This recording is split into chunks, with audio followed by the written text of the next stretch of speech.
Chapter 1, Binding the Strongest Nanny System. I've been through it, Su Ziyu, let's break up. In the coffee shop, Lin Feer looked at Su Ziyu with disdain. Feer, give me a little more time, I will try my best. Su Ziyu asked cautiously with a trembling voice. At this moment, Su Ziyu only felt an immense pain in his heart. For years since graduating from college, Su Ziyu has left almost the best of himself to Lin Feer. Although they are a little poor, their feelings for each other have always been there. Unexpectedly, the feelings between the two of them were not as strong as the temptation of money. Just because of a word from the rich second generation, the girlfriend who he thought he could spend the rest of his life with left him. Your efforts? Can they compare to a word from Brother G? Can they make me have a lot of money to spend?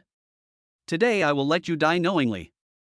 As she spoke, Lin Feer picked up the Hermes bag in her hand and gestured in front of Su Ziyu. The bags in my hand are enough for you to deliver takeout for 3 months. Su Ziyu, you are a loser. You only have a pretty face.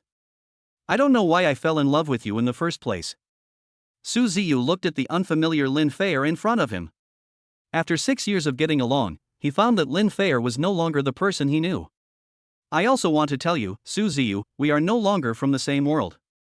Being handsome cannot make a living. Having money is the rule of survival in this world. After saying that, Lin Feer no longer paid any attention to Su Ziyu and left. After a long silence, Su Ziyu looked at the gray sky outside the window, which was very similar to his mood at the moment. Bite.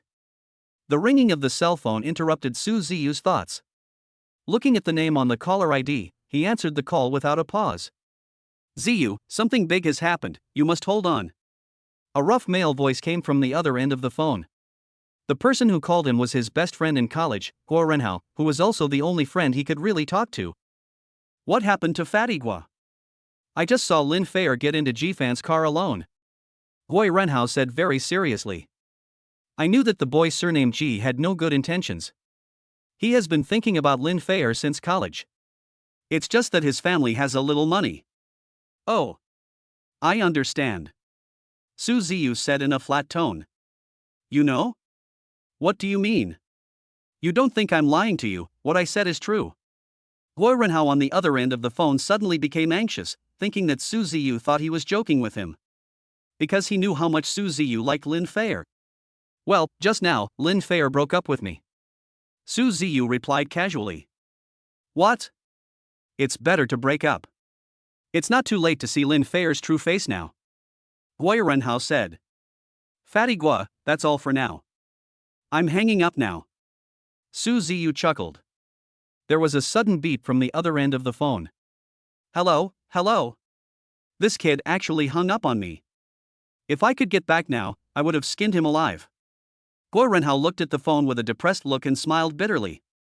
Ziyu, I'm back. When I returned to the downstairs of the rental house, an old voice was heard. Su Ziyu looked at the old man in front of him and smiled and said, Yes, Uncle Lu. Ziyu, your daughter came to see you just now. Uncle Lu was sitting in the security room and said to Su Ziyu, who had just walked in. Su Ziyu was stunned.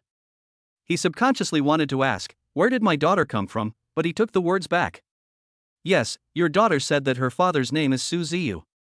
You are the only one in this building named Su Ziyu. Uncle Lu said this with a smile, as if he saw his own daughter. Daughter? No, where did my daughter come from? As soon as he turned around, he saw a little girl with a round face. After seeing him, she waved her 2 slender little hands on the spot, then ran towards Su Ziyu with a smile. Dad finally found you. The chubby face is as cute as it can be. Su Ziyu thought he had misheard. What did you call me? Dad. My name is Su Shirhan. The little girl shouted happily. As if shouting wasn't enough. Su Ziyu was stunned. He was still unmarried, so how could he have such a big daughter? Su Ziyu coughed a few times and said, Little sister, I'm afraid it's inappropriate for you to call me that, right? Su Shirhan smiled and took off her school bag from behind, took out a document from the school bag and handed it to Su Ziyu. And said, Dad, Mom's name is Lin Shi. This is the paternity test report that my sisters and I did before I came here. It is 100% certain that you are our dad. Sisters, wait a minute. That means he has more daughters than just this one. Yes, Dad, I have 7 more sisters. Su Shirhan explained. What? Su Ziyu was stunned. Ding dong. Congratulations to the host for successfully binding to the strongest daddy system. What the hell, the most powerful nanny system? For old bookworms who often read online novels, the word system is not unfamiliar to them. Host, this is the super dad system. As long as you take care of your child, you will get corresponding rewards. Is this little girl in front of me really my daughter? Yes, host. Ding, activate the mission. Please make the following choices. Choice 1, adopt Su Shirhan as your daughter and receive a reward of 300,000 yuan. Choice 2, refuse to accept Su Shirhan as your daughter, and tell her that I am not married yet, so how can I have a daughter? I can go back to where I came from, and I will reward her with a Lincoln MKZ sedan worth 400,000 yuan. Dad. Su Shirhan cheered twice. Forget it, there's no way the paternity test report is fake, right? System, I'll choose 1. Su Ziyu thought to himself. Ding dong, congratulations to the host for completing the first mission. A special reward of 300,000 yuan will be given. The reward has been successfully sent to the host's bank card. After adjustment, funds are safe. But has the 300,000 really arrived? Su Ziyu quickly took out his cell phone. Byte. The mobile phone screen showed that the bank had just sent a message, and the original amount of 560 yuan had become 300,550 yuan. Dad, what are you laughing at? Su Shirhan asked Su Ziyun. It's okay. Dad is very happy to have such lovely daughters like you. Come on, Dad will treat you to a big meal. Su Ziyu touched Su Shirhan's head and said with a smile. Su Ziyu took Su Shirhan to a restaurant. This restaurant is where Su Ziyu often brings Lin Feer. After a while, Su Shirhan looked at the table full of delicious food. Dad, I want to bring these delicious meals back for Mom and my sisters, but Mom doesn't live in this city and my sisters go to school somewhere else. Su Shirhan's eyes suddenly turned red. Seeing her daughter like this, Su Ziyu wanted to know how Lin Shi had raised them to this age and how she had survived. Shirhan. Don't worry, give Daddy a little more time, and Daddy will make your other sisters accept me, and then take you to meet your mother. Tears blurred Su Ziyu's eyes. Dad, I want to ask you for a favor. There's a parent-teacher meeting at school tomorrow and Mom doesn't have time to come. I want you to accompany me? Su Shirhan said weakly. Okay, but you have to promise me one thing. As soon as Su Ziyu finished speaking, he picked up his daughter's cell phone and transferred 100,000 yuan to her. Dad, what are you doing? Mom also gives me and my sister pocket money every month. Su Ziyu touched Su Shirhan's head and said with a smile, Shirhan, Daddy will transfer 100,000 yuan to you. You must distribute it to your sister reasonably. If it's not enough, tell Daddy again? Well, thank you, Dad. Dad, I have to go back to school first. Bye, Dad. Su Ziyu was very pleased to see that his daughter was so sensible, and he also knew how much Lin Shi had paid for these daughters. Chapter 2 Daughter is jealous. As soon as he stepped into Huaizhong Middle School, Su Ziyu, dressed in casual clothes, attracted the attention of many female parents. Several female parents looked at Su Ziyu, then turned away with red faces. They gathered together and asked, whose brother is this? He is so handsome. I wish my dead brother could be half as good as him. Do you want us to go up and ask together? But Su Ziyu ignored it. At this time, a clear and pleasant voice was heard. Su Ziyu. Are you Su Ziyu? Are you Han Shui? A hint of surprise flashed in Su Ziyu's eyes when he saw the woman's face in front of him. The woman in front of him was Guo Renhao's girlfriend in college, Han Shui, but after graduating from college, she was forced to break up with Guo Renhao due to family conditions. I didn't expect to meet you here. By the way, Ziyu, what are you doing here? Han Shui asked. I'm here to accompany my daughter to a parent-teacher meeting. Su Ziyu said with a smile. Han Shui smiled faintly, I didn't expect you to have a daughter. Back then, the school beauty in our department pursued you, but you ignored her. Have you come to your senses now? At this moment, a black figure came into their sight. When he saw this figure, Su Ziyu realized that it was his daughter Shirhan. Dad, hurry up. The parent-teacher conference is about to start. Seeing Su Shirhan running over and pulling him, Su Ziyu's face was full of smiles. Su Ziyu said, Shirhan, why are you here? This is your daughter. Han Shui was stunned at first and then said with a smile. Sorry, Han Shui, I have to leave first. Su Ziyu said this apologetically and was pulled into the classroom by Su Shirhan. Dad, who was that sister just now? Su Shirhan stared at Su Ziyu with jealousy on her face. She is the ex-girlfriend of one of my dad's friends. Su Ziyu said with a smile. So that's how it is. Dad, will you blame me for showing up suddenly just now? Looking at Su Shirhan like this, Su Ziyu felt like his heart was about to melt. How could Dad blame you? Su Ziyu smiled at Su Shirhan. Looking at his daughter Su Shirhan's smiling face, Su Ziyu felt for the first time that having a daughter was not a bad thing. Ha ha.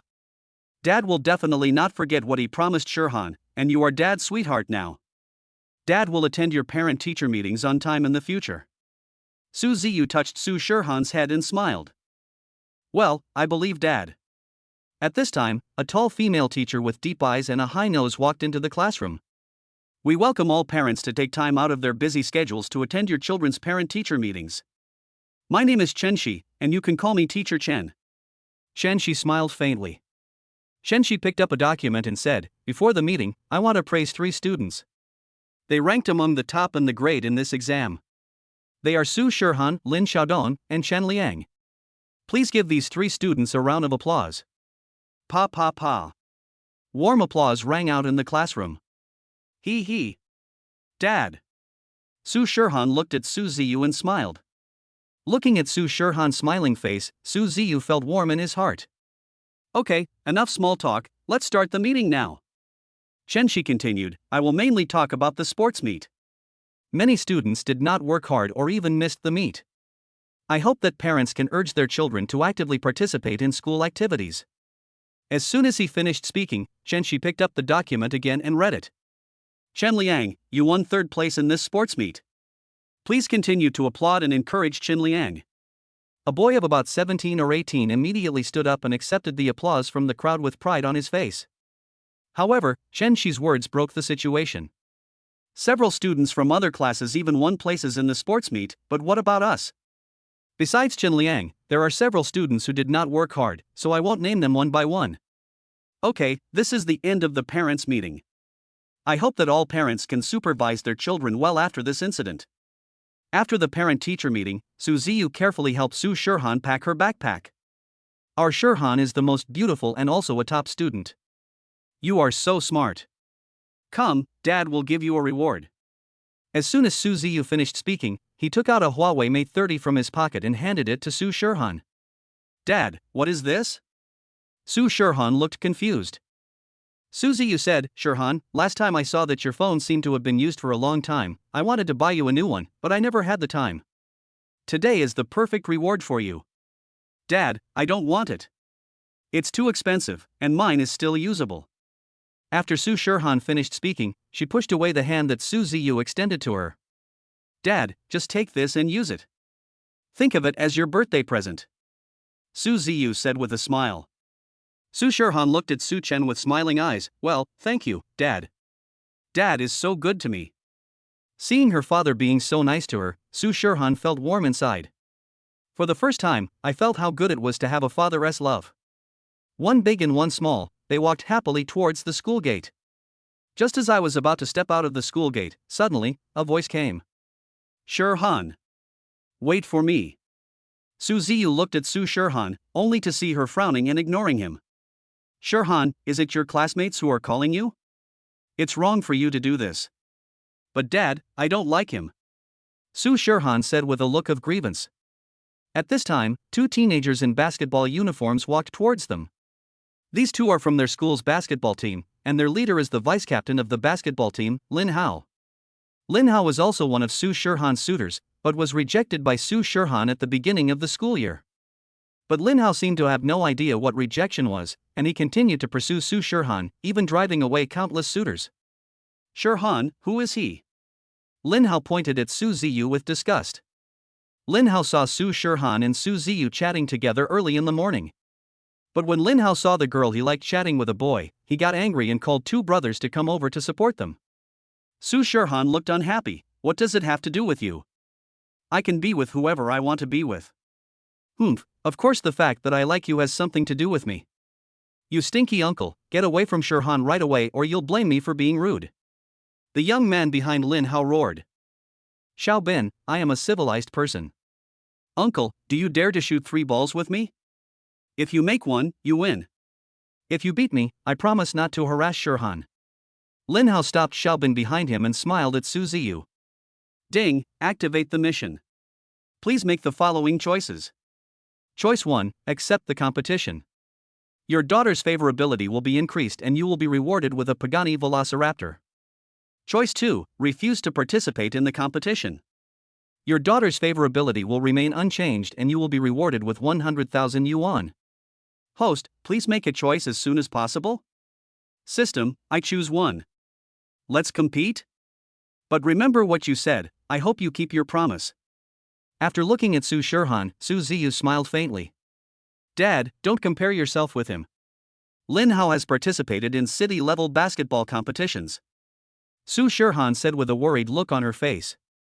It's okay, Shirhan believes in daddy. Su Ziyu comforted her.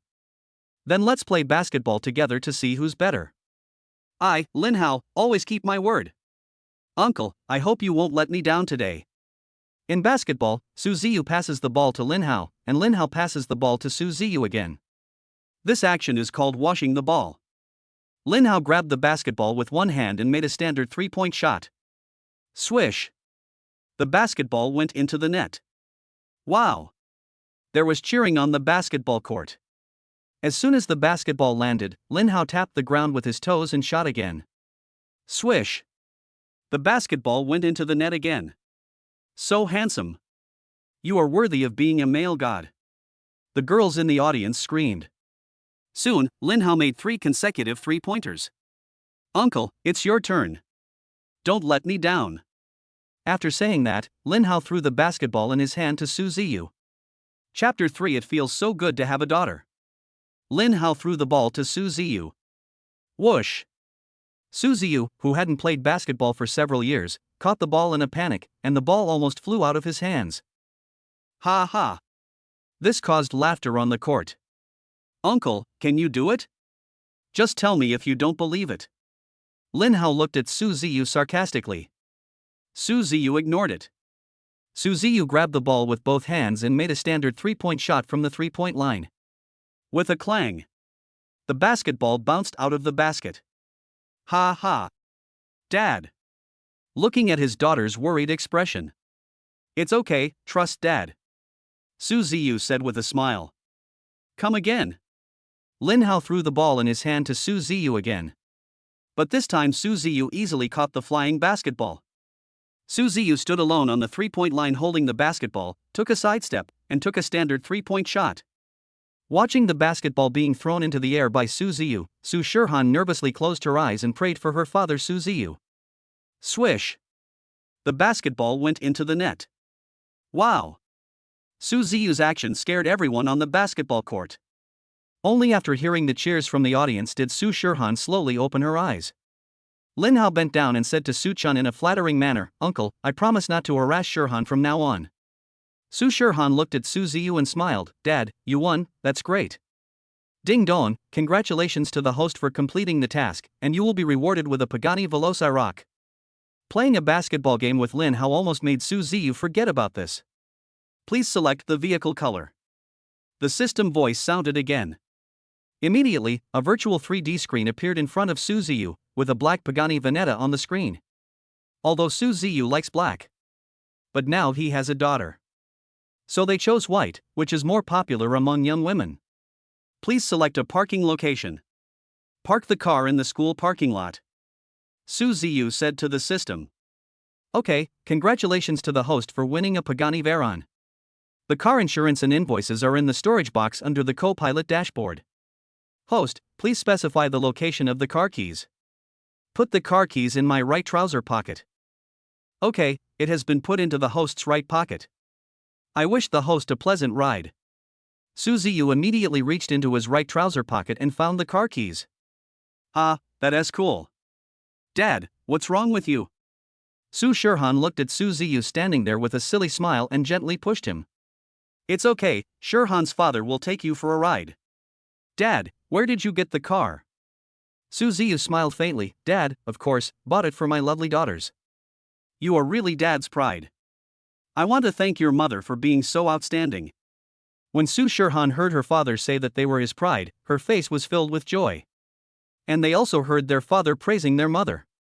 Su Shirhan struck while the iron was hot and said to Su Ziyu, Dad, Mom has been running around for us sisters and has no time to fall in love. Su Shirhan's biggest wish now is to let her sisters accept Su Ziyu as soon as possible, and then take them to meet their mother. Today, when she saw her father asking her about competing with others, she guessed that Su Ziyu still cared about her and her sisters. Then she planned to ask Su Ziyu whether he had a wife and children besides them. Your mother is still single?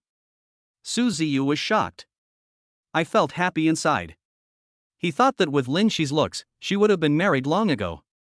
If he hadn't delayed Lin Shi, perhaps Lin Shi would have lived a better life than now.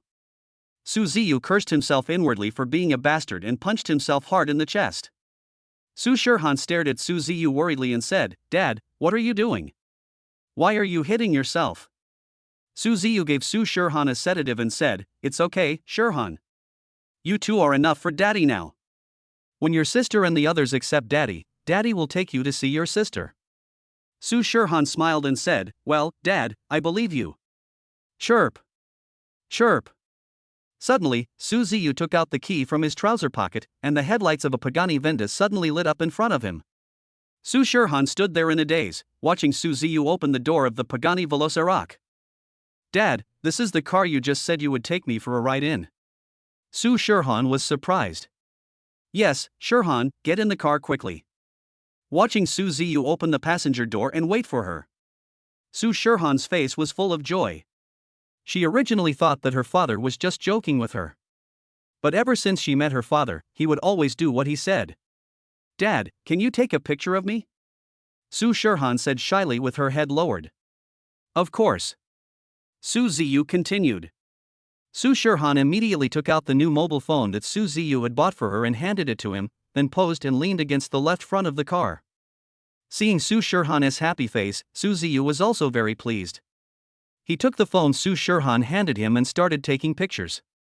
Looking at the photo of Su Shirhan, who looked like a little bird, Su Ziyu thought of Lin Shi. Dad, why are you standing there? Get in the car. Su Shirhan said angrily. Seeing his daughter already sitting in the car while he was still standing there in a daze, Here I come, my dear daughter. Looking at the furnishings in the car, Su Shirhan looked at Su Ziyu and said, Dad, is this car very expensive? Can we return it? Shirhan, why don't you sit on it and take a look? Su Ziyu said with a smile. Looking at the cautious Su Shirhan, Su Ziyu's face was full of joy. Su Ziyu reminded Shirhan, remember to fasten your seatbelt after getting in the car. Seatbelt? Oh, okay, Dad. Seeing Su Shirhan busying around but not fastening her seatbelt. Su Shirhan lowered her head and blushed as she said, Dad, I don't know how to wear a seatbelt. Su Ziyu touched Su Shirhan's head and said lovingly, It's okay, Dad will teach you. Su Ziyu asked, Shirhan, has your mother never bought a car? Well, after my sisters and I were born, my mother never bought anything for herself. She basically gave her salary to my sisters and me every month. Shirhan, don't worry. Dad will take you and Mom to live a good life in a while. A few minutes later, Yunbin City was by the sea. Whoa! Whoa! Waves hit the beach, making rumbling sounds. Dad, look at those beautiful waves. Dad, next time we can bring our sister and Mom over to see it, okay? Yeah, Dad always listens to Shirhan. Dad, I want to take a picture to show my sisters. We have never seen the sea since we were young. Well, Shirhan, stand over there and Dad will take the picture for you. Okay, Dad, I'll go over there then. Su Shirhan said with a smile. Su Ziyu recalled that since his daughter appeared, he basically kept smiling all the time. In the past few days, Su Ziyu had never thought that he could live such a life. He secretly vowed to make Lin Shi and her daughter live a better life. Chapter 4 Living with My Daughter. Looking at Su Shirhan playing on the beach, Su Ziyu wondered how Su Shirhan and her friends got through their childhood since he was not with them. Su Shirhan waved her delicate hands, Dad. Dad. What's wrong, Shirhan? Dad, can I live with you? This way I can save some money for my sisters. Su Shirhan said with her head down. Although Su Ziyu has dated someone, he has never lived under the same roof with a woman. For a moment, Su Ziyu didn't know how to answer his daughter Su Shirhan's question. After all, Su Shirhan is an adult, and adults have their own lives. Dad, is that not possible? Sometimes when I'm reading in a bookstore, I forget the time and the dorm manager won't open the door for me. The dorm auntie always bullies me because I'm from another place. Woo woo woo. What? This is outrageous. Let me show you how Daddy will vent his anger for you. As soon as Su Ziyu finished speaking, he rolled up his sleeves and ran to the car, ready to go to the school to settle the score with them. Seeing Su Ziyu preparing to drive to school to settle accounts with the dormitory manager, she felt warm in her heart. Su Ziyu still cares about her. Su Shirhan ran to Su Ziyu and said, "Dad, don't do that. They are still my teachers after all." Su Ziyu also understood this truth. If he continued to protect his daughter like this, Shirhan might never grow up. "Well, Shirhan, Dad will take you to school to pack your things tomorrow morning, and you will sleep at Dad's place tonight." "Yeah, Dad is so nice." At this moment, Su Shirhan jumped up immediately like a happy little rabbit. "Come on, Shirhan's dad will take you to the supermarket to buy daily necessities." "Dad, I can use it without my original daily necessities." "Listen to Dad." "I see. Dad is really good to Shirhan." As soon as she finished speaking, Su Shirhan ran behind Su Ziyu, pushed him and walked slowly forward. 10 minutes later. In the supermarket, Su Shirhan was chattering non-stop in front of Su Ziyu like a magpie. Su Shirhan took a lot of daily necessities, but when Su Ziyu took a closer look, he found that Su Shirhan only took men's products, and there were no women's products in the cart. "Shirhan, just take your things. Dad has already bought his things." Su Ziyu reminded. "But Dad, I have everything, so I don't need to buy anything." "You're going to stay at Dad's house tonight, so you can buy some daily necessities and toiletries for women." "Yeah, I got it, Dad." As soon as Su Ziyu finished speaking, he put the male products back in the cart. I just turned around and saw Su Shirhan staring at the dresses displayed at the door of the clothing store for a long time without blinking. She didn't even know that Su Ziyu had walked up to Su Shirhan. Su Ziyu touched Su Shirhan's head lovingly and said with a smile, "Shirhan, do you like it? If you like it, Daddy will buy it for you." Su Shirhan glanced at the price and waved her hand. "Dad, it's too expensive. I don't want it." Su Ziyu knew that girls are born to love beauty, let alone girls. "I bought it." After saying that, Su Ziyu walked into the clothing store without even looking at the price of the dress and asked the waiter to pack up the dress displayed in the cabinet. In the past, Su Ziyu would hesitate before buying things, but after he recognized his daughter last time, the system gave him 300,000 yuan. After deducting the 50,000 yuan for his daughter, he had 200,000 yuan left.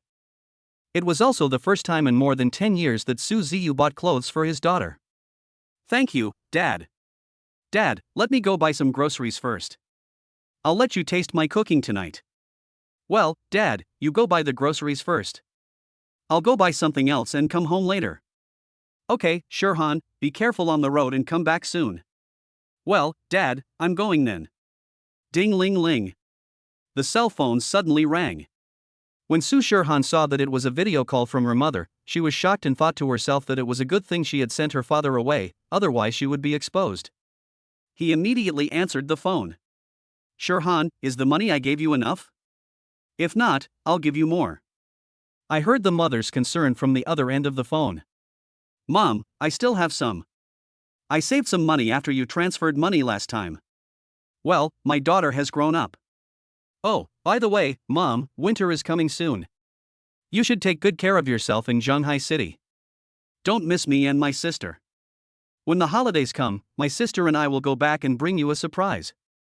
Lin Feer didn't take the surprise Su Shirhan mentioned to heart. In her mind, as long as her daughter could live happily every day, it was a surprise for her. On the other side, Shanghai City. A woman who looked like Su Shirhan was lying on the sofa, shaking the red wine in the glass. If Su Ziyu were here, he would definitely recognize that this woman is Su Shirhan's mother Lin Feer. Lin Feer looked at the red wine in the glass and smiled bitterly. "Su Ziyu, you probably didn't expect that I gave birth to 7 daughters for you. How great it would be if they had you by their side since childhood. Maybe you would have forgotten us long ago." "Ha!" Su Ziyu touched his nose with his hand and murmured, "Who was thinking about me?" Dad, of course your precious daughter misses you, Su Shirhan said with a smile. Seeing Su Shirhan suddenly rush into the kitchen, Su Ziyu touched his chest with his hand. You almost scared your dad to death, Shirhan. Watching my father busy in the kitchen. Dad, let me help you. I often cook for my sisters when mom is not at home. After saying this, Su Shirhan rolled up her sleeves and walked into the kitchen. My daughter is so amazing. Daddy gives you a thumbs up. Just after he finished speaking, Su Ziyu pushed Su Shirhan out of the kitchen because he was afraid that the oil would splash onto Shirhan. Then he said, Shirhan, go watch some TV. Dad will be done soon. Okay. Su Shirhan walked out of the kitchen with a gloomy face. Originally, Su Shirhan wanted to show off her cooking skills in front of Su Ziyu so that her father would praise her more, but she was still kicked out of the kitchen. He used his mobile phone to take a picture of Su Ziyu's busy figure. After taking the photo, click on WeChat in moments. She put in the 50,000-word screenshot that Su Ziyu sent her, as well as the picture of them playing at the beach park and Su Ziyu busy at work. And the text was accompanied by the words, I am very happy during this period, thank you for your company. Of course she blocked her mother before posting. Otherwise her mother would think she had a boyfriend. Shirhan, Dad is done, come and help carry it. Hearing Su Ziyu's voice, Su Shirhan quickly put down the phone and said, Okay Dad, I'll be right over. Seeing Su Shirhan jumping up and down, Su Ziyu hurriedly said, Shirhan, slow down, don't rush. The little head leaned close to Su Ziyu, closed his eyes, took a deep breath, and said with a look of enjoyment, Wow, Daddy smells so good. Su Ziyu smiled and said, Little greedy cat. Dad, I'm starting. Looking at Su Shirhan who was eating voraciously, Su Ziyu said hurriedly, Shirhan, eat slowly. Don't be impatient. No one will snatch it from you. Dad's cooking is so delicious. If it tastes good, eat slowly and don't swallow it. Su Ziyu felt particularly accomplished when being praised by his daughter. Thinking back to the time when he learned cooking because of Lin Feer, Su Ziyu originally thought that cooking skills were of no use to him. But now he knows that if he wants to capture a woman's heart, he must capture her stomach. Dad, I want to finish eating quickly and go to my room. Don't worry, Dad has already cleaned up your room. Chapter 5 The sixth daughter was bullied. By the way, Dad, I haven't told you that your sisters are also in Huaizhong. What? Shirhan, your sister, and the others are also in Huaizhong. Yes, Dad. My second sister looks more like me and her name is Su Xia. My third sister. Su Ziyu interrupted his daughter Shirhan. Wait, Dad can't remember it very well, so it's better to use the phone to write it down. As soon as Su Ziyu finished speaking, he took out his mobile phone and opened the memo. Okay Shirhan, you can continue. Okay, Dad. My third sister is Su Shiqi, my fourth sister is Su Shiyu, my fifth sister is Su Shiryao, my sixth sister is Su Shirshir, and my seventh sister is Su Shirshan. Did Dad remember that? Well, Shirhan's father will remember it. Dad, I'm going back to my room to rest. Well, Shirhan, go to bed early and don't play with your phone too late. Tomorrow is the weekend, Dad will take you back to school to pack your things. Okay, Dad. Looking at Su Shirhan jumping around like a rabbit, Su Ziyu's face was full of joy. As soon as I entered, I heard Su Shirhan's voice, Wow. Dad, my room is so beautiful. As long as you like it. Fortunately, after meeting his daughter that day, Su Ziyu tidied up the other empty room and then searched the internet for how to decorate a girl's room. Su Shirhan lay on the bed, took out her cell phone, and looked at the chat history of the Gossip Sisters group. Only then did she realize that her sisters were all discussing whether the picture she had just posted on WeChat Moments was real or fake. At Su Shirshir, sixth sister, you often go to Big Sister's school, so you should know what's going on in Big Sister's circle of friends. The one who spoke was Su Xia.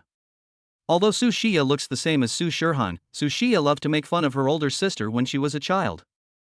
Second sister, I didn't know that the school was going to hold a cultural and artistic activity recently, and I haven't visited my eldest sister for a while. As soon as Su Xia finished speaking, Su Shirshir popped up. At Su Shirhan, come out and explain yourself or I'll tell Mom. After saying this, Su Shirshan also sent an innocent emoticon. Su Shirhan, I said, that's not enough, that's Dad. Suddenly, there was silence in the group. Su Shiryao, is that Dad? Su Xia at Su Shirhan, my eldest sister and third sister need to use computers for school and she asked me to talk to you. Just after posting it, Su Xia also followed her seventh sister's example and posted an emoticon.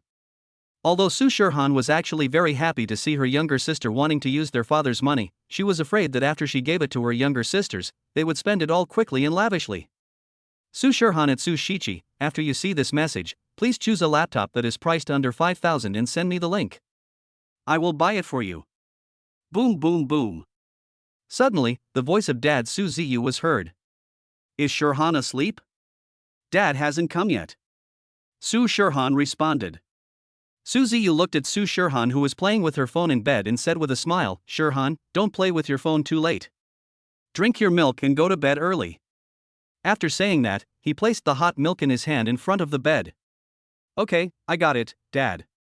You should go to bed early too. Good night, Dad. Well, good night. Su Xia at Su Shirhan, I want one too, big sister. Su Xiyu, same +1.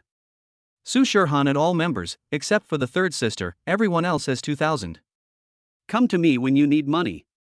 The next day, Su Ziyu got up early and went into the kitchen. After a while, a fragrant breakfast was ready. I have to say that Su Ziyu's cooking skills are really good. A few simple foods are matched by Su Ziyu to make them look good, fragrant, and delicious. The scent filled the whole room. Wow, Dad smells so good.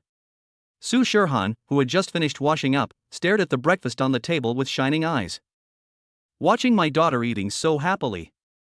Su Ziyu's heart was like ice that was slowly melting under the sun. Shirhan, are you full? Well, I'm full, Dad. I will continue to eat the breakfast you made in the future. Su Shirhan touched her swollen belly and smiled. Shirhan, let's go. Dad will take you to school to get your things back. Okay, let's go, Dad. Su Shirhan happily hugged her father's hand like a young couple. Su Shirhan, who had just sat in the car, smiled and said, Dad, look, I know how to fasten my seatbelt now. Su Ziyu fondly stroked Su Shirhan's nose and said with a smile, well, my Shirhan is the smartest. Su Shirhan thought to herself, it would be nice if Dad could get to school a little slower, so I could stay with him a little longer. 10 minutes later, at the school gate. Dad, if you can't drive in, just go for a walk around the area. I'll call you when I get out. I'll go in first. Su Ziyu nodded. Dad, I'm going in first. Shirhan, be careful not to hurt yourself while moving things. Got it, Dad. Seeing his daughter happy, Su Ziyu was actually very happy in his heart. Forget it, I'll leave the car in the school parking lot and go for a walk around the neighborhood. It's been a while since I went shopping alone. Su Ziyu murmured. Just left not long ago. Uncle, help me, uncle. A young girl trotted towards Su Ziyu, hid behind him and pointed at the gangster in front of her. Uncle, they are bullying me, please help me. If it were in the past, Su Ziyu would not have paid attention to this matter, but when he saw this little girl, Su Ziyu thought of his eldest daughter. Su Ziyu touched the girl's head and smiled faintly. It's okay, uncle will help you. The girl lowered her head and whispered, yeah. I advise you not to mind your own business, otherwise you will suffer. Said the leader of the gangsters. Ding, congratulations to the host for activating the mission. Task 1, gently kiss the girl on the forehead and you will be rewarded with an entry-level martial arts card. Task 2, tell the girl that you can't defeat them because they outnumber you. You will be rewarded with the title of Escape Master. What? Isn't it the strongest nanny system? How can it activate tasks when being with other girls? Never mind. Sorry, little sis. Ah. The girl cried out in bewilderment. Su Ziyu turned around and kissed the girl on the forehead. Congratulations to the host for completing Mission 1 and being rewarded with entry-level martial arts. Do you want to activate it? Activation. When activated, Su Ziyu felt that his whole body was filled with strength, and he could never use it up. Uncle, you are simply courting death. How dare you touch my eldest brother's woman, Su Shirshir. As soon as he finished speaking, 3 thugs rushed towards Su Ziyu and the others. Su Shirshir is not the name of my 6th daughter. Is it just the pronunciation that is the same? But Su Ziyu couldn't think too much when he saw the gangster approaching him. Su Ziyu smiled contemptuously. You came just in time, let me see if the entry-level martial arts card is real. With a bang, several gangsters flew out together. When the girl heard the voice, she opened her eyes in shock and stared at Su Ziyu with admiration. She was stunned when she saw him. She didn't expect that Su Ziyu was not only handsome but also so skilled in martial arts. He was simply the Prince Charming in the girl's mind. Are you coming again? Su Ziyu smiled at the three thugs. Three hooligans ran away from Su Ziyu's sight in shame. Ding ding ding. The phone suddenly rang, and the number on it was Su Shirhan. Su Ziyu quickly answered the phone. Dad, I'm done, where are you? Okay, Dad will be there soon. Su Ziyu turned around and found that the girl was gone. Chapter 6 Living with Sixth Daughter. Seeing Su Shirhan at the school gate, Su Ziyu hurried over. I was afraid of wasting my daughter's precious time. When Su Shirhan saw Su Ziyu running towards her, she waved her delicate hand. Hey, Dad, why is there blood on your clothes? Are you injured somewhere? Let me see. Ah, it hurts. Looking at his daughter's worried expression, Su Ziyu joked. Dad, it hurts somewhere. Just kidding, Shirhan, Dad is fine. Humph, you ignored Dad and lied to me. Seeing that his daughter ignored him, Su Ziyu was really panicked. Su Ziyu thought to himself, if I had known earlier, I shouldn't have joked with my daughter. Now that my daughter is ignoring me, what should I do? Su Ziyu is now having a headache. My dear daughter, isn't it okay that Daddy is wrong? Ding ling ling. At this time, Su Ziyu's cell phone rang. Su Ziyu looked at it and saw that the caller was actually his father. Xiaoyu, your sister is getting married in 3 months. Will you come back then? Asked my father. Dad is a bit busy recently. I will bring your wife and granddaughter back to visit you too when your sister gets married. What, daughter-in-law and granddaughter? When Su Shirhan, who had originally ignored Su Ziyu, heard the word granddaughter, she pulled Su Ziyu's clothes and called out carefully, Dad. Xiaoyu, when did you get married? Dad, don't worry about it. You will know when the time comes. Dad, I have something else to do, so I'll hang up first. Dad, when are you going back to see Grandpa and the others? Shirhan, wait until your sister and the others accept me, then I will take you to find your mother, and then our family will go to visit Grandpa and the others together. Okay, Dad. After saying this, Su Ziyu felt great to see that his daughter seemed to have forgotten the unhappy things that happened just now. Dad, thank you for the call you just made, otherwise I wouldn't know how to make Shirhan happy. This bastard actually hung up on me. I'll deal with him when he comes back. Just finished. Achoo. Father Su rubbed his nose and murmured, maybe you have caught a cold recently? Forget it, don't worry about it for now, tell the old lady about Xiaoyu first. When Mr. Su learned that he had a granddaughter, he forgot what Su Ziyu said. Old woman, what's wrong? You're already old, but you're still making a fuss like a kid so early in the morning. Old woman, please listen to me. We have a granddaughter now. Okay, got it. What? Say it again. I said we have a granddaughter. You didn't tell me you were pregnant when you came here a few days ago. How come you told me you were pregnant just a few days later? It's not Zichin's, it's Xiaoyu's wife who's pregnant. Then old man, we have to go and take good care of our pregnant daughter-in-law. We can't let her overwork herself. No, if my wife Xiaoyu didn't let us go, we wouldn't have anywhere to live. When Zichin gets married, Xiaoyu will bring her daughter-in-law and granddaughter back to see us. Great, triple happiness. After saying this, Mother Su stood on tiptoe and kissed Father Su on the face. Father Su was stunned. What are you doing when you and your wife are already an old married couple? I'm glad you got it. Seeing Mother Su so happy, Father Su thought to himself, it's great to be young. Su Ziyu looked at Su Shirhan, who was sitting in the co-pilot seat with her head down, and asked, by the way, Shirhan, do you have a photo of your sixth sister? But Su Shirhan seemed not to hear what Su Ziyu said. Su Ziyu stretched out his right hand and touched Su Shirhan's forehead. Su Shirhan was shocked. Shirhan, do you have a fever?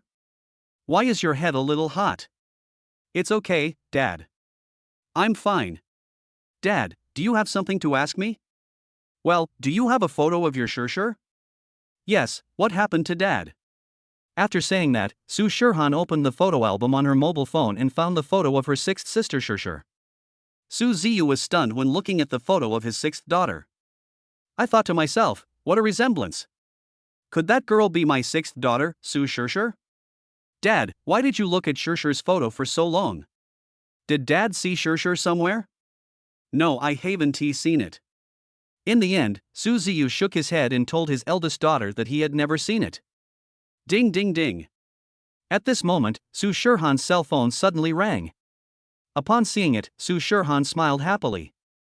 Dad, Shirshir's school is on holiday tomorrow and she said she wanted to come visit you. Really? When Su Ziyu heard the news, he was as happy as if he had seen his own wife. Su Shirhan nodded.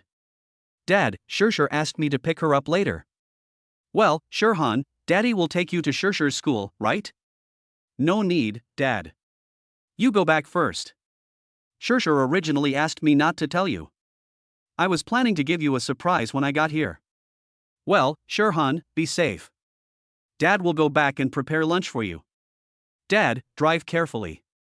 As soon as Su Shirhan finished speaking, she disappeared from Su Ziyu's sight. Looking at Su Shirhan's back, Su Ziyu thought that the second eldest female lead had inherited his gene of not being able to hide his thoughts. Su Ziyu came to the vegetable market. Only then did I remember that I forgot to ask Shirhan what Shirshir liked to eat.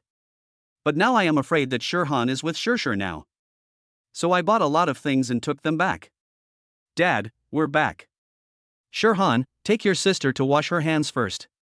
Dad will be ready soon and we can have dinner. Dad, let me help you. Hearing the familiar voice, Su Ziyu turned around. Found a girl standing outside the kitchen. What, uncle, it's you. The girl looked surprised. Shirshir, what are you doing? What, uncle? This is Dad. What, this is Dad? Shirshir covered her eyes and stared at Su Ziyu in shock. Su Ziyu asked, Shirshir, have we met somewhere before? Su Shirshir looked at her current outfit and found that it was different from when she met Su Ziyu just now. She was wearing a school uniform just now, and now she dressed up to see her father. No wonder her father couldn't recognize her. Su Shirshir smiled and said, Dad, it's okay. I just recognized the wrong person. When Su Shirshir saw that Su Ziyu didn't recognize her, she was too lazy to say anything to avoid embarrassment. Dad, I want to ask you something. Ask, Shirshir. I heard from my eldest sister that she lives with you. I also want to move here and live with my dad. But there are only two. Before Su Ziyu could finish his words, Su Shirhan interrupted him and said, Dad, it's okay. Shirshir and I will live together. Ding, congratulations to the host for activating the mission. Agree to the sixth daughter's request and reward her with the Yulong Villa. Yulong Villa. The place where Su Ziyu lives now is in the 7th Ring Road and is only 1 star or 2 points worse than Yulong Villa. Su Ziyu now feels that his daughters are his lucky stars. Then Shirshir, Daddy will take you to school to pick up your daily necessities tomorrow. No need, Dad, I've already brought the things. Chapter 7 Cartoon Castle. Boom boom boom. Dad, someone is knocking on the door. I'll go check it out. Su Shirhan said. Su Ziyu nodded. I saw a young man in a suit standing at the door and spoke respectfully to Su Shirhan. Excuse me, is this Mr. Su Ziyu's home? Su Shirhan nodded, yes. Dad, is there anyone looking for you? Su Shirhan shouted. Here I come. Su Ziyu smiled faintly, I am Su Ziyu, what can I do for you? Mr. Su, this is the contract and information of Yulong Villa. After saying that, the young man in the suit handed the villa contract and information in his hand to Su Ziyu and left. Su Shirhan stared at the villa contract in shock and said, Dad, when did you buy the villa? How come I didn't know about it? Of course Su Shirhan knew about Yulong Villa, but she knew that most of the people who lived there were big shots. Su Shirhan secretly guessed, could it be that Dad is also an invisible big shot?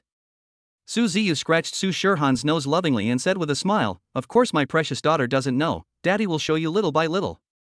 But when Su Shirhan heard this, she quickly covered her mouth. It was just as she thought. Su Ziyu is indeed an invisible big shot. That's great. Soon Mom won't have to run around for me and my sisters anymore. Su Shirshir covered her belly and stared at them with her mouth pouted. Dad, I'm starving, can I eat? Su Ziyu nodded and said, well, Shirhan, let's go and eat first. After you finish eating, Dad will take you to see the new house. What new house? Did Dad buy one?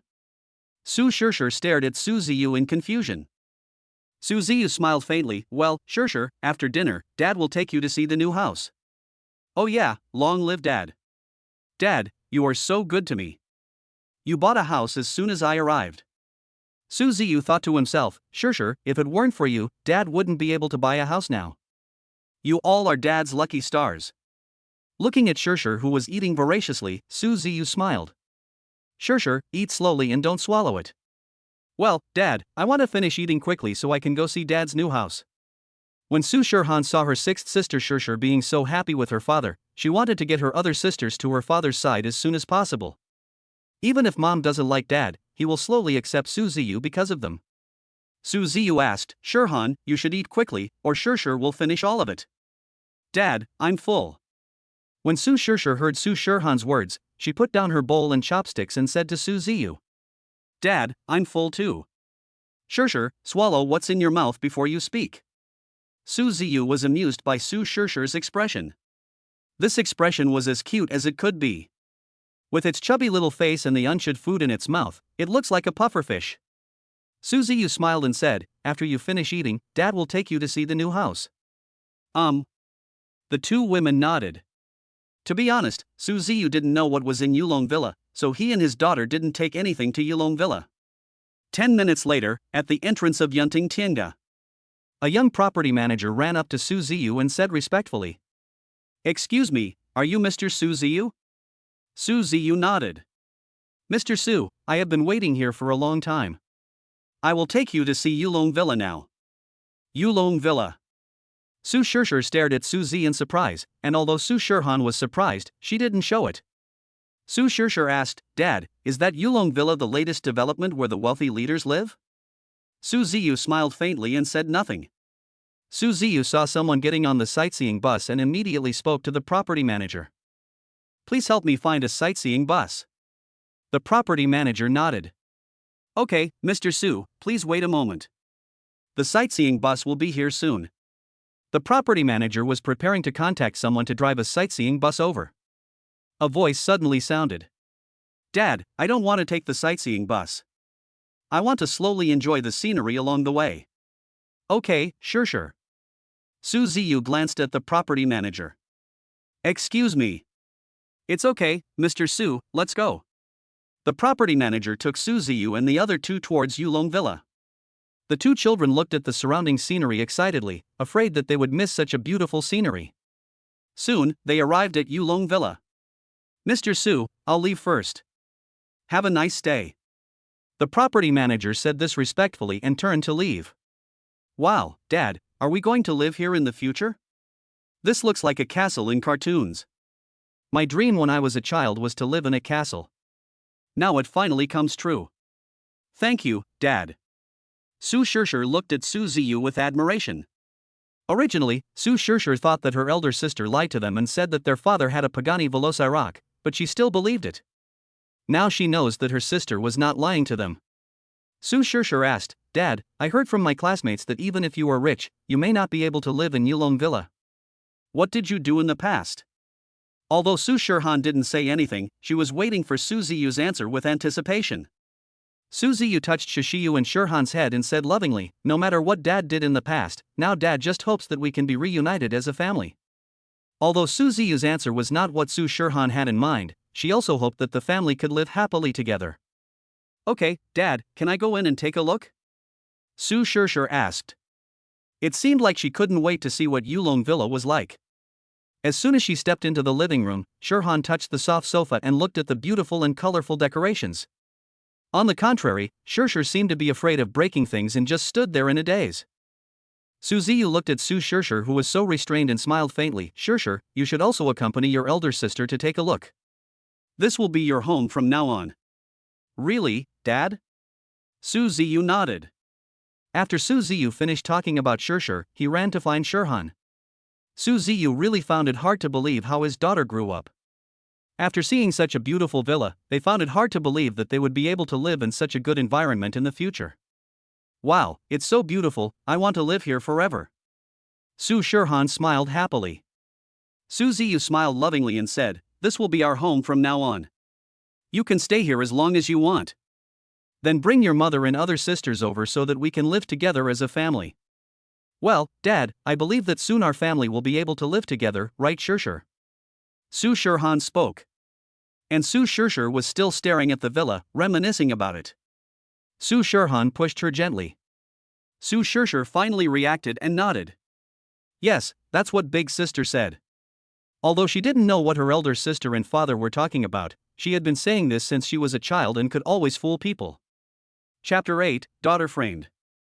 Ding ling ling. Ding ling ling. The phone suddenly rang, and Su Ziyu saw that it was Fatigua calling, so he quickly answered it. Fatigua's voice came from the other end. Lao Su, where are you? Fatigua, of course I'm staying at home now. You're still trying to lie to me. The security guard said you moved.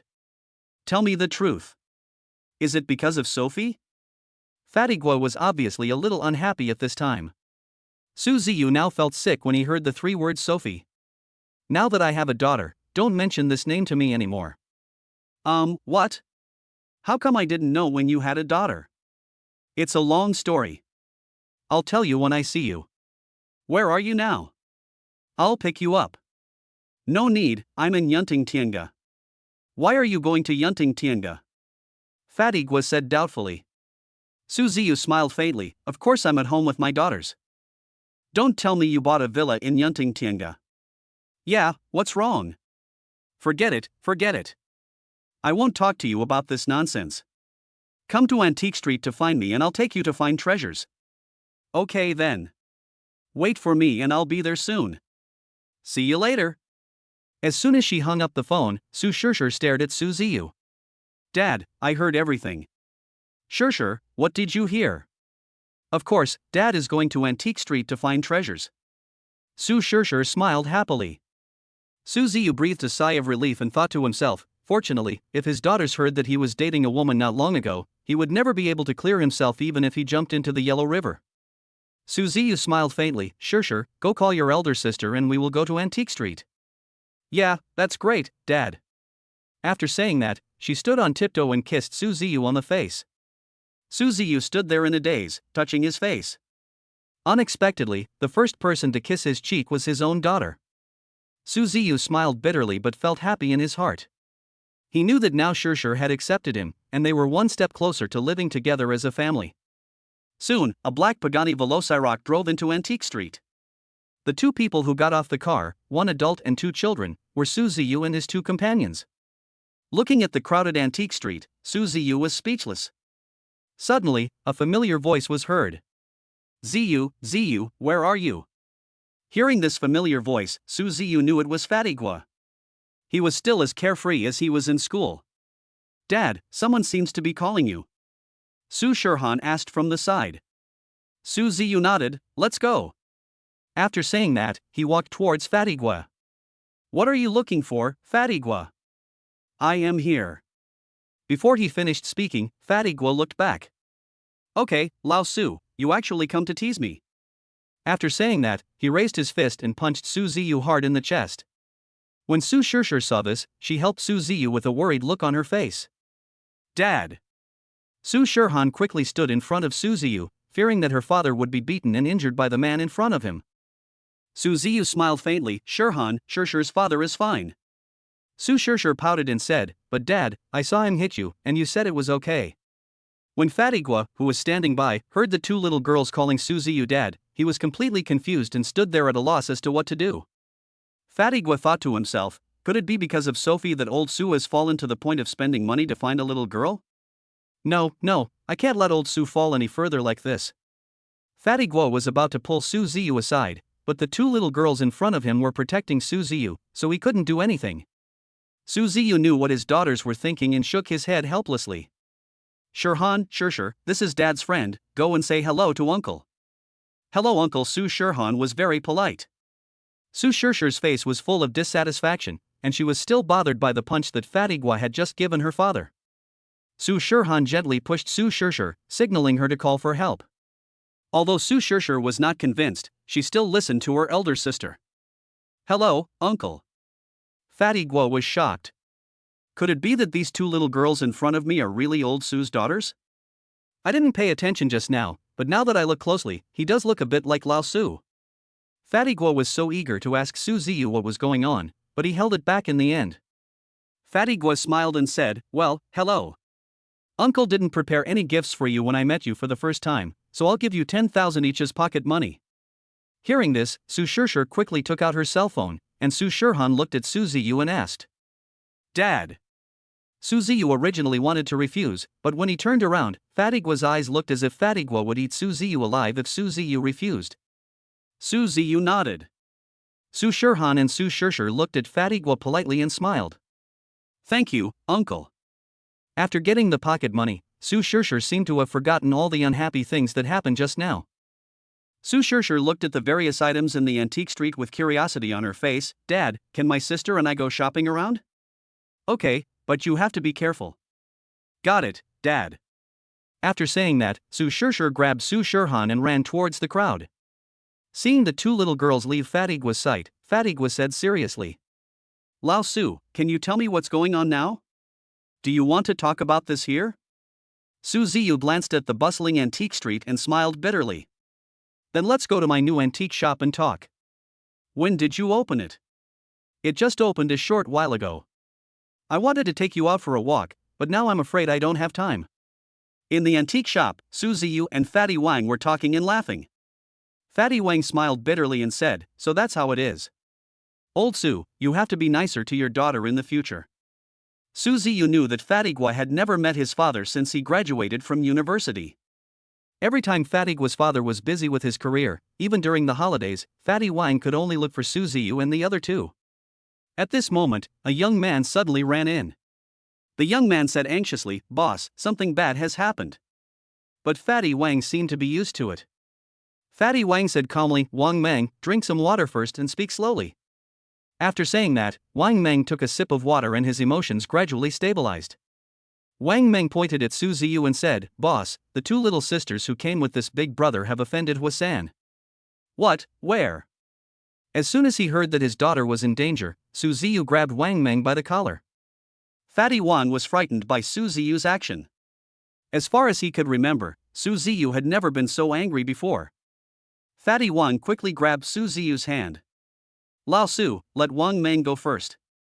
I will take you to find Huasan. After hearing what Fatty Wang said, Su Ziyu finally reacted and quickly let go and apologized to Wang Meng. Chapter 9 Activating the X-ray Eyes. Inside the Hua family antique shop. One girl cried out of grievance, while the older girl held her up. If Su Ziyu were here, he would definitely recognize that the two girls in front of him were his daughters. Su Shirhan said, Boss, I have already compensated you for the money. Can you let me take my sister away? It turned out that 3 minutes ago, Su Shishir accidentally damaged a piece of porcelain in the Hua family antique shop. When Huasan saw this, he used the excuse that this was a piece of porcelain from the late Qing dynasty worth 500,000 yuan to keep Su Shirhan and her sister. But Su Shirhan and her sister took out 500,000 yuan and compensated them for the 20,000 yuan that Fatty Wang gave them. Huasan knew that what was damaged was a worthless piece of porcelain, but when he saw such beautiful girls, he tried every means to keep them. But he didn't expect that Su Shishir would damage the porcelain before he even started. They all knew Huasan's character, and no one who was favored by him was spared. Those who knew the truth did not dare to speak carelessly, for fear of offending the Hua family. Because of this, the Hua family cannot gain a foothold in Antique Street. The remaining two Lin families and the Gua family where Fatigua belongs did not dare to conflict with the Hua family at will. Huasan smiled faintly, Little sister, as long as the two of you pay back the 480,000 yuan, I will let you go. Su Shirhan gritted her teeth and said, You. At this time a voice was heard. Huasan, don't think that the Hua family is so great. I, Guirenhao, am not afraid of your Hua family. A fat man and a thin man walked out from the crowd. They were Guirenhao and Su Ziyu. It's Uncle Gua. Uncle Gua, you didn't even tell me you were coming. Huasan looked at Guirenhao with a smile. No need, I just came to take my two nieces back. Huasan Gang turned around and found that except for him, all the other members of the Hua family had fallen to the ground. And behind the two little girls there was a young man.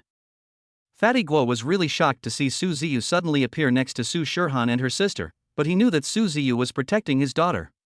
Dad! Su Shishir quickly hugged Su Ziyu. Only then did Huasan realize that the two little girls in front of him were related to Guirenhao. Uncle Gua, your niece damaged a piece of porcelain in my antique shop. It was a late Qing dynasty porcelain that was appraised by antique master Lin Yun as a treasure worth 500,000 yuan. A hint of darkness flashed across Huasan's eyes, and then he pointed at the porcelain fragments on the ground. Fatty Gua smiled. Others might not know, but didn't he know? The porcelain in Hua's antique shop was basically high-quality imitations. But even if someone bought a high-quality imitation in the Hua family's antique shop, they would not dare to make a sound, for fear of offending the Hua family. Fatty Gua shook his head and said, Huasan, don't think I don't know that this late Qing dynasty porcelain you mentioned is a high-quality imitation. Huasan trembled for a moment when he heard Fatty Gua's words, but quickly calmed down. Uncle Gua, you can eat whatever you want, but you can't say whatever you want. How can you say that this damaged porcelain is a high-end imitation? Ding dong, congratulations to the host for activating the mission. Clear your daughter's name and get a X-ray vision as a reward. Because the host has not completed the mission, the X-ray eye has a time limit of 10 minutes. If the daughter is not cleared of the crime within the specified time, the mission will fail. Host, do you want to activate the X-ray eyes? Activation. When Su Ziyu was first activated, he was shocked by the scene he saw. Before his eyes, Huasan's casual clothes gradually became transparent, as if he was taking them off layer by layer, and in the end, the clothes on his body seemed to disappear. Su Ziyu blinked his eyes and was about to return to normal, but not long after, his X-ray vision was activated again. Su Ziyu quickly looked at the porcelain on the ground and suddenly a message appeared in his mind. The high-quality imitation porcelain is worth 100 yuan and is a fake made of glass fiber and jade powder. Su Ziyu said calmly, this is a fake, not a porcelain from the late Qing dynasty. Bullshit, this was personally identified by antique master Lin Yun. You say it's a fake, then what evidence do you have? Huasan scolded angrily. Then who can prove that the antique master has personally authenticated it? But Su Ziyu's attitude remained firm. As soon as Su Ziyu said this, cold sweat slowly flowed down Huasan's forehead. Could it be that this person really saw through it? What about this? As he spoke, Su Ziyu picked up a piece of damaged porcelain on the ground and held it in his hand. Huasan panicked instantly when he saw the porcelain.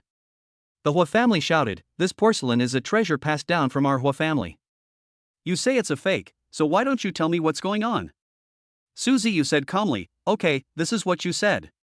As we all know, porcelain from the late Qing dynasty must have been engraved with marks, but let's see if there is any on this piece of porcelain. Humph, how can anyone appreciate this porcelain that has been damaged like this? Huasan looked at Su Ziyu and said sarcastically. At this time, the system voice came from Su Ziyu's mind. Host, the countdown is 10 seconds. If you fail to complete the task within 10 seconds, your X-ray vision will become ineffective. Upon hearing this, only Su Ziyu panicked, but he quickly calmed down. Don't be impatient and listen to me. This piece of porcelain was preserved by cold connection, and there is a circle of glue on the bottom of the porcelain. Everyone come in and take a look. Although this porcelain is damaged, you can still see that there is a circle of glue. Huasan collapsed to the ground instantly after hearing the news. You'd better pay for this porcelain and leave quickly. It's such a waste of treasure that you damaged such a good piece of porcelain, said the leader of Hua's antique shop. Fatty Gua nodded. He didn't expect Su Ziyu to become so powerful now. Congratulations to the host for completing the mission. Do you want to reactivate the X-ray eyes? Yes. After awakening his X-ray vision again, Su Ziyu quickly turned it off. Suddenly, Su Ziyu felt that his originally energetic body was gradually becoming tired and weak. But he managed to remain calm because his daughter was beside him. Su Shishir took Su Ziyu's hand and said coquettishly, Dad, you are so awesome. When will you teach me how to appreciate porcelain? Shishir, Daddy can teach you anytime you want. That's great, Dad. Seeing Su Shishir forgetting the unhappy things just now, Su Ziyu's face was full of joy. Fatty Guo looked at Su Ziyu and said apologetically, I'm sorry, old Su. I originally wanted you to come and have some fun, but I didn't expect so many things to happen. Su Ziyu patted Fatty Guo on the shoulder and said with a smile, Fatty Guo, what is our relationship? Why are you apologizing? Let's go and I'll take my daughter to your antique shop to play. Sure, Lao Su is waiting for you to say that. Sure Han, Shishir's father will take you to Uncle Guo's store to look at porcelain. Yeah, okay Dad. Let's go, Fatty Guo, and see how many rare treasures you have in your antique shop. Fatty Guo patted his chest and said confidently. Old Sue, if I wasn't that brat Hua-san, how could I sell fake porcelain? Uncle Fat, can I pick out a nice piece of porcelain in your antique shop later? Su Shusher stared at Fatty Guo and joked. Su Ziyu smiled faintly. Shusher, what are you doing? Don't mind the fat kid's joke. Fatty Guo nodded. No problem. You are my niece now, and the uncle I mentioned will definitely give it to you. Thank you, fat uncle. Su Shusher said happily. About half an hour later, Su Ziyu and Fatty Guo arrived at the Guo family antique shop. There were quite a few cars parked outside the Guo family antique shop. All of them were valuable luxury cars. Dad, there are so many beautiful cars, why are they parked here? Su Shusher stared at Su Ziyu with her watery eyes and asked. Su Ziyu quickly signaled Su Shusher not to speak. Boss, you're back. Seeing Fatty Guo, Wang Meng ran out in a hurry. Wang Meng, what's going on? Fatty Guo asked. Before Wang Meng could speak, an old voice suddenly came. Boss Guo, I am here uninvited. Please forgive me. I saw more than a dozen people walking out of the antique shop, both men and women, old and young, but the leader was actually an old man. It turns out to be Mr. Hua. I'm sorry for not welcoming you in person. Seeing the old man, Fatty Guo ran over respectfully. A voice in the crowd seemed particularly harsh. Fatty Guo, the man behind you smashed my Hua family sign. As long as you hand him over, I will let your Guo family continue to be an antique street. Otherwise, you know my Hua family's methods. Hua-san sneered sarcastically. Humph, as a junior, I respect Mr. Hua, but who are you, Hua-san? In this antique world, I, Fatty Guo, am not afraid of your Guo family. Fatty Guo's face darkened and he spoke bluntly. Old Master Hua waved his hand and looked at Su Ziyu. Little brother, are you willing to come to my Hua family to be an appraiser? The salary is no worse than that of the Guo family. Mr. Hua spoke slowly, his eyes full of admiration. Su Ziyu cupped his hands and said, I'm sorry, Mr. Hua, I just want to be with my daughters every day and don't want to waste too much time. Our old man gave you face, but you are still not happy. Hua-san sneered. Mr. Hua was obviously a little angry. Little San, back off. After hearing what Mr. Hua said, Hua-san dared not speak again. Su Ziyu ignored everyone and looked at Fatty Guo and said, Fatty Guo, let's talk another day. I'm going to take my daughter away first. Goodbye, fat uncle. Su Shusher looked back at Fatty Guo and spoke. Fatty Guo nodded. He knew that even if Su Ziyu stayed here, he couldn't do anything. It would be better to let Su Ziyu leave first. Seeing Su Ziyu preparing to leave, Hua-san hurriedly tried to chase after him but was stopped by Old Man Hua. Old man, how can you let go? At this moment, from the look in Old Man Hua's eyes, Hua-san knew that the old man was angry now, and it was because of Su Ziyu's action that his grandfather might take action against the Guo family. Soon Su Ziyu brought his daughters to the gate of Yunting Tienga. Suddenly, a business manager came out and bowed politely to Su Ziyu and the other two. Mr. Su, a lady just came to see you. Miss? Su Ziyu was stunned. In his impression, it seemed that apart from Sophie, he had no contact with any other women. Yes, Mr. Su, she said she knew you, so I took her to the gate of Yulong Villa to wait for you. I hope Mr. Su won't blame me. Su Ziyu nodded. But after taking a few steps, I realized that Su Shusher was still there. Shusher, what's wrong with you? Are you feeling unwell? Su Ziyu asked with concern. Dad, who is the woman that the business manager aunt mentioned just now? Su Shusher said with a pout. Shusher, don't worry, having you is enough for Dad now. Really? Dad? Well, when has Dad ever lied to you? After saying that, he scratched Su Shusher's nose with a doting look on his face. Hearing this, Su Shusher jumped up and down in front of Su Ziyu and the others like a happy rabbit, feeling extremely happy. Chapter 10 Su Shusher's period. Not long after, they arrived at Yulong Villa, but when Su Ziyu saw the figure in front of the villa, he was stunned. Why is she here? Su Ziyu frowned. Dad, who is that sister standing at the door? Su Shurhan looked at Su Ziyu in confusion. Hearing the voice, the woman in front of Su Ziyu turned around and looked. Ziyu, I was wrong. Can we start over? The woman ran to Su Ziyu affectionately, ready to hug him. But now when Su Ziyu saw Lin Feer's face, he felt disgusted. But I don't know whether Lin Feer did it intentionally or unintentionally, but she threw herself towards Su Ziyu. Su Ziyu quickly supported her. Su Ziyu's action let Lin Feer know that Su Ziyu still had her in his heart. Ever since Lin Feer accidentally saw Su Ziyu appear in Yunting Tiange last time, Lin Feer thought that Su Ziyu was just passing by. But in the next few days, Lin Feer saw Su Ziyu entering and leaving Yunting Tiange one after another, and even the business manager of Yunting Tiange was very respectful to him. Lin Feer began to investigate Su Ziyu, but the results of the investigation surprised her. She didn't expect that Su Ziyu actually bought Yulong Villa after leaving her. You know, those who live in Yulong Villa must be rich or noble. Sophie also knew that Su Ziyu still cared about her and wanted to renew their relationship. Ziyu, I've been waiting for you here for 3 or 4 hours. I'm a little thirsty. Can you let me in and sit for a while? After Su Ziyu helped Lin Feer to stabilize herself, he took Su Shirhan and the others into the villa. Seeing Su Ziyu enter the villa, Lin Feer followed him. Su Shirshir had already prepared herself at the door of the villa and saw Lin Feer following her. Su Shirshir quickly closed the door. Lin Feer saw the goalkeeper close and ran over quickly, but she was still a step too slow. Lin Feer glanced at the villa and became angry. This child is so uncultured that I don't know how her parents taught her. Su Shirshir was secretly happy when she saw that Lin Feer was so angry at her that she could only stomp her feet at the door. Then, when he saw Sophie leaving, he quickly ran to Su Ziyu and questioned him. Dad, who was that woman just now? Why did you hug her? That's my dad's ex-girlfriend, but she has nothing to do with me now. Su Shirshir smiled happily. Originally she thought that if she asked her father, he would not tell her the truth, but now she thinks she was wrong. Dad, it's time to eat. Looking at Su Shirhan busy in the kitchen, Su Ziyu felt very gratified. Dad, why are you looking at me? My Shirhan is amazing and can do everything. She can handle both housework and cooking. Su Ziyu smiled faintly. Su Shirhan felt very happy when she heard this. In the past, no one except her mother would praise her. Now she was very happy living with her father. Su Shirhan glanced at Su Ziyu. Dad, can you let my sisters come over when they have their holidays later? Yes, I welcome you to come. Su Shirshir interrupted Su Ziyu before he could finish his words. Dad, we have been without a father since we were young and my 7th sister and 2nd sister don't like to be with strangers. Maybe some of them won't come when the time comes.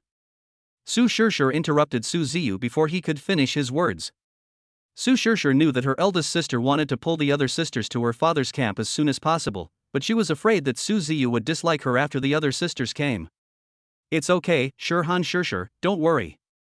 Dad will make the other daughters accept me as soon as possible. Wow, Shirhan, you are amazing. Su Ziyu took a look at the food on the table and smelled it, then gave Su Shirhan a thumbs up. Dad, I also helped my eldest sister. Seeing Su Ziyu praising her elder sister, Su Shirshir felt uncomfortable and pulled at the corner of Su Ziyu's clothes. Well, my Shirshir is the best. After saying that, Su Ziyu touched Su Shirshir's head and smiled. Dad, how about you try it? Well, Dad, come and try the food that big sister cooks. It's delicious. Then, Su Shirhan handed a pair of clean chopsticks to Su Ziyu. Shirhan, Shirshir, you two should sit down and eat together. After saying that, Su Ziyu picked up a piece of food and put it into his mouth. Su Shirhan stared at Su Ziyu with anticipation. Shirshir, come sit down and eat together. Su Ziyu said kindly. And Su Shirshir seemed to be unable to hear Su Ziyu's words. Bang! Suddenly, Su Shirshir fell to the ground, holding her stomach in pain, with cold sweat gradually appearing on her forehead. Hearing the voice, Su Ziyu and Su Shirhan quickly stood up and came to Su Shirshir and asked with concern. Shirshir, why do you look so bad? Are you feeling unwell? But Su Shirshir didn't respond. Su Ziyu was frightened by Su Shirshir and quickly prepared to send Shirshir to the hospital. Su Shirhan then remembered why her 6th sister was like this, and hurriedly stopped her father Su Ziyu. Su Shirhan lowered her head shyly. Dad, Shirshir is having her period? That? Su Ziyu looked at Su Shirhan in confusion. Shirhan, what is that? Dad, it's the one that girls have every month. After saying that, Su Shirhan ran into the room shyly. Su Ziyu then remembered what that was. When Lin Feer came for that period, Su Ziyu took leave every day to take care of Lin Feer. But now I have forgotten. Su Ziyu carried Su Shirshir and ran towards her room. Ding ling ling. As soon as she entered the room, Su Shirhan's cell phone suddenly rang. She saw that it was her mother calling, so she adjusted her mentality and answered the call. My mother's anxious voice came from the other end of the phone. Hanin, your sister is having her period these days, remember to take good care of her. Got it, Mom, Sure lives with me now, I will take good care of her. Well, then Mom, I'm going to go see my sister. Okay, Hanin, as the eldest sister you must take good care of the sixth sister. After saying that, Su Shirhan ran to Su Shirshir's room. See Su Ziyu busy in the kitchen. Su Shirhan smiled faintly. Dad, what are you doing now? Shirhan, I'll make something light. Shirshir can't avoid eating during her period. Well, Dad, I'm going to go see Shirshir first. Go ahead. Su Ziyu nodded. Seeing Su Shirhan leaving, Su Ziyu quickly took out his cell phone and searched online for how to deal with girls' menstrual period. Watching the water boil, Su Ziyu hurriedly brought the prepared light food into Su Shirshir's room. Shirshir, get up and eat something to warm yourself up. After Su Ziyu finished speaking, Su Shirhan quickly placed a pillow on the head of the bed to support Shirshir's back. Seeing Su Ziyu busy and sweating, Su Shirshir felt warm in her heart, as if she was much better than before. Shirshir, eat slowly and don't choke. Su Shirshir smiled sweetly. Dad, you are so good to me. Su Ziyu scratched Su Shirshir's nose and said, Shirshir, get well soon. Daddy will take you to your favorite place to have a good time. Chapter 11, Driving God Su Ziyu. Looking at Su Ziyu who was sleeping soundly on the bed, he slowly closed the door. Shirhan, is there anything else Shirshir needs to pay attention to during her period? After leaving the room, Su Ziyu asked.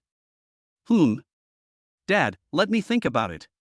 After a moment's silence, Su Shirhan slowly spoke. Oh, by the way, Dad, Shirshir has been weak and sickly since she was a child. Remember to keep warm and don't catch a cold during this period. Well, Daddy remembers that. Shirhan, you should go to bed early too. Su Ziyu nodded. In the evening, Su Ziyu came to Su Shirshir's door. Dong dong dong. Is Shirshir awake? Hearing Su Ziyu's voice, Su Shirshir rubbed her eyes and spoke quickly. Dad is awake. Then Dad comes in. Good. When Su Ziyu came in, he found Su Shirshir still hiding in the quilt, and then he reached out and touched Su Shirshir's forehead. Shirshir, how do you feel now? Su Ziyu asked. Dad, it's fine now. Then come out and eat something, and Dad will take you out to play later. Okay. When Su Shirshir heard that they were going out to play, she nodded excitedly. A few minutes later, at the dining table. Dad, where are you taking me later? Secret? And Shirshir's father told you not to talk while eating, didn't he? By the way, where's Dad's elder sister? Why haven't I seen her this morning? Your eldest sister went to a class reunion. Oh. Su Shirshir touched her bloated belly. The food her father cooked was so delicious that she could never get tired of it. Dad, I'm done. Then Shirshir, let's go. Su Ziyu drove the Pagani Velociraptor through the streets, roaring. Along the way, it attracted many passers-by to watch. At this moment, a person suddenly appeared on the street. Ah, there's someone in front of me, Dad. Hearing Su Shirshir's voice, Su Ziyu quickly stepped on the emergency brake. Fortunately, I was only one punch away from hitting the person. Ah! I hit someone. After saying that, he lay on the ground. Su Ziyu frowned. This person had no manners at all. He actually came out to commit fraud. Was he looking for death? But more and more people are coming and going on the streets. Dad! Su Shirshir had never seen anything like this since she was a child, and she grabbed Su Ziyu's sleeve worriedly. Su Ziyu frowned slightly. Shirshir, you stay in the car. Dad will go down and take a look. As soon as he got off the car, Su Ziyu smiled at the old lady lying on the ground. Seeing Su Ziyu smile, the old lady lying on the ground felt something was wrong, but she didn't know what was wrong. The old lady shouted at the top of her lungs. Everyone, take a look. Can rich people just bump into people at will? At this time, a passerby said, Don't be fooled, young man. That old man often comes out to scam people. But the old lady glanced at the passers-by and then grabbed Su Ziyu's trouser leg. If you want to scam people, you have to act like one. Look at what's that above? But the old lady looked confused when she heard Su Ziyu's words. Su Ziyu then pointed to the surveillance camera next to the street light. Seeing the old lady on the ground in the surveillance camera, she was stunned and then left Su Ziyu's sight in shame. After the old lady left, Su Ziyu realized that the passerby who had just helped him had already left, so he bowed slightly towards the place where the passerby had just been. Just like that, a gorgeous luxury car drove towards the suburbs. Su Shishir, who had just got off the car, was at a loss when she saw this scene. Woo woo woo. There were bursts of laughter at the scene. Dad, what are you doing? Having never seen such a large-scale scene before, Su Shishir asked cautiously. Shishir, this is an entertainment-grade track, specially used for sports car races to give the rich second generation a taste of life. Oh. Shishir, are you scared? Su Ziyu looked at Su Shishir, who was a little silent, and said jokingly. I didn't. Su Shishir's answer was like the buzz of a mosquito, and it was estimated that no one could hear it even if they were next to her. Looking at the scene, Su Shishir's blood boiled. Dad, can we go and experience it? Ah. Su Ziyu thought about it and wondered if his driving skills were good enough for normal driving or competitions. Isn't it okay, Dad? Su Ziyu looked at Su Shishir's expression and muttered in his heart, System, where are you? You didn't show up when I wanted you to, and yet you showed up anyway. Congratulations to the host for successfully activating the mission. Fuck, this works too. Accept my daughter's request and reward her with a set of Car God system. With the God of Cars system, I can finally participate in the competition as I wish. Shishir, you stay here for a while. Dad will go and sign up now. Oh yeah, Dad is awesome. Su Shishir jumped up happily after hearing this, attracting everyone around to look at them. Ding dong, congratulations to the host for completing the task. Do you want to activate the Car God system? Activation. A lot of information appeared in Su Ziyu's mind. When he looked at the surrounding vehicles, they were no longer what he saw before. They all turned into a string of mechanical parts displayed in front of Su Ziyu. As the race begins, the rest of the cars have already set off. Su Ziyu got nervous and the car suddenly rushed out and then stalled on the way out. The audience burst into laughter. Dad! Su Shishir had a worried look on her face. If she hadn't wanted to experience Su Ziyu, she wouldn't have had to participate in the competition. Su Shishir's face was full of self-blame. But Su Ziyu ignored Su Shishir's smooth operation and drove away quickly. Looking at the first car that appeared in front of them, Su Shishir raised her fist. Dad, overtake the car in front. Cold sweat slowly emerged from Su Ziyu's forehead, but his hands and feet still coordinated perfectly. He quickly changed the gear to fourth gear and stepped on the accelerator pedal. Su Shishir looked at the fleeting scene and was extremely happy at the moment. Shwa! After speeding past the first car, Su Shishir hit her head on the roof of the car. Oops. She touched the swollen area on her head and tears welled up in her eyes. Although she was in pain, she was extremely happy in her heart. Dad, there's a bend ahead. Su Shishir shouted at the top of her voice. Hearing his daughter's voice, Su Ziyu looked at her with a smile. When they were still 50 meters away from the bend, two sports cars appeared in front of him, but Su Ziyu did not slow down at all. Ah, I'm dying. Su Shishir quickly covered her eyes and screamed. Swish! Su Ziyu passed between the two cars at an astonishing speed, followed by a beautiful drift. Su Ziyu could clearly feel the direct friction between the car and the air. At this moment, the car seemed to be sparking due to the friction between the air. Su Shishir slowly opened her eyes and found that the two cars in front of her had been left behind. Ah! Damn it, Dad, there's a curve ahead. Su Shishir screamed at this moment. On the contrary, Su Ziyu's original nervousness has gradually faded, replaced by confidence. Seeing the curve getting closer and closer to her, Su Shishir became completely panicked. Su Shishir turned her head and glanced at her father, but he didn't slow down at the curve but instead accelerated. Chapter 12. Su Shishir ignores her. Su Ziyu clearly understood the temper of his sports car. The roaring drifting sounds filled Su Shishir's ears, shocking her so much that she quickly covered her ears. At this moment, Su Shishir was slumped in the passenger seat with her mouth closed, fearing that she would bite her tongue while speaking. Watching the three sports cars in front of him slowly slow down, Su Ziyu muttered to himself, interesting. Su Ziyu did not slow down but accelerated instead. Just then a bend appeared ahead and the three sports cars in front had to change their formation. Su Ziyu seized this opportunity and performed a perfect drift in front of Su Shishir. Dad, you almost scared me to death. Su Shishir screamed as she watched the fence on the runway almost fly out. Su Ziyu glanced at Su Shishir, who was sweating profusely, and said with concern, "Shishir, are you okay?" Su Shishir glanced at Su Ziyu and muttered to herself, "It would be strange if nothing happened."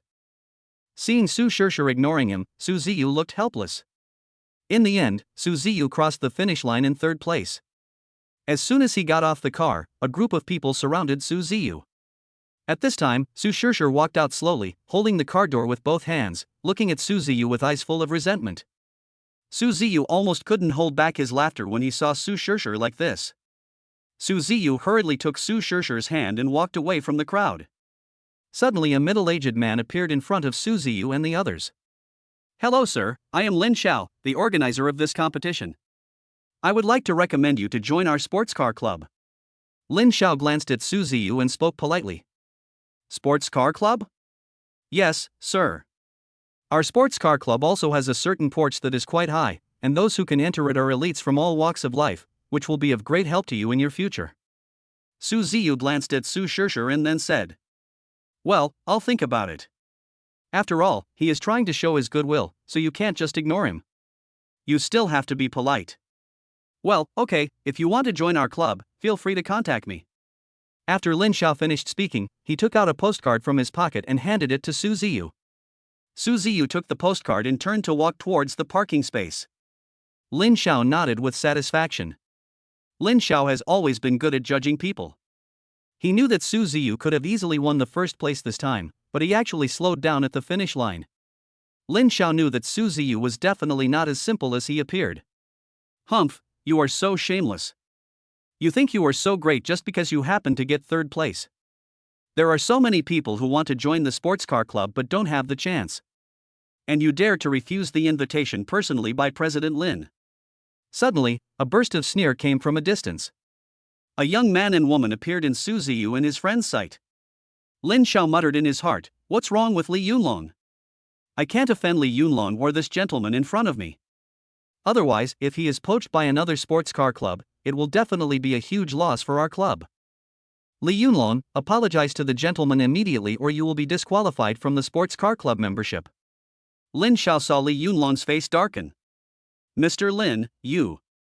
Li Yunlong didn't know why Lin Xiao wanted to defend Su Ziyu in this way.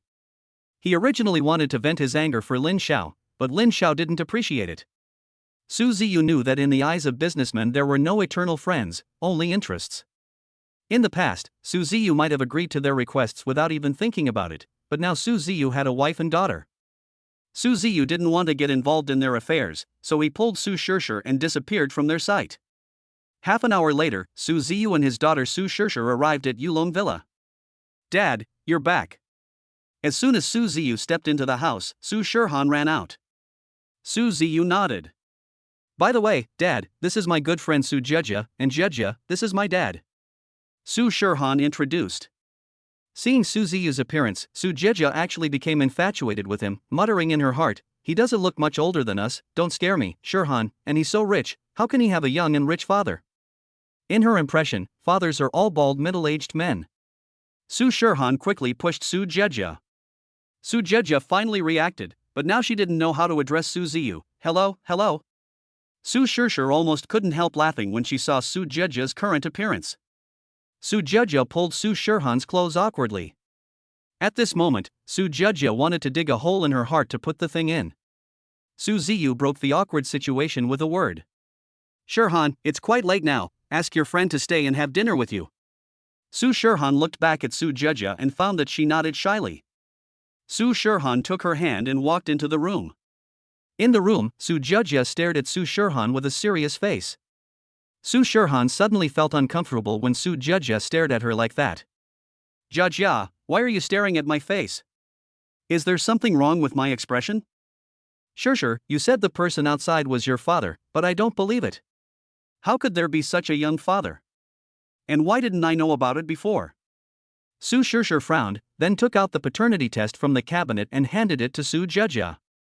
Su Jejia took a look and thought, "Wow, is it so exciting? Shirhan, what's going on?" Su Jejia looked at Su Shirhan with a puzzled look on her face and asked. Su Shirhan spoke slowly. "In fact, I only found out about this not long ago. I didn't even know my father was here before. Oh, so that's how it is. Su Jejia nodded, not quite understanding what he meant. Why doesn't such a good thing happen to me? It happens to my good friend. Su Jejia's voice was as soft as a mosquito at this moment. Jejia, what are you talking about? I can't hear you. It's okay. It's okay. Su Jejia waved her hands quickly. She was afraid that Su Shirhan would hear and laugh at her. Dong dong dong. There was a knock on the door. Big sister, it's time to eat. Su Shirshir's voice came from outside the door. Got it, I'll be right there. Then, Su Shirhan pulled Su Jejia out. Looking at the delicious dishes on the table, Su Jejia's eyes shone with gold. Wow, uncle, you did a great job. Su Ziyu nodded. That's right, there's nothing my dad can't do. Looking at Su Jejia praising Su Ziyu, Su Shirshir said with pride. Su Ziyu paused for a moment and then spoke. You must be hungry, how about trying something? After getting Su Ziyu's permission, the three girls picked up their chopsticks, and Su Jejia was the first to pick up the dish and put it in her mouth. Wow, uncle, your cooking is so delicious. Su Jejia spoke first. If you like it, eat slowly so you don't choke. Looking at the three little girls wolfing down their food, Su Ziyu spoke slowly. As soon as Su Ziyu finished speaking, Su Jejia looked at Su Ziyu with envy. Chapter 13. Don't disturb my life with my daughter. I wish my dad could be like Su's dad. Not only is he good looking but he's also a good cook. I really envy Shirhan and her sisters for having such a dad. Su Jejia muttered to herself. Then Su Jejia shook her head. Su Jejia now looked at Su Ziyu with admiration in her eyes. After eating, Su Shirhan looked at Su Ziyu. Dad, can Jejia stay and sleep with me tonight? Sure. But remember to ask Jejia to call her family to let them know. Yeah. Got it, Dad. Su Shirhan took Su Jejia's hand and ran into her room, skipping and jumping.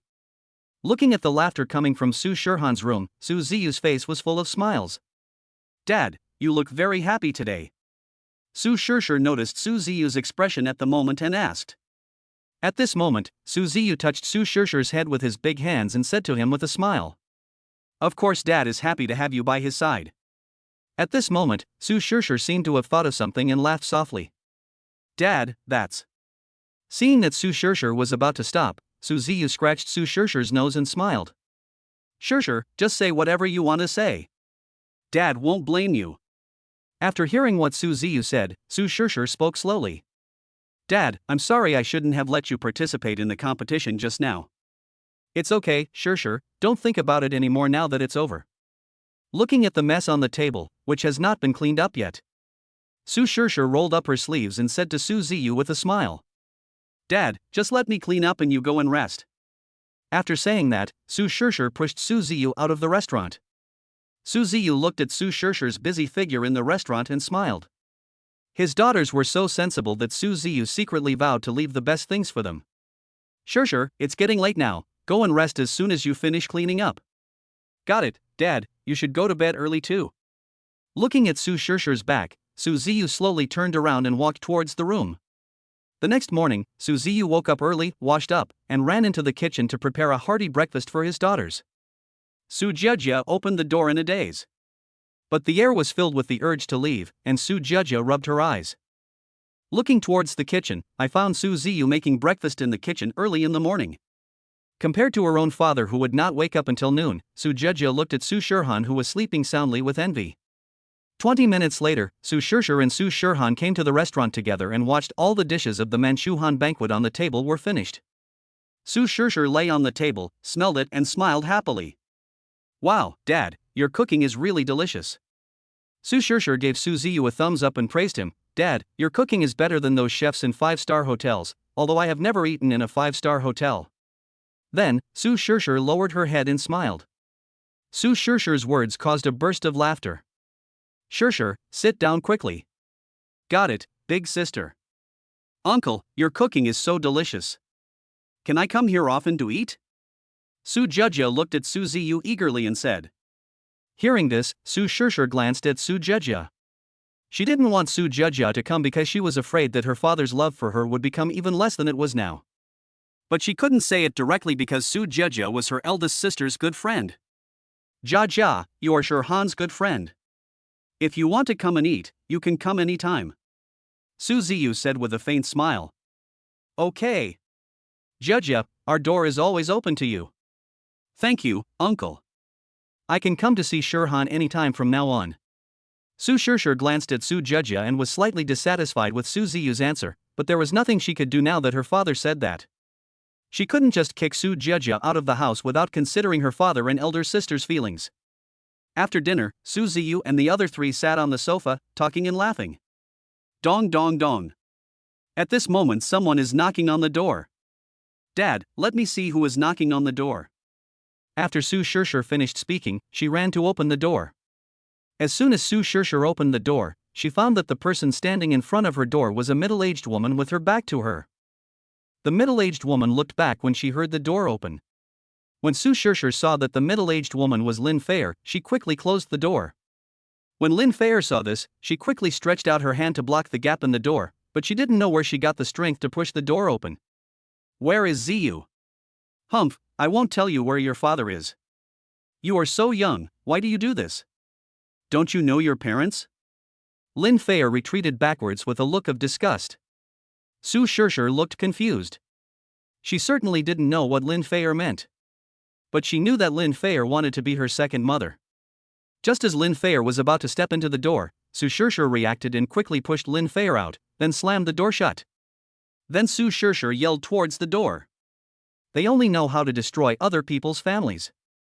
A mistress is always a mistress, and she will always be someone else's second-hand goods. Leave now or I'll contact security to kick you out, second-hand goods.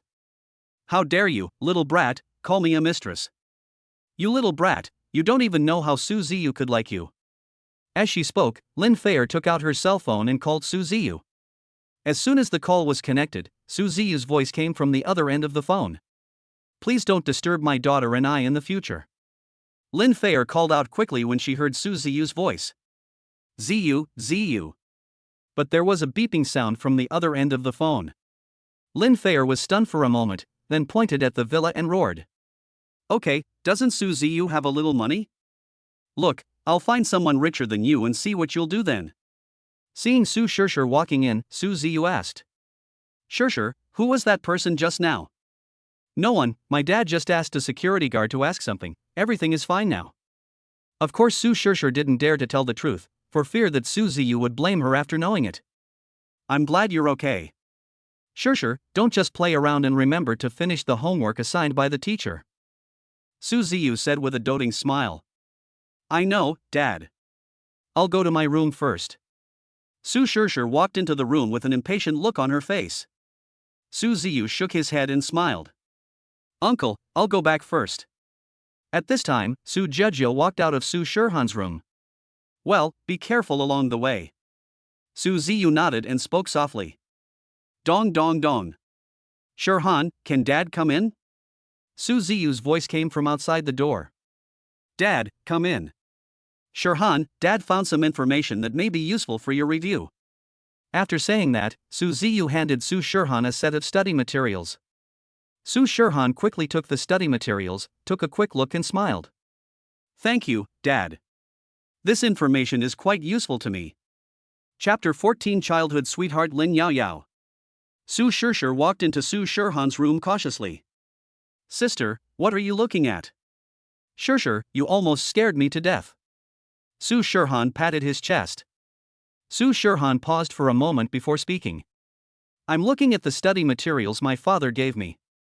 Hearing that it was the study materials given by her father, Su Shishir walked over, glanced at the stack of materials on the table, and muttered to herself. Dad, you are so stingy. You prepared study materials for my elder sister but not for me. No, you can't just let it go like this. As soon as Su Shishir walked out of her eldest sister's room, Su Ziyu saw Su Shishir looking absent-minded. Su Ziyu asked with concern. Shishir, why do you look so bad? After hearing Su Ziyu's voice, Su Shishir wanted to speak but finally held it back. Seeing that Su Shishir ignored him, Su Ziyu hurried over, fearing that Shishir was not feeling well. Shishir, why are you ignoring Daddy? Did Daddy do something wrong? Su Shirhan heard a noise in the corridor and walked out of the room. Seeing Shirshir ignoring her father, Su Shirhan remembered something. Dad, Shirshir must be angry with you because she saw you preparing study materials for me and you didn't prepare any for her. Oh. Su Ziyu had originally prepared study materials for Shirshir in the morning, but when he found out that Shirshir was resting, he didn't give them to her, resulting in Shirshir ignoring him now. Shirshir, wait for me. Dad will go get you the study materials now. After saying that, Su Ziyu ran to his room. Soon, Su Ziyu handed the file bag containing study materials to Su Shirshir. Su Shirshir took the file bag and opened it. She found that these study materials had been marked, and the watermarks were very clear, which clearly showed that her father had marked them not long ago. Su Shirshir wanted to laugh out loud but finally held it back. Su Shirshir nodded, well, it's okay. Then he muttered to himself, the study materials my dad gave my eldest sister were obviously not marked, but the ones he gave me were marked. With these materials, I won't have to worry about the exam in 2 days. Su Ziyu felt happy when he saw Shirshir paying attention to him. Ding ling ling. The phone suddenly rang. Su Ziyu took a look and found it was an unfamiliar number, so he answered it immediately. Brother Ziyu, where are you now? A familiar voice came from the other end of the phone, but Su Ziyu couldn't remember who it was for a moment. Why, Brother Ziyu, have you forgotten about me? Su Ziyu then remembered that it was Lin Yaoyao's voice, and Lin Yaoyao was Su Ziyu's childhood sweetheart. How could it be, Yaoyao? We grew up together, how could I forget you? After a brief pause, Su Ziyu continued. Yaoyao, you went abroad to study, so you're back? Yes. Brother Ziyu, I just graduated and returned to China, so I wanted to come and see you. Brother Ziyu, I'll wait for you at the hotel we used to go to. After saying that, Lin Yaoyao hung up the phone. There was a beeping sound from the phone, and Su Ziyu shook his head and smiled bitterly. Dad, who is the Yaoyao you just mentioned? Yes, a friend of my father's. Su Shirshir looked at Su Ziyu with half belief and half doubt. Looking at Su Shirshir, who was so suspicious, Su Ziyu smiled faintly. Shirshir, Shirhan, do you want to go out with Daddy? Dad, I'm not going. I have an exam in 2 days. Shirhan, what about you? Seeing her father asking her, Su Shirhan hesitated for a while. Seeing Su Shirhan hesitating, Su Shirshir whispered in her elder sister's ear for a while. Su Shirhan said with a smile. Well, then Dad, I'll go with you. Soon, Su Ziyu led Su Shirhan to the front of the hotel. Su Shirhan looked at the waiter wearing Mianjiang costume in front of the special hotel with excitement on her face. Then, the waiter slowly walked towards Su Shirhan. The waiter said respectfully, Welcome beautiful little sister to our special hotel. Looking at the waiter who was half bending over, Su Shirhan reached out to touch Mei Yang Yang's clothes, but when she almost touched the waiter, he stood up straight, which scared Su Shirhan. Su Shirhan grabbed Su Ziyu's hand and said, Dad. Su Ziyu touched Su Shirhan's head lovingly and said with a smile, It's okay, Shirhan, let's go in. Dad, you go in first. I left my phone in the car and forgot to take it down. I'll go get it. Su Ziyu nodded. When Su Ziyu walked into the hotel, he saw a hot woman appear in front of them. Brother Ziyu, do you still remember me? You are Yao Yao. Unexpectedly, the dark, short and even slightly fat little girl has changed so much. Now she has an elegant face and a tall and plump figure. Su Ziyu almost couldn't recognize that this was the girl who was pestering him at the beginning. Lin Yaoyao said with a little dissatisfaction. Brother Ziyu, I recognized you right away, but what about you? Have you forgotten me a long time ago? Looking at Lin Yaoyao's eyes, Su Ziyu, who had been in a relationship, knew that Lin Yaoyao still had feelings for him, and he had always regarded Lin Yaoyao as his own sister. How could I forget you? You are always in my heart. Hearing Su Ziyu's words, Lin Yaoyao slowly walked towards Su Ziyu, but with every step she took, Su Ziyu took a step back. You said you haven't forgotten me, then why are you so afraid of me? Lin Yaoyao's words attracted the attention of the others, who turned to look at Su Ziyu and the others. Lin Yaoyao then realized that something was wrong and quickly asked Su Ziyu to sit down. As soon as he sat down, Lin Yaoyao kept staring at him, making Su Ziyu feel uncomfortable all over. Ring, ring, ring. As a bell rang, Su Shirhan walked into the hotel. Dad, where are you? Hearing Su Shirhan's call, Su Ziyu stood up and waved towards Su Shirhan. Shirhan, I'm here. When Lin Yaoyao heard the name Shirhan, she felt particularly familiar and stood up following Su Ziyu. Lin Yaoyao was stunned when she saw Su Shirhan. "Hey, aunt, why are you with my dad?" "Dad?" Then Lin Yaoyao covered her mouth in surprise. After a brief pause, Su Shirhan realized that her father was here to see her childhood sweetheart, so she looked at Lin Yaoyao and asked, "Aunt, are you my father's childhood sweetheart?" Lin Yaoyao looked at Su Ziyu and saw Su Ziyu nodded. "Yes, Hanin, does your mother know that you are here to see your father?" Lin Yaoyao asked with concern. Su Shirhan shook her head and nodded. Lin Yaoyao was at a loss. "Shirhan, why do you call Yaoyao aunt?" "Oh, by the way, I haven't told Dad yet, Aunt Yaoyao is my mother's cousin." "So that's how it is." Su Ziyu nodded. "I didn't expect that Shirhan and the other 7 sisters were born to Linqi and brother Ziyu." "What a fate!" Lin Yaoyao said happily. Su Shirhan muttered in her heart, Shirshir just whispered to me that I can't let my father stay with other women for too long. Even though this is my aunt, I have to think of a way. Chapter 15: Customizing Clothes for My Daughter. "Shirhan, come and sit down." Lin Yaoyao waved her hand and said. Su Shirhan just nodded. "Brother Ziyu, Hanin, you guys can order whatever you want to eat." Lin Yaoyao handed the menu to Su Ziyu. Su Shirhan quickly took the menu and took a look at it. She was so scared that her hands were shaking. She didn't expect that the food in this hotel was so expensive. Su Shirhan and her friends had rarely been to a hotel since they were young, let alone seen such expensive meals. Su Ziyu touched Su Shirhan's head and said lovingly, "Hanin, just give some to daddy." Su Shirhan nodded like a chicken pecking at rice. Su Ziyu didn't even glance at the menu, and smiled at the waiter, "Just serve a dozen or so of your signature dishes." Su Shirhan was playing with her phone while muttering to herself, "If I had known earlier, I would have asked Dad to order such a costly item. By the way, sir, what kind of water or wine do you need?" "Have a bottle of Yanghe Blue Dream 9. Lin Yaoyao spoke lightly. "Yes, miss." After saying that, the waiter burst into laughter and quickly ran to the kitchen to give instructions, fearing that Su Ziyu and the others would leave if they were late. "Aunt, are my mom and the others okay?" Su Shirhan asked after the waiter left. "Hanin, your mother is doing very well, but she misses you sisters so much." After a brief pause, Lin Yaoyao looked at Su Ziyu. "Brother Ziyu, when will you take Hanin and the other sisters to see Lin Shi? Lin Shi can't forget you." Su Ziyu glanced at Su Shirhan, then shook his head and smiled bitterly. Seeing that Su Ziyu didn't say anything, Lin Yaoyao changed the subject. "Forget it, Hanin should be hungry and eat the vegetables first." Seeing that her father and aunt had stayed together for so long, Su Shirhan said, "Dad is a little cold now, can we go home first?" "Okay then, Yaoyao, I'll accompany Shirhan home first and we'll make an appointment another day." Su Ziyu said with a smile. "Brother Ziyu, don't be so polite to me. It's winter now after all. Don't let Hanin get frozen. Let's go home quickly." Lin Yaoyao looked helpless. She originally wanted to stay with Su Ziyu for a while longer. Looking at Su Ziyu's departing back, Lin Yaoyao's eyes became moist. She knew that Su Ziyu still loved Lin Shi in his heart, so she might as well help them be together. From this moment on, Lin Yaoyao planned to bury her love for Su Ziyu deep in her heart forever. Of course, Su Ziyu didn't know this. Soon, the two arrived at the clothing store. "Dad, what are we doing here?"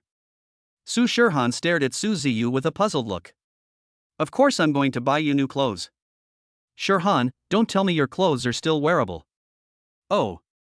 Without any hesitation, Su Ziyu took Su Shirhan by the hand and walked into a store that specializes in custom-made clothing for young women.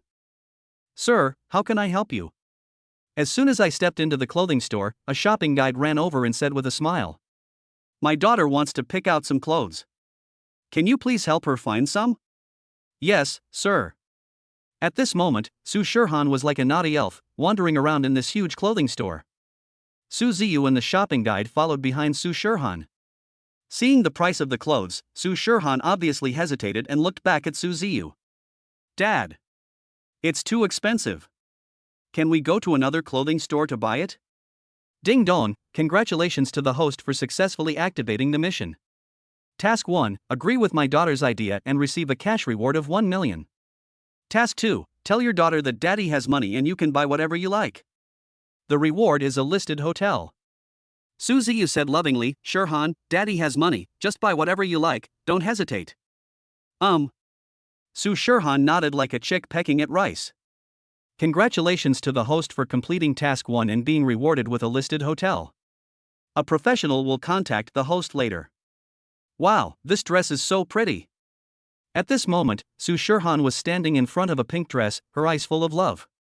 Seeing this, the shopping guide hurriedly walked up and said with a smile, "Little sister, you have a good taste. This dress is a limited edition Lolita dress."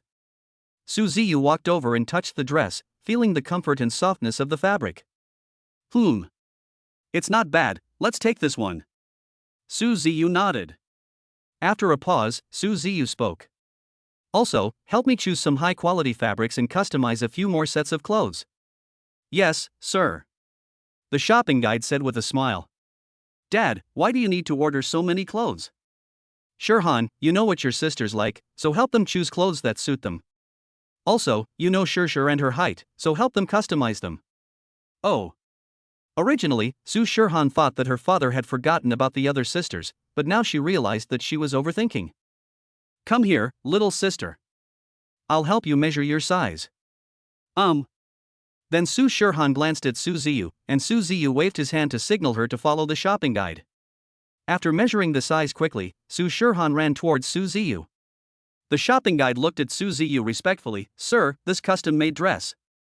Before the salesperson could even start speaking, Su Ziyu interrupted her. "My daughter should have told you the measurements, so just do what she said." "Okay, sir, do you still want that Lolita dress, sir?" Su Ziyu just nodded. The shopping guide was immediately overjoyed and quickly ran to the back, fearing that Su Ziyu would take Su Shurhan away if she turned around. Not long after, the shopping guide appeared again. "Little sister, your dress is already wrapped," the shopping guide said respectfully with a smile on her face. Su Shurhan quickly took the package and smiled brightly as she looked at the dress inside. Then Su Ziyu paid the money and took Su Shurhan away. Looking at the backs of Su Ziyu and his daughter as they left, the shopping guide's face was filled with envy. "Does Shurhan like it?"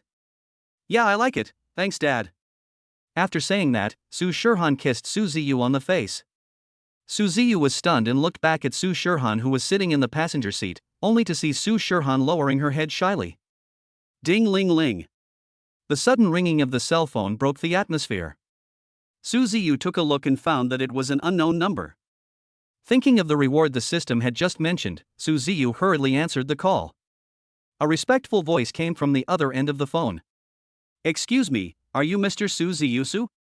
"Yes." "Mr. Su, please come to Kaigwang Hotel." "Is it the newly listed Kaigwang?" After a pause, Su Ziyu asked excitedly. "Yes, Mr. Su." "Okay, I'll be there in a minute." Su Ziyu's face was full of surprise. He didn't expect that the system would give him a hotel worth tens of millions. "Dad, why are you so happy?"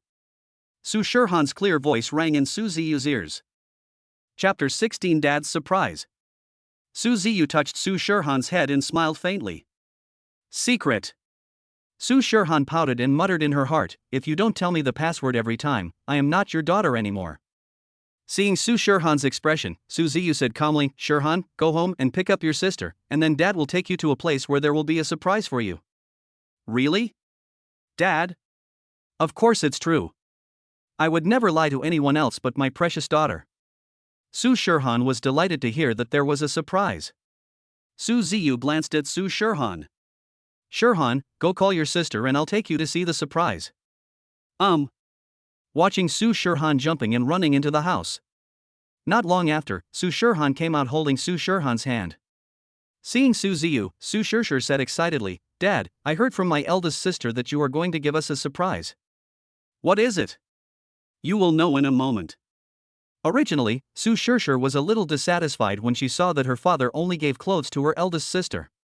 But when she heard that her father had a surprise for them, she quickly put down the things in her hands and ran out. Su Shurshur glanced at Su Ziyu and muttered in her heart, "Dad, if this is not the surprise I imagined, I will ignore you." But what she didn't know was that her glance at her father happened to be seen by him. At 2:32 in the afternoon, Su Ziyu brought his daughter to the front of Kaigwang Hotel. Su Shurshur was shocked when she saw the armed guards walking back and forth on both sides of the hotel. She had never seen such a scene since she was a child, so Su Shishir hid behind Su Ziyu. Dad, what are we doing here? Su Shirhan on the side didn't say a word, but just looked at the hotel environment indifferently. To be honest, apart from the guards, the environment of this hotel is quite beautiful. Then, Su Ziyu smiled faintly. Shirhan, Shishir will know when you go in. When Su Ziyu and the other two just stepped into the Kaiguang Hotel, a man in his 20s ran towards them. He took a deep breath and said respectfully, "Hello, Mr. Su. I am He Weidong, the manager of this hotel." Su Ziyu nodded. After a pause, He Weidong said respectfully, "Please ask Mr. Su to come to the office to hand over the financial information of Kaiguang Hotel." When Su Shishir heard the name Mr. Su, she shook her head and looked around, but there were only 3 of them. Su Shishir covered her mouth with her hands in shock. Could this be the surprise daddy mentioned? On the contrary, Su Shishir and Su Shirhan were relatively calm. It seems that in Su Shirhan's impression, nothing Su Ziyu does is important. Shishir, Shirhan's dad has something to take care of, so you two can go walk around first. Su Shirhan and Su Shishir nodded excitedly like chicks pecking at rice. Well, let's go. Su Ziyu was obviously unhappy. Okay, Mr. Su, this way please. He Weidong saw that Su Ziyu was somewhat dissatisfied, so he walked up to Su Ziyu and spoke respectfully. In the office, Su Ziyu sat calmly in the main seat, listening to He Weidong's report. Boss Su, our Kaiguang Hotel's daily net profit is as high as 430,000, and the quarterly profit is more than 40 million. Su Ziyu picked up the tea that had been prepared long ago and took a sip. Good tea. He Weidong wiped the cold sweat from his forehead and said respectfully, Boss Su, I've prepared some top-quality vegetable leaves for you. I'll get them right away. After saying this, He Weidong was about to get up, but Su Ziyu stopped him. Su Ziyu took a quick look at the financial statements in his hand and spoke slowly. Good tea is good tea, but I don't want someone to damage the hotel's reputation for their own benefit. If it doesn't damage the hotel's reputation, I can turn a blind eye. Of course He Weidong could tell that Su Ziyu's words contained both threats and corresponding benefits. He Weidong turned pale and knelt on the ground. Boss Su, don't worry, I will never do anything I shouldn't do. After hearing this, Su Ziyu nodded with satisfaction. Su Ziyu underestimated in his heart, after all, He Weidong is more familiar with the hotel. It would not be appropriate to replace him for no reason. Get up. Su Ziyu walked over and helped He Weidong up. Thank you, President Su. I will definitely not let you down. He Weidong said excitedly. Okay, remember what you told me. If you harm the interests of the hotel, I don't mind finding someone to replace you.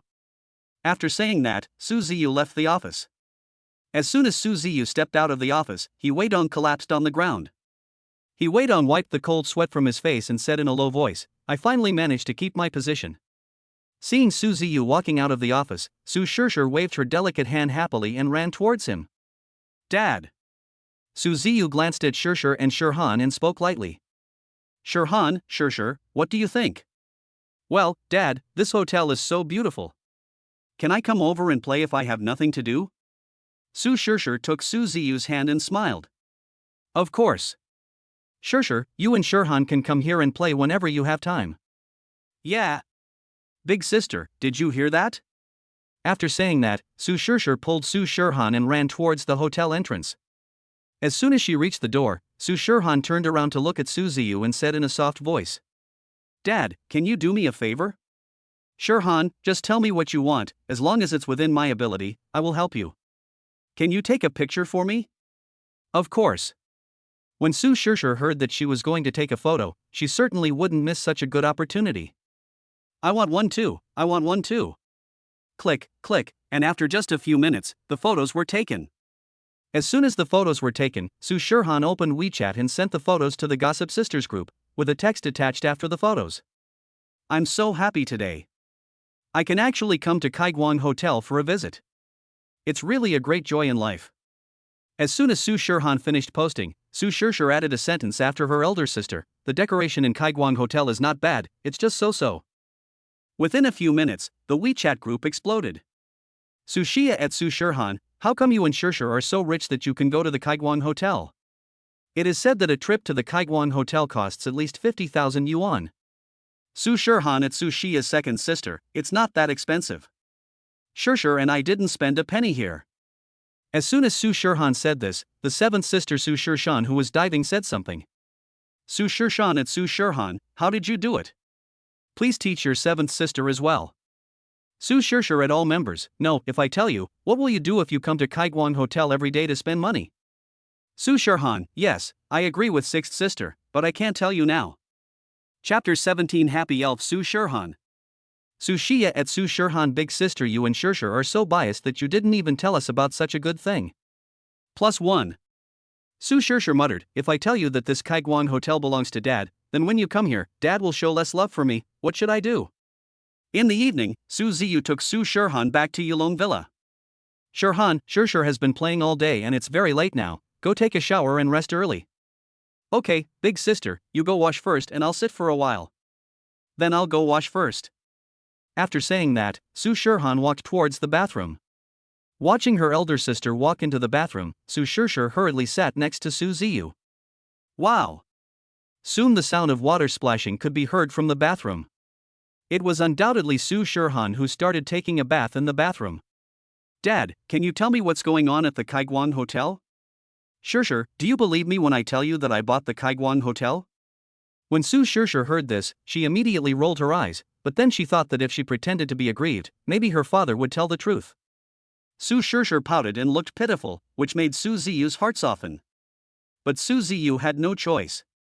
If he told his daughter that he had a system, she would definitely laugh at him. Su Ziyu quickly changed the subject.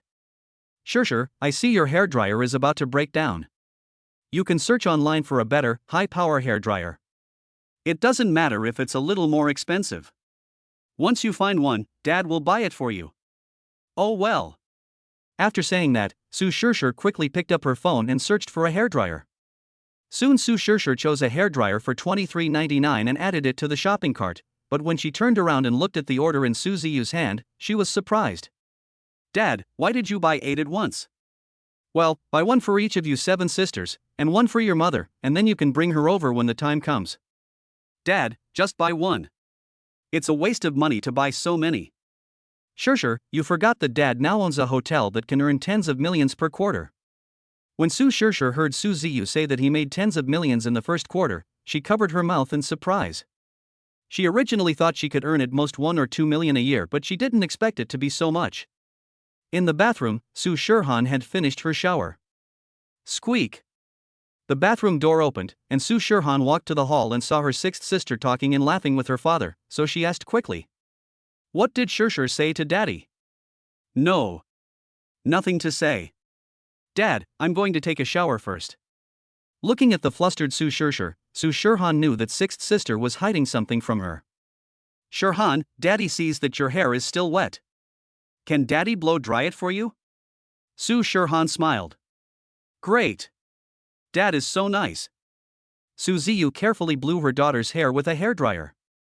Su Ziyu had never used a hairdryer before, so he was a little unfamiliar with it at first, but with his intelligence he quickly mastered the functions of the hairdryer. Dad, I see you seem quite unfamiliar with using a hairdryer at first. You rarely use a hairdryer. Su Shirhan stared at Su Ziyu and asked. When Su Ziyu looked at Shirhan's pitiful appearance, his heart seemed to melt at once. Su Ziyu recalled the past and found that there really wasn't one. After all, Su Ziyu always had short hair. Dad basically never used a hairdryer before, but now it's different. Dad, now that I have you, I can help you blow dry your hair every day from now on. Su Shirhan covered her mouth and lowered her head shyly. I didn't expect that I would be the first girl to have my father blow dry his hair. None of my other sisters and my mother have received this kind of treatment. Very happy. Su Shirhan looked up at Su Ziyu and asked. By the way, Dad, what did you say to Shirshir just now? Nothing. Shirshir just searched for hairdryers online and asked Dad to buy one for you sisters. Dad, this one of mine is still usable, can you help me return that one? Shirhan, listen to Daddy. Su Shirhan knew that she couldn't beat her father, so she didn't say anything more. Not long after, Su Shirhan's hair was blown dry by Su Ziyu. Wow! Daddy dried his hair so quickly. So fast. Normally it takes me at least 10 minutes to blow dry my hair myself. I didn't expect that it would be so fast when my dad blow dried my hair. Su Ziyu touched Su Shirhan's head and smiled lovingly. Shirhan, your hair is dry now, so go to bed early. Yeah, okay, Dad. Then you should rest early, too, Dad. After saying that, he jumped into the room like a happy elf. The next morning, Su Shirhan, who had just finished washing up, smelled the fragrance in the corridor and was surprised. Wow! It smells so good. Is Dad going to make something delicious in the kitchen? Su Shirhan ran to the kitchen without even having time to put on makeup. I saw my father busy in the kitchen. When Su Ziyu heard some movement behind him, he turned around and found Su Shirhan standing behind him. Shirhan, stay away from Daddy and don't get splashed by the oil. Oh. Then he walked out of the door and watched his father busying himself like a spectator. Seeing Su Ziyu taking the golden fried dough sticks out of the pan, Su Shirhan hurried in. Dad, let me help you. Little greedy cat. Su Ziyu quickly pushed Su Shirhan to the door. Go wake Shirshir up and we can eat soon. Oh. Su Shirhan pouted and walked towards Su Shirshir's room. When Su Ziyu brought the fried dough sticks and hot buns into the restaurant, Su Shirshir rubbed her eyes and was pushed out of the room by Su Shirhan in a daze. Su Shirshir smelled the fragrance and opened her eyes, looking shocked. Sister, what smells so good? Then, Su Shirhan pointed to the fried dough sticks and buns on the table. Su Shirshir quickly ran to the dining table and smelled it. He looked up at Su Ziyu, who was busy in the kitchen, and asked, Dad, you did this? Of course Dad did it, otherwise it would be you who did it. Su Shirhan patted Su Shirshir's head unhappily and said. Su Shirshir's stomach started to growl. Dad, I'm a little hungry. Can I eat something first? Before Su Ziyu could say anything, Su Shirhan said calmly. Go wash up quickly, and then come back to eat. Oh. Then I'll go wash up first. After saying that, he glanced at Su Shirhan and walked towards the bathroom. Su Shirshir walked out less than 5 minutes after she went in. As soon as she put the fried dough stick into her mouth, Su Shirshir's eyes suddenly lit up. Wow! Dad, why do you cook such delicious food every day? It seems like I can never get tired of eating it. Su Ziyu smiled and said, Really, Shirshir? If it tastes good, eat more. Chapter 18 Lin She prepares to come to Huaizhong. Su Shirshir nodded like a chick pecking at rice. Ding ling ling. Su Ziyu's cell phone suddenly rang. Su Ziyu took it out and saw that it was Lin Yaoyao calling, so he quickly answered the call. Lin Yaoyao's laughter came from the other end of the phone. Brother Ziyu, I have good news for you. Yaoyao, you say. Hearing that it was Aunt Yaoyao calling, Su Shirhan and Su Shirshir put down the fried dough sticks in their hands and kept staring at Su Ziyu. Hanin may have already told you, but I think it's necessary to tell you again. Lin she said that she will go to visit Han Han and her sisters in a couple of days. What? Who are you talking about coming to see Shirhan and her sisters?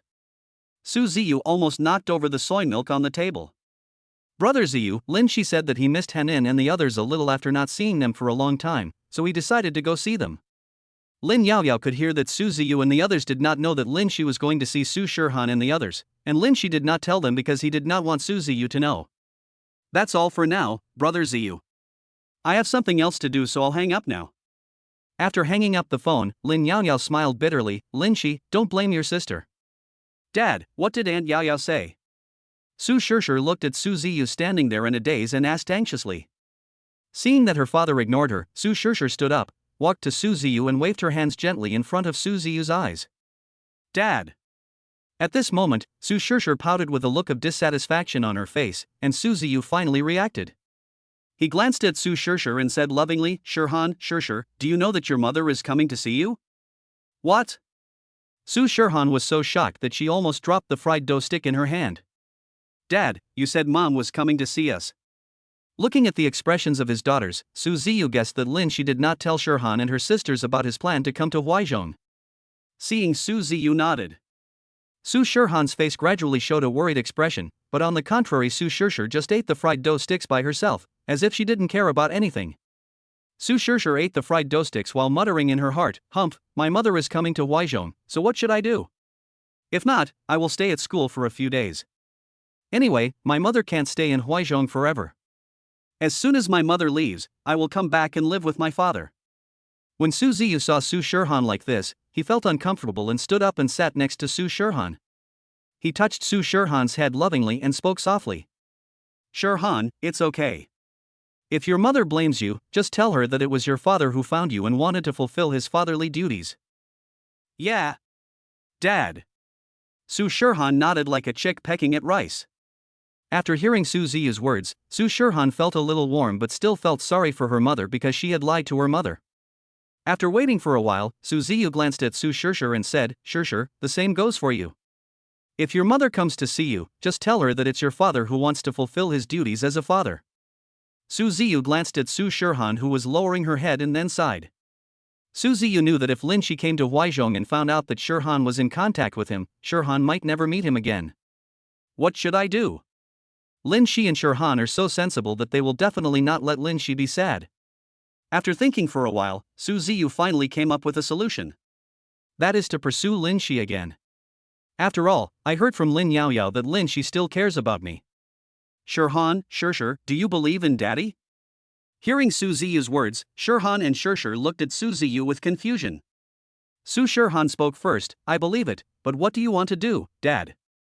There is only one way for us to stay together as a family. Seeing that her father was keeping her in suspense, Su Shirhan became anxious and stomped her feet.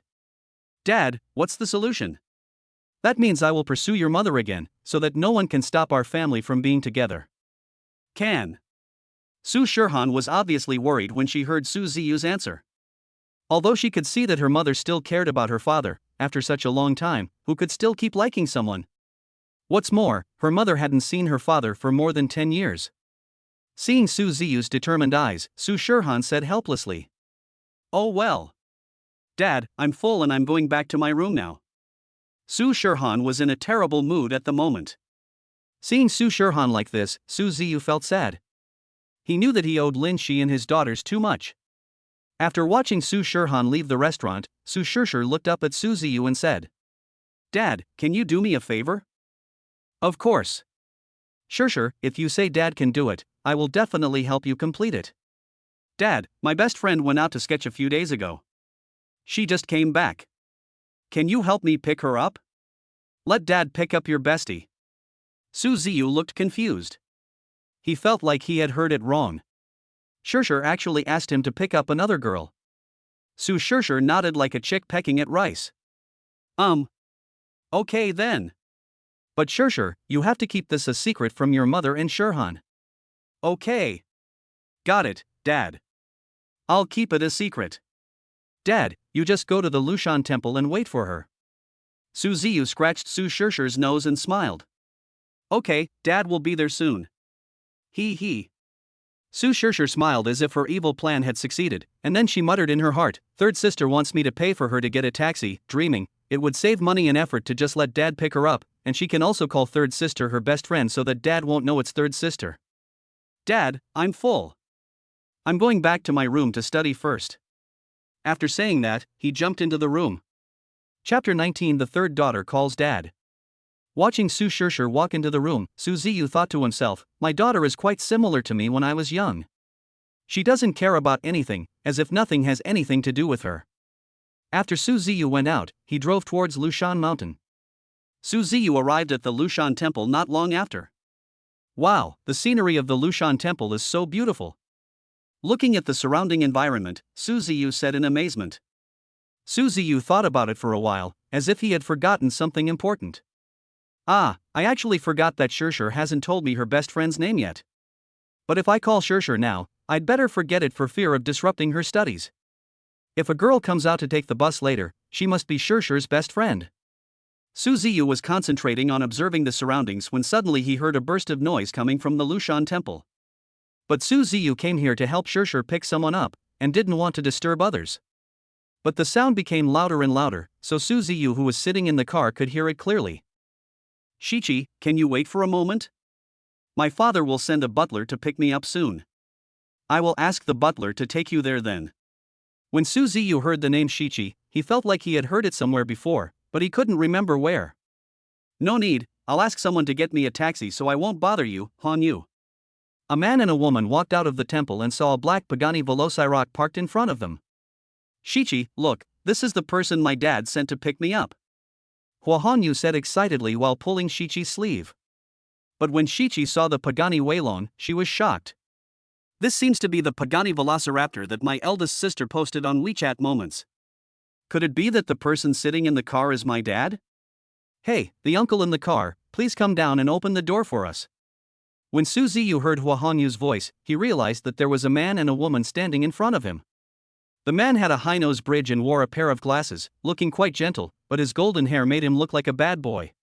On the contrary, the girl had black hair, a delicate oval face, and eyes as dazzling as two stars, making Su Ziyu unable to take his eyes away.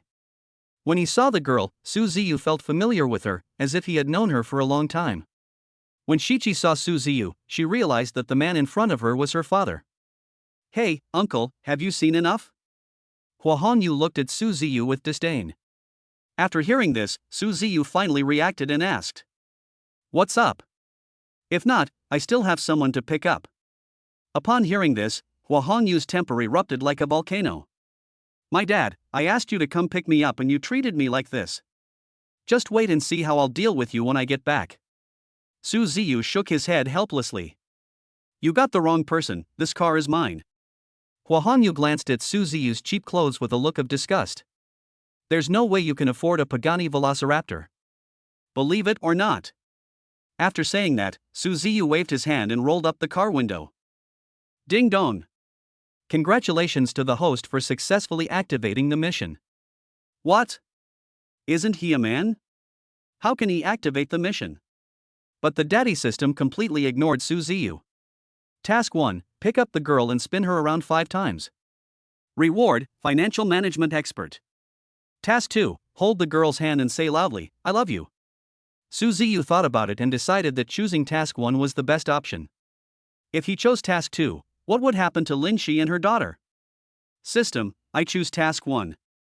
Host, please complete the task within the specified time of 5 minutes. Su Ziyu quickly opened the car door. That's the way it is. Hua Honyu's expression improved a little when he saw Su Ziyu open the car door. But Su Ziyu actually walked past him. Hua Hongyu was stunned at this moment. He thought Su Ziyu was coming down to pick him up, but he never expected that Su Ziyu actually passed him and walked towards Su Shichi. Seeing Su Ziyu getting closer and closer to her, Su Shichi's heart was pounding, for fear that her father would think that she had some relationship with Hua Hongyu. When Su Ziyu walked in front of Su Shichi could see that the look in her father's eyes at that moment was the same as the look her mother gave her. Su Shichi clenched her fists, lowered her head shyly, and whispered, "Dad." But I don't know if Su Ziyu really didn't hear it.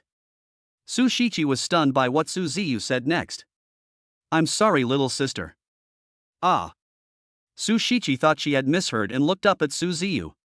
Suddenly, Su Ziyu held Su Shichi in his arms. Su Shichi's dream since childhood was to feel how warm it was in her father's arms, and now her wish has finally come true. 1 circle. 2 laps. Looking at Su Ziyu hugging Su Shichi, Hua Hongyu was obviously a little angry. "Put Shichi down quickly, or don't blame me for being rude to you." But Su Ziyu ignored Xiao Hongyu and continued to hold Su Shichi and complete the last circle. The 5th lap was finally over. Su Shichi now felt dizzy and spoke anxiously. "Dad, you made me dizzy." "What?" Su Ziyu thought he had heard it wrong, so he shook his head and continued to ask. "Little sister, what did you call me just now?" "Dad, I'm your daughter Su Shichi." Su Ziyu was surprised, and then he muttered in his heart, "Isn't this Shirshir's best friend? How did she become my daughter? Did Shirshir lie to herself?" Ding dee. Suddenly, a Mercedes-Benz E300L drove towards Su Ziyu and the others, but no one paid any attention to it. When a middle-aged man got out of the Mercedes-Benz E300L, Hua Hongyu ran towards the middle-aged man crying. "Dad, he bullied me." Hua Hongyu pointed at Su Ziyu and roared. "What? Someone dares to bully my son, Hua-san?" Seeing his baby son crying like this, the middle-aged man rolled up his sleeves and walked towards Su Ziyu. Su Ziyu just had his back to Hua-san, and Hua-san looked at Su Ziyu's figure and felt very familiar, but he didn't know where he had seen him before. "Dad?" Su Shichi grabbed Su Ziyu's arm tremblingly, and a worried expression gradually appeared on her face. Feeling Shichi's worry, Su Ziyu squatted down, stroked his daughter's face with his hand and smiled faintly. "It's okay, Dad can handle it." After saying that, Su Ziyu turned around. Hua-san was shocked and thought he was hallucinating. He rubbed his eyes, but the figure in front of him gradually became clearer. Cold sweat gradually broke out on Hossan's forehead. This little bastard could have messed with anyone else, but he had to mess with the person the old man likes. If the old man knew about this, wouldn't all my hard work over the years be in vain? The last time the old man of the Hua family saw Suziyu, he intended to recruit Suziyu, and then announced at the meeting that no one in the Hua family should do anything that would be dissatisfying to Suziyu, and anyone who violated would be expelled from the Hua family.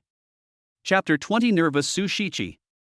Ding dong, congratulations to the host for completing task 1 and rewarding the financial expert. Host activated? Activation. At this time, a large amount of information flooded into Su Ziyu's mind.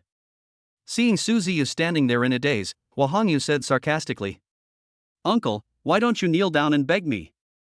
If you can satisfy me, maybe I can even ask my father to spare you." Hua Hongyu now feels fearless because he has Hua-san's support. "Bastard, why don't you apologize to Mr. Su now?" "Yes, to." "Hey! Dad, shouldn't you take care of him?" Feeling something was wrong, Hua Hongyu quickly turned around and found that Hua-san was pale at the moment. Su Shichi covered her mouth with her hands in shock when she saw the scene. She couldn't believe what was happening before her eyes was real. She knew that Hua Hongyu was a rich second generation in the class, and his father Hua-san was also one of the most famous people in Antique Street.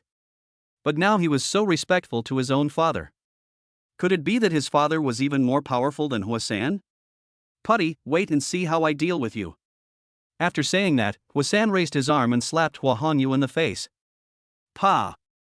Hua Hongyu covered his face, which was gradually turning red. He couldn't believe that his father had never beaten him since he was a child, but this time he beat him in front of outsiders. "Dad, why did you hit me?" "Because you offended Mr. Su, apologize to Mr. Su quickly." After a short pause, Hua-san turned around and looked at Su Ziyu, bending over and saying respectfully, "Mr. Su, my son is very naughty. I hope you can let him go." "Who are you?"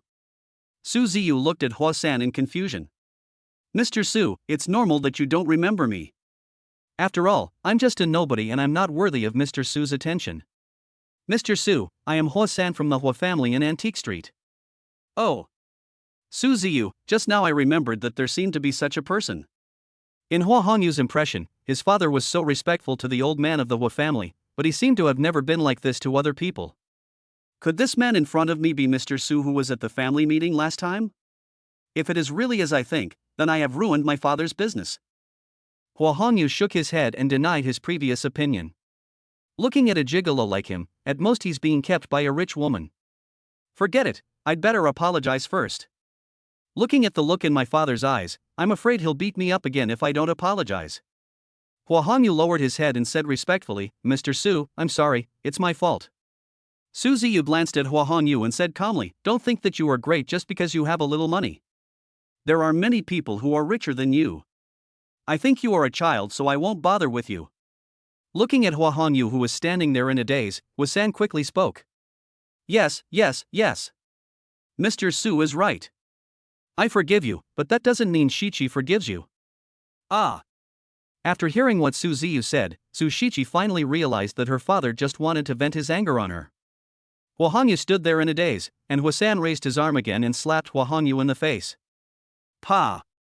The sound rang out again. "Evil son, why don't you apologize to Miss Su quickly? Miss, your family is full of ladies." Su Shichi almost couldn't control her temper, but when she saw Su Ziyu beside her, she finally held back and didn't say it out loud. "Oh." Hua Hongyu clenched his fists, but there was nothing he could do now, so he nodded like a chick pecking at rice. "Shichi is me." Before Hua Hongyu could finish his words, Hua-san glared at him and signaled him to call her Miss Shichi. Hua Hongyu then understood what his father meant and quickly changed his words. "Miss Shichi, I was wrong. I will never bother you again." Hua-san nodded with satisfaction after listening to this, but he was stunned when he looked up. At this moment, Su Shichi was pouting and seemed still dissatisfied with Hua Hongyu. He also knew that if he couldn't satisfy Su Shichi, Su Ziyu would never give up. Hua-san took out a bank card and handed it to Su Shichi, then said respectfully, "Miss Su, there is 100,000 in the card as a gift to you.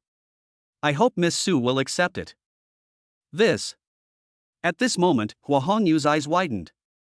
Although he was recognized as a rich second generation, 100,000 was at least his pocket money for 5 months. Hua Hongyu felt that Hua San's move was unnecessary. But in Hua San's eyes, the meaning is different. If Su Shiqi accepts Su Ziyu, she will definitely not object. Then Su Ziyu may still remember what happened today in the future. Dad.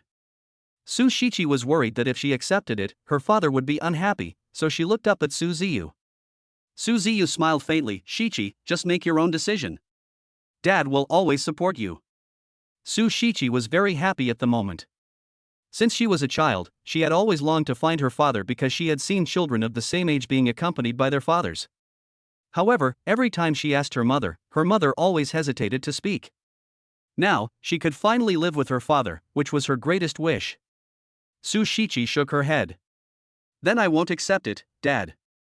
After saying that, Su Shiqi pulled Su Ziyu onto the Pagani Weilong. Ms. Shiqi. Hua San hurriedly ran to Su Ziyu and the others. He knew that Su Ziyu's approach would not work at the moment, but after seeing Su Ziyu care about his daughter more than he loved himself in the antique shop last time, Hua San knew that as long as Su Shiqi agreed, Su Ziyu would not object. Su Ziyu's face gradually became gloomy.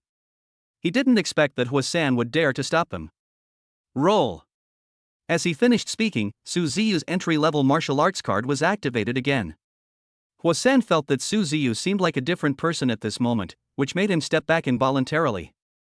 After wiping the cold sweat from his forehead, Hua San immediately lowered his head and said respectfully, Mr. Su, I'm sorry, I was wrong. After saying this, Hua San turned around and pulled Hua Hongyu away dejectedly, fearing that if they were any later, they would not be able to leave. Hua Hongyu had never seen his father so scared. Hua Hongyu hurriedly asked, Dad, what's wrong with you? Why do you look so bad? Stay away from Mr. Su's daughter in the future, otherwise no one can save you. Hua San lowered his voice very low at this moment. Ah. Why? Hua Hongyu was shocked. No matter how big the incident was in the past, Hua San was never as anxious as he is now. But why was he like this time? Could it be that Mr. Su that Dad mentioned is really the person that the old man mentioned? But Hua San did not answer Hua Hongyu's question. Su Ziyu was unaware of the conversation between Hua San and Hua Hongyu. At this moment, Su Shiqi had a lot of things to say to her father, but when she met him now, she didn't know how to start. Su Ziyu glanced at Su Shiqi, but Su Shiqi seemed a little nervous at the moment. Her hands were clenched tightly, but Su Ziyu still found that her hands were trembling slightly.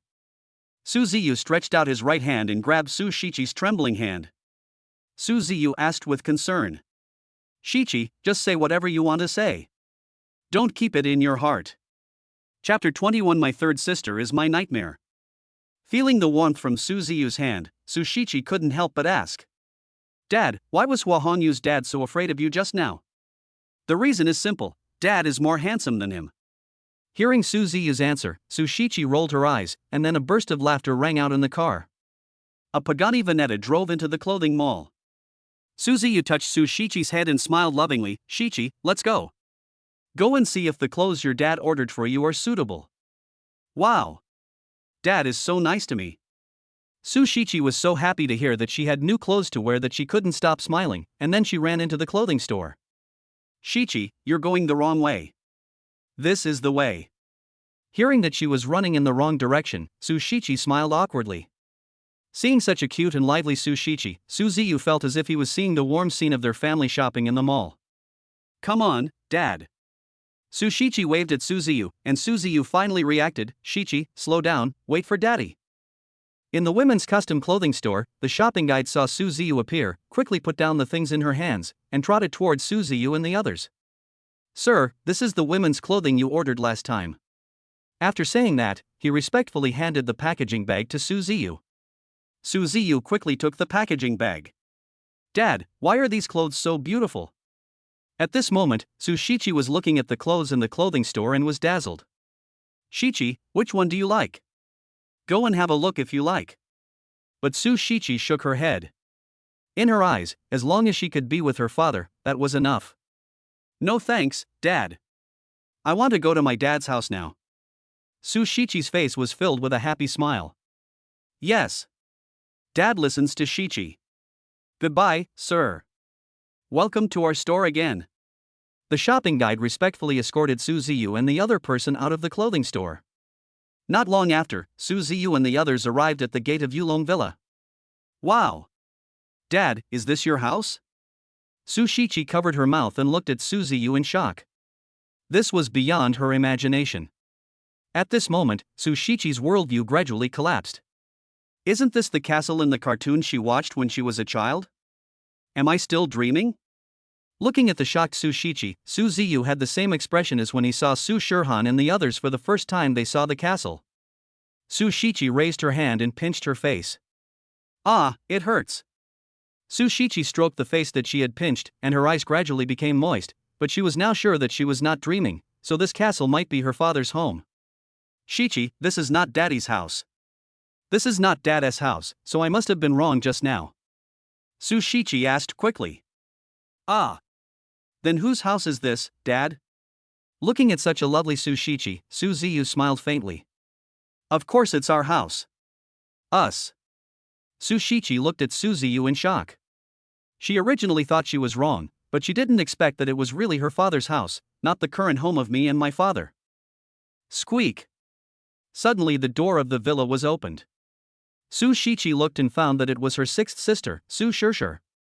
When Su Shirshir saw Su Shiqi standing outside the door, she quickly closed the door and muttered, "What's going on? Didn't Dad go to pick up the sixth sister? What should I do if Dad finds out that she is the sixth sister? Hey! No, I didn't see my dad just now. Maybe I saw it wrong. Shirshir, open the door for me." Hearing Su Shiqi's voice coming from outside the door, Su Shirshir was shocked and then quickly hid in the room. People who don't know her would think that the third sister is relatively gentle, but Su Shiqi has loved exercising since she was a child, and she would drag Su Shirshir along from time to time. From then on, the third sister Su Shiqi became her nightmare. Looking at this scene, Su Ziyu shook her head and smiled bitterly. In her impression, Su Shirshir was fearless. She was not even afraid when Lin Shi was preparing to come to Huaizhong. But now, seeing Su Shiqi, she became so scared.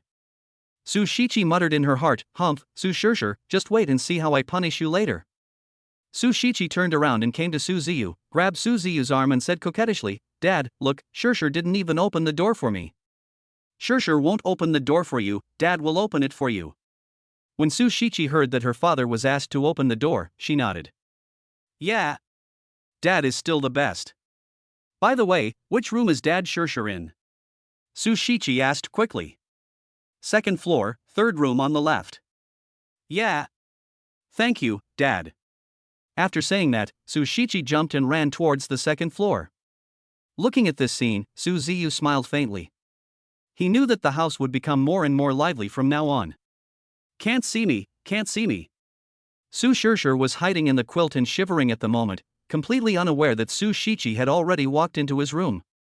"Shirshir, who do you least want to see?" "Of course it's my third sister." "Oh, really?" Hearing Su Shiqi's voice, Su Shirshir was stunned for a moment, then she picked up the pillow and stood up quickly. Seeing that the person coming was Su Shiqi, Su Shirshir quickly covered her mouth. "Third sister, what I meant just now was that I like seeing you the most." But Su Shiqi didn't say anything. When she saw her third sister's eyes, she couldn't help but tremble, and she threw the pillow in her hand at Su Shiqi. Hearing the laughter in Su Shirshir's room, Su Ziyu smiled faintly. At this time, Su Shirhan came out and asked, "Dad, why is Shirshir's room so noisy? It will be fun when your third sister comes." "Third sister?" Su Shirhan was surprised. "By the way, Shirhan's father hasn't written for a long time. Can you help him grind it?" When Su Shirhan heard that she could help her father, she nodded quickly. Afterwards, Su Shirhan began to grind on the desk. In Su Ziyu's eyes, her appearance seemed serious, but there was a hint of mischief in it. Su Ziyu spread the paper on the table while watching Su Shirhan grinding. When he saw that it was almost done, Su Ziyu started to write. The smiles on the faces of family members, regardless of their wealth. Su Ziyu wrote bit by bit, while Su Shirhan stood by and watched, fearing that such magnificent handwriting would disappear in the blink of an eye. Soon, Su Ziyu finished writing it, and Su Shirhan took it in her hand. She couldn't believe that such a pool of black ink could actually make her father write with a sense of divine desire. "Dad, this sentence of smiling faces of family members, regardless of wealth, worldliness, or eternity, as long as we are together, means that our family will be able to live together soon." Su Shirhan asked excitedly after looking at the calligraphy in her hand. "Yes. Shirhan, you are amazing. Being praised by Su Ziyu in person, Su Shirhan blushed and lowered her head. Chapter 22. Su Ziyu with a sense of accomplishment. Shirhan, this calligraphy is given to you by your father. Really? Dad? Su Ziyu just smiled and nodded. Su Shirhan took out a small sleeve from the study, rolled up the calligraphy and painting and put it in it. By the way, Shirhan, you and your third sister probably haven't talked for a long time. Go play with her. We'll be able to eat soon. Su Shirhan nodded, then smiled, revealing her little fangs. Su Ziyu walked into the kitchen, and soon the iron pot began to heat up, gradually emitting white smoke. Su Ziyu picked up a small spoon, scooped up a little peanut oil, and poured it along the edge of the pot. Sizzle. Watching the peanut oil in the pot gradually boil, Su Ziyu poured the ingredients of onion, ginger, and garlic into the pot. Su Ziyu took out fresh beef from the refrigerator, cut it into small pieces and poured it into the pot. With a sizzling sound, the aroma instantly filled the entire kitchen. Su Shiqi, who was playing in the room, suddenly smelled a faint fragrance, a smell she had never smelled before. Shirshir, what is this smell and why is it so fragrant? After saying that, Su Shiqi's stomach growled. Su Shirshir patted her chest and said proudly, of course it's Dad who's making the delicious food. Dad, I'm making something delicious. Su Shiqi was startled, then she threw the pillow in her hand to the ground and ran out of the room. As soon as she ran out of the room, Su Shiqi sniffed the fragrance in the air. Wow! It smells so good. Su Ziyu had just taken the stir-fried beef out of the pan when Su Shiqi ran towards the kitchen grunting and stood at the kitchen door. Dad, what is this and why does it smell so good? Su Ziyu smiled softly and said, Shiqi will be able to eat soon, just wait a little longer. Su Shiqi nodded heavily, but her stomach rumbled again. Unable to resist the hunger, she reached out and took a piece of beef from the plate while Su Ziyu was not paying attention to relieve her hunger. Pa! Su Ziyu raised his hand and gently patted Su Shiqi's hand. Little greedy cat will be ready to eat soon, just wait for Daddy for a while. Su Shiqi waved her hand, then pouted and replied eagerly. Oh! Su Ziyu smiled helplessly and then took out a big black fish. Watching his father's familiar knife skills, Su Shiqi herself was dazzled. After removing the fish scales and internal organs, Su Ziyu cut the fish into small pieces and put them into the pot to boil, then added some cooking wine, ginger and other condiments. While the fish soup was being cooked, Su Ziyu fried some scrambled eggs with tomatoes. With his excellent cooking skills, he quickly finished it. Su Shiqi went over to smell the freshly cooked eggs, then gave Su Ziyu a thumbs up. Wow! Dad, such a simple dish, you made it look so delicious. At this moment, Su Shiqi was looking at the dishes on the table, her eyes shining with greed. Su Ziyu almost felt proud of being praised by Su Shiqi. Shiqi, go call your eldest sister and sixth sister to come over for dinner. Su Shiqi stuck out her tongue at Su Ziyu mischievously and turned to walk towards the second floor. Not long after, Su Ziyu saw that Su Shirhan and the others were dragged down from the second floor by Su Shiqi, the little greedy cat. Originally, Su Shirhan and Su Shirshir were not happy, but when they smelled the fragrance, they ran towards the restaurant, leaving Su Shiqi standing there in a daze, at a loss. What's going on with Big Sister and Shirshir? He. Su Shirshir smiled mischievously, third sister, if you don't come over, my eldest sister and I will eat them all. Shirshir, do you dare? After saying that, he hurried over, fearing that if he was a step late he would not be able to eat the dishes made by his father. Wow! Dad, serve me a bowl of fish soup. Su Shiqi looked at the fresh fish soup on the table and her saliva almost flowed down. Yeah. Be careful with the heat. Su Ziyu smiled dotingly, then ran to the kitchen, took out 3 bowls, and served each of his daughters a bowl of fresh fish soup.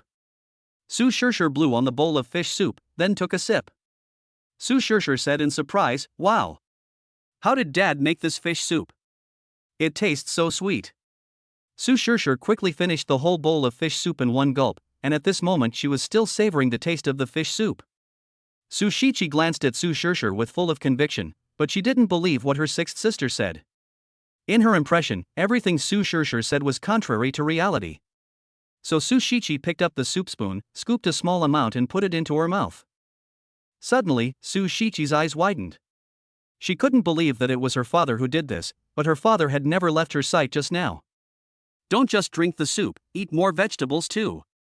Su Ziyu quickly picked up some food for his daughters. Dad, you eat too. Su Shirhan picked up the beef and put it into Su Ziyu's bowl. Dad, you have worked so hard for so long, you can't just focus on eating for yourself and your sisters. Su Shichi and Su Shishir were stunned when they saw this, and then they did not show to be outdone and also picked up some dishes and put them into Su Ziyu's bowl. That's enough, eat it yourselves. Dad won't be able to finish it if you pile it up again. Su Shirhan and the other two finally reacted. They took a look at the pile of rice bowls piled high by the three sisters and smiled bitterly. Su Shishir picked up a piece of beef and put it in her mouth and chewed it. Suddenly, her expression became twisted, like a drowning child struggling in the water. This almost scared Su Ziyu. He thought his daughter was choking, so he quickly got up and prepared a bowl of fish soup for Su Shishir. Su Shirhan stood up and came behind Su Shishir. Ha ha ha. Dad, the beef you cook is so fragrant and crispy. I have never eaten such delicious beef in my life. Su Shishir said in surprise. Su Shirhan patted Su Shishir on the head and said nervously, Shishir, do you know that you almost scared your dad to death just now? Su Shishir raised her head and looked at Su Ziyu after hearing her elder sister's words. She saw him wiping the cold sweat off his face with his sleeves. Su Shishir then lowered her head and smiled awkwardly.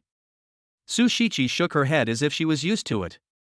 Su Ziyu looked at Su Shishir, who was lowering her head, and smiled. Okay, Shirhan's father is fine, don't blame Shishir, she definitely didn't mean it.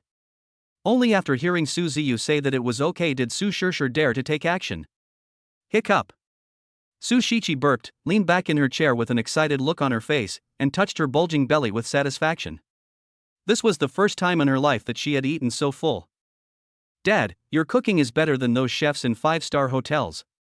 It's delicious. Dad will make it for you every day from now on.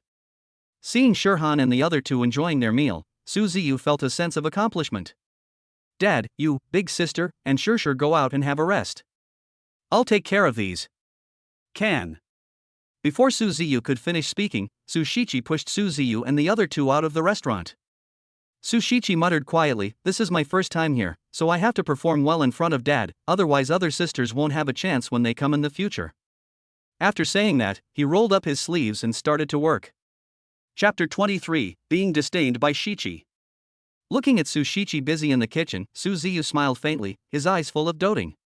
Soon Su Shichi finished the work at hand and lay down on the sofa to rest. As soon as Su Shichi arrived, Su Ziyu's family sat in the living room, talking and laughing happily. Su Ziyu then remembered the financial expert and quickly said, Shirhan, Dad will give each of you three sisters 20,000 yuan. Dad, why are you giving us money?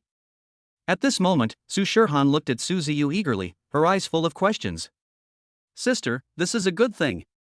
When Su Shishir heard that her father was going to give her a red envelope of 20,000 yuan, her eyes lit up.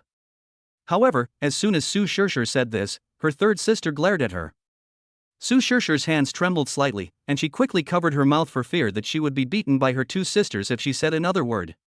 Dad didn't give you the money to spend right now, but to teach you how to manage your finances so that you can always take it out when you need it urgently. Financial management? Su Shichi quickly sat up and looked at Su Ziyu in shock. What she didn't expect was that her father could even manage finances. Yes, Shirhan, give me your phone and Dad will show you how to operate it with your phone. Su Shirhan nodded heavily, then handed her mobile phone to Su Ziyu. After Su Ziyu took it, he downloaded a financial management software from Guasin Golden Sun. Afterwards, Su Ziyu relied on the financial expert to find a product called white wine among conservative products. This product basically did not fall throughout the year but kept rising, which was just right for his daughters. After Su Ziyu bought the stocks, he logged into his back-end account and showed them to his daughters. Su Shirhan, who had never bought any financial products, was stunned, but after a minute, she was actually scared. Dad, it's up 1% and I made $400. Dad, you're so awesome. It's only been a minute or two and she was able to make so much money.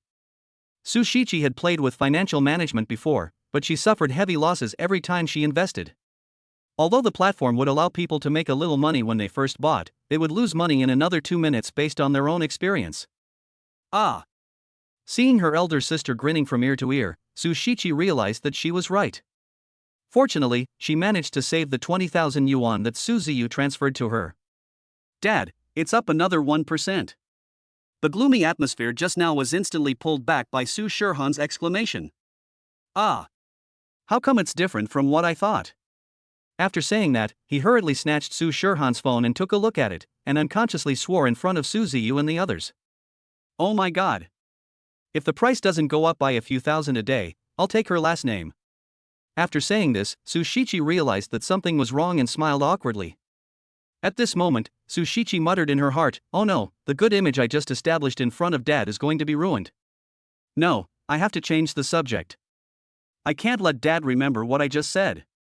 Su Shirshir noticed that her third sister was glaring at her at this moment, and she knew that her third sister wanted her to cover for her. If she didn't help her, she would be in great trouble. Su Shirshir thought about it and decided to help her third sister. Dad, you've taken care of my eldest sister's finances, so please help me and my third sister too. Looking at the pitiful Su Shirshir, Su Ziyu's heart softened. Su Ziyu smiled dotingly and said, okay, Dad will help you and Shiqi buy financial products. Looking at the financial product their father bought for them, Su Shirhan and the other two smiled with their eyes narrowed like crescents, which was really adorable. By the way, Shirhan, if you don't need the money, just put it in there. This product basically won't fall, and Dad has just set it up for you, so you can withdraw it anytime you want. Aha! After hearing what Su Ziyu said, the three of them nodded like chicks pecking at rice, and then held the phone tightly in their hands, fearing that the phone would fall if they left their bodies. Dad, you should have made a lot of money by buying financial products. Su Shiqi turned around and looked at Su Ziyu in confusion. Su Ziyu handed his mobile phone to Su Shiqi. When Su Shiqi saw the backstage of Guixin Golden Sun, she was stunned. Dad, this. Su Shiqi took one look and immediately began to stutter. Ha ha ha. Third sister, you made me laugh to death. Su Shirshir held her stomach and laughed non-stop. Suddenly feeling someone staring at her, Su Shirshir raised her hand to cover her mouth. At this time, Su Shiqi's face gradually became ugly. For some reason, when she saw the gaze of her third sister, Su Shirshir couldn't help but tremble. Su Shiqi glanced at him and then looked at Su Ziyu again. Dad, I checked. You just bought it too, but how come the price suddenly increased by 5%? Su Shirhan and Su Shirshir were stunned when they heard this. They had only seen a 1.7% increase so far and earned more than 500 yuan. 5% would mean thousands of yuan.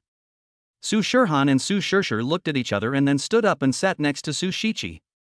They were stunned to see that the amount was not over 1,000 but 21,000. Su Zi smiled faintly, Dad, I bought the high-risk aggressive type. Su Shiqi looked at Su Ziyu with a worried look on her face at this moment. Dad, I see that many people who buy active types are at a loss and have no profit. Fine. Su Ziyu touched Su Shiqi's head, but Su Shiqi pushed his hand away with a look of disgust. Dad, you made my hair messy again. After saying that, she pouted her little pink lips and raised her hand to tidy up her hair. She looked really cute and charming in Su Ziyu's eyes.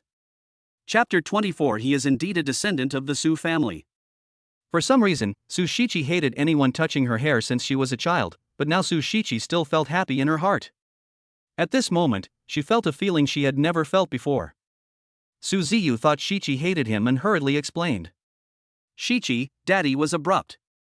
It's Daddy's fault. Su Shiqi pursed her lips. She looked at Su Ziyu at this moment, her eyes full of joy.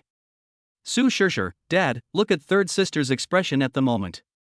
She doesn't feel bad at all. She is obviously very happy but just doesn't want to show it.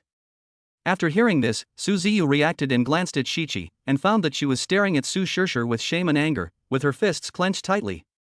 Ha ha ha. Hearing that Shiqi didn't hate him, Su Ziyu smiled happily, and his eyes became hot in an instant.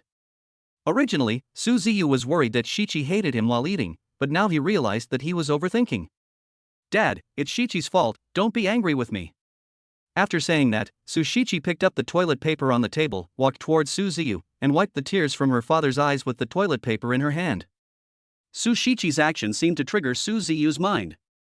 He turned around and held Su Shiqi in his arms. Silly girl, why would Dad blame you? Dad, I'm not in a hurry to love you. Su Ziyu said lovingly. Yeah. I know that Daddy is the best to me. Su Shiqi nodded heavily and jumped up happily. Su Shiqi's action almost scared the sisters Su Shirhan and Su Shirshir who were watching the show.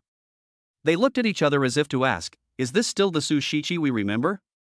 But Su Shiqi was still immersed in her father's love and had no idea that at this moment, in the impression of her eldest sister and sixth sister, she was undergoing earth-shaking changes. Su Shishir whispered in Su Shirhan's ear, "Big sister, is this still the third sister we remember? Forget it, let's take a picture of the third sister's expression first, so that she won't dare to cause trouble to us in the future." After saying that, Su Shishir quickly turned on the camera while Su Shichi was not paying attention. A click. Su Shirhan shook her head helplessly. "By the way, Shichi, try on the clothes you just brought back from the women's youth clothing store to see if they fit you." "Yes. Dad, I'll go try it now." "Third sister, wait for me and my eldest sister." Hearing that there were new clothes to wear, Su Shishir hurriedly took Su Shirhan's hand and followed Su Shichi's footsteps to leave the hall. Soon, Su Shirhan and the other two changed their clothes and came to Su Ziyu together. Su Ziyu was stunned. He didn't expect that his precious daughters would look so beautiful in their clothes. They are attracting countless eyes at all times.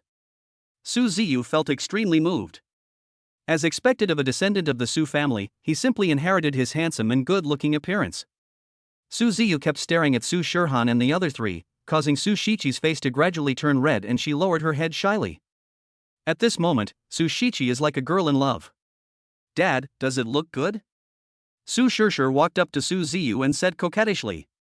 Su Shishir's action successfully brought Su Ziyu back to his senses. Su Ziyu touched Su Shishir's head and smiled lovingly. "My baby daughters are always the cutest in Daddy's eyes." "Really? Dad?" Su Shichi was afraid that she had heard it wrong, so she quickly raised her head and asked. After Su Ziyu nodded, Su Shichi was so happy that it seemed like this was the first time in her life that she was so happy. Even since she was a child, she had never been so happy when she stayed with her mother. Nightfall. The three little girls were lying on the bed playing. Su Ziyu was sitting in the hall and smiled faintly. There are only 2 days left before Lin Feer arrives. He must make good use of these 2 days and try to prepare more surprises. Forget it, let's not think about it for now. Heat a cup of milk for Shirhan and the other two sisters first. After saying that, Su Ziyu gently patted his face. I got up and walked into the kitchen, took out some milk from the refrigerator, poured it into a cup and put it in the microwave. Su Ziyu took advantage of this little bit of time and quickly took out his cell phone to search online for ways to prepare surprises for girls. Ding dong. Seeing that the milk in the microwave was ready, Su Ziyu quickly put down his phone and brought the hot milk to Shirhan's room. Dong dong dong. "Shirhan, can Dad come in?" Hearing her father's voice coming from outside the door, Su Shichi interrupted before Su Shirhan could speak. "Dad, come in." Su Ziyu walked into the room and saw the three little girls still playing on the bed. "Shirhan, drink the milk later. Drinking milk at night is very good for your body. Also, go to bed early after drinking." "Got it, Dad," Su Shishir said impatiently. Su Ziyu shook his head helplessly, put the hot milk in his hand on the table and walked out of the room. Su Ziyu got up early in the morning and immediately walked towards the kitchen. He saw a busy figure in the kitchen. Su Ziyu walked closer and found that the figure was his third daughter Su Shichi. Su Ziyu thought Shichi was awakened by hunger and quickly said, "Shichi, why are you up so early?" When Su Shichi heard Su Ziyu's voice behind her, she turned around and found that her father had already walked into the kitchen. "Dad, you stayed up so late last night, I can do it this morning." Afraid that Su Ziyu would say he didn't know how to do it, Su Shichi quickly started fiddling with it. Seeing the eggs in the pan being fried by Su Shichi perfectly, Su Ziyu felt relieved and smiled faintly. "Shichi, if you need Dad's help, remember to tell him. I'll be waiting for you outside." Oops. Hearing the voice, Su Ziyu hurried in and asked with concern. "Shichi, what's wrong?" "Dad, it's okay to get oil splashed on your hand." As Su Shichi spoke, she rubbed her pants with the hand that was splashed with oil. Su Ziyu felt distressed when he saw his daughter being splashed with oil, but he was interrupted by Su Shichi just as he was about to speak. "Dad, just watch from the sidelines and don't interfere." Su Shichi pouted her pink lips and spoke. Su Ziyu looked at the stubborn Su Shichi and shook his head helplessly. "Okay, Dad will listen to you." Then he stood behind his daughter, fearing that he could block the oil if it splashed again. But as Su Ziyu stood behind Su Shichi's movements in frying eggs seemed to become more and more skillful. Sizzle. Su Ziyu originally wanted Shichi to add salt and other seasonings quickly, but Su Shichi actually sprinkled the seasonings into the pot before Su Ziyu even finished speaking. Su Shichi lifted the lid of the pot, sniffed the smell, and then took the fried eggs out of the pot. At the same time, a fragrance wafted towards Su Ziyu. Wow, Shichi, this tastes good. Dad, I give you a thumbs up. When Su Shichi saw Su Ziyu giving her a thumbs up, she felt happy as if she had won first place in the exam. Chapter 25, Su Shichi's baby voice. After a pause, Su Ziyu frowned and said, "What's that smell?" Su Shichi realized what was going on when she heard this. Oh, I almost forgot. After saying that, he anxiously opened the lid of another pot and found that the noodles in the pot had become mushy. Su Shichi pouted her pink lips and looked back at Su Ziyu, her eyes gradually becoming moist. Dad! Su Shichi's childish voice sounded in Su Ziyu's ears. It's okay. Shichi's father will do it, and you can help him. Hearing that her father didn't blame her, Su Shichi nodded heavily. Then Su Ziyu took out some onions, garlic and other side dishes from the refrigerator and asked Shichi to cut them. Apart from anything else, in Su Ziyu's impression, college-going kids don't even know how to hold a knife, let alone ask them to cook. On the contrary, looking at the way his daughters cut the side dishes, he knew that his daughters had suffered a lot since childhood. Su Ziyu glanced at the watch in his hand and found that it was almost 7:30. Shirhan and the others were about to get up, so he quickly poured the mushy noodles into the garbage bag and cleaned the pot again with clean water. Su Ziyu had just finished washing the pot, and Shichi had already cut the side dishes. Su Ziyu opened it and waited for more than 20 seconds for the water in the pot to evaporate. Then he poured 1/3 of water back in and also poured in tofu pudding oil and the side dishes he had just cut into the pot. Not long after, the water in the pot boiled and Su Ziyu took out some noodles and poured them in. Looking at Su Ziyu's skillful operation, Su Shichi, who was lying on the stove, was stunned. Then he muttered quietly, "My eldest sister and sixth sister have definitely never cooked for Dad.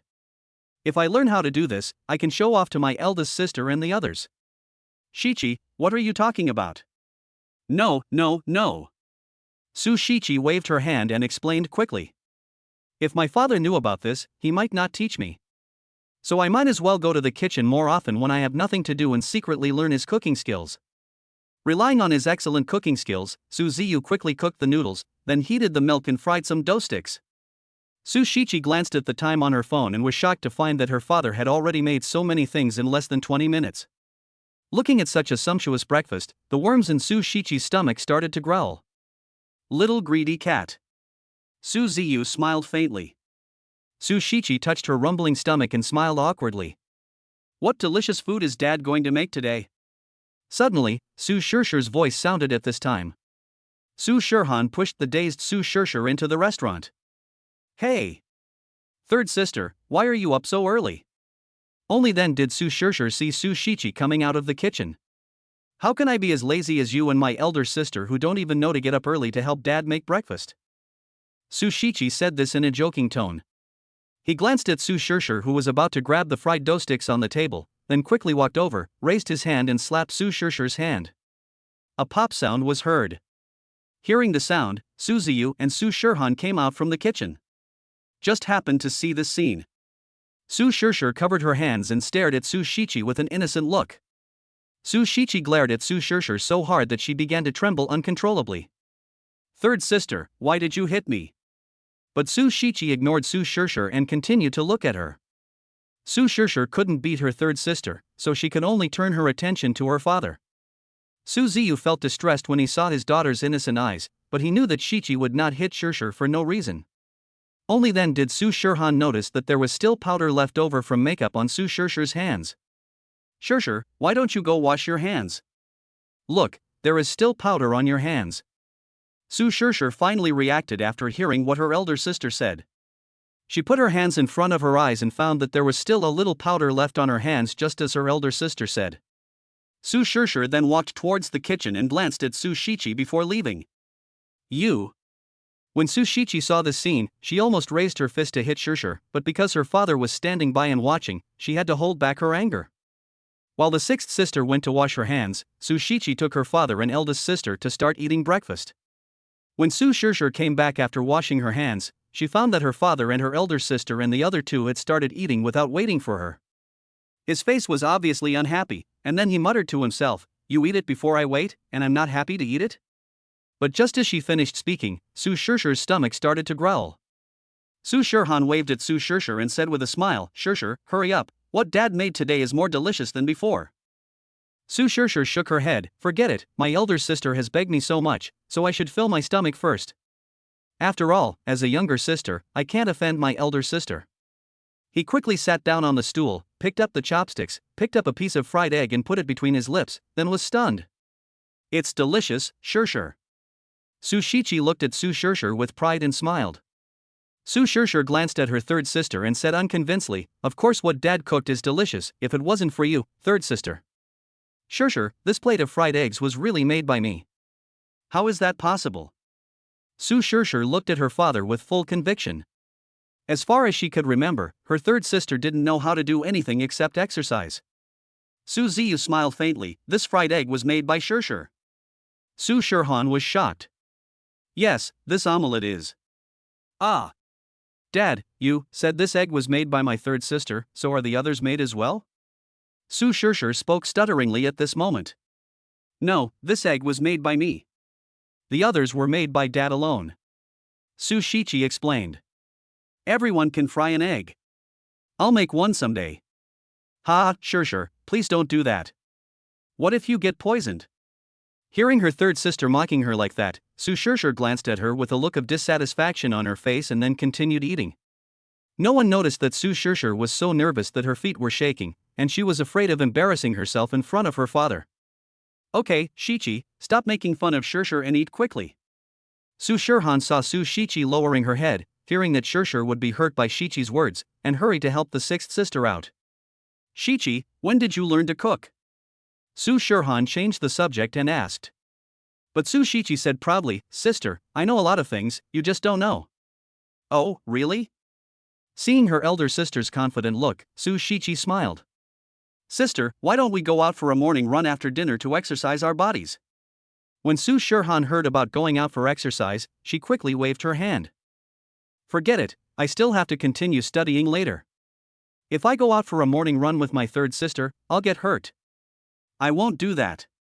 Chapter 26 Apologizing to my daughter. Moreover, I have never been interested in sports since I was a child. Even if I could skip physical education classes, I would use them to study other subjects. Su Shichi grinned. He. Shishir, why don't you go out for a morning run with your third sister later? If you don't exercise, what will you do when you get your period next time? At this moment, Su Shichi no longer cared that her father was here. I'm not going. I have an exam in a few days and don't have time. What about Daddy?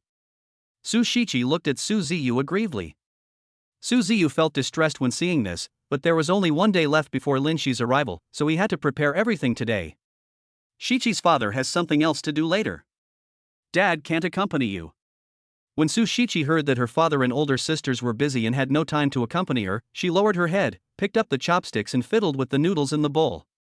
Su Ziyu sighed, then muttered to himself, now we can only prepare a surprise for Lin Shi at the Kaiguang Hotel. Just take Shichi with us to have some fun. After all, Shirhan and Shishir have both been there. We can't let Shichi be kept in the dark.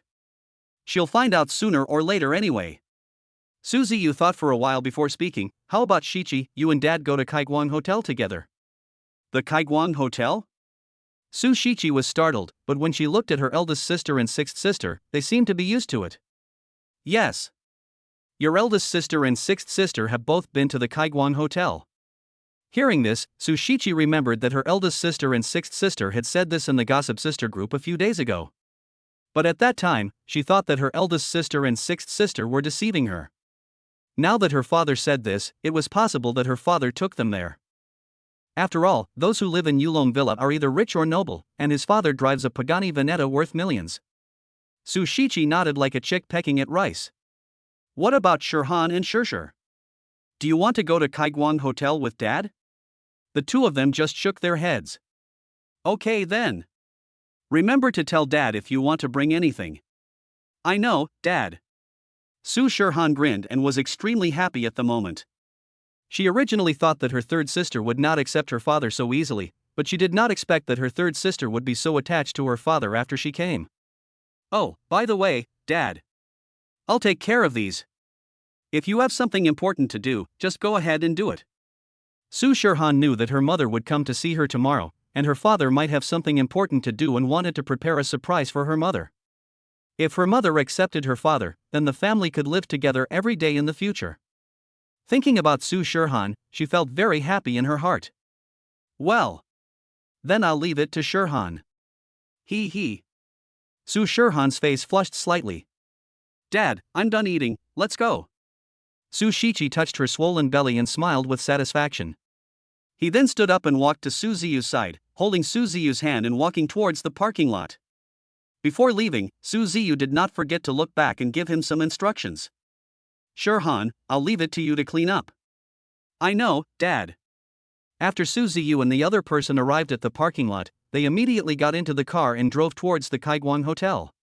A Pagani Velociraptor drove into the parking lot of Kaigwang Hotel, and two people, one big and one small, got out of the car. They were Su Ziyu and Su Shichi. Su Shichi was shocked when she saw the decoration of Kaigwang Hotel and covered her pink mouth. Su Ziyu took Su Shichi's hand and walked into the hotel without hesitation. Suddenly, a sarcastic voice came from behind. Hey! Isn't this our class beauty Su Shichi? Why are you trying to seduce brother Haoyan? Now you're trying to seduce an uncle who's more than 10 years older than us. I don't know why brother Haoyan would fall for a woman like you. Su Shichi trembled when she heard the voice, then turned around and found an old man and a young man standing behind them. The old man looked particularly old, but all the clothes he wore were branded, making him look several years younger. Similar young women looked disgusting, wearing branded clothes but with heavy makeup and a layer of foundation remaining on their faces. When Su Shichi saw the young woman, she turned around and took Su Ziyu's hand and walked towards the hotel.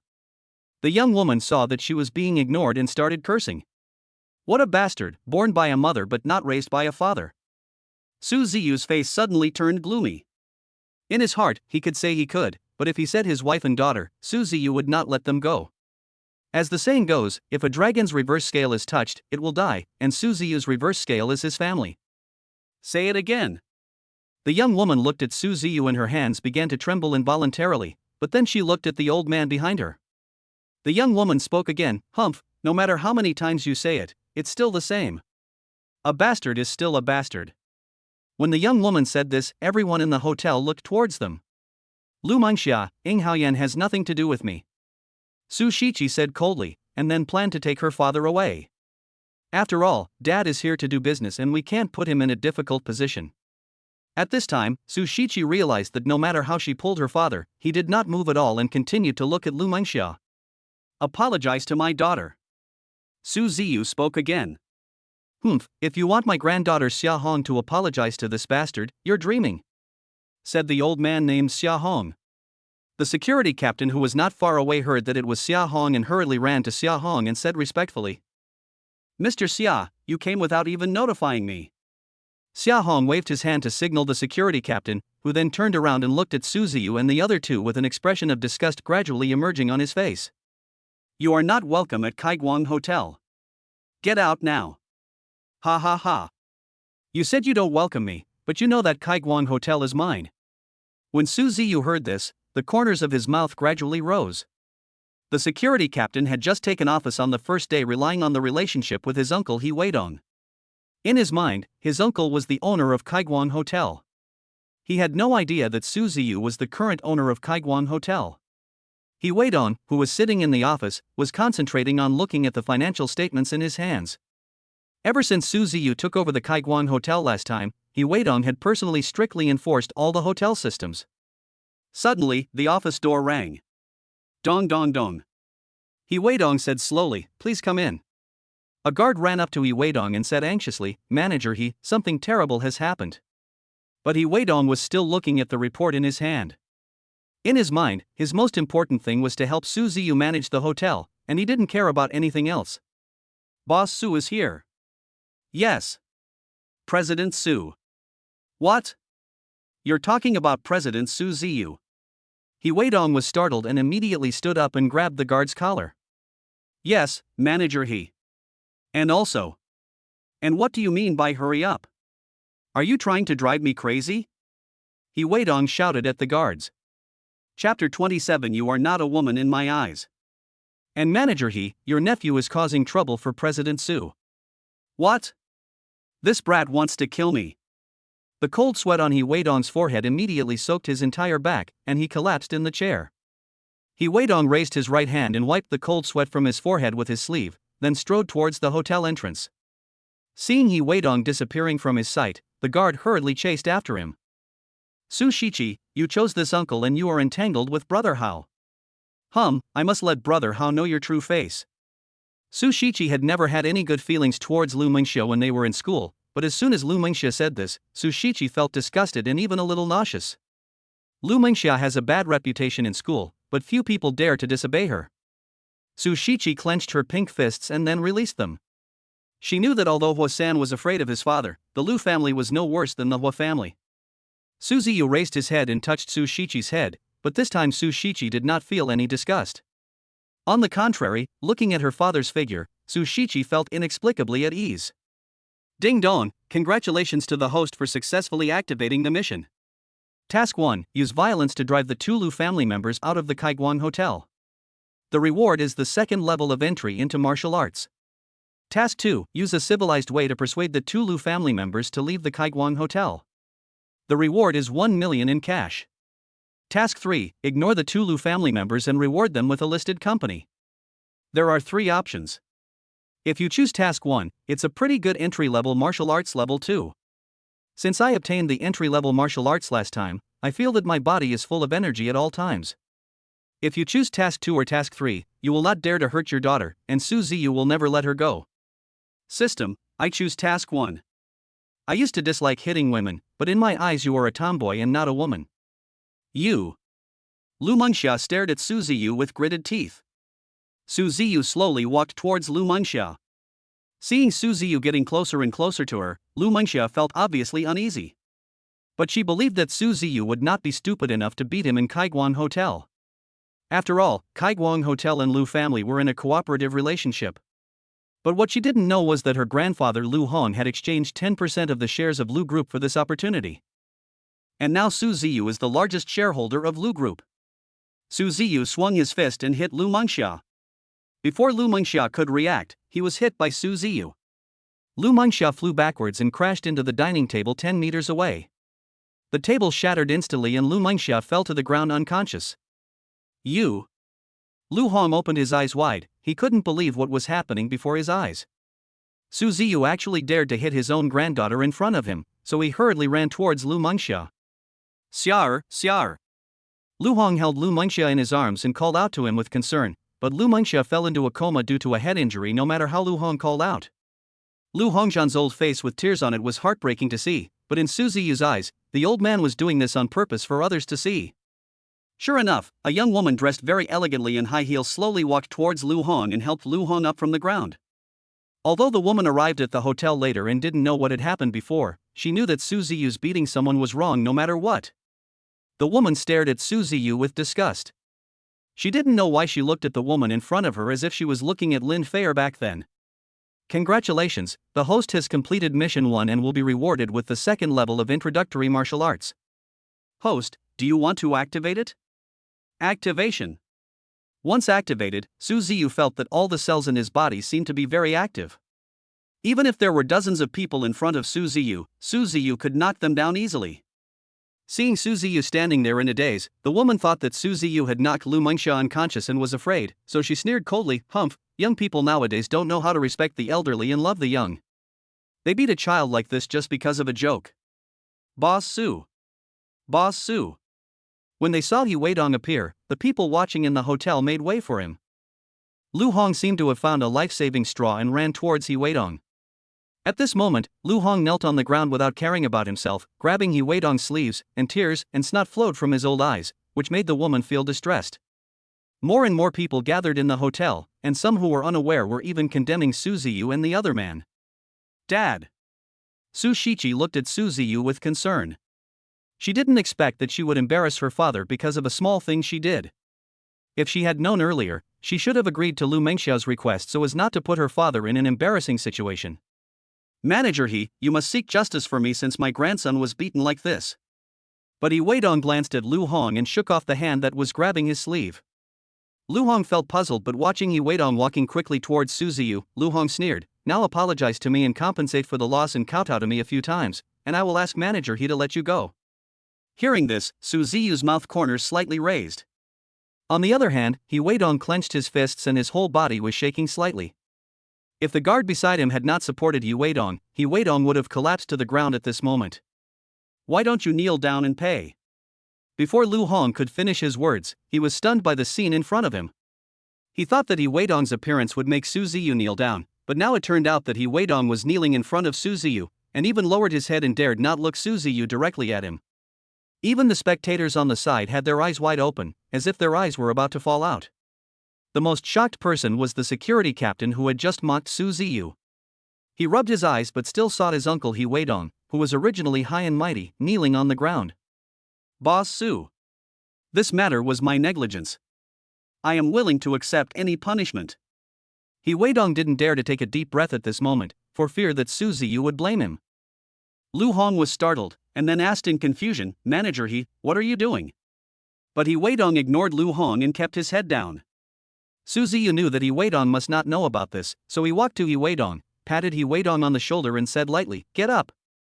I know this has nothing to do with you. After hearing this, He Weidong dared to raise his hand to wipe the cold sweat from his forehead. He was glad that Su Ziyu did not blame him and he finally kept his job. If He Wei wasn't his wife's nephew, He Weidong wouldn't have listened to his wife and recruited He Wei to work at Kaiguang Hotel as the security captain. I had clearly warned He Wei to be careful of trouble before he came in, but on his first day he actually messed with General Manager Su. If it weren't for General Manager Su's understanding of the bigger picture, I would have lost my job. He Weidong was originally too lazy to bear the pressure from Su Ziyu and deal with He Wei's troubles, but when he thought of his wife. Chapter 28, Sand in the Eyes. He Weidong sighed, then shouted to He Wei who was not far away. He Wei, come here and apologize to President Su. Seeing his uncle's anxious look, He Wei understood and quickly ran towards Su Ziyu respectfully. Just as He Wei was about to kneel down, Su Ziyu waved his hand. Originally thought Su Ziyu wanted to cover up the matter, but Su Ziyu's next words made He Wei completely dumbfounded. Manager he kicked He Wei out of Kaiguang and will never hire him again. At this moment, He Weidong was at a loss, and he looked at He Weidong standing there in a daze. Su Ziyu continued to speak. Manager I don't want to say it again. Su Ziyu knew that if some of the cancer was not eliminated this time, the Kaiguang Hotel would be in chaos in the future, and it would be difficult to tell who was the master and who was the servant. He Weidong could see from Su Ziyu's eyes that if he didn't fire He Wei, Su Ziyu might change his mind and fire him as well. He Wei, your uncle has long told you not to look at anyone casually, now pack up and go back. He Weidong spoke with all his strength. Upon hearing this, He Wei's eyes went blank and he instantly collapsed to the ground. Lu Hong, who was not far away, had an even uglier expression than He Wei.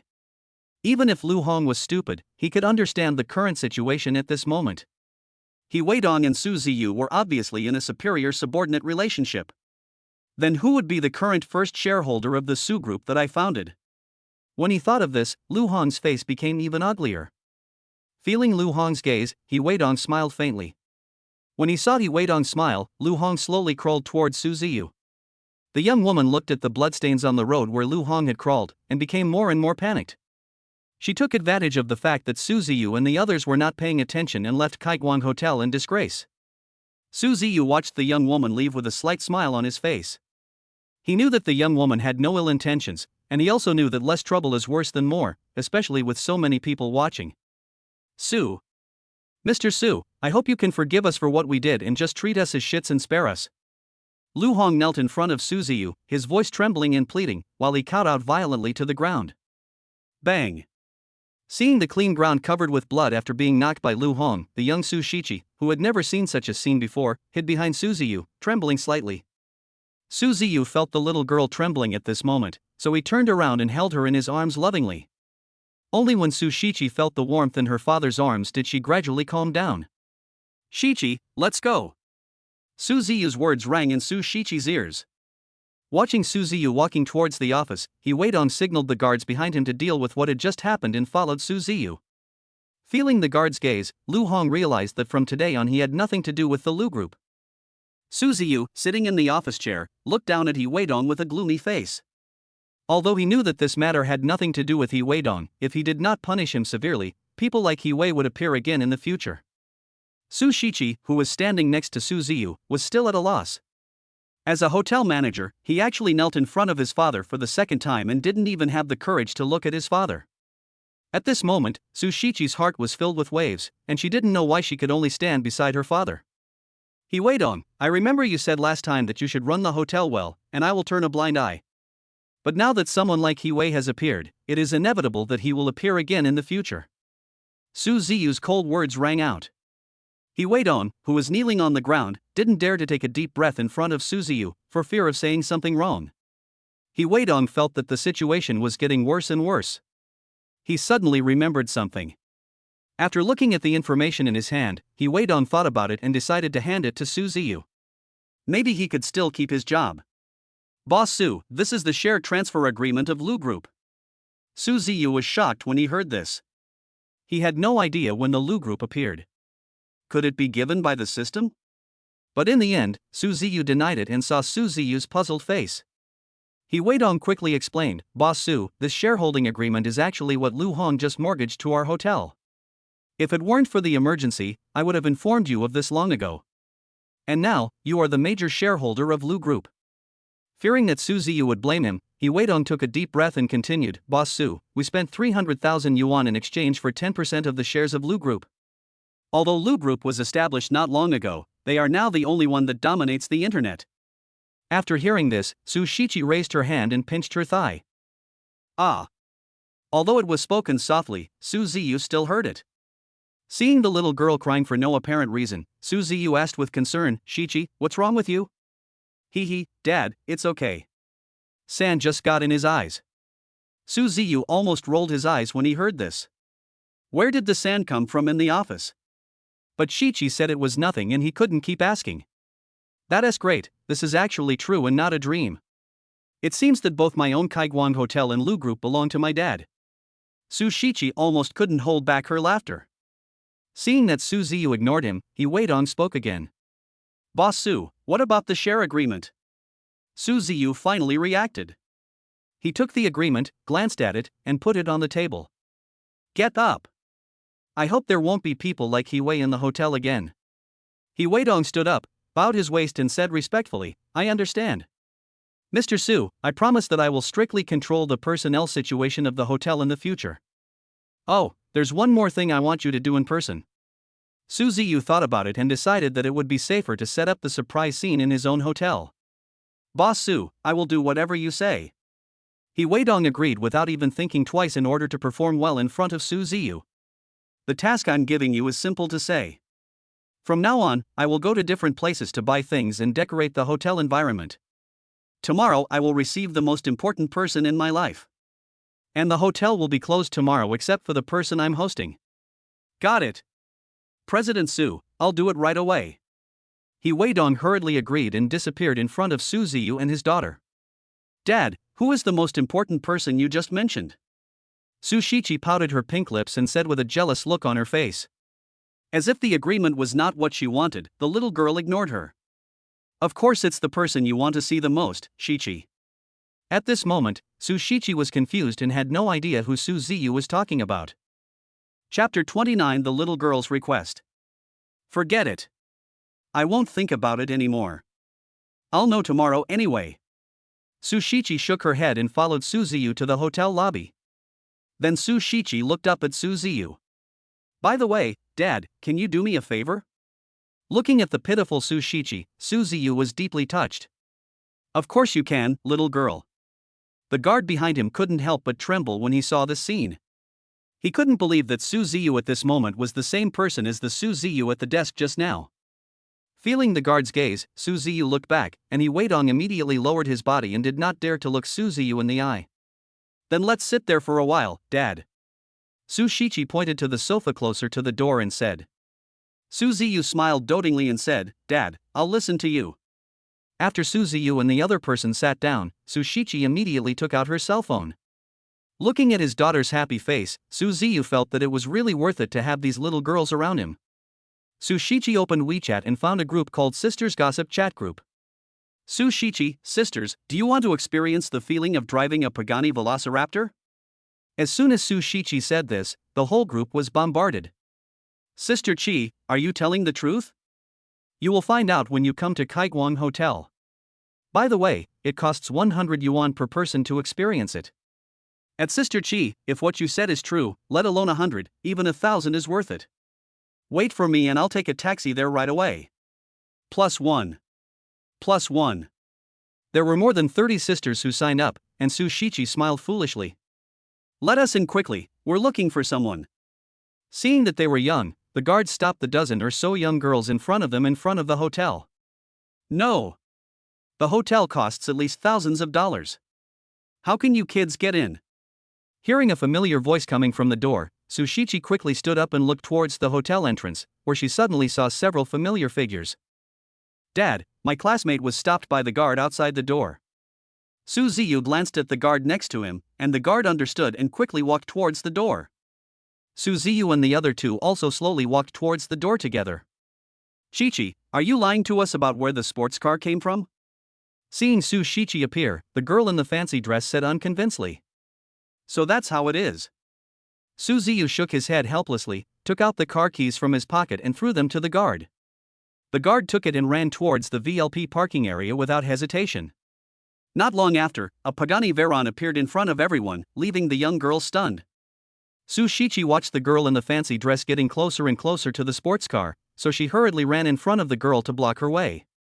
By Z, pay first and then go up to experience it. Humph. Just pay the money. But I've never seen you so capable, Shichi. You said there was a sports car and it appeared. Are you hooking up with some rich guy? The girl named By Z joked with a smile. Su Shichi was speechless. This car belongs to my father. Oh. But By Z didn't believe it at all. She glanced at Su Ziyu, who was not far away, and was stunned. Then she muttered in her heart, wow, Shichi really has good taste to find such a good-looking uncle. Su Ziyu smiled bitterly helplessly. Not to mention that his daughter was quite capable, she was even good at business, and wondered if she had inherited her mother's business genes. Bai Zi transferred the money to Su Shichi's account and walked up to sit in the car and touch the exquisite ornaments on the car. Su Shichi urged her under the car. Bai Zi, hurry up, there are other sisters waiting for you behind. After taking a glance, Bai Zi took out a selfie stick from her Chanel bag, then posed for a pass, and after a few clicks, she got out of the car happily, threw the car keys to another girl and walked towards Su Ziyu. Uncle, you are really Chi-Chi's father, not the kind of relationship between a man and a woman. Bai Zi asked with certainty. Shichi and I are related by blood, don't let your imagination run wild. Su Ziyu shook his head helplessly. He really didn't know what these girls were thinking about now. They didn't want good things but instead wanted these trivial things. Oh. Bai Zi originally thought that Su Ziyu and Su Shichi were in a relationship, so she could still win over Su Ziyu. After all, Su Ziyu was more handsome and cared so much about Su Shichi. Bai Zi, don't you see that I look a bit like my father? After hearing what Su Shichi said, Bai Zi and the other girls present reacted and took a look, only to find that they looked a bit similar and looked exactly the same. After just a few dozen minutes, the filming was finally finished and the girls watched Pagani Weilong leave slowly and affectionately. Dad, have you been waiting for a long time? Su Shichi asked hurriedly, fearing that Su Ziyu would get impatient waiting for her. How could that be? Dad is fine now, so it doesn't matter how long we wait. By the way, Shichi, how come you even know how to do business? He. Su Shichi laughed and then said, Dad, when we were young, Mom spent almost all her money to support us sisters. Now that I'm grown up, I have to share some of the burden with Mom. After I became sensible, I asked some business teachers to teach me. My baby girl is amazing. After saying that, Su Ziyu picked up Su Shichi and spun her around. Su Shichi stopped struggling after feeling the warmth in Su Ziyu's arms. After turning around a few times, Su Shichi couldn't help but speak. Dad, put me down quickly. I'm almost dizzy. Su Shichi's voice rang in Su Ziyu's ears, and Su Ziyu finally reacted and quickly put his daughter down. Su Ziyu smiled awkwardly and said with a comfortable look, Shichi, I'm sorry, Dad is so happy. Seeing the little girl staggering as soon as she touched the ground, Su Ziyu hurriedly supported the little girl for fear that she would fall to the ground if she lost her balance. Dad is fine. Looking at the sweat on her father's forehead, Su Shichi realized that her father was tired from holding her, so she raised her right hand and wiped the sweat from her father's forehead with her sleeve. Su Ziyu grabbed the little girl's right hand and smiled, Shichi, it's okay, Daddy can do it himself. Su Ziyu's ambiguous action made Su Shiqi blush to her ears and she quickly lowered her head. Su Ziyu seemed not to notice the little girl's expression at the moment. He turned his head to look at the guard behind him and said slowly, "You will be the captain of the security team from now on. Go and tell manager he now." "Thank you, President Su, I will definitely do my best." The security captain bowed and said respectfully, "Let's go. Shichi, let's go home." Su Ziyu held the little girl's hand and walked towards the Pagani Velociraptor, while Su Shichi still kept her head down and was pulled into the car by her father before she could react. Watching the backs of Su Ziyu and his daughter leaving, the security captain murmured, "Today I have verified what my mother said. Mr. Su is a noble person in my life." Chapter 30. I don't want my elder sister to snatch my father from me. In the car, Su Ziyu glanced at the little girl sitting in the passenger seat and found that the little girl lowered her head and said nothing. Su Ziyu was worried about the little girl and asked with concern, "Shichi, what's wrong with you?" No. Seeing the little girl talking incoherently, Su Ziyu noticed that her daughter's face was slightly red, so he asked, "Shichi, why is your face so red? Are you feeling unwell?" "It's okay, Dad." Su Shichi raised her hands to cover her little face, fearing that her father would see her again. Then she muttered in her heart, "Dad, maybe he has never had a girlfriend, so he doesn't know what that action just now means?" As soon as they arrived at Yulong Villa, Su Shichi took Su Ziyu's hand and walked towards the door. She looked like a girl in love, as adorable as can be. But Su Ziyu didn't dare to refuse Su Shichi for fear that the little girl would ignore him if he refused. Su Ziyu had no way to coax Su Shichi, so he could only go along with her wishes. As soon as she stepped into the house, Su Shishir heard the sound, so she stood up and walked to the window and peeked out. She found that her third sister was holding her father's hand, as if her father was her third sister's only child, so she hurried to Su Shirhan's door. Dong dong dong. Before Su Shirhan could speak, Su Shishir pushed open the door and pulled Su Shirhan, who was still studying, from the study table to the door. "Sister, something happened." Looking at Su Shishir, who was in a hurry, Su Shirhan thought that sixth sister was going to think of some way to punish her, so she pushed away the hand that was grabbing her and asked, "What, Shichi, tell me what happened?" Su Shishir thought about it and could only make up a reason to ask her eldest sister to accompany her, otherwise what if her third sister took her father away? "Sister, something happened to Dad." When Su Shirhan heard that Su Ziyu was in trouble, her face turned ugly and she asked quickly, "Shishir, tell me what happened to Dad." "Big sister, don't ask me, just follow me and I'll find it." Su Shirhan and Su Shichi, who had just walked downstairs, happened to see Su Shichi leading Su Ziyu into the house. Su Shishir suddenly became anxious. "Eldest sister, look at the third sister, Dad is about to be snatched away by the third sister." Looking at Su Shishir's expression, Su Shirhan laughed. "What are you laughing at, sister?" No. I just haven't seen you like that since I was a child." "Humph. Ignore my elder sister." Su Shishir frowned, glanced at Su Shirhan, then ran towards Su Ziyu. Seeing the sixth sister appear, Su Shichi held Su Ziyu tightly. When Su Shishir saw this scene, she hurriedly ran to Su Ziyu and prepared to pull Su Ziyu to her side. But how could the young Su Shishir possibly compare to the strength of Su Shichi, who exercised regularly? Soon Su Shishir had exhausted all her strength but still refused to let go. Su Ziyu was speechless, but what could he do? The two little girls beside him were his daughters, so he could only let them continue to pull. When they ran out of strength, they would naturally let go. Ever since Su Ziyu activated the second level of martial arts, he felt full of strength. Even if a dozen people came to pull him, Su Ziyu would not feel the slightest bit of discomfort. Su Shirhan, who was standing far away, saw that her two sisters were pulling one side of the child each and shouted hurriedly, "Chichi, what are you and Shishir doing? Don't you see how uncomfortable Daddy is being dragged by you?" As soon as they heard their elder sister's voice, Su Shichi and Su Shishir let go and looked up at Su Ziyu, but found that Su Ziyu's expression did not show any discomfort at all, but was full of happy smiles. "Okay, Shirhan's father is fine." "Really?" Afraid that her father was lying to her because he feared that she was worrying too much, Su Shirhan quickly walked to Su Ziyu and looked at him again and again, but still felt uneasy. "Dad, can you come with me to the hospital? Otherwise, if any problems arise in the future, it will be too late." "Shirhan, Dad is really fine." Seeing Su Shirhan's tears gradually wet her face, Su Ziyu's heart softened. "Okay, Dad will go now." "No, Dad, I have to go with you, or you won't go." Su Ziyu originally planned to go out for a while and come back, but when he saw his daughter's determined eyes, Su Ziyu knew that he couldn't persuade his daughter. Su Ziyu shook his head helplessly and said, "Okay, you go with Dad." "Dad, my third sister and I are going too." Su Shishir glanced at Su Shichi and said that she didn't want her elder sister to join in the fight to snatch her father. Su Ziyu had no choice but to sigh and say, "Okay, let's go together." "Yeah." Su Shishir almost jumped up, but when she saw her elder sister's gaze, she trembled slightly like a mouse being stared at by a cat. Soon Su Ziyu and his companions arrived at the hospital. Perhaps because Su Ziyu was popular or something, the physical examination was completed in just a few minutes. Looking at the checklist in her hand, Su Shirhan slowly let go of the worry in her heart. "Hey, Xiao Su, why are you here?" An old voice sounded not far away. Su Ziyu looked up and his eyes gradually became moist.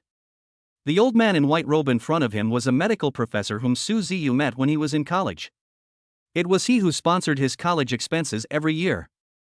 Su Ziyu had never seen the professor since he graduated from college, but he didn't expect to meet him in the hospital. "Shirhan, Chichi, say hello to Grandpa Lin." After hearing what their father said, Su Shirhan and the other two spoke very politely. "Hello, Grandpa Lin. My name is Su Shirhan. The one next to me in red is my younger sister Su Shichi, and the other one is my sixth sister Su Shishir." Professor Lin was shocked. In his impression, Su Ziyu was a good student who seemed to have no contact with any girls. Suddenly, a female figure appeared in Professor Lin's mind. "Well, hello. By the way, are these children of Xiao Su yours and Lin?" Professor Lin was interrupted by Su Ziyu before he could finish his speech. "Professor, how are you doing now?" When Professor Lin saw Su Ziyu's gaze, he knew that these children had nothing to do with Lin Feer, and he breathed a sigh of relief. When they were in college, Professor Lin often saw Lin Feer having contact with other men behind Su Ziyu's back. He told Su Ziyu that he was afraid at the time, but he didn't believe it. But now he realizes that he was overthinking.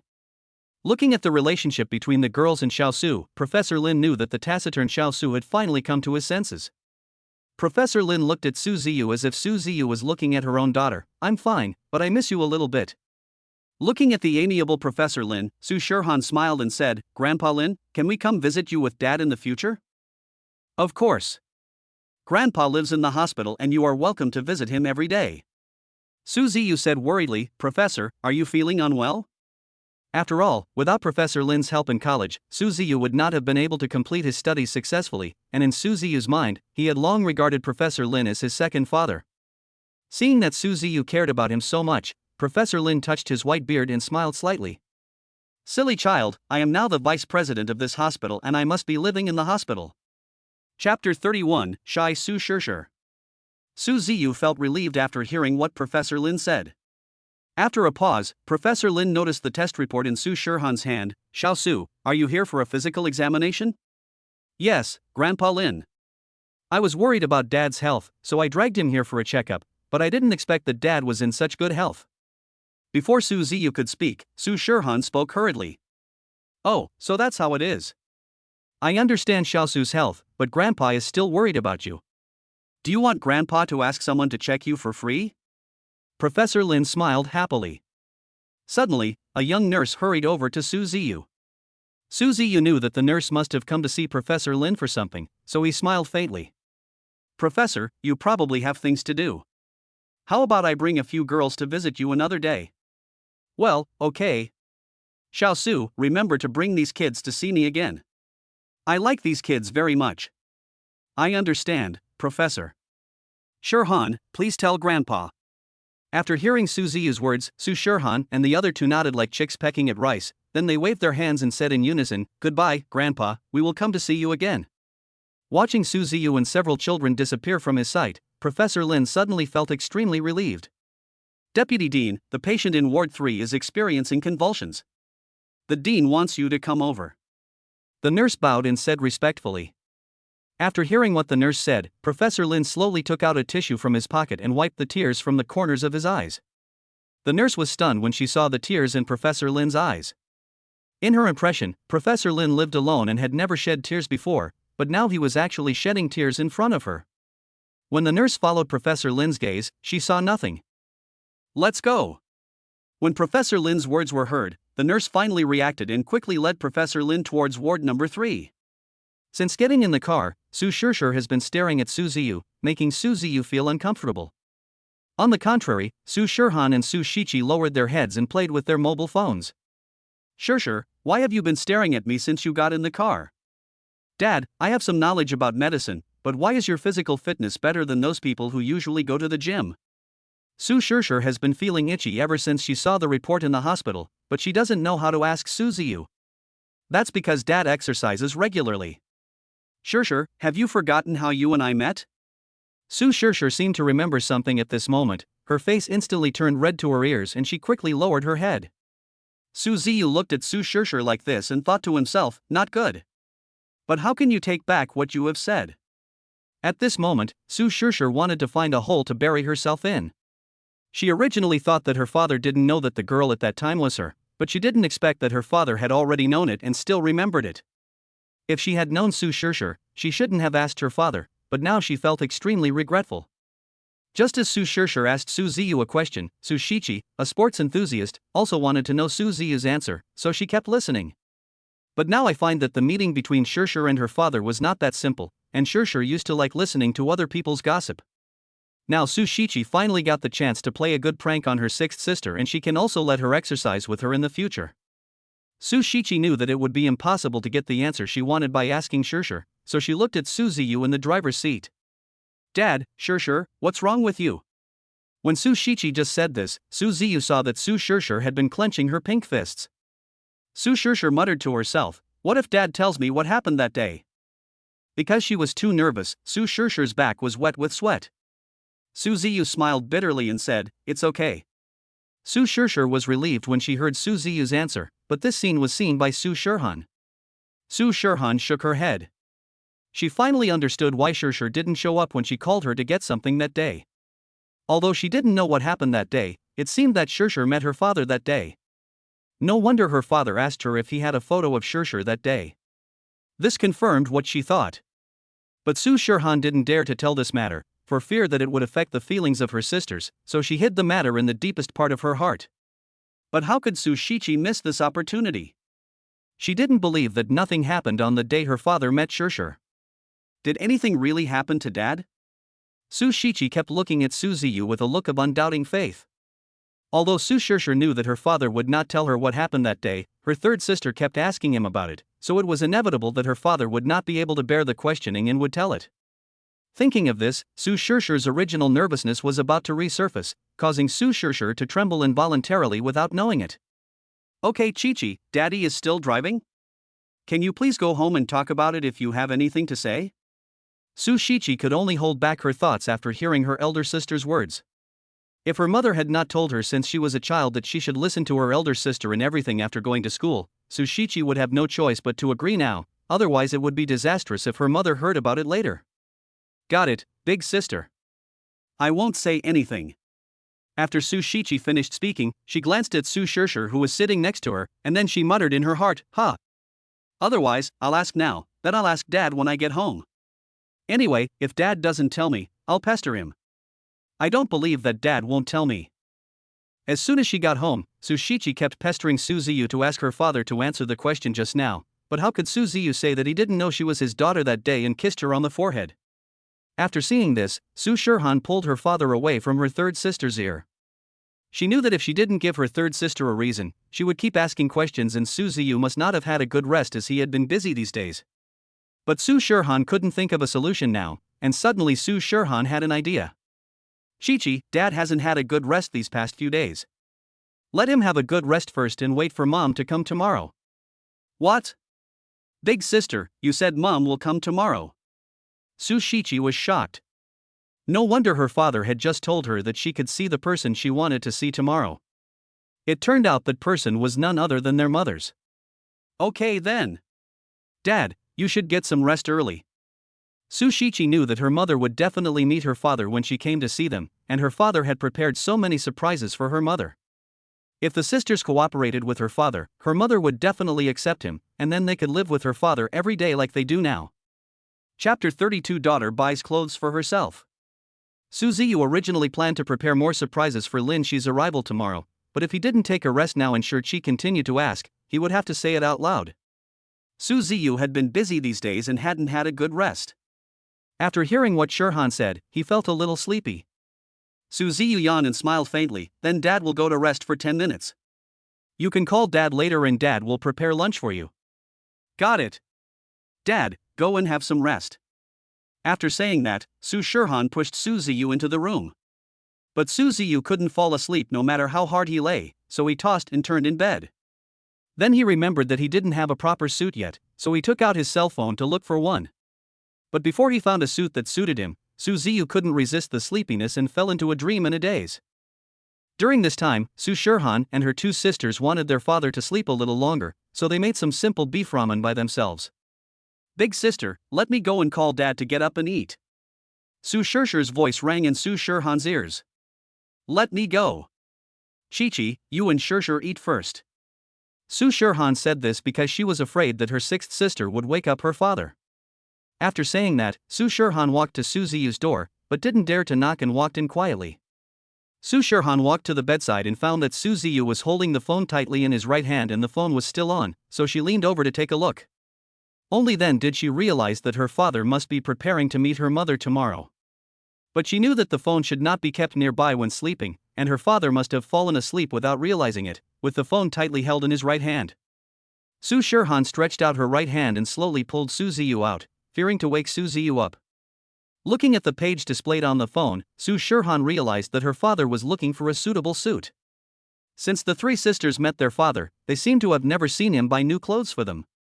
Looking at Su Ziyu's kind face in her coma, Su Shirhan muttered to herself, Dad is looking for a suit. He must be going to meet Mom tomorrow. No, I have to take out the 20,000 from Guixin Golden Sun and add it to the 50,000 that Dad gave to them and the sisters. After giving it to the other sisters, there will be 35,000 left. A total of 55,000, maybe I can buy Dad a suitable suit. After thinking about it, Su Shirhan quietly left the room and returned to the restaurant. Su Shichi looked at her elder sister who was walking alone and asked, Hey, elder sister, why are you alone? Where's Dad? Su Shirhan thought for a while and then spoke. Shichi, Shirshir, can you please lend me the 20,000 you have deposited in Guixin Golden Sun? No. When Su Shirshir heard that her elder sister wanted to borrow money from her, she hugged her cell phone tightly in her arms for fear that the 20,000 yuan would disappear. Listen to what big sister has to say. Su Shichi looked at her eldest sister and her expression gradually became strange after she came out of her father's room, so she glanced at her sixth sister. Su Shirshir pouted and said, Just listen, what are you yelling about? But Su Shichi didn't want to pay attention to her sixth sister now, so she looked at her eldest sister. I want to buy a suit for Dad. Since we met Dad, he has bought us so many new clothes, but do you know that Dad has never bought himself a formal suit, so I want? Su Shichi interrupted Su Shirhan before she finished speaking. Sister, I thought it was something serious. I am willing to take out 20,000. After Su Shichi finished speaking, she looked at her sixth sister, but Su Shirshir still held the phone in her arms. Sure. But Su Shirshir seemed not to have heard what Su Shichi said. Su Shirshir thought about it calmly.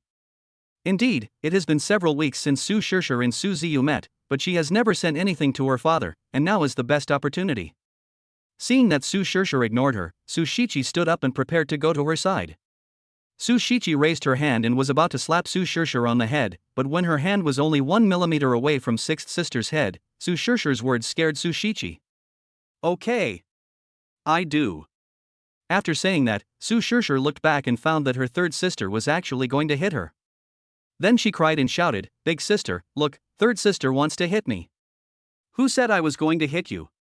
Su Shichi stopped and touched sixth sister's face before returning to her seat. Okay, let's go buy clothes for Dad after we finish eating. As soon as Su Shirhan finished speaking, Su Shichi and Su Shirshir finished eating in no time. The two looked at each other and said in unison, Sister, we're done eating. Su Shirhan smiled bitterly, then simply cleaned up and heated up the beef ramen, wrote a note for her father, and led her two sisters out of the house. Su Ziyu slowly woke up from his sleep, glanced at his phone and found that it was already 2:30 in the afternoon. Afraid that his daughters were hungry, he hurried to the kitchen without even tidying up the bed. But he found that the beef ramen in the pot was still hot, so he scooped a bowl into the restaurant. Only then did he find a note on the table. Su Ziyu knew that it was left for him by his daughters. He walked closer and saw that it was written in the handwriting of his eldest daughter Su Shirhan. Dad, you must not have slept well these past 2 days. I just saw that you were sleeping so soundly and my sisters and I didn't want to wake you up, so we heated up some beef ramen. Remember to eat it. Su Ziyu felt particularly relieved when he saw his eldest daughter's handwriting. He originally thought that she would wake up after a short sleep, but he didn't expect that his daughter already knew that he had not slept well in the past 2 days. Su Ziyu was eating the beef ramen in the bowl. Although it looked a little lumpy, it was cooked by her daughter after all. No matter how bad it tasted, it was the most delicious ramen in the world in Su Ziyu's heart. But when Su Ziyu picked up the ramen and put it in his mouth, he found that it was not as bad as he had imagined, but rather quite delicious. Dad, are you awake? Su Ziyu had just taken a few bites when Su Shirhan and the other two walked into the restaurant holding hands. Su Shichi was holding an exquisite gift box in her left hand, but Su Ziyu didn't care at all. Su Ziyu smiled slightly and said, "Yeah, I just got up." Dad, is it delicious? Su Shirshir left her eldest and third sisters behind, quickly walked to the dining table and lay down on it. Of course it's delicious. Hee, Dad made this beef ramen and I also helped my eldest and third sisters. Hearing Su Ziyu say that it was delicious, Su Shirshir said with a smile, with happiness written all over her face. Su Ziyu originally thought that the beef ramen was made by his third daughter Shirshir. After all, Shirshir made it almost the same last time. But now it is so delicious and it was made by his 3 daughters together. Oh, Dad. The 3 of us sisters pooled our money together to buy this for you. After saying that, Su Shichi handed the exquisite gift box in her hand to Su Ziyu. Su Ziyu did not take the gift box immediately, and felt relieved again. Although Su Ziyu didn't know what was in the gift box, even if his daughters gave him an insignificant little item, it was still a precious item in Su Ziyu's mind. Chapter 33 Love from Su Ziyu. Seeing that her father was stunned and didn't take it, Su Shichi spoke again. Dad, don't you like it? Su Ziyu finally reacted. Without caring that the noodles had gotten cold, he put down his chopsticks and took the gift box. He opened it and found that there was a men's suit in the gift box. Shichi, this? Su Ziyu was startled. Su Shichi raised her hand and stroked her bangs, smiling faintly. Dad, I bought this for you. Do you think it's suitable? Su Ziyu didn't even look at the price tag of the suit. She knew that the suit would cost at least 70,000 or 80,000 yuan, but where would her daughter get the money? Su Ziyu asked, Shichi, where did you get the money? But after hearing what Su Ziyu said, Su Shichi and Su Shirshir lowered their heads and did not dare to tell the truth to Su Ziyu. Su Shirhan didn't dare look directly at Su Ziyu. Dad, my sister and I took out all the money we saved at Guaxin Golden Sun and the 50,000 you gave me when we first met. Su Ziyu sighed. What can I say about you? Dad gave you pocket money so that you could spend it on your own, but now you are using it to buy Dad a suit. Dad, this one. Su Shirhan pointed at the suit in the third sister's hand. Dad will accept it first, but you are not allowed to do this again in the future, understand? Only after seeing their father accept the suit did Su Shichi and the other 2 dare to raise their heads. But now Su Ziyu felt extremely happy in his heart. In his entire life, except for buying things for girls, no girl had ever given him a gift. And now the first people to give him a gift were his 3 precious daughters. Dad, go try it on and see if it fits. Well, good Dad, go try it now. After Su Ziyu finished speaking, he walked towards the room. After waiting for a few minutes, his father still didn't come out, so Su Shirshir dragged Su Shirhan and came to Su Ziyu's room. Seeing that 6th sister looked like a thief, Su Shirhan asked, Shirshir, what are you doing? But Su Shirshir ignored what her elder sister said and quietly pushed open the door. When the door was opened, Su Ziyu, who was standing in front of the mirror, was startled. Su Shirshir and the other 2 were even more stunned. They couldn't imagine that the man in front of them was their father. After wearing the suit, Su Ziyu actually looked 10 years younger. Su Shirshir wiped the saliva from the corner of her mouth and said, Are you my dad? Su Ziyu was speechless after hearing this. Shirshir, if I'm not your father, then who am I? Wow! It really is my dad. After saying that, Su Shirshir ran to Su Ziyu and hugged him, but Su Ziyu didn't stand firmly and was frightened by Su Shirshir's sudden action, and he fell on the bed. Shirshir! Su Shirhan shouted loudly. But while Su Shirhan was speaking, Su Shichi also jumped towards her father's bed. Su Ziyu almost couldn't breathe because he was pressed down by Shirshir and Shichi. Shichi, Shirshir, hurry up and get up. Dad is almost suffocated by you guys. Ah! Su Shichi was startled and quickly stood up and pulled Shirshir off her father. Dad, are you okay? Su Shirshir looked very nervous, fearing that her mother would come to see them tomorrow and her father would not be able to see her. It's okay. Look. Su Ziyu stood up and then jumped. A click sounded behind Su Ziyu. Su Shirshir looked behind Su Ziyu and was shocked to see that the bed was actually broken by them. Dad, hit me. Su Shirshir lowered her head, closed her eyes, and then stretched out her hand.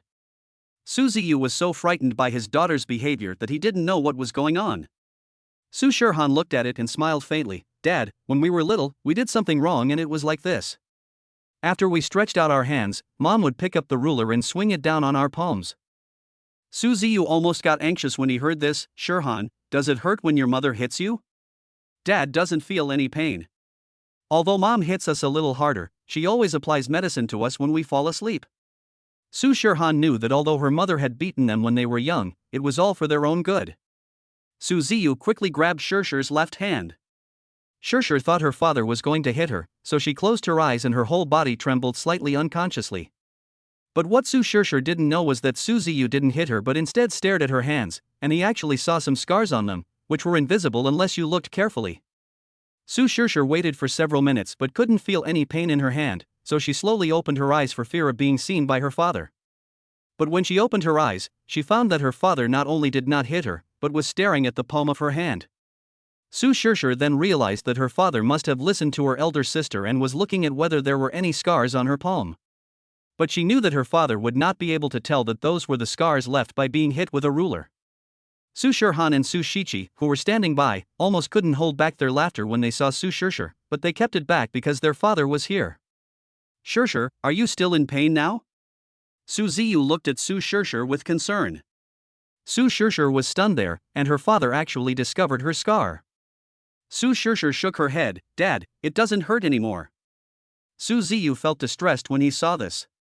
Although he knew that Lin Shi did this for the good of his daughters, he still felt that it was his fault. After all, if he decided to look for a wife and daughter, his daughters would not have to suffer like this. After waiting for a while, Su Shirshir looked up at Su Ziyu and said, Dad, how do you know my scar? Dad has a pair of sharp eyes, of course he can see it. Su Ziyu smiled faintly and hugged Su Shirshir in his arms. But Su Shirshir was so frightened by her father's sudden action that she didn't know what was going on and couldn't understand why her father did that. Su Shichi and Su Shirhan looked at each other, then walked over and the four of them hugged each other. After several minutes, he let go. Su Shirshir hesitated for a while and then spoke. Dad, this bed. It's okay. There are still many rooms in the villa. Dad will move to another room first. Su Ziyu glanced at himself in the mirror and found that his daughters were quite discerning in choosing such a well-fitting suit for him. He was originally worried about meeting Lin Shi tomorrow, but now with this suit, Su Ziyu is full of confidence. He believes that even if he encounters any difficult problems tomorrow, he will be able to overcome them. By the way, Dad is very satisfied with this suit. Thank you to my daughters for giving me such a good gift. Your mother will come to visit you tomorrow and she will definitely need money. Dad will give you 50,000 each. Without waiting for his daughters to speak, Su Ziyu took out his cell phone and transferred 50,000 yuan to each of their accounts. Su Shirshir was so happy when she received the 50,000 yuan. She was originally worried about not having pocket money, but now her father actually transferred 50,000 yuan to her three sisters. On the contrary, Su Shirhan and Su Shirshir were at a loss what to do with Su Ziyu's gift, as the gift was originally for their father. Thinking of this, Su Shirhan and Su Shichi looked helpless. Looking at his daughter's expression, Su Ziyu felt extremely relieved, but now he had to come up with a reason, otherwise the two of them would not accept the pocket money he gave them. Shirhan, Shichi, your mother will come to see you tomorrow, so you should take her around first. Oh well. Chapter 34 Questions from Mother. Su Shirhan knew that if she and Shichi didn't accept it, her father would definitely find other reasons to make them accept it.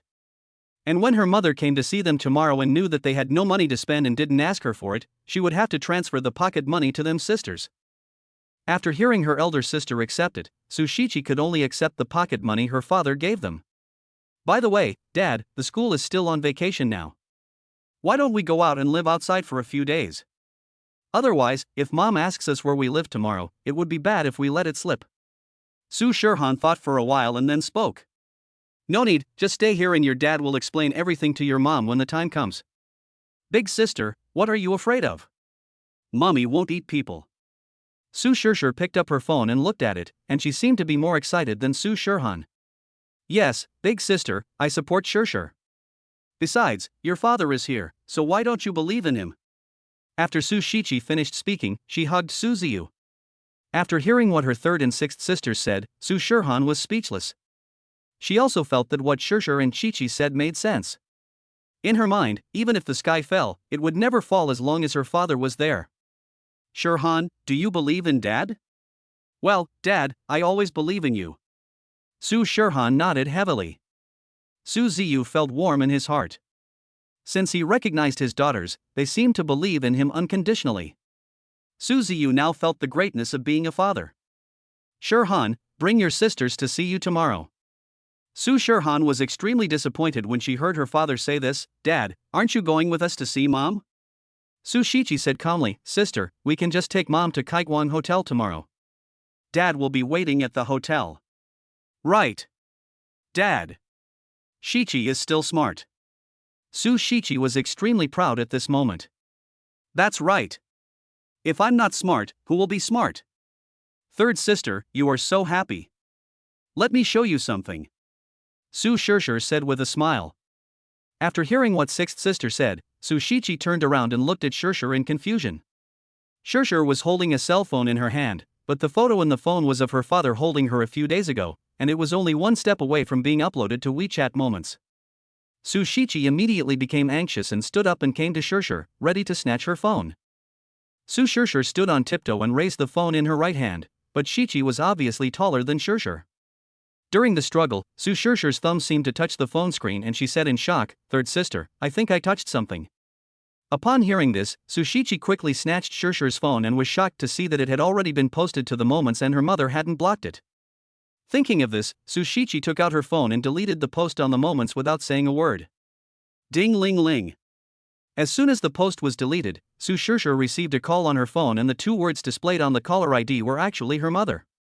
Su Shichi's face gradually turned blue. When Su Shishir heard her cell phone ringing, she quickly snatched the phone and answered it. The old mother's question came from the other end of the phone. Shishir, tell me the truth, is the update you just posted on your Moments about your third sister? Su Shishir quickly explained, Mom, did you see it wrong? I didn't post anything on my Moments just now. But Lin she didn't believe what Shishir said at all. Ever since her daughters left her, she had marked their WeChat accounts as star friends. You're still trying to lie to me. Who is that man who was intimate with your third sister in the photo you just posted? Su Shishir could clearly hear that her mother was angry on the other end of the phone, but now she was becoming more and more confused and she kept hesitating for fear of saying something wrong. Hurry up and ask your third sister to answer the phone. When Su Shishir heard this, she handed the phone to her third sister Su Shichi, but now Su Shichi didn't know what to do. Su Ziyu was just about to take the phone from Shishir, but Shichi hesitated for a while and finally took the phone from Shishir. Mom, what's going on? Shichi, tell me the truth about who the man you are with is. Mom, I can't hear you. Su Shichi raised the phone above her head and hung up. Beep, beep, beep. Hearing the hang-up sound from the other end of the phone, Lin Shi, who was sitting on the train, looked helpless. She had felt inexplicably familiar with the photo just now, but she didn't know where she had seen the man. She thought that asking her daughter would definitely give her the answer, but she didn't expect that she just hesitated and said nothing. Lin Shi can only wait until he sees his daughters and then interrogate them to tell him about the man. His daughters are still young and need to focus on their studies. He must not let them fall in love at this time to avoid following in his footsteps. Su Shichi patted her chest and took a deep breath. Her mother's call almost scared her. But the whole thing was caused by my sixth sister Shishir.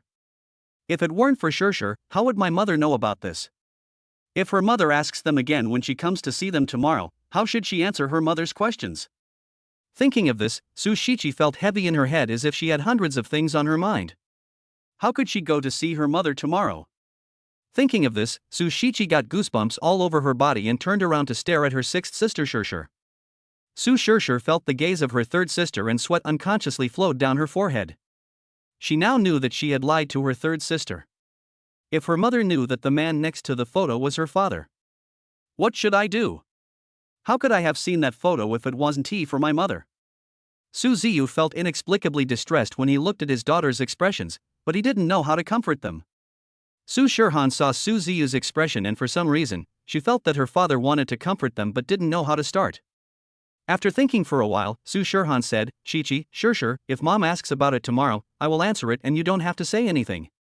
Su Shirhan was planning to take it on now. If her family harmony was destroyed because of this matter, then even if her mother accepted it and her father couldn't make up for it. Yeah. When Su Shirshir heard the news, she jumped up happily. She was originally worried about her mother's arrival tomorrow, but if her mother asked about it tomorrow, she would just have to push it to her elder sister Su Shirhan. Su Shichi's face was still very ugly. Su Ziyu walked up to her and held her in his arms. Shichi immediately burst into tears in Su Ziyu's arms. It was because of her that her third sister became like this.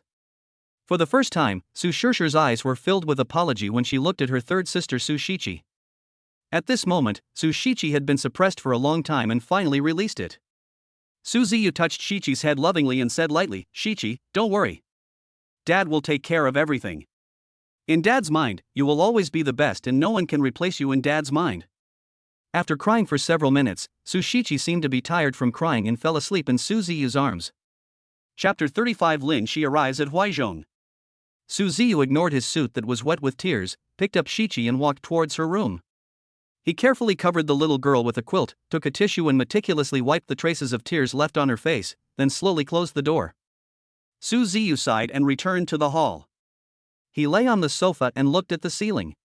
Su Shirhan and Su Shirshir, who were sitting next to him, had never seen Su Ziyu like this before, and they didn't know what their father was thinking. Ding ling ling. Suddenly, the phone rang. Su Ziyu ignored the ringing, but the phone kept ringing. Su Shirhan walked forward and found that the person displayed on Su Ziyu's phone was actually Lin Yaoyao. Su Shirhan glanced at her father and knew that he was probably not in the mood to answer the call, so Su Shirhan quickly answered the call. Lin Yaoyao's voice came from the other end of the phone. Brother Ziyu, Lin Shi didn't let me tell you, but I think you should know that Lin Shi just arrived in Huaizhong, and I helped her get a taxi. The rest is up to you. Su Shirhan was shocked. She asked again, fearing that she had heard wrongly. What? Aunt Yaoyao, you said my mother has already arrived in Huaizhong. Upon hearing the news, Su Ziyu, who was originally looking at the ceiling, immediately sat up and looked towards Shirhan, while Shirshir also looked towards her elder sister. Lin Yaoyao looked confused. She held the phone in front of her and looked at Su Ziyu displayed on the phone, but why was it Hanen who answered the call? Su Shirhan waited for a while, but there was no voice from Aunt Yaoyao on the other end of the phone. Su Shirhan was obviously anxious. Aunt Yaoyao, you're making me so anxious. Yes. Hanen, your mother just got off the train. Upon hearing this, Su Shirhan's mouth opened like an O and she couldn't close it. The phone slipped from her hand and fell to the ground. Bang. Su Shirshir asked quickly, Sister, has mom really arrived in Huaizhong? But Su Shirhan ignored Su Shirshir and was still in shock. Su Ziyu glanced at his shocked eldest daughter and knew that Lin Shi had arrived in Huaizhong. Su Ziyu glanced towards Shichi's room and seemed to have made an important decision. Shirhan, Shirshir, go find your mother. Shichi, rest at home first, and I will bring her to find you tomorrow. Su Shirshir's eyes gradually became moist, and her body trembled slightly as she spoke. Dad, are you going to drive us away? Su Ziyu smiled faintly. How is that possible? Shirshir, you will always be Daddy's sweethearts. He knew that Lin Shi had arrived in Huaizhong. If he didn't let his daughters see their mother, they wouldn't be able to rest well tonight and they hadn't seen each other for a long time. Su Shirhan understood what her father meant. Well. Dad, let's go. Tomorrow Shirshir and I will bring Mom to the Kaiguang Hotel to meet you. Although Su Ziyu was reluctant to let his daughters leave him, he had no choice but to do this in order for Lin Shi to accept him as soon as possible. After all, he didn't know whether Lin Shi still had him in her heart. If he went to see her rashly, it might backfire. The two little girls waved at Su Ziyu. Dad, see you tomorrow. Su Ziyu watched the two little girls leave his sight, and he felt as if his heart was triggered by something. After leaving the villa, Su Shirhan and Su Shirshir took a taxi and headed towards the train station. Two girls got out of a taxi. They were Su Shirhan and the other girl who came to pick up Lin Shi. Looking at the crowded train station, Su Shirshir suddenly had a headache. Sister, how can I find my mother like this? Su Shishir had just said suddenly when Su Shirhan saw the familiar middle-aged woman's back. This middle-aged woman without makeup has an oval face and looks like a neighbor's little girl in this pink dress. Her snow-white skin makes you want to touch it, attracting everyone at the train station to look at the middle-aged woman. Su Shishir followed her elder sister's gaze and saw a middle-aged woman looking back. Looking at the familiar profile, Su Shirhan and the other woman shouted in unison, "Mom." Hearing the familiar voice, Lin Shi looked back and found that it was her two precious daughters, who were jumping and running towards her. Lin Shi looked at his daughters running towards him, so he squatted down and opened his arms to hug Su Shirhan and the other daughter in his arms. Lin Shi felt that he was so old at this moment that he almost couldn't squat and fell to the ground. After waiting for a while, Lin Shi glanced at Su Shirhan and Su Shishir in his arms and said lovingly, "By the way, Hanin, Shishir, how did you know that Mom came to Huizhong today?" He. "Mom, it was Aunt Yao Yao who said so." Su Shishir was so happy to see Lin Shi at this moment that she completely forgot about the unpleasant things that had just happened. Lin Shi was helpless when she got her daughter's answer. Originally, Lin Shi thought that Lin Yao Yao asked her to pick her up in Huizhong, but she didn't expect Yao Yao to contact Hanin and her sisters. If she had known this, she would not have told Yao Yao. Su Shirhan saw that there were several more marks on her mother's face, and these marks were obviously not scars but traces left by the years. Seeing these, Su Shirhan knew that her mother must miss them very much. "Mom, Hanin misses you so much." "Yeah, Mom misses you too." "Oh right. Mom, you must have no place to stay right now. My elder sister and I booked a hotel for you before we came." Su Shishir was so happy at this moment, she just wanted her mother not to ask about the photo of her third sister and father. But how could Lin Shi not say it? "Lin Shi, by the way, why didn't Chi-Chi come? Isn't she with you guys?" Su Shishir then muttered, "Oh no. Mom will definitely ask about my third sister and dad." Su Shishir thought for a while and was about to speak when she was interrupted by her eldest sister. "Mom, I know what you want to ask. You will know tomorrow." Su Shirhan kept it a secret, and Lin Shi thought that Hanin had finally grown up. In the past, Hanin would tell the truth no matter what he asked, but now after being away from him for so many years, she has learned to keep it a secret. Thinking of this, Lin Shi shook his head. "Forget it, it doesn't matter today, there will be plenty of opportunities to find out in the future."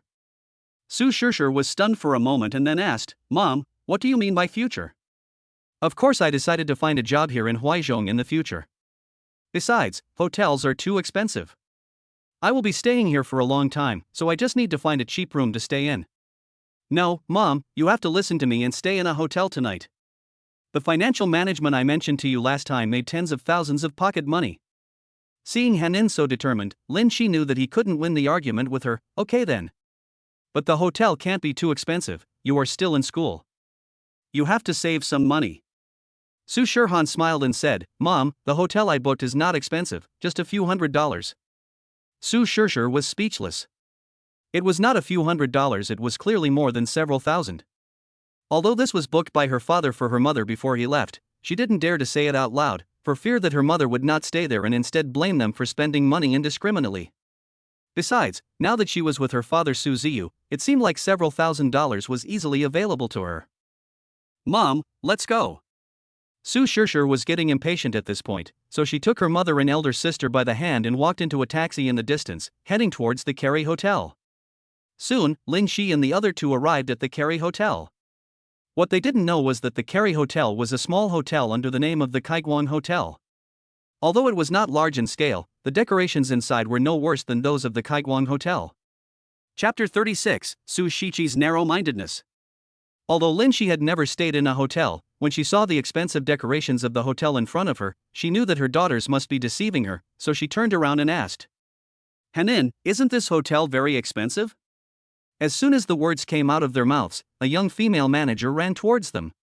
The female manager said respectfully, "Excuse me, are you Ms. Lin Shilin?" Lin Shi nodded helplessly.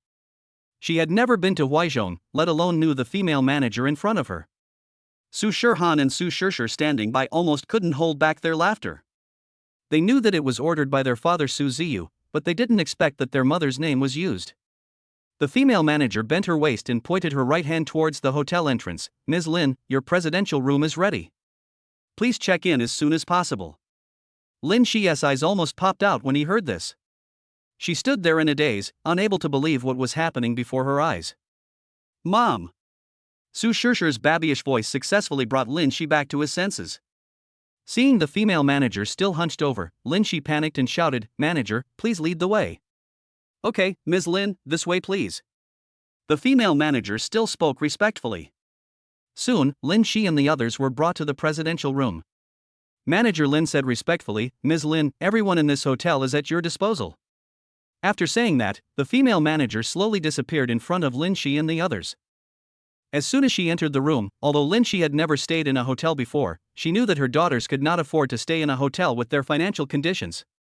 She was afraid that her daughters would do something out of the ordinary, so she hurriedly asked, "Hanin, Shishir, tell your mother the truth quickly." Looking at her mother's stern expression, Su Shirhan was about to tell the truth, but was stopped by Shishir. "Mom, don't worry. It was his idea to live in this presidential room. You will know who he is tomorrow." Of course, Su Shishir couldn't tell her father about it, otherwise all the surprises her father had prepared would be useless. And her mother might even take them away from Huizhong forever after hearing about it. Lin Shi was speechless after hearing this answer.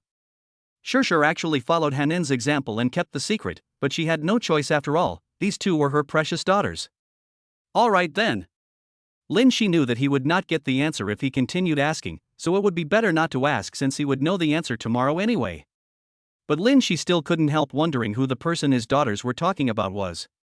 Suddenly, a male figure appeared in her mind. Could it be Su Ziyu? But Lin Shi still denied it. Not to mention that Su Ziyu didn't know about the existence of Hanin and the others, even if he knew, after so many years, Su Ziyu might have his own family and children. Soon it was night and Su Shichi hadn't woken up yet. This made Su Ziyu worried, but he was also afraid of waking Shichi up, as Shichi was already unhappy. Su Ziyu thought about it and realized that health is the capital of revolution and Lin Shi came to see them specially. Thinking of this, Su Ziyu heated a cup of milk and brought it to Shichi's room. Dong dong dong. "Shichi, are you awake?" Su Shichi was awakened from her sleep by Su Ziyu and raised her hand to rub her eyes. "Well, Dad, come in," Su Shichi said in a daze. Hearing Shichi's voice coming from the room, Su Ziyu walked into the room and looked at his daughter lying on the bed. Su Ziyu smiled faintly and said, "Shichi, get up and finish your milk first and then eat something. You can't do without something." Seeing her father's doting eyes, Su Shichi nodded, "Okay. Dad." "Then Dad will go to the restaurant to heat up the food first." Su Shichi nodded like a chick pecking at rice. Seeing that the little girl's complexion had recovered well, Su Ziyu felt particularly relieved. He closed the door and walked towards the kitchen. A few minutes later, Su Ziyu had just finished heating up the food when Su Shichi walked into the restaurant. Seeing that the once bustling house was now empty, Su Shichi asked with a puzzled look on her face, "Dad, where are Big Sister and Shishir?" "Shishir, your mother arrived early. Your eldest sister and sixth sister went to accompany your mother first." "Oh." Now, when Su Shichi heard her mother coming, she only said "oh" and her face showed no emotion. Su Ziyu knew that Shichi must have let it go now. "Shichi, are you nervous about seeing Mom tomorrow?" While Su Shichi was comatose, she recalled many things about her mother when she was a child. Now that she is grown up, Su Shichi knows that everything her mother did is for their own good.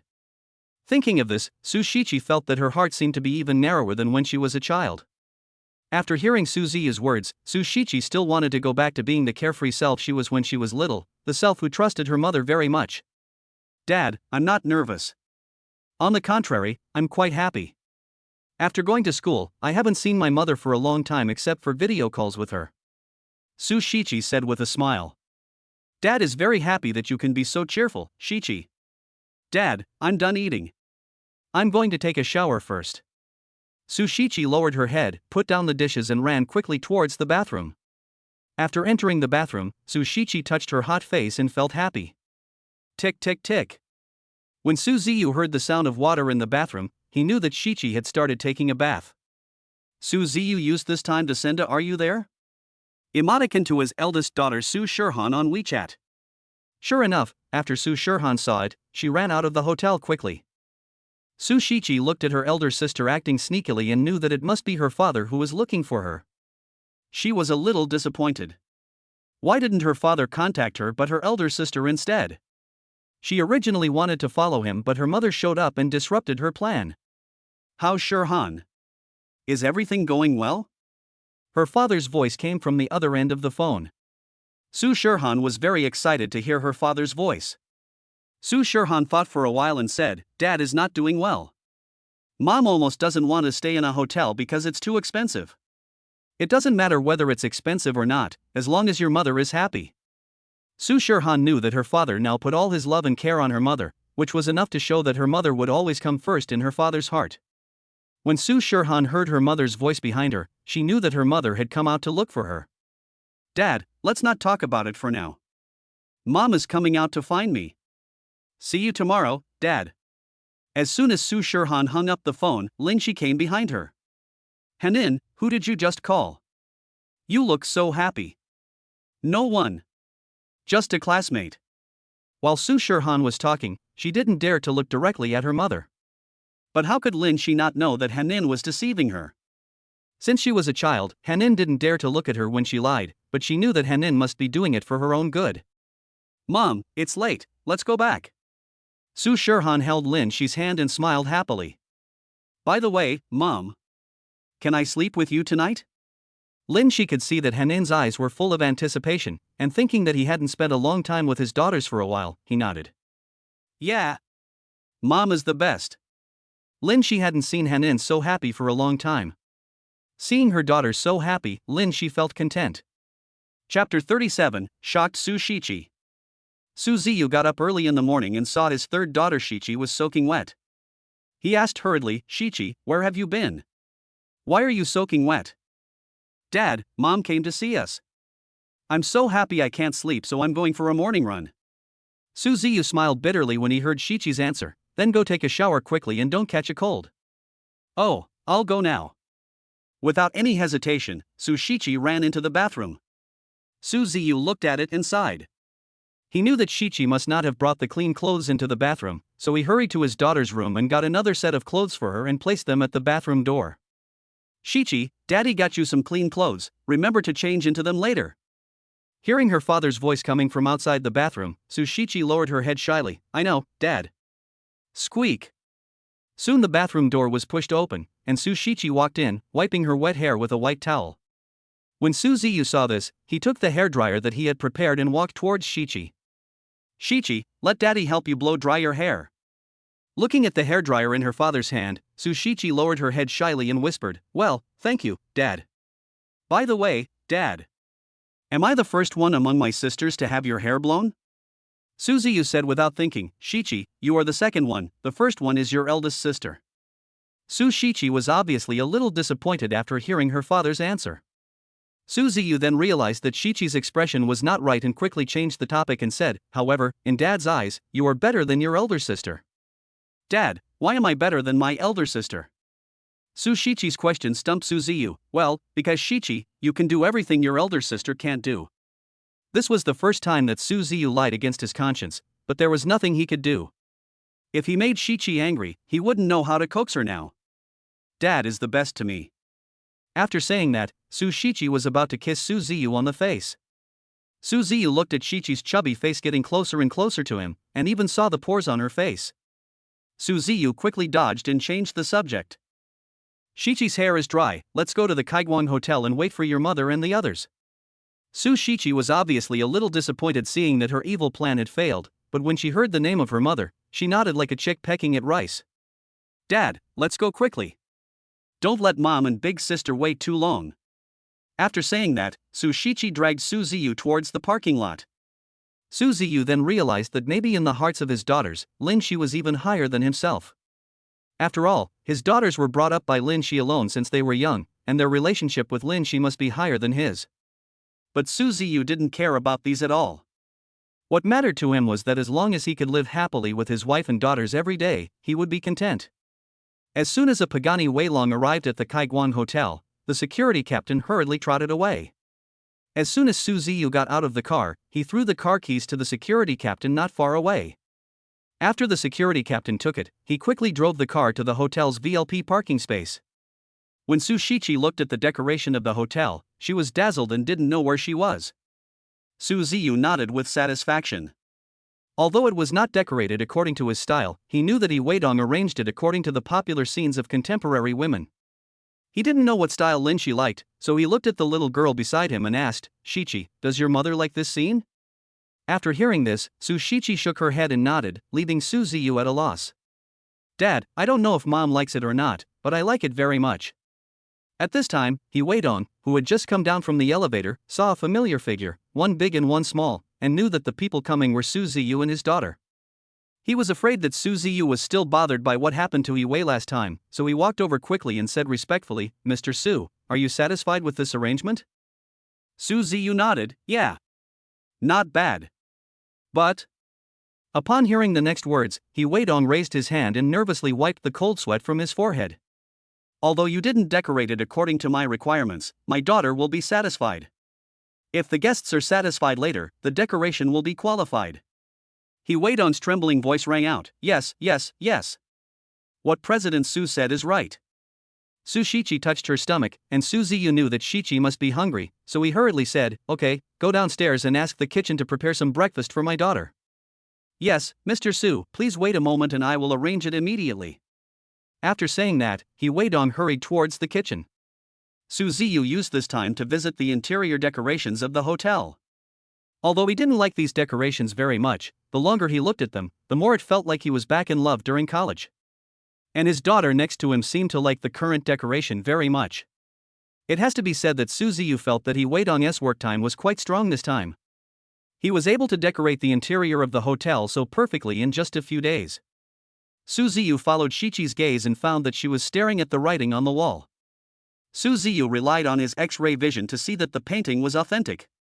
Looking at Tang Bohua's authentic painting on the wall, Shichi wanted to reach out and touch it, but her hand stopped as soon as it touched it. Su Ziyu knew that the little girl was afraid of dirtying the authentic painting.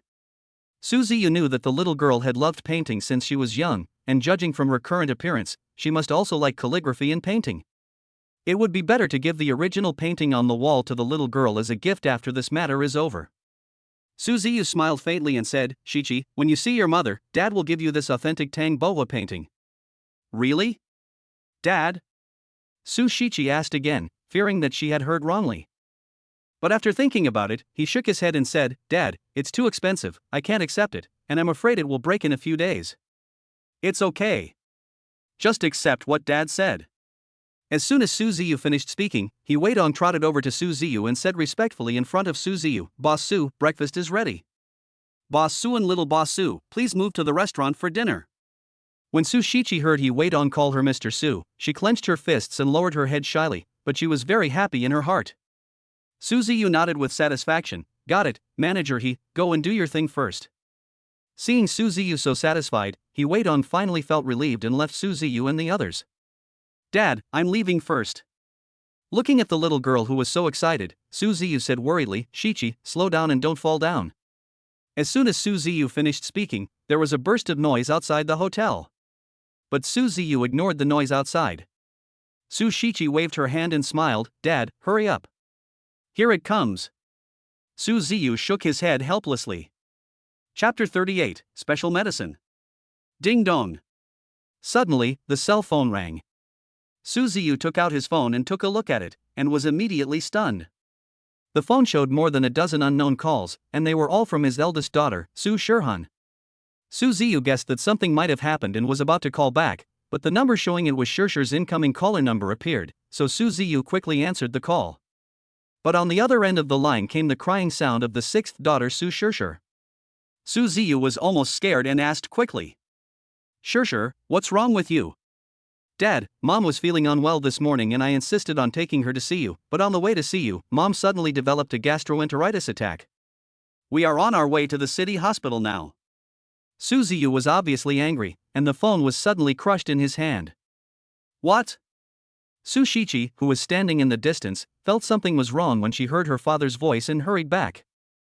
When Su Shichi saw Su Ziyu clearly, she was also frightened. At this moment, Su Ziyu's face looked extremely ugly. After she met her father, she had never seen her kind father so angry.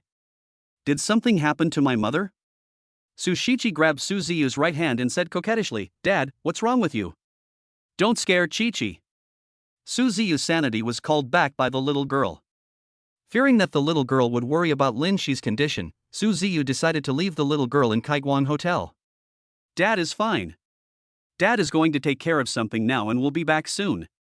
You wait here for Dad. Dad, I want to go too.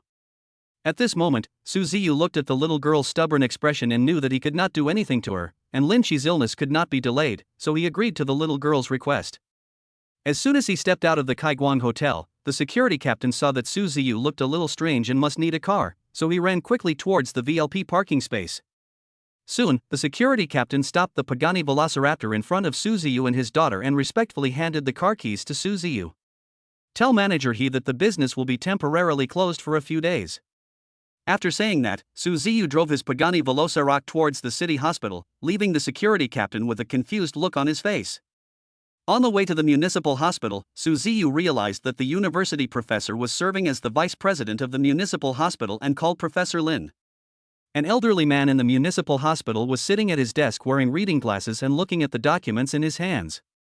Ring, ring, ring. Suddenly, the cell phone rang.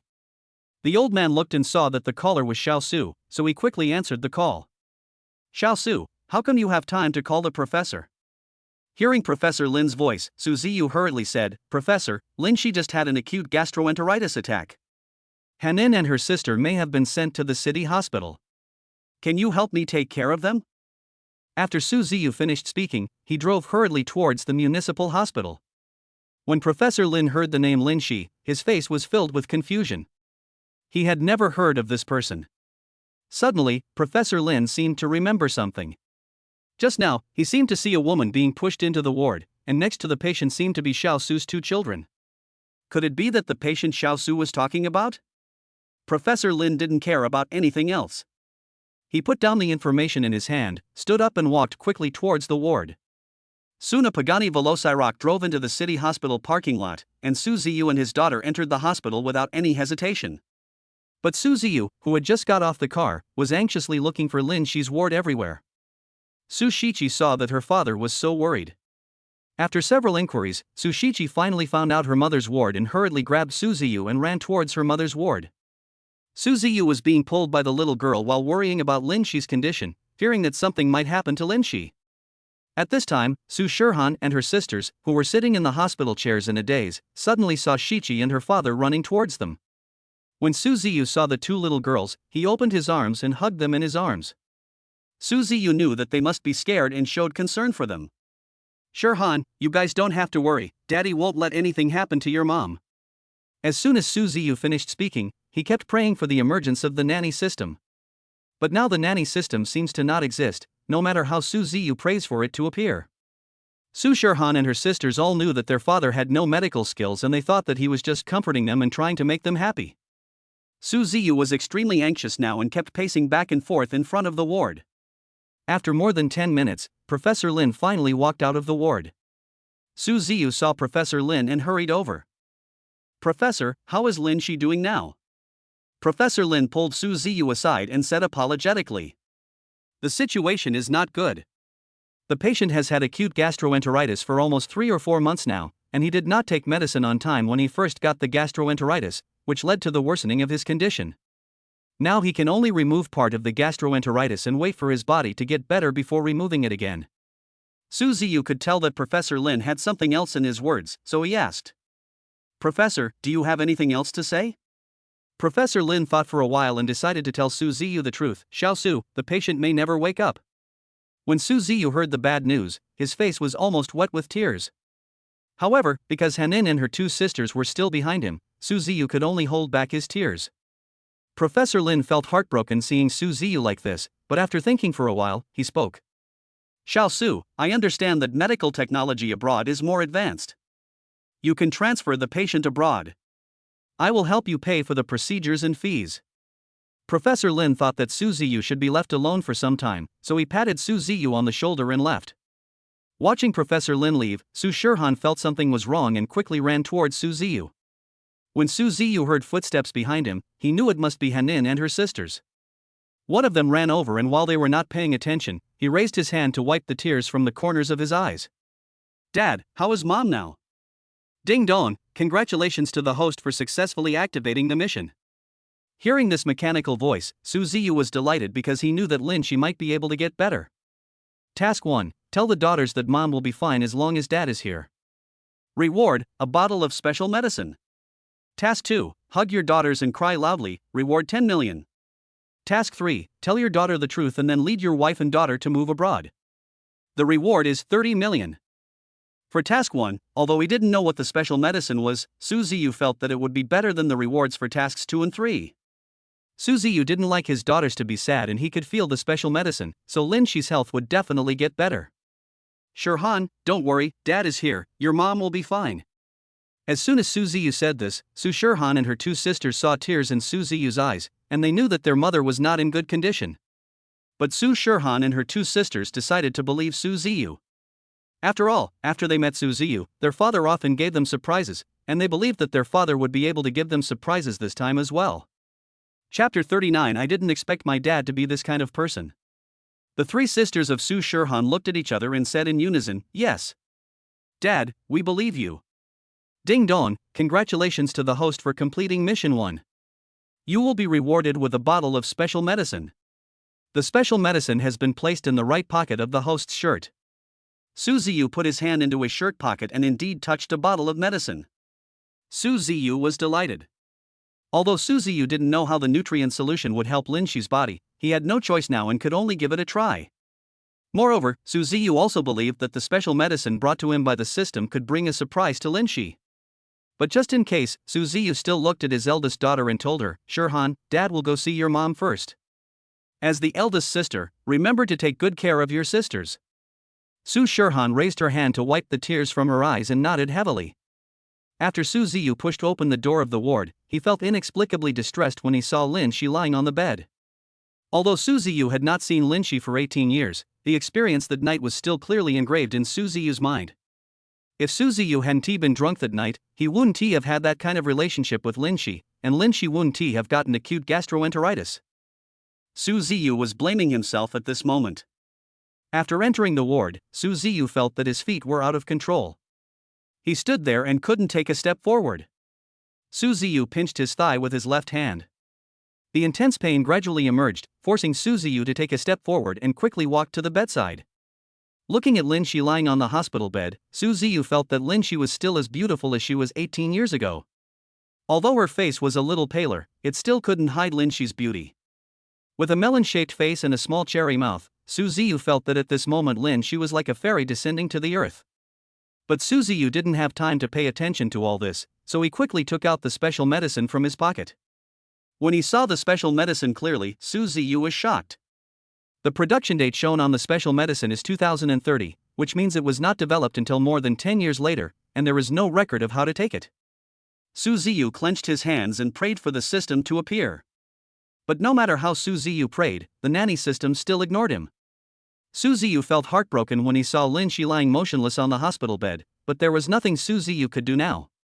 After thinking for a while, Su Ziyu came to the back of the bed, raised the head of the bed, and poured the special medicine in his hand into Lin Shi's mouth little by little. But now Su Ziyu realized that the special medicine was actually staying outside and had no way to flow into Lin Shi's mouth. Su Ziyu was overwhelmed. He held his head with both hands and quickly thought of a solution. He poured the special medicine into his mouth. Su Ziyu raised his head above Lin Shi's head and looked at Lin Shi's cherry lips below. Su Ziyu froze because of the difference between men and women. We can't delay any longer. Su Ziyu closed his eyes and kissed Lin Shi. Suddenly the door of the ward was pushed open. Su Ziyu took a glance and found that it was his 6th daughter Su Shishir who pushed the door. Su Shishir was stunned when she saw it, and then she quickly raised her hands to cover her eyes. Dad didn't expect you to be this kind of person, humph, I won't bother you anymore. After saying that, Su Shishir turned around and walked out of the ward.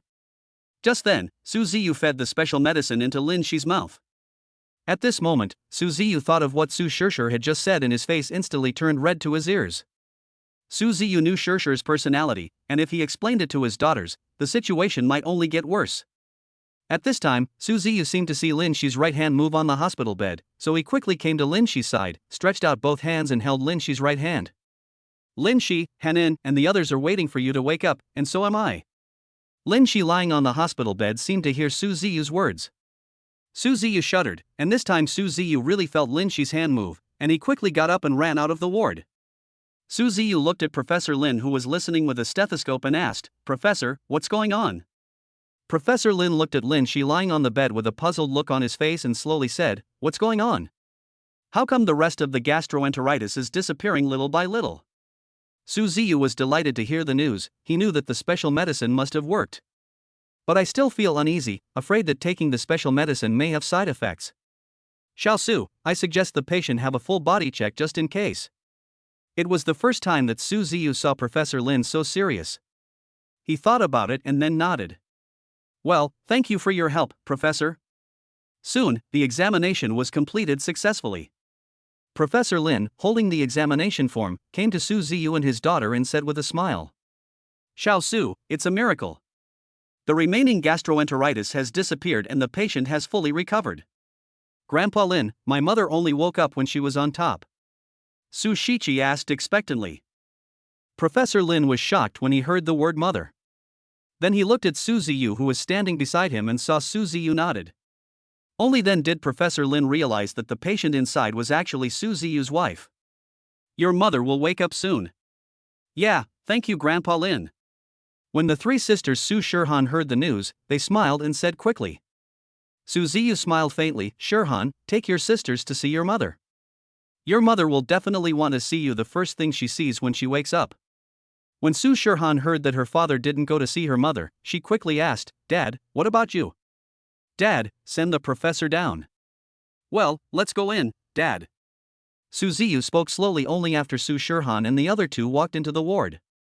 "Professor, I'm so grateful for your help this time, otherwise I don't know what I would do." "Xiao Su, you are still so polite to me." "I'm not used to it." In the corridor, an old man and a young man were talking happily. Professor Lin thought of the fact that he saw Xiao Su walking into the ward before leaving, and the remaining acute gastroenteritis disappeared. He was originally planning to ask, but after thinking about it, he decided to hold it in his stomach. He knew that everyone had their own secrets, and Su Ziyu also had his own secrets. After Professor Lin left, Su Ziyu heard a voice in the ward. Su Ziyu knew that the owner of this voice was Lin Shi, the mother of Shirhan and her sisters. But Su Ziyu didn't dare to step into the ward now, for fear that Lin Shi no longer had feelings for him. Although Yao Yao said that Lin Shi still had her in her heart, Yao Yao had been abroad for 5 or 6 years, and he hadn't seen Lin Shi in 18 years. Maybe Lin Shi no longer had any feelings for him. Su Shishir, who was sitting on the hospital bed, waited for 5 or 6 minutes, but her father didn't come in, so she asked, "Mom, do you still have Dad in your heart?" After hearing what Shishir said, Lin Shi raised her hand and stroked her lips. She seemed to have dreamed that a man kissed her just now, and that man made her feel extremely familiar, as if she had known him a long time ago. Chapter 40. Who are you looking for? Seeing her mother being so shy, Su Shishir smiled. Su Ziyu, who was outside the door, happened to see this scene through the window of the ward. Su Ziyu whispered, "Could it be true as Yao Yao said? Lin Shi still has a place for me in his heart." But when Su Ziyu wanted to push open the door of the ward to see Lin Shi, he always felt a little hesitant just as his hands were about to touch the door. Su Shirhan and Su Shiqi were puzzled. Lin Shi put his hand down and looked up at his daughters and asked, "By the way, Hanin just dated 3 sisters. Has anyone else come in?" When Lin Shi saw Su Shishir's hesitation, she knew that someone had come to see her, and it might be someone she knew. But in Huaizhong, Lin Shi only knew Lin Yao Yao besides her daughters. Could it be Yao Yao? But Lin Shi still shook his head to deny it. In Lin Shi's impression, when Lin Yao Yao came to see Hanin and her sisters, they would not show such hesitant expressions. Su Shiqi waited for a few minutes, but her father didn't come in to see her mother. She felt a little restless and wanted to find a reason to go out and take a look. "Mom, I need to go to the bathroom." "Well, go quickly and come back soon." Lin Shi could see that Shiqi was so anxious, as if she was waiting for someone. He didn't think about himself, but thought that Hanin had told the other sisters that she had acute gastroenteritis, and Shiqi was waiting for her sisters. Originally, Su Shishir wanted to follow him, but she couldn't think of any reason, so she could only hold back and go to see her father. After pushing open the door of the ward, Su Shiqi didn't see Su Ziyu at all. The hospital corridor was empty and she couldn't help feeling a little disappointed. Su Shiqi walked to the lobby and prepared to ask the staff if they had seen Su Ziyu. After some questioning, Su Shiqi knew that her father might have left the hospital for something. He took out his cell phone, searched the contact page for Su Ziyu's number and made a call. Su Ziyu, who had just walked out of the flower shop, suddenly had his cell phone ring. Ding ling ling. Su Ziyu took out his cell phone and saw that it was Shichi calling, so he quickly answered the call. Su Shichi's voice on the other end of the phone was obviously unhappy. Dad, where have you been? Su Ziyu realized that Shichi might be unhappy because he left the hospital for no reason, so he explained, Dad, I'll go out to buy things and we'll be at the hospital soon. As soon as Su Ziyu finished speaking, he quickly hung up the phone. Dad, I heard from my eldest sister that Mom hasn't had breakfast this morning, so just buy some from outside. But there was no Su Ziyu's voice from the other end of the phone. Su Shichi then realized that her father might have hung up the call. It was not until Su Shichi heard the beep that she confirmed that the call was hung up. Su Shichi was obviously a little angry and raised her hands to grab her hair. Su Shichi pouted her pink lips and muttered softly, "Humph, I don't care if Dad comes to see Mom." But Su Ziyu didn't know all this. Maybe it was because his parents were thinking that when he hung up the phone with Shichi, Su Ziyu just happened to walk out of a ramen restaurant. Soon Su Ziyu came to the municipal hospital again. Without any hesitation, Su Ziyu walked quickly to Lin Shi's ward. Dong dong dong. Hearing a knock on the door, Su Shirsher realized it might be her father, so she stood up and prepared to open the door. Suddenly, a man in a suit appeared with a bouquet of roses in his left hand and a few boxes of ramen in his right hand. However, he blocked the bouquet of roses in front of his eyes so that Lin Shi and the others could not see Su Ziyu's face clearly. However, although Su Shirhan and the other two sisters could not see Su Ziyu's face clearly, they knew that this suit was bought for their father by the three sisters with their pooled money. Lin Shi thought that the man in a suit had walked into the wrong ward, so he asked, "Excuse me, who are you looking for?" As soon as Lin Shi finished speaking, Su Ziyu put a few boxes of ramen aside and knelt on one knee. Seeing this, Su Shirhan and her two sisters walked out of the ward smiling, leaving Lin Shi at a loss and her father kneeling on the ground. Su Ziyu smiled faintly, "Lin Shi, long time no see." After saying that, Su Ziyu moved the rose away. When Lin Shi saw the face clearly, he felt extremely familiar, but he couldn't remember where he had seen Su Ziyu. "Long time no see.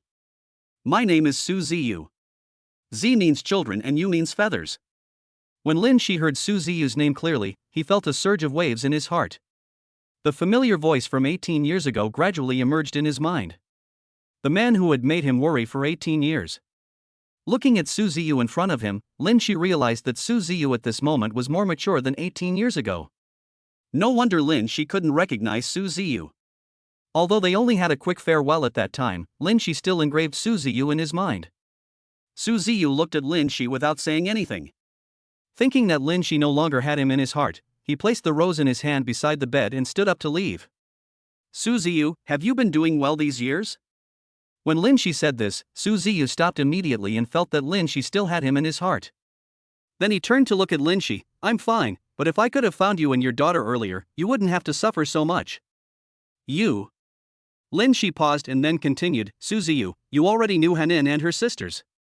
Su Ziyu nodded heavily, then raised his hand and slapped himself in the face. Pa! A crisp sound was heard. Lin Shi saw Su Ziyu's scene and prepared to get up, but just as he was about to get up, he seemed to pull the wound. An intense pain suddenly hit Lin Shi, and he covered his wound and gradually felt more and more painful. Sweat soaked Lin Shi's back. Seeing Lin Shi's painful expression on the hospital bed, Su Ziyu didn't care about himself and quickly got up and walked to Lin Shi and held Lin Shi in his arms. Feeling inexplicably warm, Lin Shi slowly opened his eyes and found that he was lying in Su Ziyu's arms. Lin Shi lowered her head shyly. "I'm fine now." Lin Shi's clear voice brought Su Ziyu back to his senses. Su Ziyu smiled awkwardly, then slowly leaned Lin Shi's back against the hospital bed with both hands, and then took out a tissue that he had prepared long ago from his pocket to wipe the sweat from Lin Shi's forehead. Lin Shi had never been so intimate with any man before. "I'll do it myself." Lin Shi raised his hand to take the tissue from Su Ziyu's hand, but he didn't know whether it was intentional or unintentional. Instead of taking the tissue from Su Ziyu, he grabbed Su Ziyu's hand. Lin Shi trembled, then let go and looked at Su Ziyu and explained, "I'm sorry, I didn't mean it." Su Ziyu raised his right hand and stroked Lin Shi's hair. Feeling the warmth coming from Su Ziyu's broad right hand, Lin Shi felt a warmth she had never felt before. Just then, Su Shirsher became impatient waiting outside the ward and pushed open the door. Upon hearing the door being pushed open, Su Ziyu quickly withdrew his hand. Su Shirsher happened to see a few boxes of ramen on the ground and her eyes lit up. "Dad, are you buying this for us?" Chapter 41, Daughter is a father's little cotton padded jacket. Well, go call Shirhan and Shichi in to eat. I guess you must be starving. Lin Shi looked down and saw only 4 boxes of ramen. He then muttered to himself, there are only 4 boxes, so there must not be one for me. Looking at the jealous Lin Shi, Su Ziyu took out a box of ramen, picked up the noodles and smiled faintly, wife, you should eat some too. After hearing this, Lin Shi looked up at Su Ziyu, thinking he had heard it wrong. Seeing Lin Shi in a daze, Su Ziyu picked up the noodles and brought them to Lin Shi's mouth and said again, wife, open your mouth. When Su Ziyu called him like that, Lin Shi's heart was filled with happiness. Lin Shi has been looking forward to it for 18 years, and finally his wish comes true today. Su Shirshir pointed at the noodles in the plastic box, twisted her body and opened her mouth to act coquettishly. Dad, I want one too. Looking at the pitiful Su Shirshir, Su Ziyu's heart was almost melted by Shirshir's action. Shirshir, yours is here? But how could Su Shichi let Shirshir disturb the happy moment of her father and mother, so she picked up a large piece of slender hair and came to Su Shirshir's side. No, third sister, eat it yourself. Su Shirshir originally thought that her third sister could be so kind, but after taking a look, she was almost scared. If she ate this big lump, she would be stuffed to death, so she quickly waved her hand. Shirshir, don't you like to eat? Come here, third sister will feed you. Su Shichi never misses an opportunity to play a trick on sixth sister. Seeing that no one helped her, Su Shirshir turned around and looked at her elder sister with an aggrieved face. Su Shirshir knew that her elder sister loved her so much that she would definitely help her. Eldest sister, look at the third sister. Looking at Shirshir's current expression, Su Shirhan felt helpless. Su Shichi looked at her elder sister in a dilemma and could only give up. Seeing this scene, bursts of laughter rang out in the ward. Looking at the happy scene of his daughters, Su Ziyu felt that his whole world became much brighter. This confirmed what Su Ziyu had read in a book before, a daughter is every father's little cotton padded jacket. Lin Shi glanced at Su Ziyu and found that Su Ziyu was smiling so happily at this moment. Lin Shi's heart was beating fast and his mind was full of Su Ziyu. Su Shirshir happened to see this scene and joked, sisters, look at what mom has found. But Lin Shi's mind was now full of Su Ziyu, so how could he hear clearly what Shirshir said?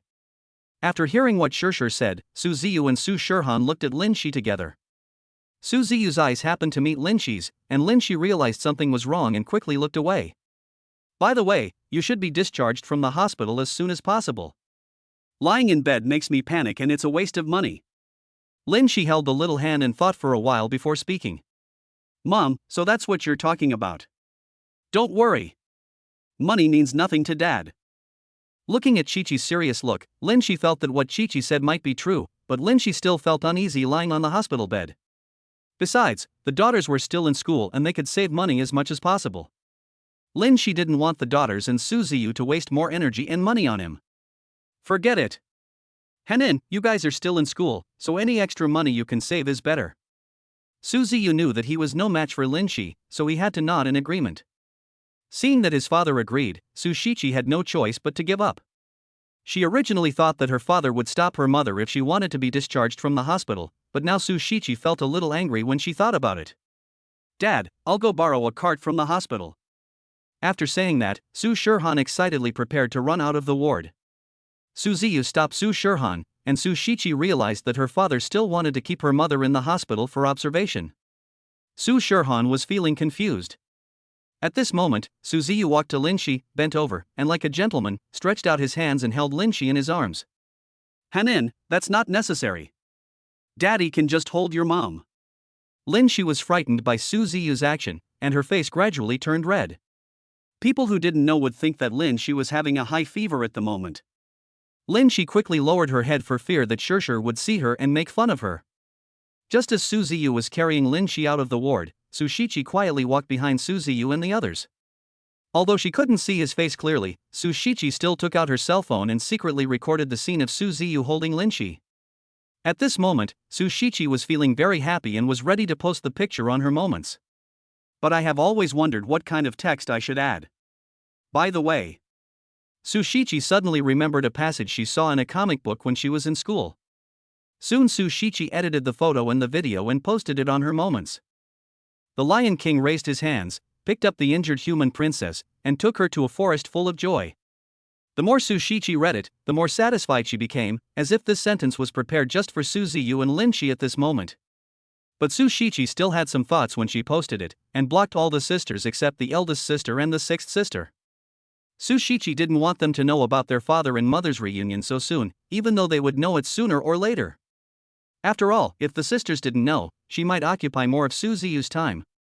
If the sisters knew that mom and dad had reconciled, then when they came to see dad, mom and dad would show them less love and care. Shiqi, what are you looking at so intently? After hearing what her elder sister said, Su Shiqi realized that she might have walked too slowly because she was looking at her phone. It was possible that dad and the others had already arrived at the parking lot and that my eldest sister came to look for me. As expected, Su Shirhan spoke again. Shir, hurry up. Dad is waiting for us? Okay, let's go. Su Shirhan looked at Shiqi, who was deliberately avoiding the topic. She also knew that everyone had their own little secret, and Shir was the same. Thinking of this, Su Shirhan was too lazy to ask. Third sister, where did you go just now? You made my parents and I wait so long. As soon as Su Shiqi got in the car, Su Shir asked. But there was no way Su Shiqi would tell the truth. She yawned and closed her eyes, pretending to be sleepy. Su Shir didn't know what was going on. She actually believed what her third sister said and didn't ask any more questions. Soon Su Ziyu and his group arrived at Yunting Tiange. Lin Shi was extremely shocked when looking at this scene. She didn't know why Su Ziyu brought her here, but she felt that Su Ziyu was more mysterious than he was 18 years ago. Mr. Su, why did you come back so early today? A middle-aged man in his 30s or 34 or 35 sitting in the security booth saw Su Ziyu coming, and quickly stood up and ran to Su Ziyu's car and spoke respectfully. Su Ziyu nodded, and Lin Shi, who was sitting in the passenger seat, felt a wave of turmoil in his heart. The middle-aged man hurriedly helped Su Ziyu open it. Bursts of roars rang in the ears of the middle-aged man. Watching Su Ziyu driving the Pagani Velociraptor disappear in front of him, the middle-aged man felt extremely envious. He also knew that this was his fate in life. The middle-aged man then sighed and said, "Forget it, let's not think about it. Just do your security job first." Chapter 42 The Misunderstood Su Ziyu. At this moment, Lin Shi had not yet recovered from his shock when he arrived at the Yulong Villa. As soon as Lin Shi was helped down from the car by Su Ziyu, he raised his hand and covered his mouth in shock. Seeing her mother so shocked, Su Shir joked, "Mom, do you believe this is what Dad bought for you?" But now Lin Shi finally believed what Shir said. Not to mention that she, a small white-collar worker, could afford to live in the presidential suite. Moreover, when Su Ziyu carried Lin Shi into the Pagani Velociraptor in the hospital, although she didn't know what kind of vehicle it was, she could tell it was worth a lot by feeling the comfort of the car. Lin Shi was afraid that Su Ziyu bought the house to improve their mother and daughter's life, so she whispered in Su Ziyu's ear, "Su Ziyu, you should return the house. I don't want your life to be affected because of me." After hearing this, Su Ziyu smiled faintly, then raised his hand and scratched Lin Shi's nose. He leaned close to Lin Shi's ear and whispered, "Honey, don't worry. I bought this in full and I'm the owner of a hotel and a company." Lin Shi rolled his eyes after hearing this. If someone told him that the Yulong Villa in front of him belonged to Su Ziyu, Lin Shi might believe it. But if someone told him that Su Ziyu also had a hotel and a company, Lin Shi would not believe it at all. After all, the villa in front of her would cost at least millions, and Su Ziyu was still a frugal college student more than a decade ago. She didn't believe that Su Ziyu could get so many things in such a short time. Su Ziyu knew that Lin Shi definitely didn't believe what he said. After all, Hanin and her sisters didn't believe him either. Su Ziyu would not explain. He knew that it would not be long before Lin Shi would find out whether what he said was true or false. Su Shiqi looked at her mother and knew that she was asking about the Yulong Villa. Su Shiqi didn't want anyone to misunderstand her father, including her family, so she said, "Mom, the money Dad used to buy other things must have come from clean sources, and he definitely didn't get it by doing anything illegal." But Lin Shi still thought that Su Ziyu and Shiqi were in collusion. They were worried that his illness had not yet fully recovered, so they deliberately let him feel at ease and let them take the responsibility. "Mom, let's go in and take a look. This will be our home from now on." Su Shiqi didn't want to waste time, so she dragged Lin Shi home. As soon as she stepped into the house, Lin Shi was like a little girl who had never seen the world. She was led by Su Shirhan and her two sisters to visit the interior of the villa. Su Ziyu was sitting on the sofa playing with his phone. As soon as he opened WeChat, he saw a post from Shiqi's Moments. He went in to take a look and found a photo of himself hugging Lin Shi. Then, he sat on the sofa and smiled foolishly. Su Ziyu didn't know when Su Shiqi took the photo. Although only her side face was photographed, it was deeply engraved in Su Ziyu's mind. Now Su Ziyu only cared about whether Lin Shi was willing to accept him. Su Ziyu thought about it and clicked the thumbs up button. Just after clicking the like button, Su Shihan and her sisters came to the hall with Lin Shi after the tour. Su Shishir looked at Su Ziyu, who was sitting on the sofa, and kept grinning, so she teased, "Dad, you are smiling so happily, are you looking at pictures of women?" Hearing Shishir's voice, Su Ziyu nodded without intending to deceive his daughter. "Shishir, how did you know I was looking at photos of women?" Seeing Su Ziyu's matter-of-fact look, Su Shishir almost exploded. After hearing Su Ziyu's answer, Lin Shi looked slightly disappointed. She knew that Su Ziyu cared about her so much, perhaps because of Hanin and her sisters that he cared about her so much. Su Shihan and her two sisters looked a little unhappy. They all knew that Su Ziyu had feelings for Lin Shi, but now he answered so bluntly in front of his mother. Ding dong! Su Shiqi's cell phone rang, so she took it out and took a look. She found that someone had liked the post she had just posted on WeChat Moments, and that person was her father, and the time also matched. Su Shiqi's eyes were shining, so the woman Dad just talked about was her mother. Not wanting people to misunderstand Su Ziyu, Su Shiqi clicked on the post she had posted in the hospital. "Mom, look who Dad just looked at." Su Shiqi's cheering voice successfully brought Lin Shi back to his senses. Lin Shi raised his head and looked in the direction of Su Shiqi and was stunned. There was actually a photo of Su Shiqi holding Su Ziyu in her arms on her phone, and her face gradually turned from pale to rosy. Seeing their mother standing there in a daze, Su Shihan and Su Shishir came over to take a look, and discovered that Su Shiqi took a picture of their father hugging their mother while they were not paying attention. What does this explain? After hearing what Shishir said, Su Shiqi sighed and then pointed at the heart on the dynamic. Su Shihan and Su Shishir then noticed the little heart, and they knew the account that clicked the little heart.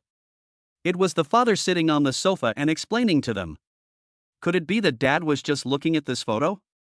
After Su Shishir finished speaking, she glanced at Su Ziyu and found that Su Ziyu nodded.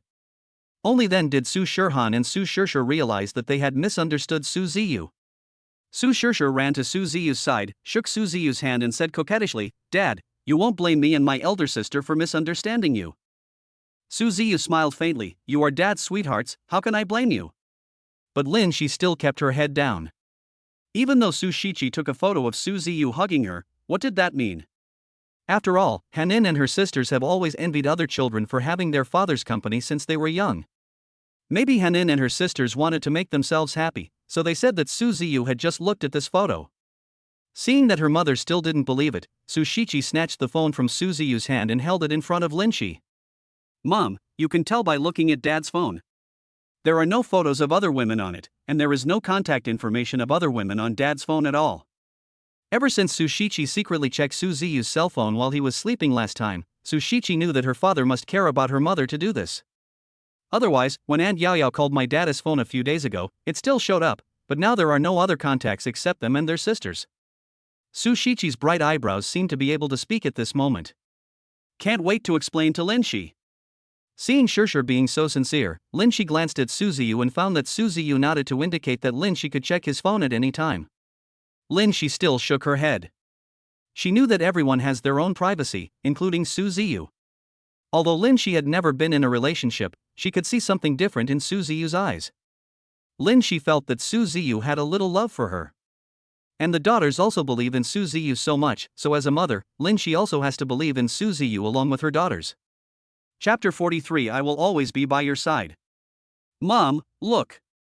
But Su Shiqi thought that Lin Shi still refused to believe Su Ziyu, so she handed her cell phone to Lin Shi, but this time Lin Shi was stunned. Lin Shi saw that someone actually liked the post and that the avatar was Su Ziyu. Lin Shi felt that he had misunderstood Su Ziyu. At this moment, Lin Shi really wanted to dig a hole and hide himself. But Su Shiqi still didn't understand Lin Shi's intention and handed the phone to Lin Shi. At this moment, Lin Shi lowered her head shyly, not daring to look at the photo any longer. Her heart was beating wildly.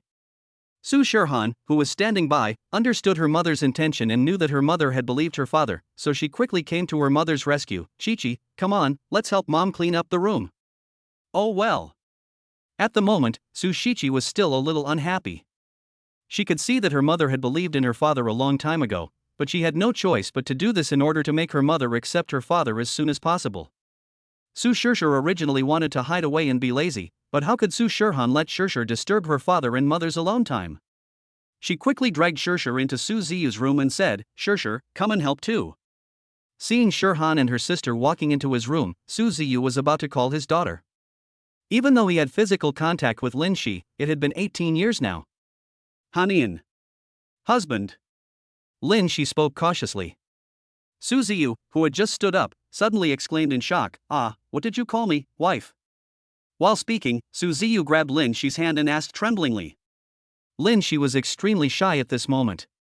She originally wanted to call Su Ziyu's name, but the word husband suddenly came out of her mouth. Husband. Su Ziyu immediately became excited. Originally, Lin Shi hated him, but now when he heard Lin Shi calling him so intimately, Su Ziyu knew that he still had a place in Lin Shi's heart. Lin Shi had just finished speaking when she realized that Su Ziyu had been looking at her, and her face turned red again. Lin Shi touched her hot face with her hand and asked tenderly, "Why do you keep looking at me?" Seeing that Su Ziyu did not answer immediately, Lin Shi asked again, "Is there something dirty on my face?" Su Ziyu said with a smile, "Of course not, how could there be dirt on my beautiful wife's face? I am afraid that you will attract the attention of other men when you walk on the street." "Honey, you're so sweet. Did you have many girlfriends before you met me?" Lin Shi realized that she had said the wrong thing. She was afraid that Su Ziyu would misunderstand her, so she quickly explained, I didn't mean that. I meant. But the more he explained, the more confusing it became, and now Lin Shi didn't know how to continue explaining. "Wife, of course I know what you mean. It is enough for me, Su Ziyu, to have you and Hanin and the other sisters accompany me in my life." Su Ziyu thought about it and decided that he should tell Lin Shi about Lin Feer's affairs. After all, husband and wife should not hide things from each other and should learn to be considerate of each other. "I met a girl named Lin Feer when I was in college. I originally thought she was the first and last person I would love in my life, but now I think about how naive I was." Hearing that Su Ziyu was getting more and more upset, Lin Shi stood up and sat next to Su Ziyu, raising her delicate hand to cover her lips. "Let the past be the past. Hanin and I will always be by your side." After hearing Lin Shi's words, Su Ziyu secretly swore in his heart, no matter how difficult things are in the future, as long as his wife and daughter are by his side, he will move forward bravely and never take a step back. Apart from anything else, ever since he got the golden finger, Su Ziyu believed that he would soon reach the peak of his life and bring a happy life to Lin Shi and her daughter. As for those people and events in the past, they have disappeared from Su Ziyu's mind. At this time, a faint fragrance floated from the kitchen into the hall. Su Ziyu realized that it was almost noon, so he got up and walked towards the kitchen. Seeing Su Ziyu leaving for no reason, Lin Shi's eyes were full of sadness. He thought that Su Ziyu still had a gap with him and didn't want to stay with him. Compared to before, Lin Shi had not yet recognized Su Ziyu. She raised Hanin and her sisters no matter how difficult it was. But now, after recognizing Su Ziyu, she found that she seemed to regard Su Ziyu as her dependents, and she was thinking about him all the time in her mind. As soon as he arrived in the kitchen, Su Ziyu saw three busy figures. It was Su Shirhan and her two sisters who were busy in the kitchen in an orderly manner, and they distributed the work evenly among the three of them. Su Shichi, who had just stood up and was about to take out the lean meat from the refrigerator, saw Su Ziyu and waved to Su Ziyu hurriedly. Su Ziyu knew that his daughters wanted to give him and Lin Shi more time alone. But looking at his daughters busying around, sweat was slightly on his forehead. At this moment, Su Ziyu felt an inexplicable sense of happiness in his heart. Since he had a daughter, Su Ziyu felt that his shoulders were getting heavier. Perhaps this is the burden of being a father. After taking a look, Su Ziyu was about to go back to the hall to look at Lin Shi, who was sitting on the sofa in a daze. Su Ziyu walked up to Lin Shi and looked at him sincerely. But Su Ziyu's action made Lin Shi completely at a loss. "What are you doing?" "Wife, let me introduce myself again. I am Su Ziyu, the father of our daughters." Lin Shi was startled, her face gradually turned red and she smiled. "Hubby, I am Lin Shi, the mother of our daughters."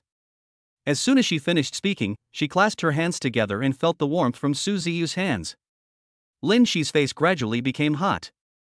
At this time, Su Ziyu pulled Lin Shi into his arms with force. I don't know if Su Ziyu chose this position intentionally.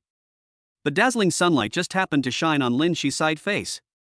Lin Shi could only lean his face on Su Ziyu's arms. This scene is as warm as the Prince Charming holding the black girl in his arms. Lin Shi closed her eyes tightly, and her exquisite oval face began to move closer. As the face got closer and closer, Su Ziyu could even clearly see Lin Shi's tiny pores. But Su Ziyu had never kissed a woman in his life except for feeding Lin Shi the potion, which made Su Ziyu feel itchy at the moment. His brain seemed to lose its rationality at this moment, causing Su Ziyu to slowly close his eyes. Dad, Mom, it's time to eat. Su Shishir's call from the restaurant successfully brought Su Ziyu back to his senses. Su Ziyu turned around and coughed awkwardly, while Lin Shi lowered his head shyly. But the three sisters Su Shirhan who were sitting at the dining table were getting a little impatient, so they stood up and prepared to look for Su Ziyu and Lin Shi. Just as he was about to get up, Su Ziyu walked in holding Lin Shi's hand. Seeing Lin Shi lowering his head, Su Shishir started teasing again. What did we miss just now? Daddy actually held Mom's hand. Su Shichi saw that the scene was a bit quiet and followed Su Shishir to join in the fun. Yes. Dad, Mom, what's wrong with you? Su Ziyu glanced at Lin Shi without saying anything. Su Shirhan quickly came to the rescue and said, Shichi, Shishir, can't you stop talking while eating? Come on and eat. Seeing that neither father nor mother said anything, Su Shichi and Su Shishir could only give up. Although Su Shirhan didn't know what was going on, from the current situation, she guessed that her mother was a little shy at the moment because her father had just held her mother's hand. Chapter 44, The Heaven in Lin Shi's Heart. Seeing how quiet the table was, Su Shichi wanted to lighten the mood but she didn't know how to start. She gently kicked Su Shirhan beside her. Seeing that Chi-Chi's eyes were always looking towards her parents, Su Shirhan knew that Chi-Chi wanted her to adjust the atmosphere. After thinking for a while, Su Shirhan seemed to remember something, and quickly said, By the way, Dad, didn't you say some time ago that after you recognized Mom, you would take us to meet Grandpa and Grandma? Su Shishir felt very itchy after hearing what her elder sister said, and then asked with a puzzled look on her face, What do you mean by Grandpa and Grandma, elder sister? Seeing Shishir being so gossipy, Su Shichi sighed and then shook her head. Su Shichi still put her ear close to her elder sister. Su Ziyu seemed not to hear it. He still buried his head and continued to eat the food on the table, immersed in the scene with Lin Shi.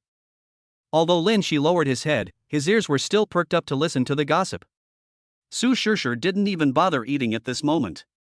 She put down her bowl and chopsticks and kept staring at Su Shirhan. Sister, please tell me something quickly. I'm so anxious. That's what Dad said last time, to take us to meet our grandparents, that is, Dad's dad and Dad's mom. At this moment, Su Shishir hadn't reacted yet. Sister, what do you mean? When Lin Shi heard this, the bowl in his hand slipped and fell to the ground. Bang! Oh, it's Grandpa and Grandma. After thinking for a while, Su Shishir finally reacted. Su Ziyu reacted only after hearing the clanging sound. He took a look and found some bowl fragments and rice grains on the ground. Lin Shi glanced at Su Ziyu with an apologetic look on his face, as he had lost his composure the first time he met Su Ziyu. He then stood up and prepared to pick up the broken pieces on the ground. Let me do it.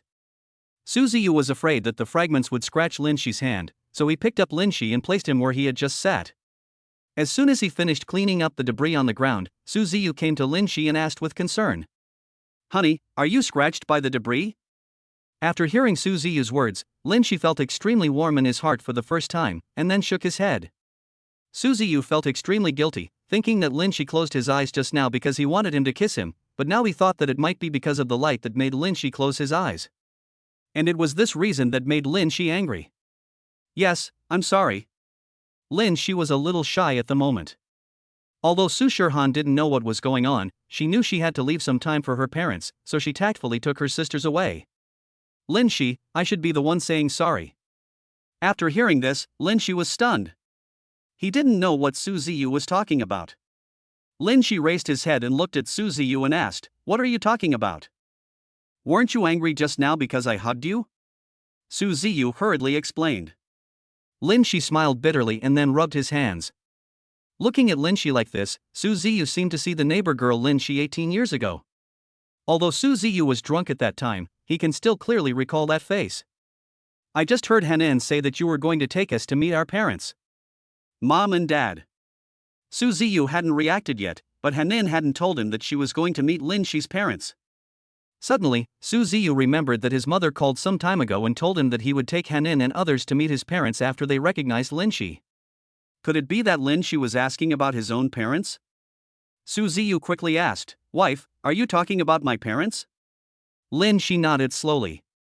At this moment, Su Ziyu was very happy that Lin Shi actually called him mother. That means Lin Shi accepted himself, and that was what Lin Shi was thinking about just now.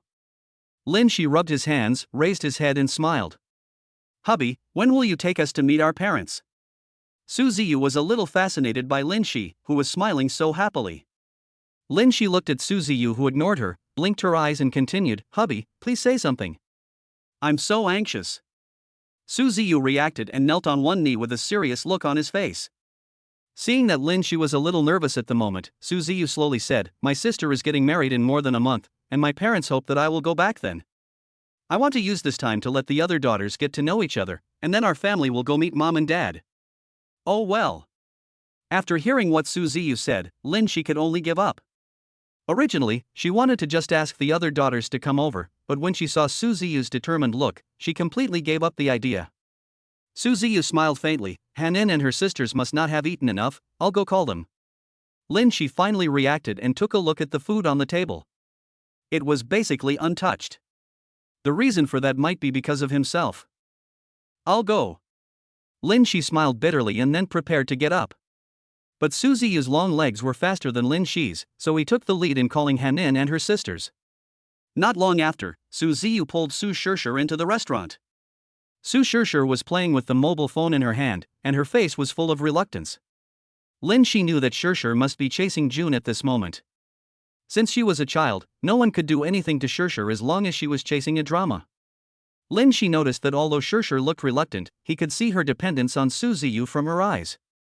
Behind Su Ziyu followed Su Shirhan and Su Shichi. Seeing Su Ziyu coming, Lin Shi was ready to give his seat back to Su Ziyu.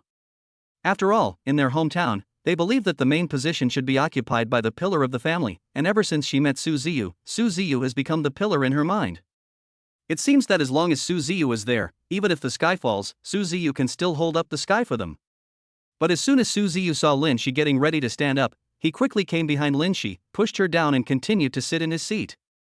Wife, please sit down and I will serve you a bowl of rice. Su Ziyu spoke gently to the dazed Lin Shi, then took another bowl from the sterilizer and ran quickly into the kitchen. He quickly served a bowl of rice and placed it in front of Lin Shi. The whole process took less than 30 seconds, which made Su Shishir, who was standing next to him, feel particularly amazing. Seeing her father so happy, Su Shishir hesitated for a few minutes and said, Dad, can you give me 5,000 yuan? I want to buy a new phone. After hearing what Shishir said, 5,000 was Lin Shi's monthly salary. Although she knew that Su Ziyu had some money, she hoped that Su Ziyu would spend every penny wisely. Shishir, what are you talking about? As long as the phone works, why buy one? Yes, Shishir, I agree with what Mom said. Me too. Seeing that her mother and sisters did not agree with her father buying her a mobile phone, Su Shishir could only give up out of grievance.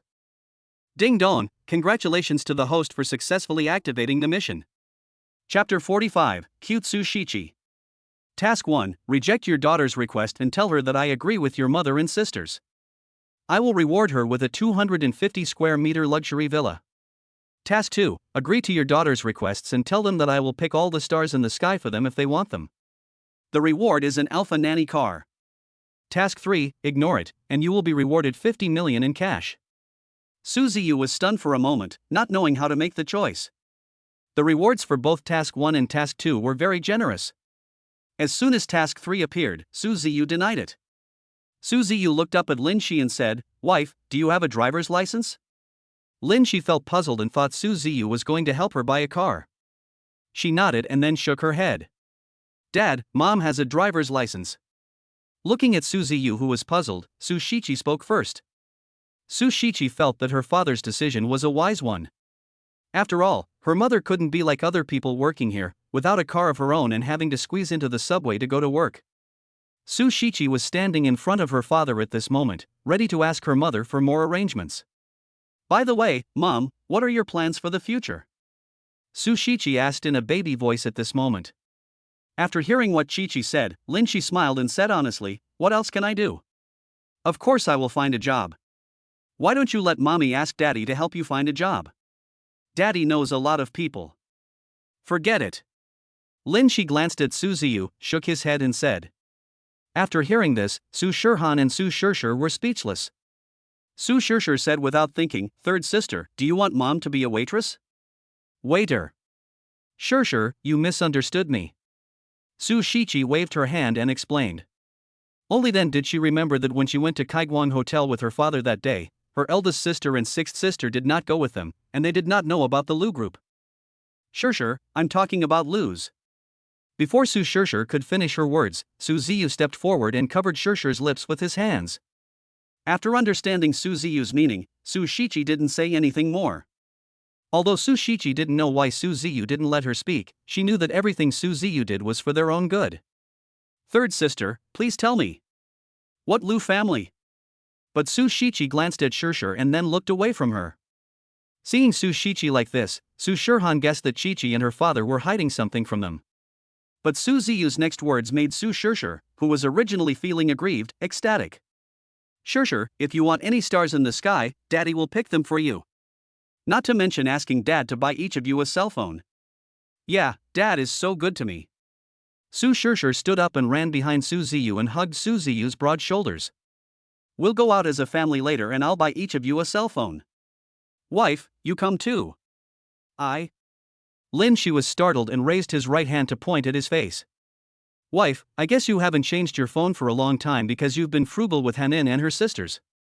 Lin Shi couldn't believe that Su Ziyu would observe so carefully. Today, she took out her cell phone and took a look at it, but quickly put it back. She didn't want Su Ziyu to waste money on her, but she couldn't find the words to say, so she could only wait until they got to the mobile phone store to find a reason to refuse. Seeing that Lin Shi didn't refuse, Su Ziyu took it as Lin Shi's consent. Ding dong, congratulations to the host for completing mission 2. You will be rewarded with an Alpha Nanny car. To be honest, if Su Ziyu doesn't appear in the system again, he might forget about the reward. Please choose the color of the vehicle. As soon as the system said this, a virtual 3D screen exactly the same as last time appeared in Su Ziyu's mind. But there was a brand new Alpha limousine on the screen, which looked several times better than the Pagani Veyron. With the experience of choosing a car last time, Su Ziyu quickly chose a blue Alpha Nanny car. Host, please decide where to store the vehicle invoice and car insurance. Put it in the bedside table in my room. Okay, the information has been placed in the host's room, and the vehicle is parked in the host's parking space. Host, please decide where the car keys are. Put it together with the information. Okay, I wish the host a pleasant ride. Su Ziyu was very happy at the moment. He felt it was worth it even if he didn't get anything in return, as he could make his precious daughters so happy. Wife, this car will be yours from now on.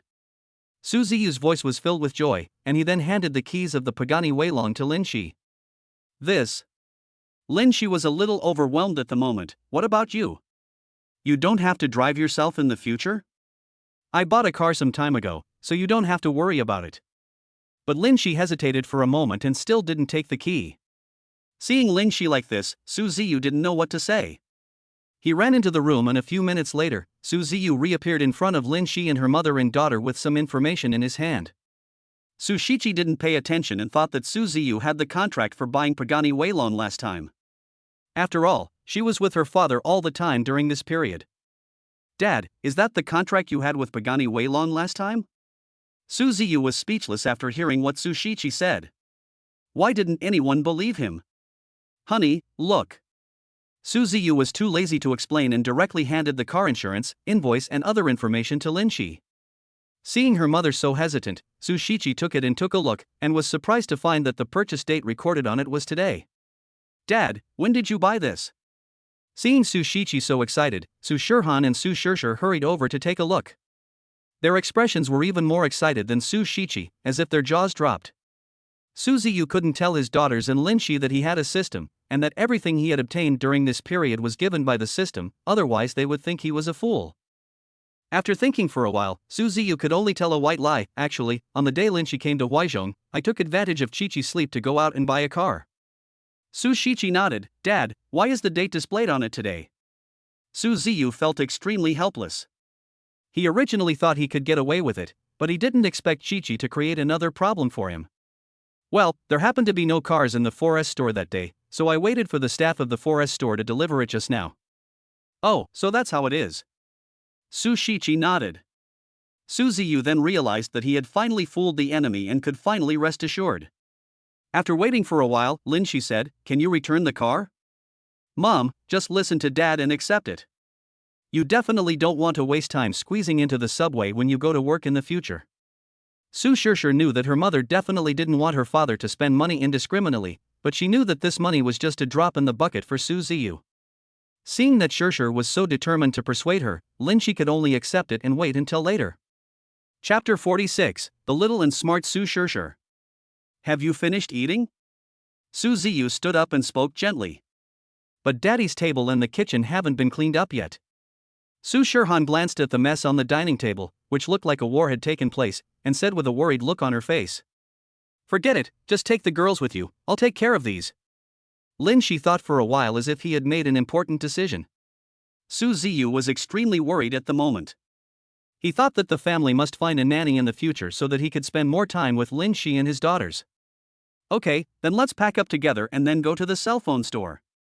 As soon as Su Ziyu finished speaking, the three sisters Su Shirhan looked at each other and immediately pushed Su Ziyu and Lin Shi out of the restaurant. Su Shishir stood on tiptoe and whispered in Su Ziyu's ear, "Dad, we've created an opportunity for you, you must seize it." At this moment, Su Ziyu felt that his daughters were a little bit naughty. Although Shishir spoke in a low voice, Lin Shi still heard it. Lin Shi's face flushed at this moment, and she smiled sweetly, "Thank you." "What did you say, wife?"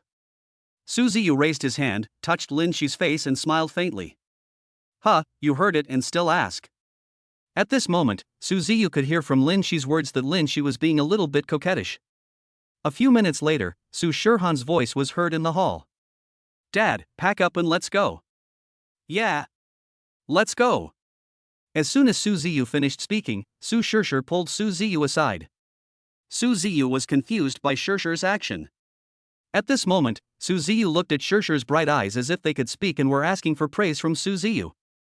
Su Ziyu knew that if Shishir continued to pester him, it might waste time and the mobile phone store might even close, so he gave Shishir a thumbs up. "Shishir is the best. Dad will buy you any kind of mobile phone you want later." "Yeah, Daddy is the best." While speaking, Su Shishir held Su Ziyu's hand like a couple. Lin Shi behind her didn't feel disgusted at all, but was more happy. After all, as a mother, Lin Shi felt even happier that her daughters were so happy. As soon as the family arrived at the parking lot, they saw a brand new Alpha Nanny car parked right in front of them. "Dad, is this the limited edition Alpha Nanny car?" Su Shishir's eyes lit up, and she quickly walked up, touched the smooth car body, then looked back at Su Ziyu. "That should be it. I don't know much about these cars. Dad's car must be worth tens of millions at least, which is equivalent to 3 or 4 Pagani Velociraptors." Lin Shi was shocked when he heard Shishir's words. Tens of millions was a number she had never imagined in her life, but when she looked at Su Ziyu and her daughter, they seemed to be used to it as if they were seeing an ordinary thing. Su Shishir leaned against the car window to see the decoration inside, but she didn't expect that the car window was made of tinted glass. Su Shishir was a little disappointed because she couldn't see the decorations inside. "Shishir, stop looking and get in the car, let's go." "Oh." Afterwards, Su Ziyu quickly walked to the car and opened the door for his wife and daughters. "My dear wives and daughters, please get in the car." He grinned at the smooth-talking Su Ziyu. As soon as they got into the car, they were attracted by the interior decoration. This is not a car but a private room of a small airplane. The car has everything you need, even a refrigerator and a TV, and they look very valuable. "Let us go." As soon as Su Ziyu finished speaking, he started the car. Even the roar was different from other vehicles and there was no other noise. Not long after, Su Ziyu and his group arrived at an imported brand mobile phone store. Without any hesitation, Su Ziyu took his wife and daughter into the mobile phone store. The shopping guide in the busy mobile phone store saw Su Ziyu and his friends wearing expensive clothes and walked towards them. "Sir, how can I help you?" the female shopping guide said, leaning forward. "Please introduce mobile phones to my daughters." "Yes, sir." "Little sister, come here with your sister." Su Shishir looked back at Su Ziyu, only to see Su Ziyu nod slowly. After getting Su Ziyu's permission, Su Shishir took Su Shichi's hand and walked around the store. But Su Shirhan was standing aside, so Su Ziyu asked hurriedly, "Hanin, why don't you go watch it with your sister?" Su Shirhan took out the cell phone from her trouser pocket and shook it towards Su Ziyu. "Dad, no need to use it. You bought me one last time. This phone is still new." Okay then. Tell Daddy when you want to change your phone. Got it, Dad. Su Shirhan nodded like a chick pecking at rice, then walked happily to Lin Shi. Su Ziyu knew that Su Shirhan's personality was similar to his own when he was young. Once he made up his mind about something, even 100 oxen couldn't pull him back. Wife, you should go and have a look too. I'd better forget it. Lin Shi was stunned and raised her finger and pointed at herself. In her heart, as long as Su Ziyu had this intention, it would be fine. But how could Su Shirhan fulfill her mother's wish? Ever since she was old enough to understand, her mother had been using this phone frugally and was reluctant to change it. But now that she had this opportunity, she would let it go. Mom, you have to listen to Dad. Otherwise, I will ignore you. Su Shirhan pouted her pink little lips, as if she would ignore her mother if she refused to buy her a mobile phone. But Lin Shi had no idea that Hanin was doing this for his own good. After thinking for a while, Lin Shi decided not to blame Hanin. Okay, Mommy, can't I buy it? As soon as Lin Shi finished speaking, Su Shirshir came over with Su Shichi. Dad, I see all the phones are the same.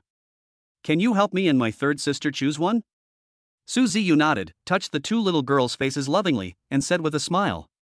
Okay, Dad will listen to you. Thanks, Dad. Su Shirshir chattered in Su Ziyu's ear. Sir, please come to the front desk and I will introduce it to you in detail. Su Ziyu nodded after hearing this, and then several people followed the shopping guide to the front desk. The little girls were dazzled by the colorful mobile phones in the display cabinet. At this time, the shopping guide took out a few mobile phones from the display cabinet and introduced them in detail. Sir, these are new phones that have just been released. They are all new phones imported from abroad. You can take a look.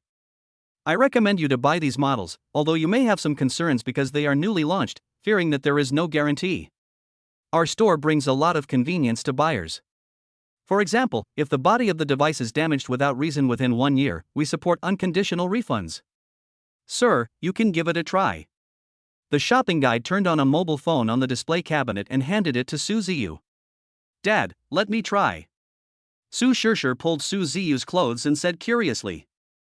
Su Ziyu had no choice but to hand the phone to Shirshir. Unexpectedly, after Shirshir took the phone, she actually operated it very well. After a few minutes, Shirshir had figured out all the parameters in the phone. Chapter 47. My father's name is Su Ziyu. Crack. Su Shirshir took advantage of Su Ziyu's inattention and recorded the scene of Su Ziyu on her mobile phone.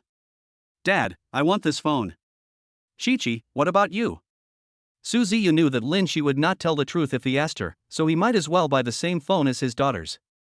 He turned around and looked at Su Shichi and asked. Su Shichi looked at the exquisite picture quality on the phone and said, Dad, I want to choose the same phone as Shirshir. Seeing that Su Ziyu didn't ask her, Lin Shi's face looked a little disappointed. Su Ziyu was immediately amused by the little girl's expression. Okay then. Help me get this model of mobile phone. I want 3 with the highest configuration. Okay sir, wait a moment. The shopping guide was grinning from ear to ear, fearing that she would miss out on a big customer like Su Ziyu if she was a step late. In front of the mobile phone store, Lin Feer, dressed up gorgeously, held the arm of a fat middle-aged man with a greasy face. Lin Feer acted coquettishly to the middle-aged man who was talking on the phone beside her. Brother Yangda, I want the latest model of mobile phone. Xiao Yangda glanced at Lin Feer and nodded without caring whether he heard what she said clearly. Well. You go in first and I'll come find you after I finish this call. After saying that, he pinched Lin Feer's indescribable place intentionally or unintentionally. Brother Yangda, you are so annoying. Lin Feer raised her hand and gently stroked Xiao Yangda's face, then grinned, not to mention how happy she was at the moment. Humph. Su Ziyu, just wait for me. I will make you regret it. As soon as Lin Feer stepped into the store, she saw a familiar profile. It was Su Ziyu whom she had just thought of. There were also 3 more little girls and a middle-aged woman next to them. 2 of the girls were the 2 he had seen some time ago. Ever since Su Ziyu called her last time and told her not to disturb their lives anymore, Lin Feer has been slandering Xiao Yangda, the human resources manager of Lu Group. Lin Feer knew that no matter how rich Su Ziyu was, he could not compare to Xiao Yangda. She wanted to regain her lost face from Su Ziyu, and now she finally got the chance. Thinking about being able to regain her face and embarrass Su Ziyu, Lin Feer felt extremely happy at the moment. Lin Feer deliberately took out a BMW X5 car key from her Hermes bag, inserted the car keychain on her middle finger and swung it back and forth. Lin Feer pestered Xiao Yangde to buy this car for her some time ago. Hey! Isn't this Su Ziyu? Are you here to pick up some rags? Even if you are picking up rags, you have to be careful about the place. Lin Feer walked over with a thumping sound in her high heels. Lin Feer said to the shopping guide beside her, "By the way, I want the things they just packed." This. The shopping guide was a little overwhelmed at the moment. She knew the principle of first come first served. Seeing the salesperson hesitate, Lin Feer revealed the logo on the car key. "Ma'am, I'll go now." Is this how you treat your customers in a mobile phone store? You don't even understand the principle of first come first served. As soon as Su Ziyu said this, the shopping guide realized that she had made a mistake and now she was in a dilemma. But at this moment, Su Ziyu felt disgusted when he saw this face. Su Shishir pointed at Lin Feer and said with disdain, "What are you doing here?" "Shishir, what are you doing?" In Lin Shi's impression, Su Shishir had never done this before, so he asked. "Mom, this is a vixen who has been trying to seduce Dad." "You said I was a vixen, but your whole family is the vixen. If you hadn't seduced Su Ziyu, it's not certain who Su Ziyu belongs to now." Lin Feer suddenly got angry and started cursing without caring about her own image. "Lin Feer, for the sake of our past friendship, I don't want to do anything to you." Su Ziyu's face gradually became gloomy. Come on. I'm not really afraid of you now. You don't dare to do it, I'll do it." Lin Feer rolled up her sleeves and slapped Lin Shi in the face, who was closest to her. "Pa!" A crisp sound echoed throughout the store. "Mother!" The three Su Shirhan sisters ran to Lin Shi in unison. "Lin Feer, I gave you face and you didn't want it." Su Ziyu said this coldly, and then quickly came to Lin Feer. Pa. Before Lin Feer could react, Su Ziyu fanned her back and forth with his hands. "What the hell are you doing?" After Xiao Yangde finished his phone call, he saw this scene happening as soon as he stepped into the store. He did not care who was right or wrong and brought out the support behind him. "If you dare to move again, I guarantee that there will be no place for you in Huizhong." Lin Feer found that Su Ziyu seemed to be hesitant, so she guessed that Su Ziyu must be afraid of Xiao Yangde. "Brother Yangde, please save me quickly. You can ask me to do anything you want from now on." Upon hearing this, Xiao Yangde licked his lips and said proudly, "Kowtow to me a few times, and I'll let you work as cleaners at the Lu Corporation." Lin Feer took the opportunity to run behind Xiao Yangde, but what she didn't know was that Su Ziyu let her pass on purpose. "Yes. Kowtow now." Lin Feer's mouth corners slightly raised. "Do you know that my father's name is Su Ziyu?" At this moment, Su Shiqi was full of fighting power and began to protect her child. When he heard Su Ziyu's name, Xiao Yangde felt inexplicably familiar with it, as if he had heard it somewhere. After thinking for a while, Xiao Yangde's face gradually became ugly. Could it be that person? "Brother Yangde, look how painful it was for me when they beat me just now." Lin Feer shook Xiao Yangde's hand coquettishly, then rubbed her face against him. "You vixen! You still want me to help you deal with Mr. Su." After Xiao Yangde pushed Lin Feer away, he slapped her in the face again. The crisp sound rang out again, and Lin Feer covered her hot face. "Xiao Yangde, you bastard, how dare you hit me? This is what happens when you offend President Su." Xiao Yangde glanced at Lin Feer, then bowed and spoke apologetically. "Boss Su, I just didn't recognize the real talent. Please treat me like shit." Lin Shi was shocked when he heard the news. What if my mother just got hit? Although Su Shishir didn't know what was going on, it must be related to her father. Xiao Yangde hesitated for a moment, then took out a check and handed it to Su Ziyu.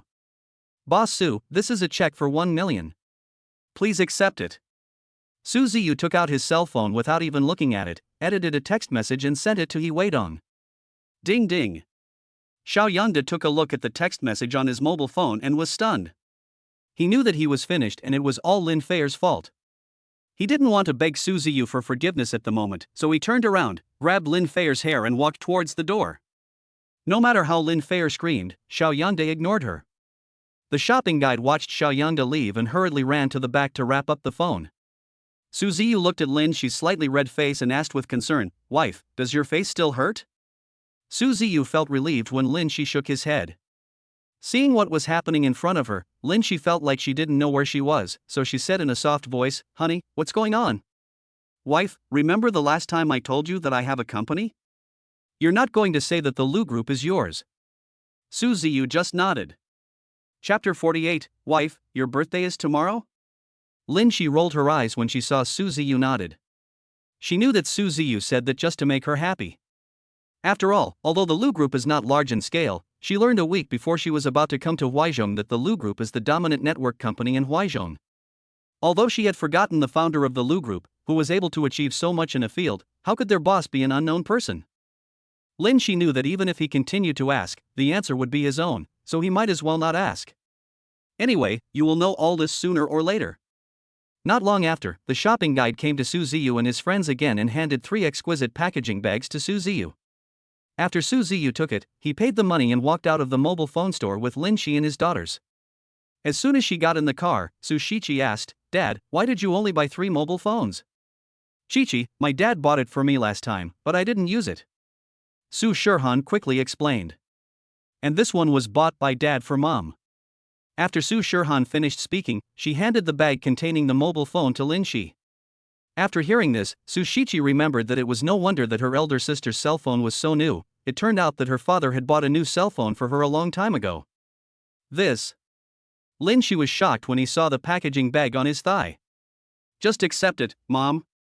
Think of it as your birthday present from Dad tomorrow." "Honey, is what Hanin said true? Your birthday is tomorrow." Su Ziyu's face was filled with shock, and he immediately raised his right hand to pick his ears. Seeing that her mother didn't answer her father, Su Shirhan continued. "Dad, would I lie to you? Tomorrow is Mom's birthday. If you don't believe me, ask Shirshir and the others." After listening to this, Su Ziyu took out his mobile phone while driving, found the contact he waited on, edited a text message and sent it. He Weidong, who was sitting at his desk, had just finished the work at hand and was lying on his office chair to take a rest. Ding ding. Hearing the ringing of the cell phone, he Weidong opened his eyes impatiently. "Who is it? You're interrupting my rest." But he still took a look at his phone. When he Weidong saw the words on the text message clearly, he was stunned and his mouth opened into an O shape. The message displayed on it was, "He Weidong, you must prepare the hotel scene tomorrow no matter what. I need to welcome the distinguished guest. If there is any mistake at that time, you may not be able to sit in the position of manager. Dad can't play with his phone while driving." Hearing Su Shirhan's voice, Su Ziyu smiled awkwardly. "Hanin, Dad won't play with his phone while driving from now on." "Dad, you still want to have a next time?" Su Ziyu could tell from Hanin's voice that Hanin was definitely not satisfied with his answer. He knew he must have said something wrong, so he quickly changed his words. "There is no future." As soon as he stepped into the house, Su Ziyu looked at his watch and found that it was already past 9 o'clock in the evening, so he urged his daughters to wash up quickly. "Hanin, Chichi, you 3 sisters should go wash up and go to bed. It's already past 9 o'clock. Dad, go wash first." "Oh well." Su Ziyu felt helpless as he watched Su Shirhan and the other 2 lying on the sofa playing with their phones. As soon as Su Ziyu stepped into the bathroom, Su Shirhan and her 2 sisters began to plot. "Wait a minute, eldest sister, you and third sister will ask Dad to tell us a story." "Sure, why don't you ask, but let me and my elder sister ask." "Third sister, isn't there an old saying that goes, older sisters should set a good example for younger sisters to follow?" Su Shirshir pouted and acted coquettishly.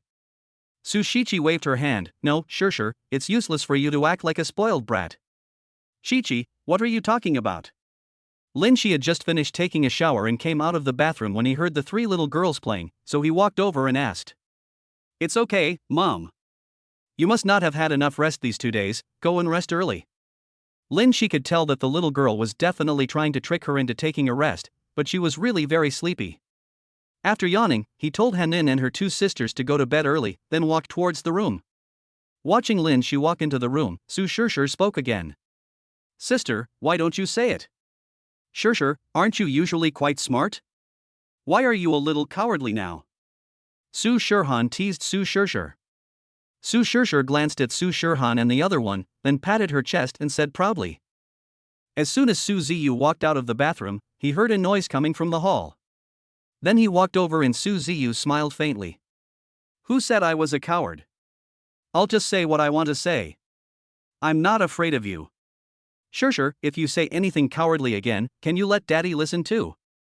When they saw Su Ziyu walk into the hall, Su Shirhan and her two sisters almost couldn't control their emotions. Su Shiqi gently pushed Su Shirshir's back and whispered, Shirshir, it's your turn to perform next. Su Shirshir was obviously a little hesitant now, but she was restrained by the big talk she had just said in front of her elder sister and the others. At this moment, Su Shirshir had no choice but to go ahead with it, but the result left Su Shirhan and Su Shirshir stunned. What they saw at this moment was Shirshir hanging in front of Su Ziyu like a pendant. Su Shirshir's action made Su Ziyu a little at a loss. Shirshir, you lied to us. Su Shiqi pointed at her face and looked a little discouraged. Su Shirhan on the side shook her head helplessly, even though she knew the result was almost the same. But I didn't expect Shirshir to be so bold that she ignored her ladylike image and jumped directly onto her father. Su Shirshir said unconvincingly, third sister, which eye of yours saw me lying to you? Then he turned around and looked at Su Ziyu. Dad, can you tell us a story? Su Ziyu's heart almost melted when he looked at Shirshir's appearance. But thinking that Lin Shi might still be waiting for him in the room, Su Ziyu could only feel sorry for Shirshir. Shirshir, stop acting like a spoiled brat. Go wash up and get some rest. Dad is a little sleepy now. Can I tell you a story another day? Su Ziyu touched Su Shirshir's face lovingly and said. No. I want to hear a story now. Su Shirshir is still acting coquettishly, looking like the most powerful person in the world. At this moment, Su Ziyu was at a loss and could only look at Su Shirhan and Su Shiqi, praying that they could understand his intentions. Sure enough, the two little girls looked at each other and then walked forward, each pulling Su Shirshir off Su Ziyu. Shirshir, let Dad go and have a rest. Su Shirhan said quickly. Okay. But Dad, you have to remember that you promised me to tell us a story someday. Don't worry, Shirshir's father will tell you another day. Su Ziyu was about to turn around after he finished speaking. Good night, Dad. I wish you a sweet dream. Su Shiqi waved towards Su Ziyu. For some reason, Su Ziyu felt a little puzzled when he saw the little girl like this. You too, go to bed early. After saying that, Su Ziyu turned around and walked towards the room without hesitation. Seeing her father so anxious, Su Shiqi grinned. Chapter 49, Su Ziyu's Collapse. As soon as he stepped into the room, Su Ziyu noticed that Lin Shi was hugging the pillow for a long time and couldn't fall asleep, but Lin Shi didn't notice him. Wife, why don't I go sleep in the next room? Watching Su Ziyu walk into the room, Su Shirshir followed him quietly. Shirshir, what are you doing? Su Shirhan asked with a little regret. Sister, I'm afraid Mom will kick Dad out. I'm going to eavesdrop. Su Shirshir walked forward without looking back. Su Shirhan was speechless. No matter what, they were all there, so how could her mother kick her father out of the room? But seeing that her third sister also followed, Su Shirhan couldn't suppress her own thoughts. She was afraid that her mother would really do as Shirshir thought, without considering her father's feelings and kick him out of the room. That would be terrible. As soon as they arrived at the door, Su Shirhan and her two sisters put their ears to the door. They happened to overhear Su Ziyu preparing to move to the next room. Hearing Su Ziyu's voice coming from behind him, Lin Shi seemed a little embarrassed. Seeing that Lin Shi didn't answer him, Su Ziyu felt a little disappointed and turned around and just touched the door handle. Su Shirshir whispered, Big sister, you see what I said is true. Mom really wants to kick Dad out. Seeing the door handle shaking, Su Shirhan and the other two hurriedly ran towards their respective rooms. And all of this was heard clearly by Su Ziyu, who was in the room. Lin Shi stood up, pulled Su Ziyu's clothes, lowered her head and spoke shyly. Husband, how can we still sleep in separate rooms now? Even though we are not married yet, we had that physical intimacy 18 years ago. And I don't want to make Hanin and her sisters worry. Su Ziyu was startled and turned around and held Lin Shi's hands tightly. Wife, what did you call me just now? Husband. Lin Shi still lowered his head and spoke in a low voice. Su Ziyu felt very happy at this moment. This was the first time that Lin Shi called him so affectionately in front of him. Su Ziyu pulled Lin Shi into his arms, and Lin Shi leaned quietly in his arms, feeling the warmth coming from Su Ziyu's arms. Honey, do you believe me? I will give you a grand wedding in a while. Well, husband, I believe you. When Lin Shi said this, she was a little bit unconvinced, but for some reason she felt that as long as Su Ziyu could say it, he would be able to do it. Su Ziyu and his wife stood there hugging each other for several minutes. He glanced at his watch and found that it was already early in the morning. He asked, "Wife, you must be sleepy. Let's go to bed." Lin Shi raised his head, looked at Su Ziyu and replied with a smile, "Yeah."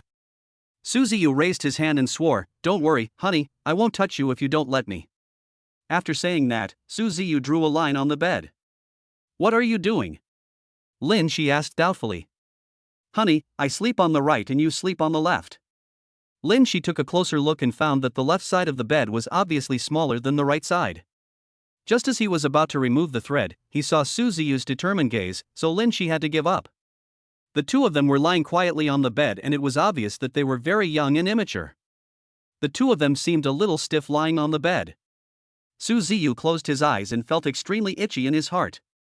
He couldn't fall asleep with such a beautiful wife lying next to him. But Lin Shi had his back to Su Ziyu, so he wondered if he was asleep at this moment. Su Ziyu finally couldn't hold it in anymore and turned around, whispering in Lin Shi's ear, "Wife." Hearing Su Ziyu's voice, Lin Shi wanted to respond, but her reason told her that if she responded to Su Ziyu, she might not be able to sleep tonight. Su Ziyu felt a little disappointed when he saw that Lin Shi didn't respond, but he was more excited in his heart. The fact that Lin Shi dared to fall asleep next to him proved that she believed in herself. Su Ziyu didn't dare to wake Lin Shi up and lay on the bed without moving. "I couldn't fall asleep for a long time, and I remembered that my grandfather once told me when I was a child that when people can't sleep, they can count sheep, and it will be easier to fall asleep if they relax their minds. 1 sheep, 2 sheep, 3 sheep, 100 sheep." When he counted to 100 sheep, Su Ziyu almost went crazy. The more he counted, the clearer he became, and he realized that basically everything he had said to them when they were young was just a lie. At this moment, a hand suddenly touched Su Ziyu, almost scaring him so much that he quickly opened his eyes. Only then did Su Ziyu realize that it was Lin Shi's hand on his shoulder, and he had turned around without realizing it. Only then did he realize that if he forced himself to turn around, he would definitely wake Lin Shi up. He could only pray silently that Lin Shi would not wake up suddenly at this moment. The moonlight shines into Su Ziyu's room. This allowed Su Ziyu to clearly see the beautiful face of Lin Shi while she was sleeping. Su Ziyu was so fascinated that he couldn't take his eyes off her, fearing that he would miss such a beautiful scenery in the blink of an eye. Su Ziyu looked at Lin Shi's slightly weathered hands and felt inexplicably distressed. Su Ziyu frowned. He heard in the morning that Lin Shi was going out to find a job in a while, but he certainly didn't want Lin Shi to go out and suffer. As the saying goes, it is better to transfer the shares of Lu Group to Lin Shi's account than to let the water flow into the fields. Thinking of this, Su Ziyu took the mobile phone from the bedside, edited a text message and sent it to He Weidong. "Manager He, tomorrow, except for the Emperor-level private rooms, all other private rooms will be open as usual. Please prepare the Lu Group shares and the agreement." After Su Ziyu put down his phone, he fell into a deep dream. The next morning, the dazzling sunlight shone on Su Ziyu's face. Su Ziyu had to use his hands to block the light and slowly opened his eyes, only to find that he was the only one left on the bed and Lin Shi was nowhere to be seen. He turned over drowsily and picked up the mobile phone on the bedside. He opened it and was stunned. Then he rubbed his eyes and found that it was already past 9 in the morning. Without caring about the furnishings on the bed, he put on his shirt and ran out in a hurry.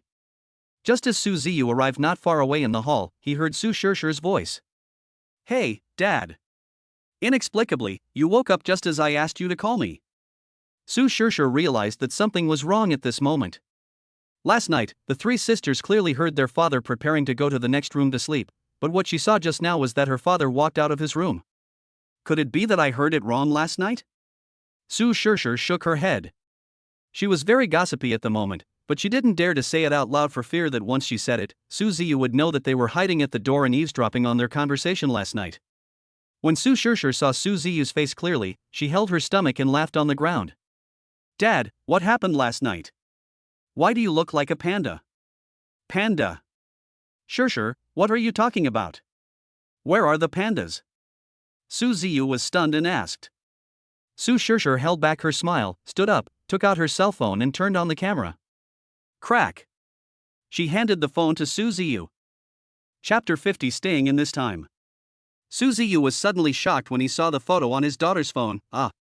He found that there were dark circles around his eyes, just like Shishir said, he looked like a giant panda. "Dad, did you not sleep well last night?" Seeing that the little girl cared about him so much, how could Su Ziyu say that he couldn't sleep last night because he was too nervous? "Dad will cook for you first. Su Ziyu touched the little girl's face lovingly and smiled. Dad, Mom has already prepared breakfast. Ah, your mom's already done it. Su Ziyu was shocked. What he didn't expect was that Lin she got up early just to prepare breakfast for them while he himself had slept until now. Sure, let's go. When Su Shichi saw Su Ziyu coming, she grabbed the fried dough sticks in one hand and waved at Su Ziyu with the other. Dad, come and eat. The breakfast Mom makes is the most delicious in the world. Chi-Chi. Hearing her elder sister's voice, Su Shichi realized that she had said something wrong and quickly explained, Dad, that's not what I meant. Of course Su Ziyu knew that the little girl didn't mean that. After all, the little girls had been away from their mother for so long and they would definitely miss the meals their mother cooked. Even Su Ziyu is the same. He misses his parents back home all the time. Chi-Chi, Dad knows. Su Ziyu nodded, then took a tissue from the dining table and walked to the little girl, wiping the grease remaining at the corners of her mouth personally. The heartwarming scene stunned Lin Shi, who had just stepped into the restaurant. Su Shichi was very happy at this moment. Su Shichi murmured, I really want to stay in this time forever. Dad, come and help Mom get the things. Su Shishir's words broke the silence. Here it comes. Looking at the full breakfast on the dining table, Su Ziyu felt the warmth of home for the first time. After all, he had been accompanied by his daughters for some time. But Su Ziyu felt empty in his heart, as if something was missing. Now Lin Shi's arrival has added warmth to this family. Let Su Ziyu feel an unprecedented feeling. Dad, come on and eat, Mom's cooking is so delicious. Su Shishir said while chewing the fried dough stick in her mouth. Su Ziyu nodded, then picked up a piece of fresh beef and put it into his mouth. I have to say that Lin Shi is quite good at cooking. A small piece of beef was cooked fresh, crispy, and tender. My wife cooks it so deliciously. Su Ziyu gave Lin Shi a thumbs up. Don't talk while eating. Lin Shi lowered her head shyly and spoke. At this moment, she was still recalling the scene of last night. Every time she thought of leaning in Su Ziyu's arms, her cheeks flushed. In order to prevent Su Ziyu and her daughters from seeing the dark circles under her eyes, Lin Shi got up early and put on makeup. Wife, after we finish eating, I'll take you and Hanin and the others out to play. When she heard that she could go out and play, clever Su Shishir's eyes lit up. Where is Dad going? Su Ziyu glanced at Su Shichi, and Su Shichi finally understood. Dad wanted to take them to the Kaiguan Hotel. After all, the scene was already ready and all that was missing was the main character to appear. Thinking of this, Su Shichi glanced at Lin Shi. I know, Dad is going to take us to. Third sister, please tell me. Su Shichi grinned, secret? It's still a secret, third sister, you don't know that you are deliberately deceiving us. Su Shishir pouted her lips and looked like she was going to ignore you if you don't say anything. Okay, isn't that enough? You and big sister both know about Shishir's place, and you go there often. My elder sister and I know. Su Shishir stared at Su Ziyu with a puzzled look on her face, but she couldn't remember anything. Su Shirhan on the side quickly guessed that Su Ziyu seemed to have never taken them anywhere else except the mobile phone store in Kaiguan Hotel. A place emerged in Su Shirhan's mind, it might be the Kaiguan Hotel. After hearing this, Su Shishir lost her appetite. After putting down her bowl and chopsticks, she took out her cell phone and started playing with it. Su Shirhan was about to say what she was thinking, but what she said was not the place her father mentioned. Su Shichi said, Dad, let's start packing and go early after we finish packing. Looking at the mess on the table, Lin Shi looked worried, you guys should go. I don't have to go. Mom, no, you are the protagonist today. If you don't go, how can this event go smoothly? I'm the protagonist. Lin Shi looked back and saw Su Ziyu nodding like a chick pecking at rice. What she didn't expect was that she would be the protagonist. Big sister, come and help. Today is Mom's birthday, so we have to behave well in front of her. Su Shichi knew that the person who wanted her parents to reconcile the most was her eldest sister, so she quickly pulled Su Shirhan aside and whispered to her. Yes. Okay. Su Shirhan nodded heavily. Su Ziyu rolled up his sleeves and prepared to help clean up, but Su Shirhan quickly pushed Su Ziyu and Lin Shi out of the restaurant. Then he reminded her, Dad, today is Mom's birthday, you must stay with Mom. Su Ziyu felt an inexplicable complex feeling in his heart. He knew that one of the reasons why his daughters were so sensible was because of the education Lin Shi had given them since they were young. Su Ziyu felt filled with guilt when he thought about the fact that he had never celebrated Lin Shi's birthday for all these years. Sure, why don't you come over and help? Humph, I'm here to help, why are you yelling? Su Sure retorted unconvincedly. Big sister, when have you ever heard me scold Sure? Su Shiqi said speechlessly. Although Su Sure looked dissatisfied, she still knew what was more important. Seeing Sure walk into the kitchen, Su Shiqi took advantage of Sure's inattention and prepared to pinch her thigh gently. My hand was discovered by Sure before it even touched her thigh. Su Sure held Su Shiqi's right hand tightly with both hands so that Su Shiqi could not pull her hand back. Yeah. Big sister, third sister, it's okay to pinch my thigh. There was a hint of crying in Su Sure's tone. Shiqi, what are you doing? But now Su Shiqi can't clear herself even if she jumps into the Yellow River. After all, she originally wanted to trick Sure, and now she has been discovered and she can't explain herself. Okay, come on, Dad is still waiting for us? Seeing that Su Shiqi didn't explain, she knew that Shiqi wanted to tease Sure on purpose but didn't expect to be discovered. Seeing that her elder sister did not pursue the matter, Su Shiqi finally felt relieved. Su Sure took advantage of Su Shihan's inattention and made a face at Su Shiqi, which made Su Shiqi angry but unable to vent her anger. But Su Shihan had already known about this scene, and she knew that her two sisters were just joking. Besides, today is my mama's birthday and I'm quite happy. I don't want to have any unpleasantness with my sisters. Chapter 51 Happy Birthday Wife. After cleaning up, Su Shihan took her sister to the hall and saw that her mother seemed very nervous at the moment. Su Shiqi's voice broke the silence in the hall. Dad, we're done packing, let's go. After the little girl finished cleaning up, she couldn't wait to run to Su Ziyu, just like a little girl who had won a prize and wanted to be praised by him. Well, Sure is the best. It's finished so quickly. Su Ziyu noticed that the expressions of the other two little girls were a little gloomy. We should praise them all together, after all, Hanin and Sure also helped with the cleanup. Hanin and Sure are great too. He. The three little girls couldn't stop smiling when they received Su Ziyu's praise.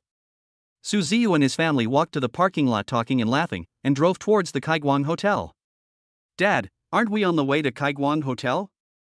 Su Sure looked at the familiar road outside the car and asked, unable to hide her thoughts. Sure. Su Shiqi gently pushed Su Sure on the back. Su Sure covered her pink little mouth with her delicate hands, and then she realized that she had said something fishy. Hotel? What hotel? Lin Shi was a little confused as to why she was the only one who was kept in the dark. Wife, you will know in a moment. Looking at Su Ziyu, who was pretending to be mysterious, Lin Shi was too lazy to ask any more questions. After all, she would know it sooner or later. In her heart, it made no difference whether she knew it earlier or later. An Alpha Nanny car suddenly stopped in front of the hotel, leaving the guards and security captain outside the hotel a little at a loss. After all, they received a notice early in the morning that the hotel owner would bring important people to visit the hotel. In their impression, Su Ziyu drove a Pagani Venetian, not the Alpha Nanny car worth tens of millions in front of them. Mom, look, we're here. A scream was heard and the car door slowly opened. Three little girls got out of the car. When the security captain saw their appearance clearly, he ran over with a respectful look on his face. The guards standing by were confused. After all, in their minds, the security captain had never been so reckless. But these have nothing to do with the guards. They just need to do their job well. Su Ziyu and Lin Shi got out of the car slowly. Su Ziyu looked at the now beautifully decorated hotel and nodded with satisfaction. Although this is not his ideal scene, it is the favorite scene of contemporary young women. Su. The security captain stood in front of Su Ziyu and was about to speak respectfully, but he saw Su Ziyu waving his hand to signal him to change his words. The security captain glanced at Lin Shi and then changed his words. Mr. Su, the Tianzi private room is ready, please move over. Tianzi private room? The young man next to him was shocked. He quickly calmed down. After all, as long as he wanted, he could enter the Tianzi private room to consume due to his family conditions. The young man stood in front of Su Ziyu and the others with a proud look on his face, then he glanced back and slowly walked into the hotel. This. The security captain was about to step forward to drive the young man away but was stopped by Su Ziyu. Su Ziyu knew that although this was his hotel, he couldn't always chase away people who walked in front of him when he came to the hotel. How could he open the door to do business if he did that? Watching the young man gradually walk away, Dad, if it were me, I would have kicked him out long ago. But Su Shishir would not tolerate the young man's temper, and her violent temper suddenly broke out. Shishir, what are you doing? I thought you could talk nonsense at home. Lin Shi patted Su Shishir on the head. Su Shishir looked dissatisfied and was ready to say that Kaiguan Hotel originally belonged to her father, so it was just like at home. But she looked up at Su Ziyu and then suppressed her thoughts. Mr. Su, we have arrived at the Tianzi private room. I will leave first. After the security captain finished speaking, he turned around and left respectfully. As soon as he stepped into the private room, Lin Shi could no longer suppress the doubts in his heart. Hubby, why did you bring me here? Just as Lin Shi finished speaking, there was a knock on the door. Come in. Hearing Su Ziyu's voice coming from the private room, He Weidong gently pushed open the door and walked respectfully to Su Ziyu. He Weidong took a deep breath and said, Mr. Su, this is the share transfer agreement you asked me to prepare. Su Ziyu didn't even look at it and then waved his hand. He Weidong put down the share transfer agreement in his hand and left the private room respectfully. Only after He Weidong left did Lin Shi dare to ask. What is going on? Su Ziyu picked up the share agreement, took a quick look at it, and walked in front of Lin Shi. Handed it to Lin Shi. Happy birthday, wife. At this moment, Lin Shi was hesitant and didn't dare to reach out to take it. Mom, this must be what Dad prepared for you, why don't you go and take it? Seeing her mother's hesitation, Su Shichi was extremely anxious. If it were her, she would take it without hesitation. She knew that her father must have transferred the shares to her mother because he didn't want her to suffer. Yes. Mom, why don't you take it and have a look first? Su Shirhan also echoed. Mom, this is what Dad wanted after all. Just listen to your eldest and third sisters and see what happens first. It's okay to regret it later. Su Shirhan and Su Shirshir were speechless. How could they say that to others? But Lin Shi didn't believe that what he saw was a share transfer agreement. After hearing what her daughters said, Lin Shi slowly took it and took a look. Everyone was stunned for a moment. What was written on it was the share transfer agreement, and it was the Lu Group that she had been dreaming of day and night. Mom, what's wrong with you? Su Shishir glanced at Lin Shi, who was standing there in a daze, and asked. Seeing that her mother ignored her, Su Shishir leaned over to take a look. Her expression looked even more exaggerated than Lin Shi's. At this moment, it feels like my chin is about to touch the ground. TSK, TSK, TSK. Mom, how about the surprise that Dad gave you? Su Shichi teased. When a handsome and rich man like Su Ziyu goes out, there will be at least 9,000 people trying to curry favor with him. Su Shichi felt happy when she thought of this. Third sister, you already knew this a long time ago. Su Shishir looked back at Su Shichi and asked. Yeah, what do you think, Shishir? I did a good job hiding your third sister from you, didn't I? Humph, isn't it just knowing a little bit? There's nothing to brag about. Although Su Shishir looked like she didn't care at all, she was actually very dissatisfied in her heart. But she didn't dare to show it, for fear that her third sister would make fun of her for this later. Mom, just listen to us this time and accept it. I believe Dad does this because he doesn't want you to work too hard. Chapter 52, First Encounter with the Fifth Daughter. When Su Shichi saw her mother put the share transfer agreement on the dining table, she thought her mother thought it was too valuable and didn't dare to accept it, so she hurriedly said. Wife, you don't have to worry about it. You are now the major shareholder of the group. If you have time, you can manage it. If you don't have time, just find someone under you to look after it. As long as you are happy, I won't stop you even if you want to sell your shares. Su Ziyu spoke casually, as if he was talking about some trivial matter. If people outside heard this, they would think Su Ziyu was a lunatic. The market value of Lu Group must be at least more than 30 billion. But in Su Ziyu's mouth, it seems to be an insignificant existence. In fact, what Su Ziyu said has two meanings. The first is that he doesn't want Lin Shi to be overworked and collapse again. The second is that Su Ziyu now only wants to spend the rest of his time with his daughters and fulfill his obligations as a father. In Lin Shi's eyes, Su Ziyu said this just to prevent her from worrying too much. Lin Shi had never managed a company of such a large scale, and he was overwhelmed for a moment. Seeing that her daughters were persuading her all the time, Lin Shi had no choice but to accept it. Su Ziyu originally wanted to hand over the Kaiguan Hotel to Lin Shi, but he was afraid that she would not be able to accept it for the time being. Su Ziyu had to wait for the right opportunity to tell him about the Kaiguan Hotel. Time flies so fast, it's already past noon. Su Shishir touched her hungry stomach and smiled awkwardly. Dad, Mom, I'm so hungry, can you give me something to eat? After hearing what Su Shishir said, Su Ziyu felt a little hungry. Okay, Dad, go get the waiter. Just as Su Ziyu was about to get up, Su Shirhan stopped him. You don't have to call Dad, look. Press the bell next to Shishir and the waiter will come over to take your order. Su Shirhan pointed at the ringing bell on the dining table and said. Su Ziyu followed Hanin's hand and saw the bell ringing. Only then did he realize that although the hotel belonged to him, he didn't know much about the internal structure of the hotel. If he told others about it, he might be laughed at. Ding ling ling. Su Shishir raised her hand and clapped towards the sound. Sure enough, not long after the bell rang, there were knocks on the door. A young waiter walked in respectfully and handed the menu to Su Ziyu. Su Ziyu took the menu, took a quick look at it, and then spoke slowly. Just serve a dozen or so of their signature dishes. Plus a bottle of Lafite and a few bottles of juice. Su Ziyu originally planned to order a few dishes at random, but in the end he gave up the idea.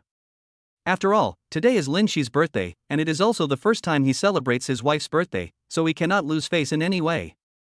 After hearing what Su Ziyu said, Lin Shi stomped her feet in anger. Looking at the decoration in the private room, she knew that the dishes must be very expensive.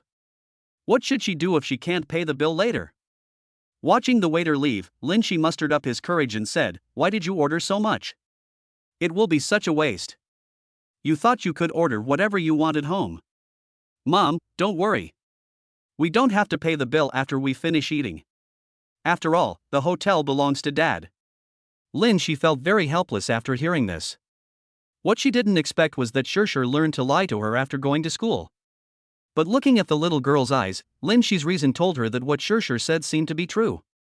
In just a few minutes, the table was filled with dishes that looked very valuable. Seeing that her father didn't pick up his chopsticks, Su Shichi picked up a piece of fresh fish and handed it to Su Ziyu's mouth despite the grease in her mouth. Ah! Come on, Daddy, open your mouth. Su Ziyu couldn't bear to reject the little girl's kindness, so he opened his mouth. Taking advantage of the situation, Su Shichi pushed the fish in. Su Ziyu touched Su Shichi's face lovingly and said with a smile, Shichi, the fish you picked up is so delicious. The little girl smiled happily when she heard Su Ziyu's praise. Seeing their father praising Su Shichi so much, Su Shirhan and Su Shishir were not to be outdone and picked up a piece of fish and handed it to Su Ziyu's mouth. After seeing this scene, Su Ziyu felt particularly relieved, but he felt that he couldn't be tormented by those little girls like this anymore. I was planning to find a reason to go out and come back in later. As soon as Su Ziyu stood up, Su Shishir stood in front of him. Dad, eat first.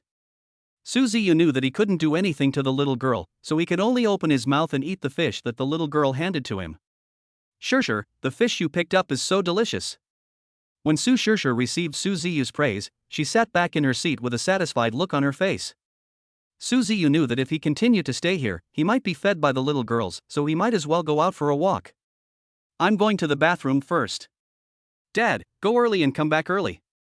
Seeing Su Ziyu about to step out of the private room, Su Shirhan gave him a warning. Stepping out of the room, Su Ziyu walked slowly as if he was liberated. Before he knew it, he walked to the door of the Huangzi private room and heard a noise coming from inside the room. Su Ziyu saw some young men and women in the private room who seemed to be holding a class reunion, but in the crowd Su Ziyu saw a young girl who seemed familiar to him but he couldn't remember who she was. The girl looks a little delicate, but her eyes reveal a spirit of not giving up. Shiryao, just listen to me and give in to Hong Feiyu. A plump girl with heavy makeup looked at the girl named Shiryao with a mocking look. Fang Wei, do you want to know what Hong Feiyu said about me just now? You said I was born by a mother but not raised by a father. Not only did you not help me, but you also wanted me to give in to him. You're just dreaming. Shiryao's cheeks were slightly red, and Su Ziyu could tell at a glance that she had drunk a lot of wine. Yao Yao, let's get out of here. The two pretty girls couldn't bear to watch it anymore, so they supported Shiryao and prepared to leave. The other students hid aside and acted as spectators, fearing that they would be affected. A young man in Adidas casual wear stood in front of Yao Yao. He was Hong Feiyu, the man who had just glanced at him in front of the hotel. I advise you to mind your own business. A girl in plain clothes stood in front of Shiryao and said gently, Hong Feiyu, why do you always like to bully Yao Yao? Just because Yao Yao accidentally soiled your school uniform last time and she apologized to you, why can't you let her go? Shangguan Han'er, I advise you to stay away from Su Shiryao. She has a mother but no father. She is a slut. You still want to beg me to forgive her? Stop dreaming. No wonder you came from a small place like Zhenghai. I guess your father abandoned you because he disliked you. Hong Feiyu sneered with a look of contempt. She is from Zhenghai and her name is Shiryao. Could she be my fifth daughter, Su Shiryao? Su Ziyu was shocked and murmured something in surprise. Chapter 53 Su Shiryao's Request. If it really was his daughter Su Shiryao, how could Su Ziyu continue to let people bully his daughter in front of him? You. Shiryao gritted her teeth and stared at Hong Feiyu. If looks could kill, then Hong Feiyu would have died hundreds of times by now. Squeak. The door of the private room was suddenly pushed open, and everyone in the room looked at Su Ziyu. Su Shiryao looked Su Ziyu up and down with suspicion, as if she had seen him somewhere before. It's like with this man in front of me, the sky can't fall even if it wants to. Who are you? Who let you in? Hong Feiyu was always the focus of the audience, but now he felt ignored as never before. Uncle, take me away. Su Shirhan unconsciously said what was in her mind. Ding dong, congratulations to the host for successfully activating the mission. Task 1, reject your daughter's request and be rewarded with the title of God-level chef. Task 2, agree to my daughter's request and help her regain her dignity. Reward, a female Emerald Starry Skywatch. Task 3, ignore the reward and reward the National Treasure Expert. Based on previous experiences, as long as the nanny system appears, there is no doubt that his daughter will be there, and now the one with the greatest probability is the little girl in front of him. Su Ziyu walked towards Su Shiryao slowly. Seeing Su Ziyu ignoring him again, Hong Feiyu couldn't suppress his anger and swung his fist, ready to hit Su Ziyu. Uncle, be careful. Su Shiryao was startled, then pointed behind Su Ziyu. But Su Ziyu had already figured out this little trick. With a simple move, Su Ziyu dodged Hong Feiyu's attack. At this moment, Su Ziyu was not 100% sure that the little girl named Shiryao was his fifth daughter, Su Shiryao. Su Ziyu held Su Shiryao's hand and said lovingly, Uncle will take you away from here now. Ding dong, congratulations to the host for successfully completing the mission reward. A female Emerald Starry Skywatch has been placed in the host's coat pocket. Su Ziyu glanced at the bulging pocket of his shirt and knew that the women's Emerald Starry Skywatch rewarded to him by the system was already on him. How dare you? Do you know that if you take her away from here, I will ask my uncle to notify the school to expel her? At this moment, Hong Feiyu said sarcastically with a fiery look on his face. He knew that as long as he brought up his uncle, everyone would hesitate.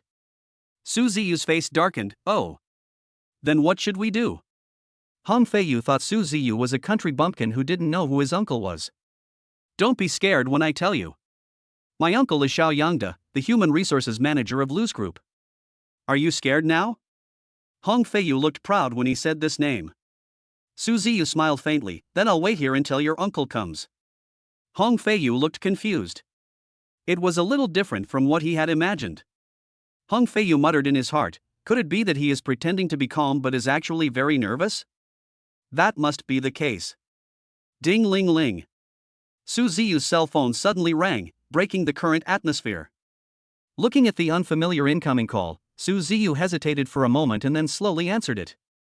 Hello, are you Mr. Su Ziyusu? A middle-aged man's voice came from the other end of the phone. It's me, who are you? Mr. Su, I'm Lu Hong, the general manager of Lu Group. I called you several times some time ago but you didn't answer. I would like to visit you. Is that okay? Lu Hong said cautiously on the other end of the phone. You can come over now. I'll be waiting for you at the Kaiguang Hotel. You can also bring the HR manager Xiao Yangda with you. Su Ziyu said calmly. Okay Mr. Su, I'll be there in 5 minutes. Lu Hong, who had just hung up the phone, was full of confusion. He could tell from the phone call just now that Su Ziyu's tone was obviously different when he mentioned Xiao Yangda. Could it be that Xiao Yangda has offended Mr. Su?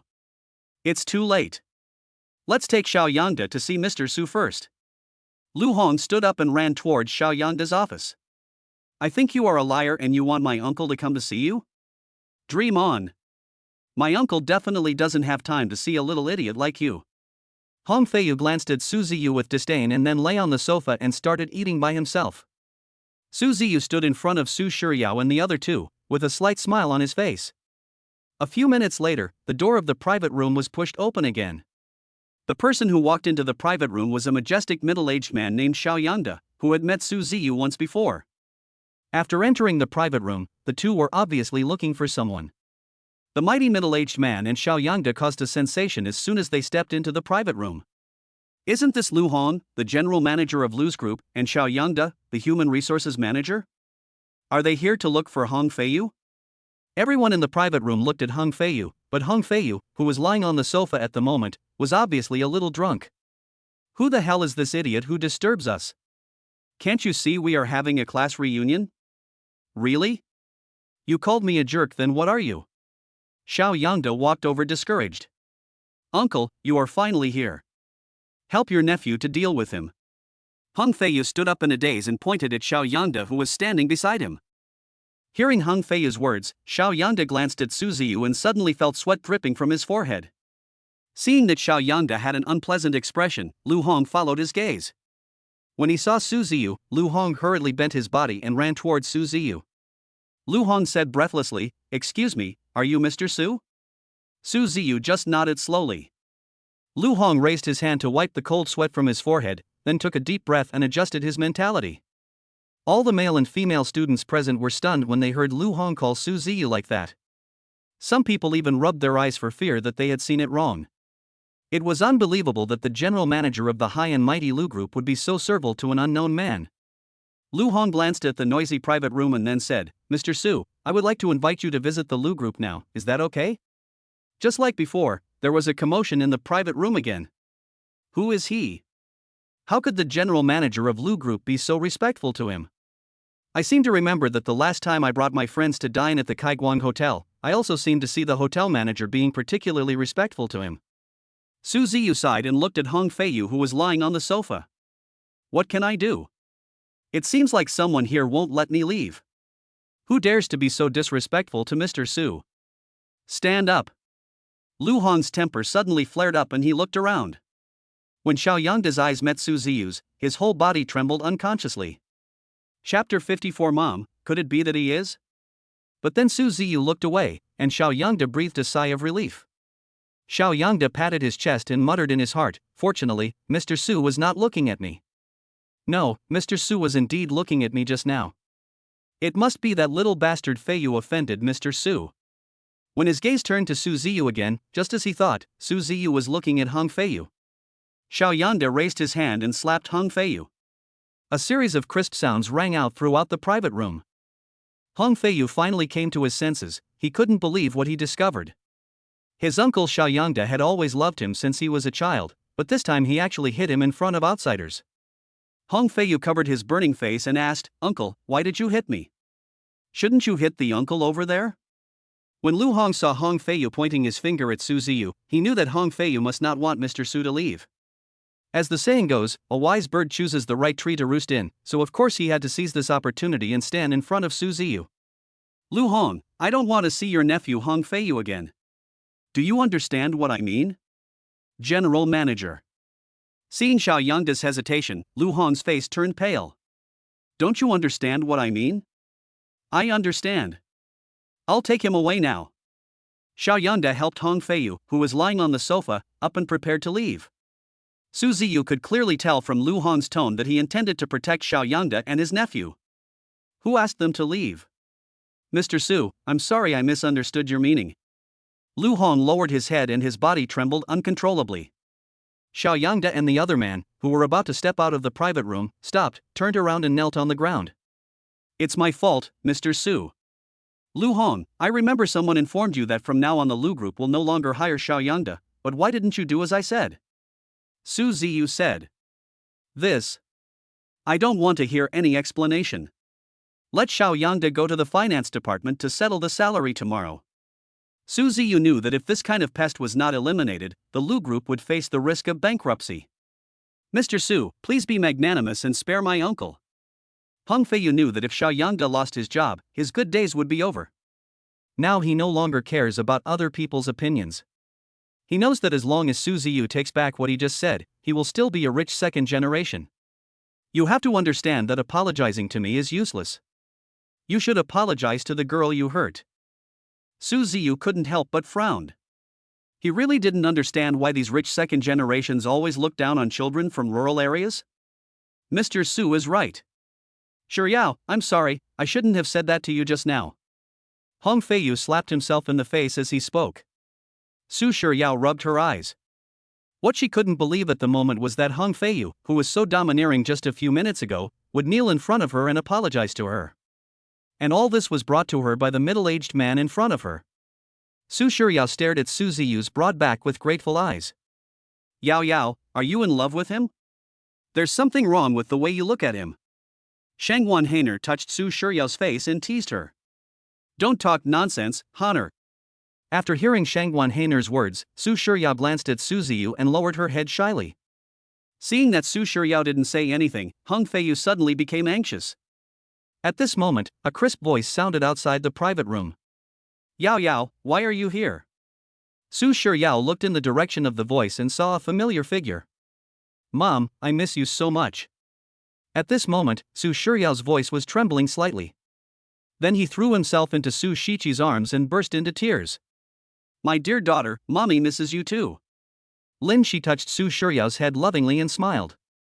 After waiting for a while, Lin Shi asked, Yao Yao, why are you alone? After hearing her mother's concerned voice, Su Shiryao wiped the tears from her eyes. Mom, I originally came here to attend a class reunion, but I didn't expect that the uncle over there helped me when I was bullied. Then you have to thank them well.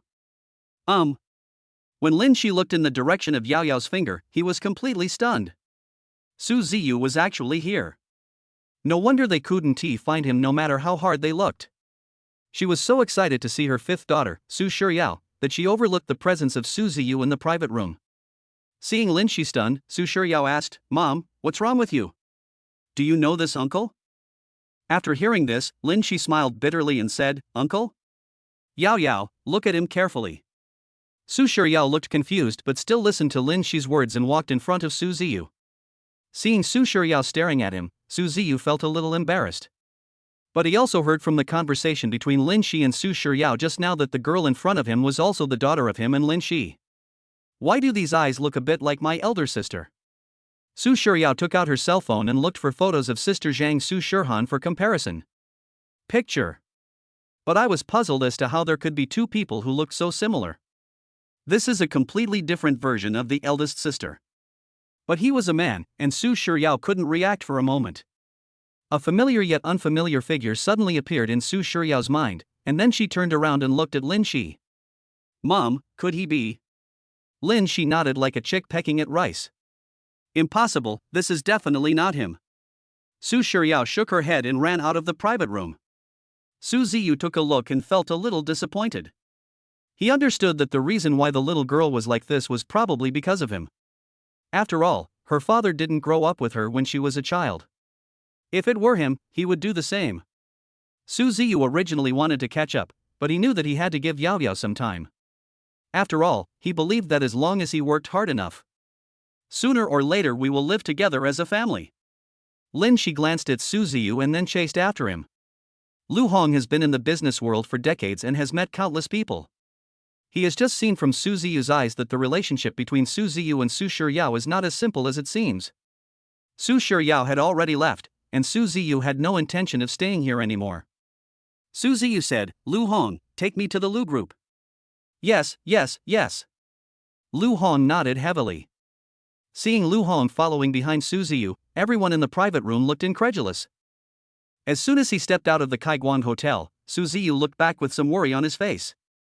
Su Ziyu took out his cell phone from his pocket and called Su Shirhan, and the call was connected quickly. The eldest daughter's concerned voice came from the other end of the phone. Dad, don't take it to heart. Yao Yao has been laughed at by her peers since she was a child, so she can't recognize you now. Chapter 55, Unworthy Father. Silly girl, Dad already knew all this. Just stay with Yao Yao and don't worry about Dad. Okay, bye, Dad. Goodbye. After hanging up the phone, Su Ziyu closed his eyes, and the scenes of recognizing his daughters played in his mind like a movie. Mr. Su has arrived. Hearing Lu Hong's call, Su Ziyu realized that he had fallen asleep in the car without realizing it. The car door opened and Su Ziyu slowly walked out of the car. He looked at the environment around the company and nodded with satisfaction. "Please, Mr. Su." Lu Hong came to Su Ziyu, bent over, stretched out his hand and motioned him to go in. "Hello, President Su." As soon as he stepped into the group, a respectful call rang out from inside the group. Su Ziyu, who had just entered, was almost scared. Su Ziyu originally didn't want to reveal his identity.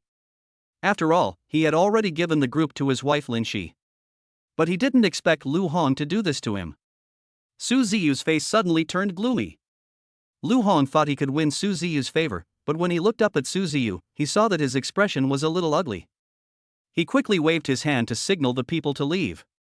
Su Ziyu said calmly, "Lu Hong, you know that you have disrupted my original plan." "Boss Su, I'm sorry." At this moment, Lu Hong didn't dare to look Su Ziyu in the eye, his whole body was shaking with nervousness. Su Ziyu said calmly, "Am I that scary?" "No." At this moment, sweat was pouring down Lu Hong's forehead, and he didn't even dare to breathe. Soon Su Ziyu was taken to the chairman's office by Lu Hong. Looking at the dozen documents on the desk, Su Ziyu felt a little overwhelmed. Seeing that Su Ziyu looked uneasy, Lu Hong quickly explained. "Boss Su, these senior chairmen have not yet processed some documents, and you must sign them in person." After hearing what Lu Hong said, Su Ziyu was speechless. It was obvious that he was asked to clean up the mess of the previous chairman.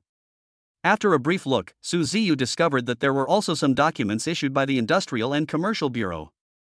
These documents from the Industrial and Commercial Bureau and the group's bills forced Su Ziyu to look at them carefully.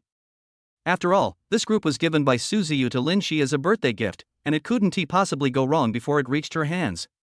Lu Hong stood respectfully aside, waiting for Su Ziyu's orders. I have to say that reading these documents was quite difficult. It took Su Ziyu more than half an hour. Su Ziyu then put down the documents in his hand and listened carefully to Lu Hong's report. "Boss Su, in addition to the projects currently under development, our group still has more than 80 million in working capital. And the annual net profit is basically around 100 million. Sure enough, the funds marked in the financial statements were almost the same as what Lu Hong said. By the way, don't do anything unnecessary without my permission in the future, making such a healthy group a mess." Su Ziyu warned. "Okay, Mr. Su." Lu Hong nodded like a chick pecking at rice. Of course Lu Hong understood what Su Ziyu meant.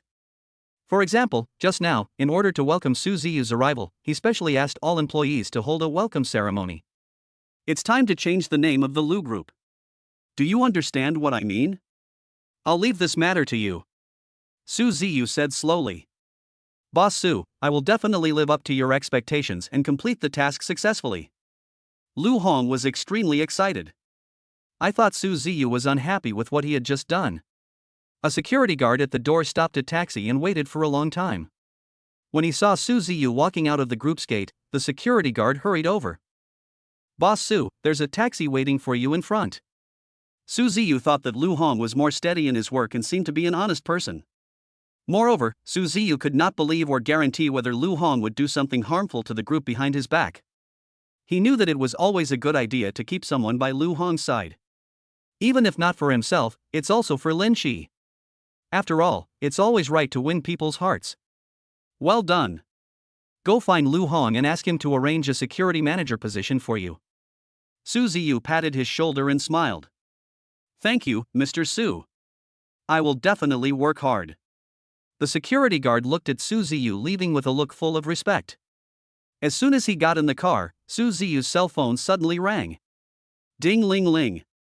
Su Ziyu took a look and saw that it was an unknown number, thinking it was someone harassing him, so he prepared to hang up. Suddenly, Su Ziyu deleted all his contacts a few days ago. Maybe this person wanted to find him for something. I answered the phone, and sure enough, a familiar voice came from the other end of the line.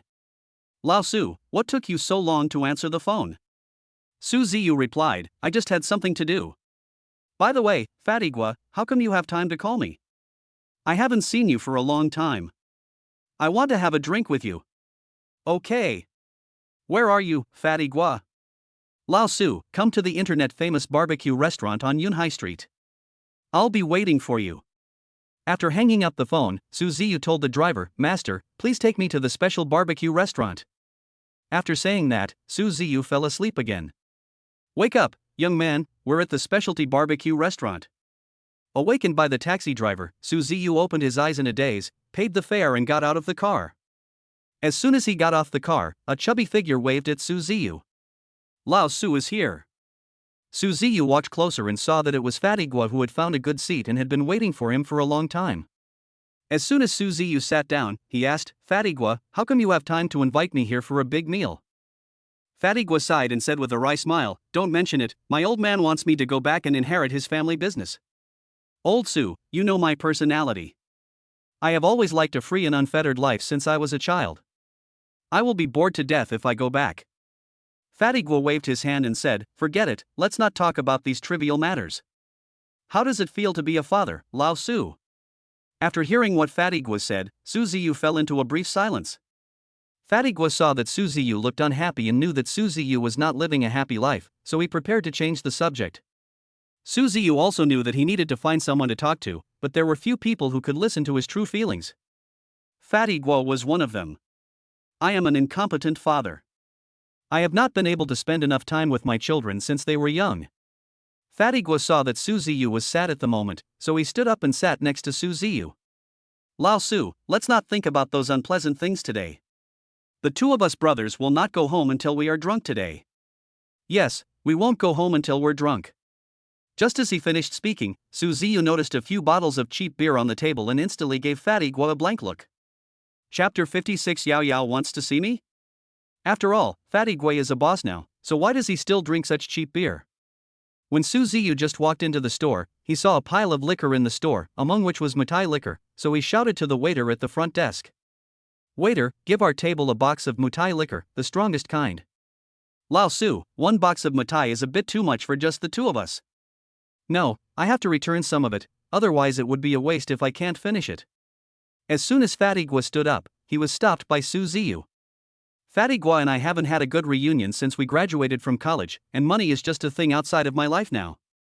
Fatigua didn't believe what Su Ziyu said. After all, Su Ziyu was still a delivery man last month. How is it possible to treat money so lightly in just 1 month?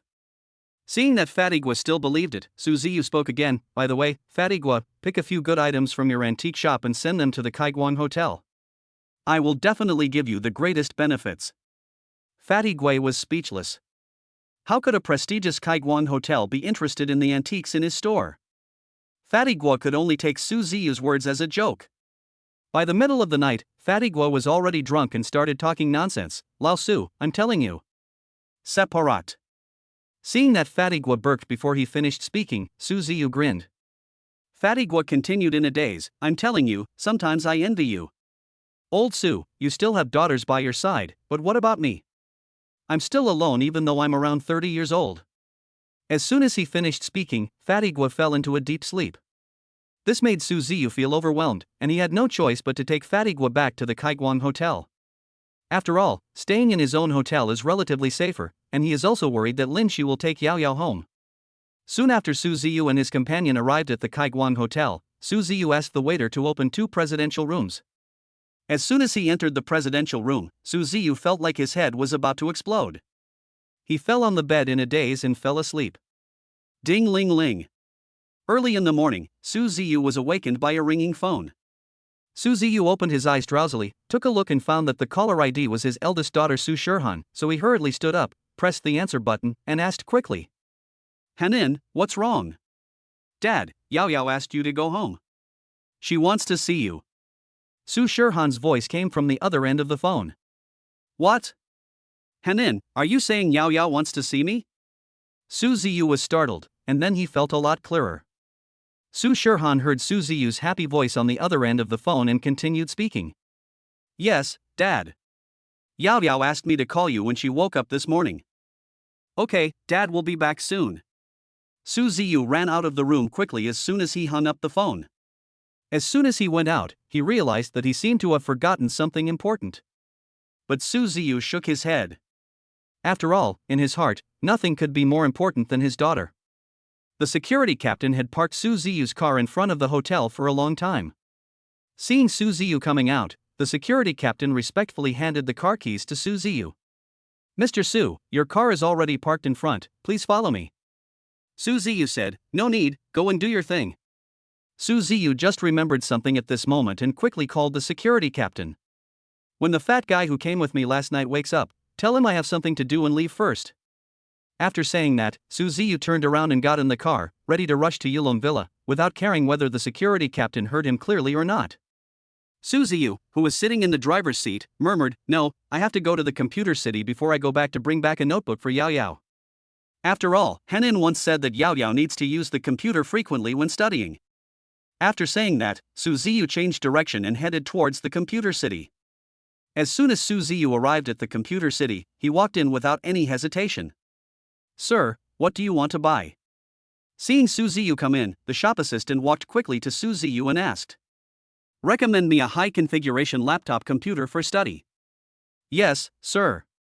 Ring, ring, ring. Suddenly the cell phone rang. Su Ziyu quickly took a look and found that it was a message from Henin. It shows above that, "Dad, are you almost there? Yao Yao said that if you don't come back soon, she will never talk to you again." Seeing this, Su Ziyu edited a text message and sent it. "Henin, ask Yao Yao to wait for Daddy for a while. Daddy is on his way back now and will be home soon."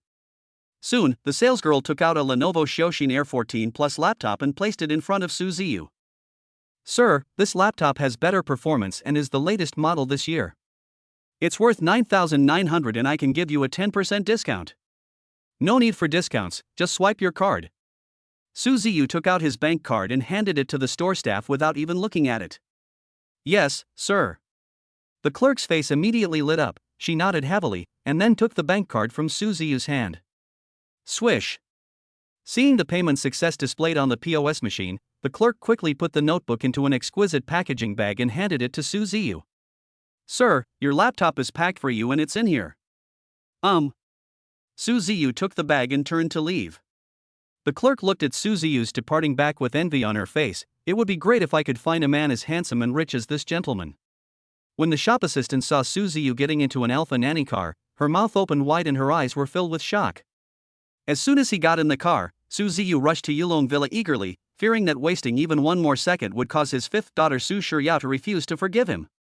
As soon as Su Ziyu stepped into the house carrying the exquisite packaging bag, he felt the house was so eerily quiet that he panicked instantly. He shouted loudly, "Henin, Shichi, where are you? Don't scare Daddy." Su Shirsher, who was hiding on the second floor, looked at Su Ziyu, who was so nervous, and she accidentally burst into laughter.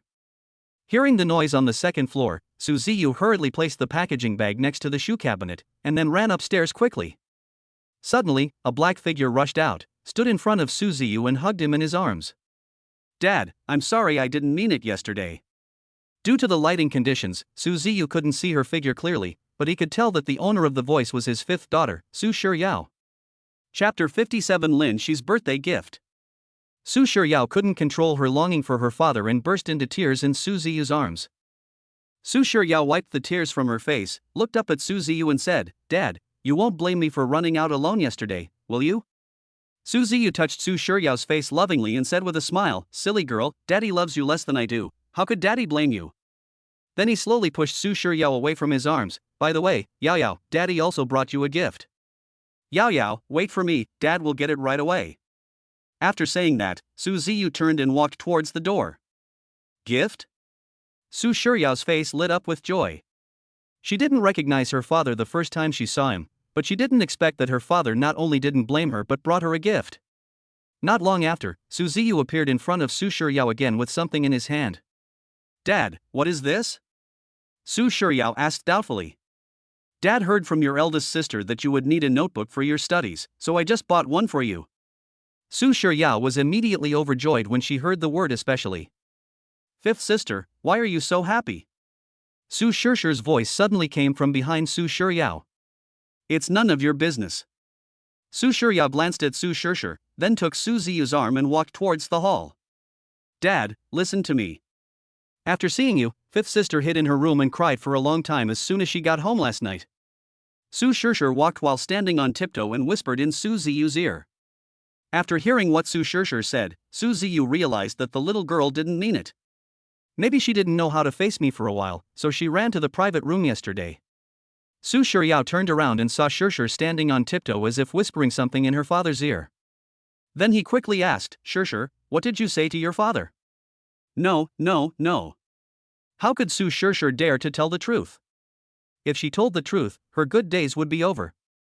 Seeing how Su Shirshir was fooling her, Su Shiryao felt that Shirshir was hiding something. Sister Su Shichi and Lin Shi were talking and laughing in the hall. As soon as Su Shiryao saw her mother Lin Shi in the hall, she quickly withdrew her hand. Su Ziyu was confused by the little girl's action. He followed the girl's gaze and found that the little girl was consciously looking at Lin Shi. Yao, is your mother that photogenic? Su Shichi, who was sitting on the sofa, saw Su Ziyu and quickly stood up and waved. Dad, Yao, come and sit here. Seeing that Su Shiryao didn't say anything, Su Ziyu didn't ask any more questions. He nodded and walked into the hall. Hey, fifth sister, what are you holding in your hand?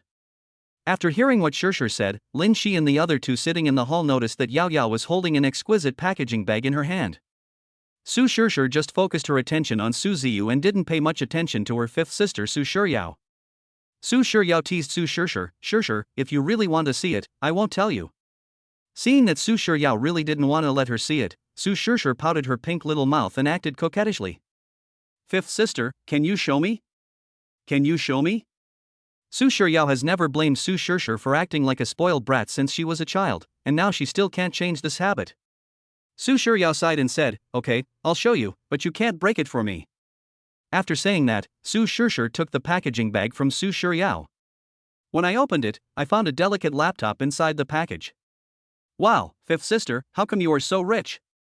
I've seen this Lenovo Xiaoxin Air 14 Plus laptop, and the lowest configuration is more than 8,000 yuan, but this Lenovo Xiaoxin Air 14 Plus laptop, which I've seen, has a low configuration and is obviously a high configuration, and it costs at least 9,000 yuan. Su Shirshir raised her head and looked at Su Shiryao with envy. Su Shiryao giggled and said, this is what my father bought for me, Shirshir, don't be envious. Upon hearing this, Su Shirshir immediately became anxious and ran to Su Shiryao's side and pestered her. Fifth sister, how about I exchange the HP EliteBook 66 4th generation Ryzen edition laptop in my room with you? Don't stop, Shirshir. Do you think I don't understand how your low configuration computer can be used for my studies? Seeing that Su Shiryao disagreed, Su Shirshir turned around and came to Su Ziyu and said aggrievedly, Dad, can you buy me one too? Su Ziyu's heart almost softened when he saw Su Shirshir like this. Okay, Dad. Seeing that Su Ziyu was about to agree, Su Shirshir jumped up happily. But before Su Ziyu could finish his words, he was interrupted by Lin Shi. Shirshir, it's fine for your fifth sister to buy such an expensive computer for study, but what about you? Are you planning to buy one to play games on? Su Shirshir felt a little disappointed at the moment as her evil plan failed. Forget it, Lin Shi. Shirshir and the others can buy whatever they want. It's not expensive anyway. Seeing that Su Ziyu agreed, Su Shirshir jumped up again. How could Su Ziyu not know what Lin Shi was thinking? He just wanted to save more money for his daughter's future schooling. Lin Shi sighed and said with a wry smile, you are the only one who likes to spoil them, don't spoil them.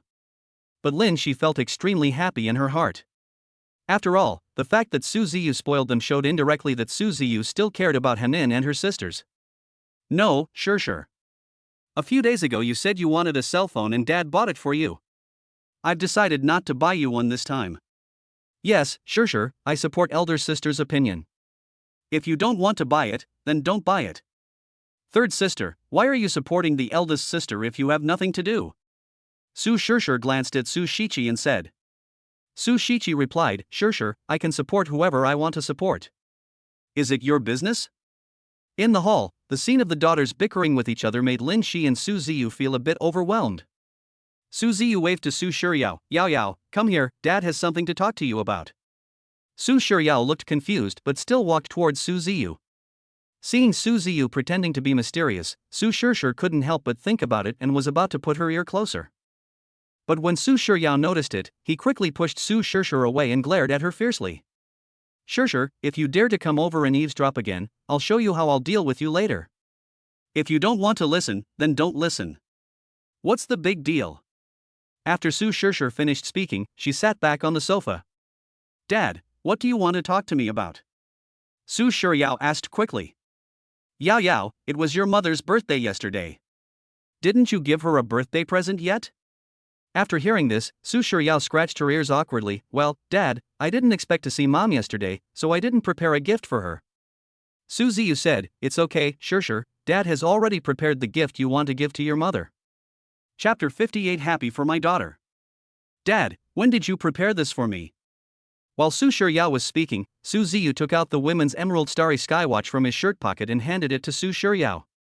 Yao Yao, give this to your mother as a birthday present. Su Shiryao looked at the exquisite gift box in her father's hand and waved her hand. No, Dad, it's too expensive. Su Ziyu caressed Su Shiryao's face lovingly and said with a smile, Silly girl, in Daddy's mind, no matter how valuable something is, it is not as valuable as you. Okay. Thanks, Dad. Su Shiryao couldn't refuse her father's kindness at this moment, so she turned around and walked towards Lin Shi. Walking in front of Lin Shi, Su Shiryao lowered her head and closed her eyes, then handed the Emerald Starry Skywatch hidden behind her to Lin Shi. Mom, this is a belated birthday gift, happy birthday. This.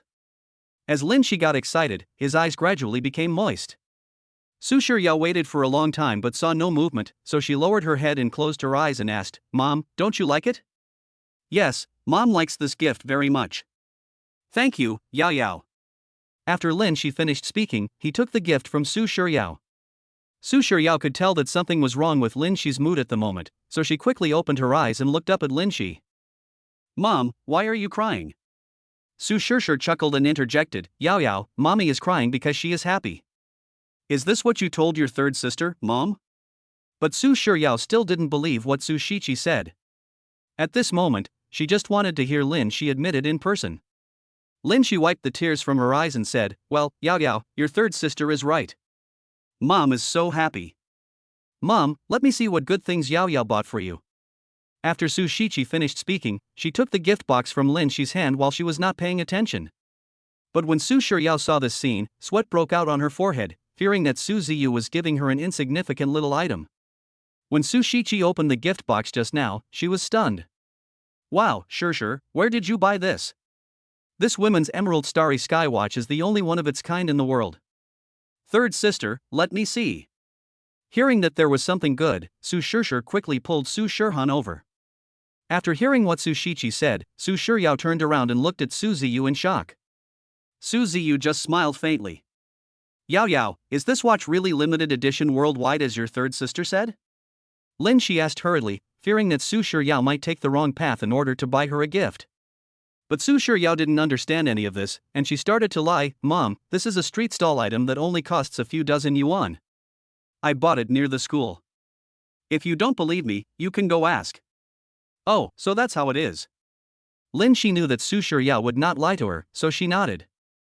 Seeing that her mother believed what she said, Su Shiryao breathed a sigh of relief. She had finally made things right. But she knew that this thing could not be hidden from her third sister. After all, she had liked to know about these things since she was a child. Yao Yao, you said this is a. Before Su Shiqi finished speaking, Su Shiryao hurried over to her and covered her mouth with her hand. Third sister, you can't ruin Dad's show. Dad asked me to give this to Mom. Su Shiryao whispered in Su Shiqi's ear. When Su Shiqi heard that it was her father who asked Yao Yao to give this watch to her mother, she realized that it was no wonder that her father asked Yao Yao to go over there just now. It turned out that he was giving the watch to Yao Yao. Su Shihan watched Yao Yao saying something in Shirshi's ear and knew that there must be something fishy going on. But she didn't dare say it out loud. After all, today was the day that her fifth sister Su Shiryao would accept her father. Only Su Shishi standing aside couldn't see the current situation clearly. Su Shishi looked up at Su Shiqi and asked, Third sister, what you just said is that this is a limited edition female Emerald Starry Skywatch. Is that true? How could Su Shiqi tell the truth to Shishi now? She waved her hands and said, Fake. But Su Shishi still stared at Su Shiqi with undoubting eyes. She knew that this matter was definitely not as simple as it seemed. After all, she watched her third sister Su Shiqi holding the Emerald Starry Skywatch in her hands and protecting it. The look in her eyes at this moment was just like the way her father and mother looked at them. Su Shiqi knew that Shishi would not believe her if she continued like this, so she stood up and handed the Emerald Starry Skywatch to Lin Shi. Mom, I'll give it back to you. Just as Lin Shi was about to draw his attention, Su Shishi popped up and snatched the Emerald Starry Skywatch from him. Shishi, what are you doing? Give it back to mom. Su Shiqi yelled at Shirshir. But Su Shirshir didn't even look at her third sister. Hiding behind Lin Shi, she said coquettishly, Mom, lend me this watch.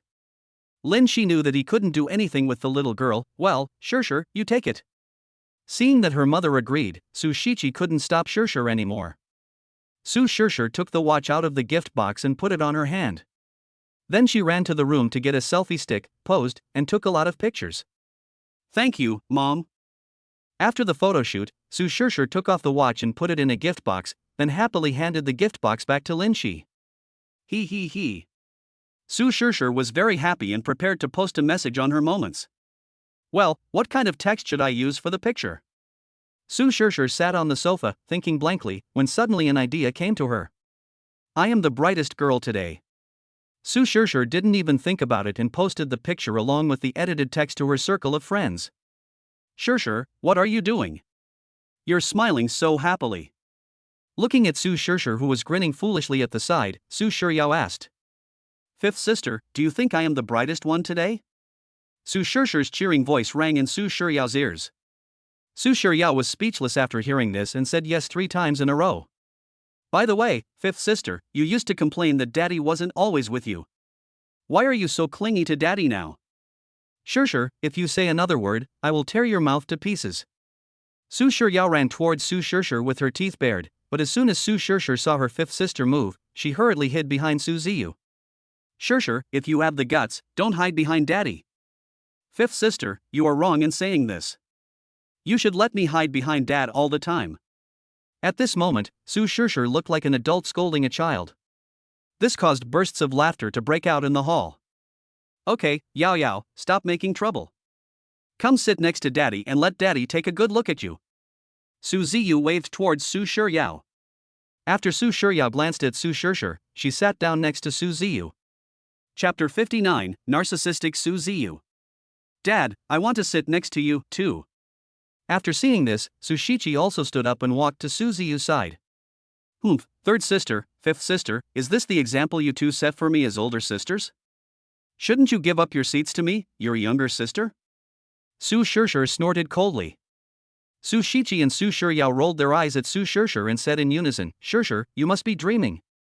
Lin Shi watched her daughters and thought to herself, they really forgot about their mom after having a dad. I really raised a bunch of snobs for nothing. Su Ziyu gently stroked Su Shiryao's hair and said lovingly, Yao, daddy will always be with you from now on and will never leave you again. Yeah. Dad, I believe you. Su Shiryao nodded like a chick pecking at rice. After waiting for a moment, Su Ziyu looked at Lin Shi with a burning gaze. By the way, my wife hasn't finished her work yesterday. Now that Yao is back, should we bring our daughters to help you with the process? After hearing this, Lin Shi's face gradually turned red. She lowered her head shyly and barely shouted, Hubby, what are the children talking about? Mom, are you guys chatting? Su Shirhan stood up tactfully and prepared to lead her sisters out of the hall. Su Ziyu was confused for a moment. Although he had been in love before, he was very dull in this aspect. Wife, what are you talking about? I don't understand. Didn't you mean that? Su Ziyu was very confused. Honey, I want to help you have another birthday. Oh. Lin Shi felt a little disappointed at the moment, while Su Shirhan and 3 others who were hiding outside the hall door and eavesdropping were about to return to the hall. Dad, do you really want to help Mom make up for her birthday? Su Shirshir looked at Su Ziyu in shock. Su Shiryao smiled bitterly and said, Shirshir's father has already said it, do you think it could be false? Ahem. Su Shirshir scratched her hand slightly embarrassedly. Okay, Shirshir, Yao, stop messing around and let's go. Su Ziyu stood up and looked at Su Shiryao and Su Shirshir who were playing around and spoke. Dad, where are you going? Silly girl, have you forgotten what I just said? Su Ziyu scratched Su Shirshir's nose lovingly and smiled. Oh. The little girl nodded heavily at this moment. Then let's go, Dad. After saying that, Su Shirshir was ready to drag Su Ziyu forward, but she found that no matter how hard she tried, Su Ziyu was like a huge rock and couldn't move. Su Ziyu patted Su Shirshir's little head. Ah. Dad, why did you hit me? Su Shirshir stared at Su Ziyu with a look of dissatisfaction. Su Ziyu was speechless. Silly girl, who was Dad holding this birthday party for? Have you forgotten? Su Shishir understood Su Ziyu's intention and prepared to run towards Lin Shi, but when she turned around, she found that Lin Shi was surrounded by her three sisters, making her not know where to start. Su Shishir pointed in the direction of Lin Shi and said in a tender voice, "Dad, look." "Okay, let's go." After saying that, Su Ziyu led his family of four towards the parking lot. "Wife, get in the car, little girls." Su Ziyu walked to the car and opened the door for them like a gentleman. Afraid that they would be bumped or hurt, Su Ziyu quickly put his hands on their heads. "Dad, you're quite a gentleman now." As soon as she got in the car, Su Shishir didn't forget to tease Su Ziyu. "Shishir, what you said is what Dad loves to hear the most. Dad gives you a thumbs up." After Su Ziyu finished speaking, he gave Su Shishir a thumbs up. Lin Shi rolled her eyes at Su Ziyu. She thought that among the people she knew, there was probably no one more narcissistic than Su Ziyu. "Okay, stop being so funny, Dad. Let's go." Seeing that Su Ziyu was unmoved, Su Shirhan urged him. Su Ziyu said, "Okay, let's go now." As the engine started to roar, Su Shishir couldn't help but ask, "Dad, where are we going?" "A secret, you'll know when you get there." Seeing her father pretending to be mysterious, Su Shishir could only hold back the little Jojo in her heart. She took out her cell phone from her pocket and started playing with it. "As soon as I looked at my phone, I found dozens of messages from my second sister Su Xia. Shishir, where did the watch you wore in your circle of friends come from?" Su Shishir quickly replied, "Second sister, is this watch beautiful?" and added a love emoticon after the text. After waiting for dozens of seconds, Su Xia sent a message, "Shishir, hurry up and tell me the truth, or I will tell Mom later that you are being kept by that man." "Second sister, how did you know that I was being kept by someone, and you also know that person?" "Shishir is here, get off the car quickly." When Su Shishir heard her elder sister calling her, she realized that she had arrived at her destination. Su Shishir unconsciously turned her phone to silent mode and got out of the car. Su Xia, who was studying in the library, stood up suddenly when she saw her sixth sister admit it so readily. "Ah." Su Xia scratched her head as if madly. "Shichi, what are you doing? Sit down quickly." Su Xia felt someone pulling at the corner of her clothes and realized that something was wrong. She hunched over and smiled awkwardly, then quickly sat down. "Shichi, what's wrong with you? I noticed that you seem to have taken the wrong medicine today." Su Xia's classmates asked quickly. But Su Xia ignored her roommate, picked up her phone and called her sixth sister Su Shishir. After waiting for several minutes, I got a reply saying, "Hello, the number you dialed is currently unavailable. Please try again later." After dozens of minutes, Su Xia continued to call but still no one answered. Su Xia suddenly became anxious and took out her cell phone to call her elder sister Su Shirhan. Su Shirhan had just walked out of the ladies' room when her cell phone rang. She saw it was a call from her second sister and answered it immediately. On the other end of the phone, Su Xia's anxious voice was heard. "Sister, do you know where Shishir went?" Su Shirhan replied, "Xia, what's wrong with Shishir being with us?" "Sister, Shishir just said that she is being kept by someone. I'll send you a screenshot." 10 seconds later, Su Shirhan received a screenshot from her second sister. She glanced at it and said, "Xia, look carefully. You actually know the person in the text that Shishir sent. It was actually Dad. That's Dad." Su Xia was startled and then hung up the phone. At this moment, Su Xia, who was sitting in the library, was rubbing her hands and muttering, "How dare you, Shishir, lie to me? I will teach you a lesson in the near future." When Su Shirhan heard the phone ring, she knew that her second sister had hung up the call. She shook her head speechlessly and walked towards Su Ziyu and the others. Chapter 60, Making a birthday cake for Lin Shi for the first time. As soon as Su Shirhan left Su Ziyu and the others, she quietly pulled Su Shishir aside and said, "Shishir, how could you lie to your second sister?" Su Shishir replied with a puzzled look on her face, "Big sister, when did I lie to second sister? Haven't I always been with you? You still say no. Just now when I came out of the bathroom, your second sister called me and said that you were being kept by someone, and you didn't answer her call." "No, my second sister didn't call me." After saying that, Su Shishir took out her cell phone and saw 2 missed calls on the screen. They were from her second sister Su Xia. Su Shishir smiled awkwardly and didn't dare to explain anymore. But for some reason, Su Shirhan looked around and found that there was no one there. "Shishir, what's going on? Wasn't there quite a lot of people here just now?"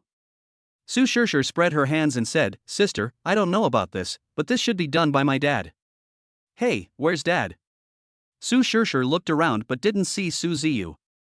Suddenly, Su Ziyu's voice came from a distance. "Shishir, Hanin, come over quickly, the dishes are all served."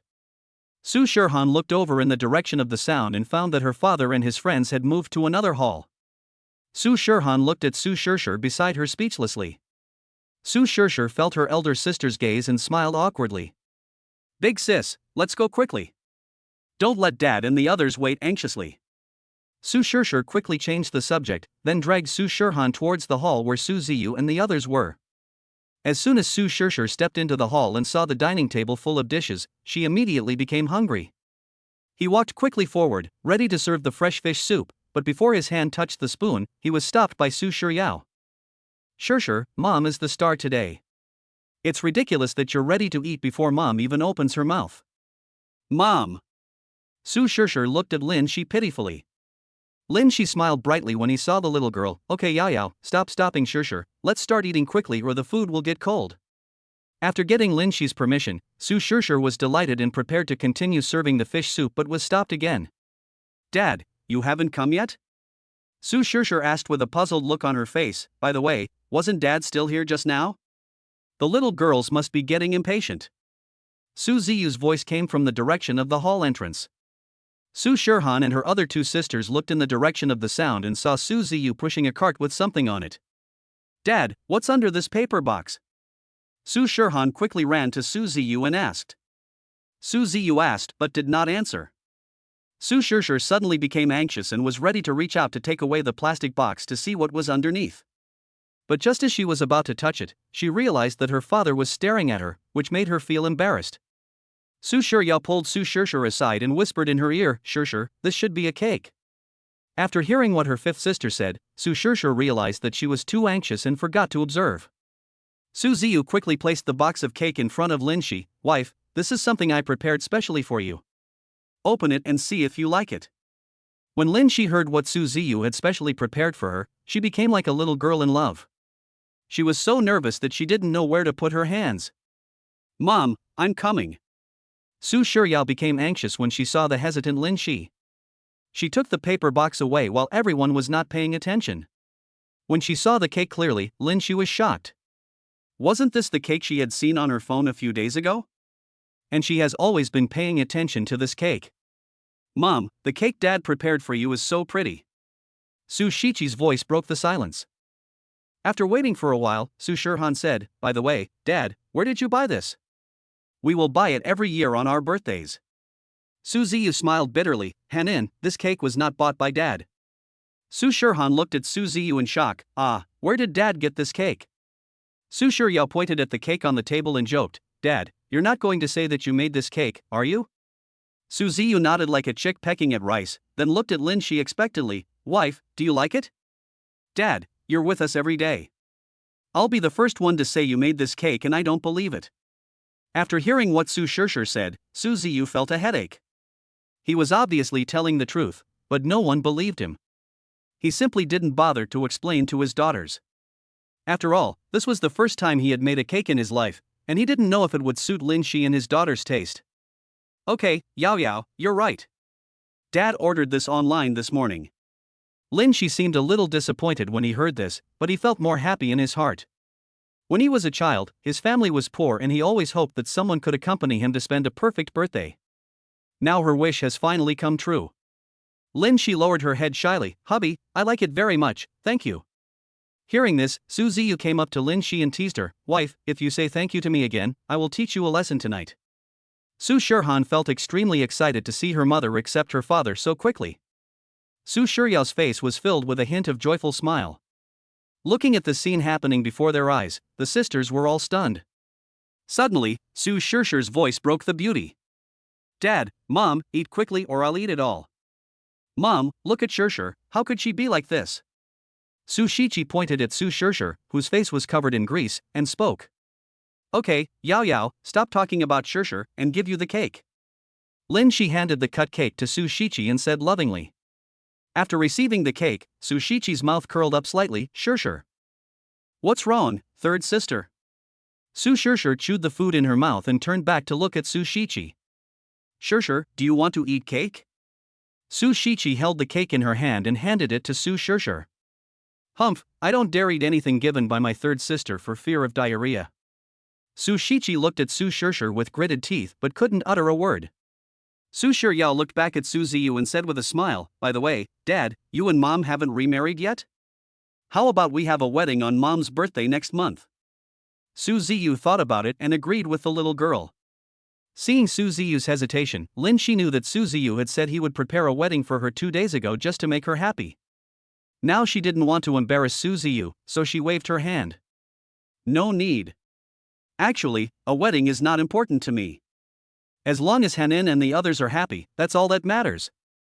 Chapter 61, telling the story to the little girls. Su Ziyu got anxious when he heard this. Wife, what are you talking about? I don't agree with you. You have taken care of Hanin and her sisters for so long. This time it's my turn to take care of you. After saying this, Su Ziyu felt extremely happy. The corners of Lin Shi's mouth curled up slightly, but he didn't show it at all. Seeing that her mother didn't agree, Su Shirhan thought that her mother disagreed with her father's opinion, so she spoke hurriedly. Yes, Mom and Dad are right. We must hold a wedding for you, and after we grow up, it should be your turn to enjoy a peaceful life. Yes, Mom, I agree with what Dad and Big Sister said. Su Shichi echoed. Seeing the little girls coming out one after another to persuade him, Lin Shi was helpless. After secretly glancing at Su Ziyu, he nodded in response. Okay, isn't it okay for Mom to listen to you? It was the first time that Su Ziyu felt that those little girls were so awesome. Even at this moment, there was an additional picture in his mind. In the picture, 8 beautiful figures walked out of the wet bathroom. Just thinking about that scene made his blood boil. Su Shiryao looked at Su Ziyu, who was grinning beside her, and asked hurriedly, Dad, what are you thinking about that makes you so happy? Of course, it was impossible for Su Ziyu to say what he had just thought. He thought for a while and said, Dad is very happy that you can be his daughters. That's how lucky we are to have sisters here with us. When Su Shishir heard Su Ziyu praising them, her nose almost flew to the sky. Su Shichi smiled helplessly, but did not refute what Shishir said. After all, at this moment she also felt that what Shishir said made sense. Okay, stop talking. Look at the food on the table. Shishir has almost finished it all by herself. He. Sister, please don't say anything. I'm really embarrassed. Su Shishir scratched her head with a smile. Su Shichi teased, Shishir, when did you become so modest? I'm still a little uncomfortable with it. Su Shishir covered her swollen belly and hiccuped continuously, Third sister, if you don't say, no one will think you are mute. Looking at the little girls bickering like that, Su Ziyu smiled faintly. When Lin Shi looked at Su Ziyu's smile, he seemed to be gradually becoming intoxicated. Shishir, Chichi, sit down first. We haven't sent our birthday wishes to Mom yet? Su Shirhan quickly stopped her 2 sisters who were bickering. Su Ziyu then remembered something. Wife, I'm going to go out for a while. Lin Shi nodded and replied, yeah. After leaving the restaurant, Su Ziyu called He Weidong. A respectful voice rang on the phone. Boss Su, what do you want? Manager He, please help me find a long-term nanny. The address is Yunting Tianga Master. Let her contact me when she arrives. Yunting Tianga? He Weidong asked in surprise. But he quickly calmed down due to his strong professional skills. Okay, Mr. Su, I will personally bring the nanny over early tomorrow morning. As soon as He Weidong finished speaking, there was a series of beeps from the other end of the phone. He hurriedly picked up the special plane and made a phone call.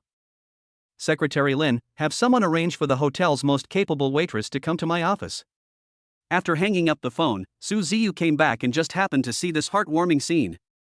The 4 sisters looked at each other, picked up a glass of juice and said in unison, Happy birthday, Mom. Lin Shi chuckled, Hanin, thank you. Today is the happiest day for Mom. The 6 people ate until their stomachs were full and then stopped. When Su Ziyu was about to pay the bill, he found out that Lin Shi had already paid first. Mom, how can you pay for the birthday party that Daddy threw for you today? Su Shichi stared at Lin Shi in a reproachful tone. After hearing what the little girl said, Lin Shi didn't know how to refute. Okay, sure, just let Dad pay the bill from now on. Su Shirhan knew that today was her mother's birthday and should be a happy day, so she hurried to help her mother out. Su Ziyu said, yes, sure, your elder sister said that I will pay the bill in the future. Oh well. Su Shishir pouted and said with a look of dissatisfaction. After leaving the restaurant, Su Ziyu and his group rushed towards Yulong Villa. As soon as she stepped into the house, Su Shishir clung to Su Ziyu tightly. Dad, you promised me 2 days ago that you would tell me a story. If there's a story to be told, I want it too. As soon as they heard that there was a story to listen to, the 4 little girls immediately surrounded Su Ziyu. Su Ziyu hurriedly looked towards Lin Shi for help, but the next scene left Su Ziyu dumbfounded. Lin Shi spread her hands and said, Husband, you caused this yourself, you have to solve it yourself. I'm going to rest first. After saying that, he slowly walked towards the room. Su Ziyu could only quickly admit his defeat to the little girls. Su Ziyu planned to let the little girls give up and then return to his room early to accompany Lin Shi. After all, a room can accommodate 3 people at most and there are 4 little girls in front of him, so he pushed the problem to them. Su Ziyu said, Hanin, how is Dad going to tell you stories? Do you want Dad to tell you 1 story a day in turn? The 4 sisters Su Shirhan looked at each other and stepped aside. After waiting for a long time, the 4 of them walked back to Su Ziyu. Su Shishir said, Dad, we have decided that you must tell us a story tonight. Su Ziyu said with a confused look on his face, then where is Dad going to tell you stories? Su Shishir rolled her eyes at Su Ziyu and said, of course it's my room. Knowing Su Ziyu's confusion, Su Shishir spoke again, Dad, I know what you are thinking. It's just that there are too many people and 1 bed can't sleep 4 people. But don't worry, I have already thought of a solution. Su Ziyu knew that he had no way to refuse now, so he could only agree to the little girl's request. Soon Su Ziyu was dragged into the room by 4 little girls, and saw that the bed was squeezed by the 4 little girls so that there was no space left. Su Ziyu looked helpless. Third sister, don't squeeze me. Sure, you should be the one pushing me. I was almost pushed down by you. Hearing the noise coming from the bed, Su Ziyu's face was filled with relief. Su Shiryao spoke first, Dad, let's lie down and tell us a story. Su Ziyu's mind was originally full of stories, but now he thinks he can't find any good stories to tell his daughters. After waiting for a while, Su Shishir became anxious, Dad, have you made up your mind? Mom is still waiting for you in the room. Chapter 62, Jealous Su Shiryao. Su Ziyu said, yes, this is a long story? Once upon a time, there was a new white-collar worker named Lin Xiaolong, and he had a beautiful boss. Su Shirhan and the others were listening with great interest when they were suddenly interrupted by Su Shishir. Dad, do you think his dad is a beautiful woman? Is he as beautiful as me?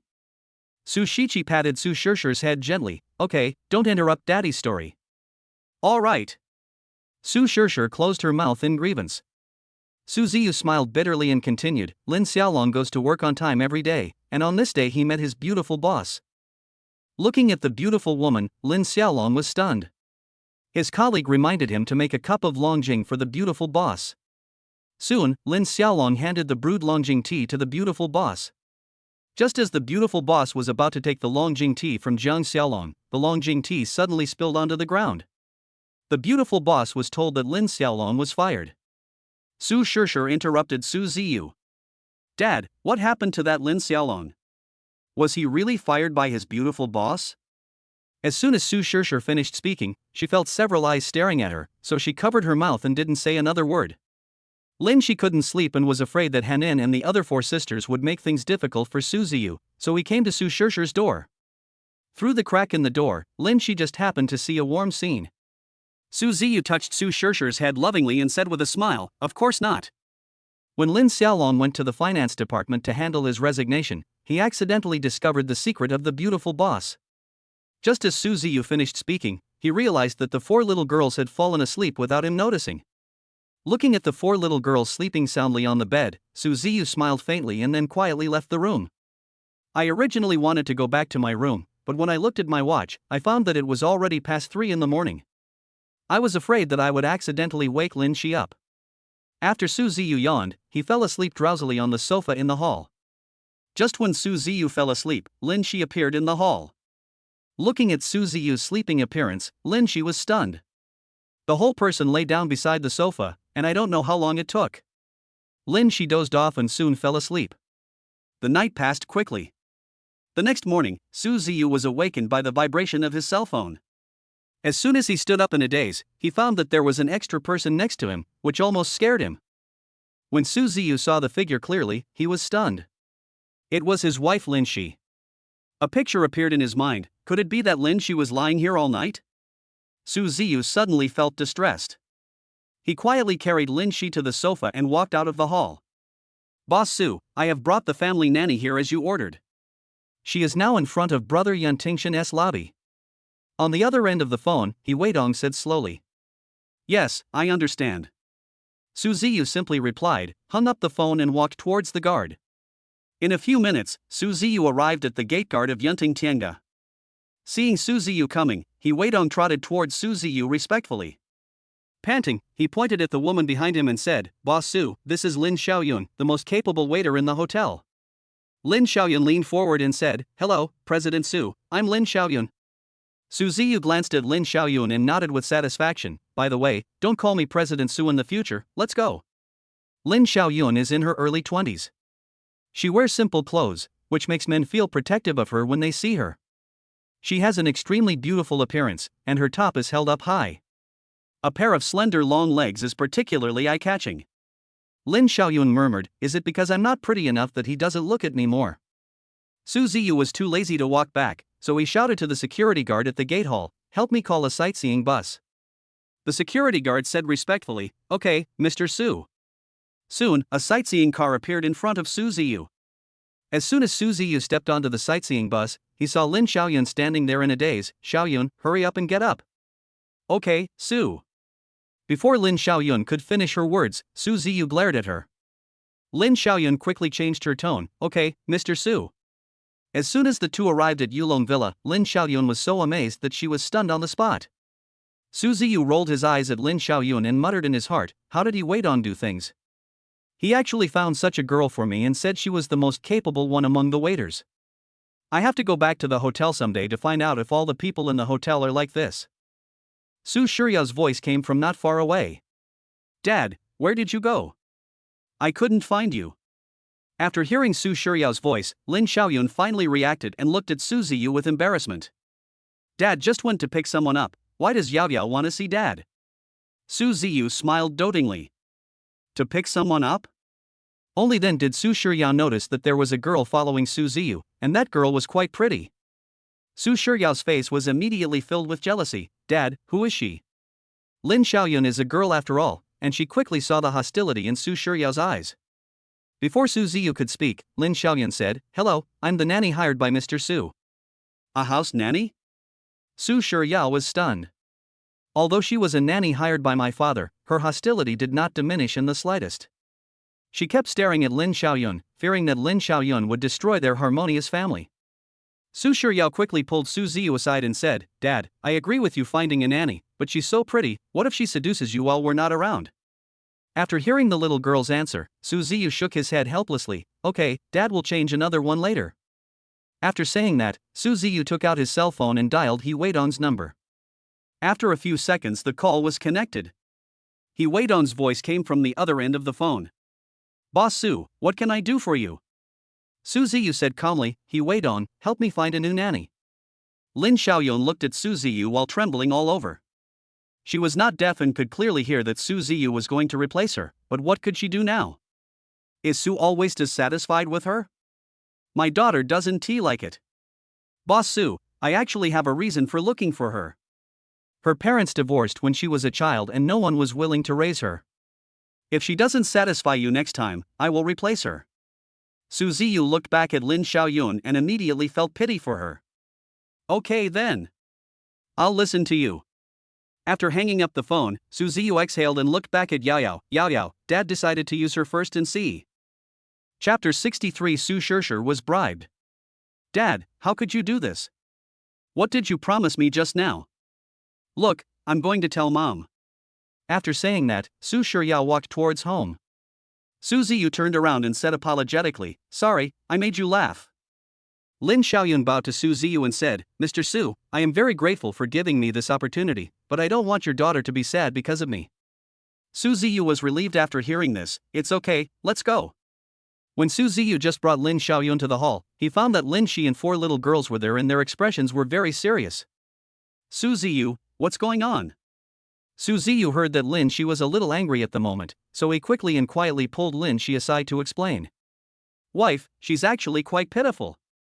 I asked someone to look up her information. Her parents divorced when she was a child and no one was willing to raise her. She's in desperate need of this job. Give her a chance. After hearing what Su Ziyu said, Lin Shi's heart softened immediately. Okay then. But the limit is 1 week.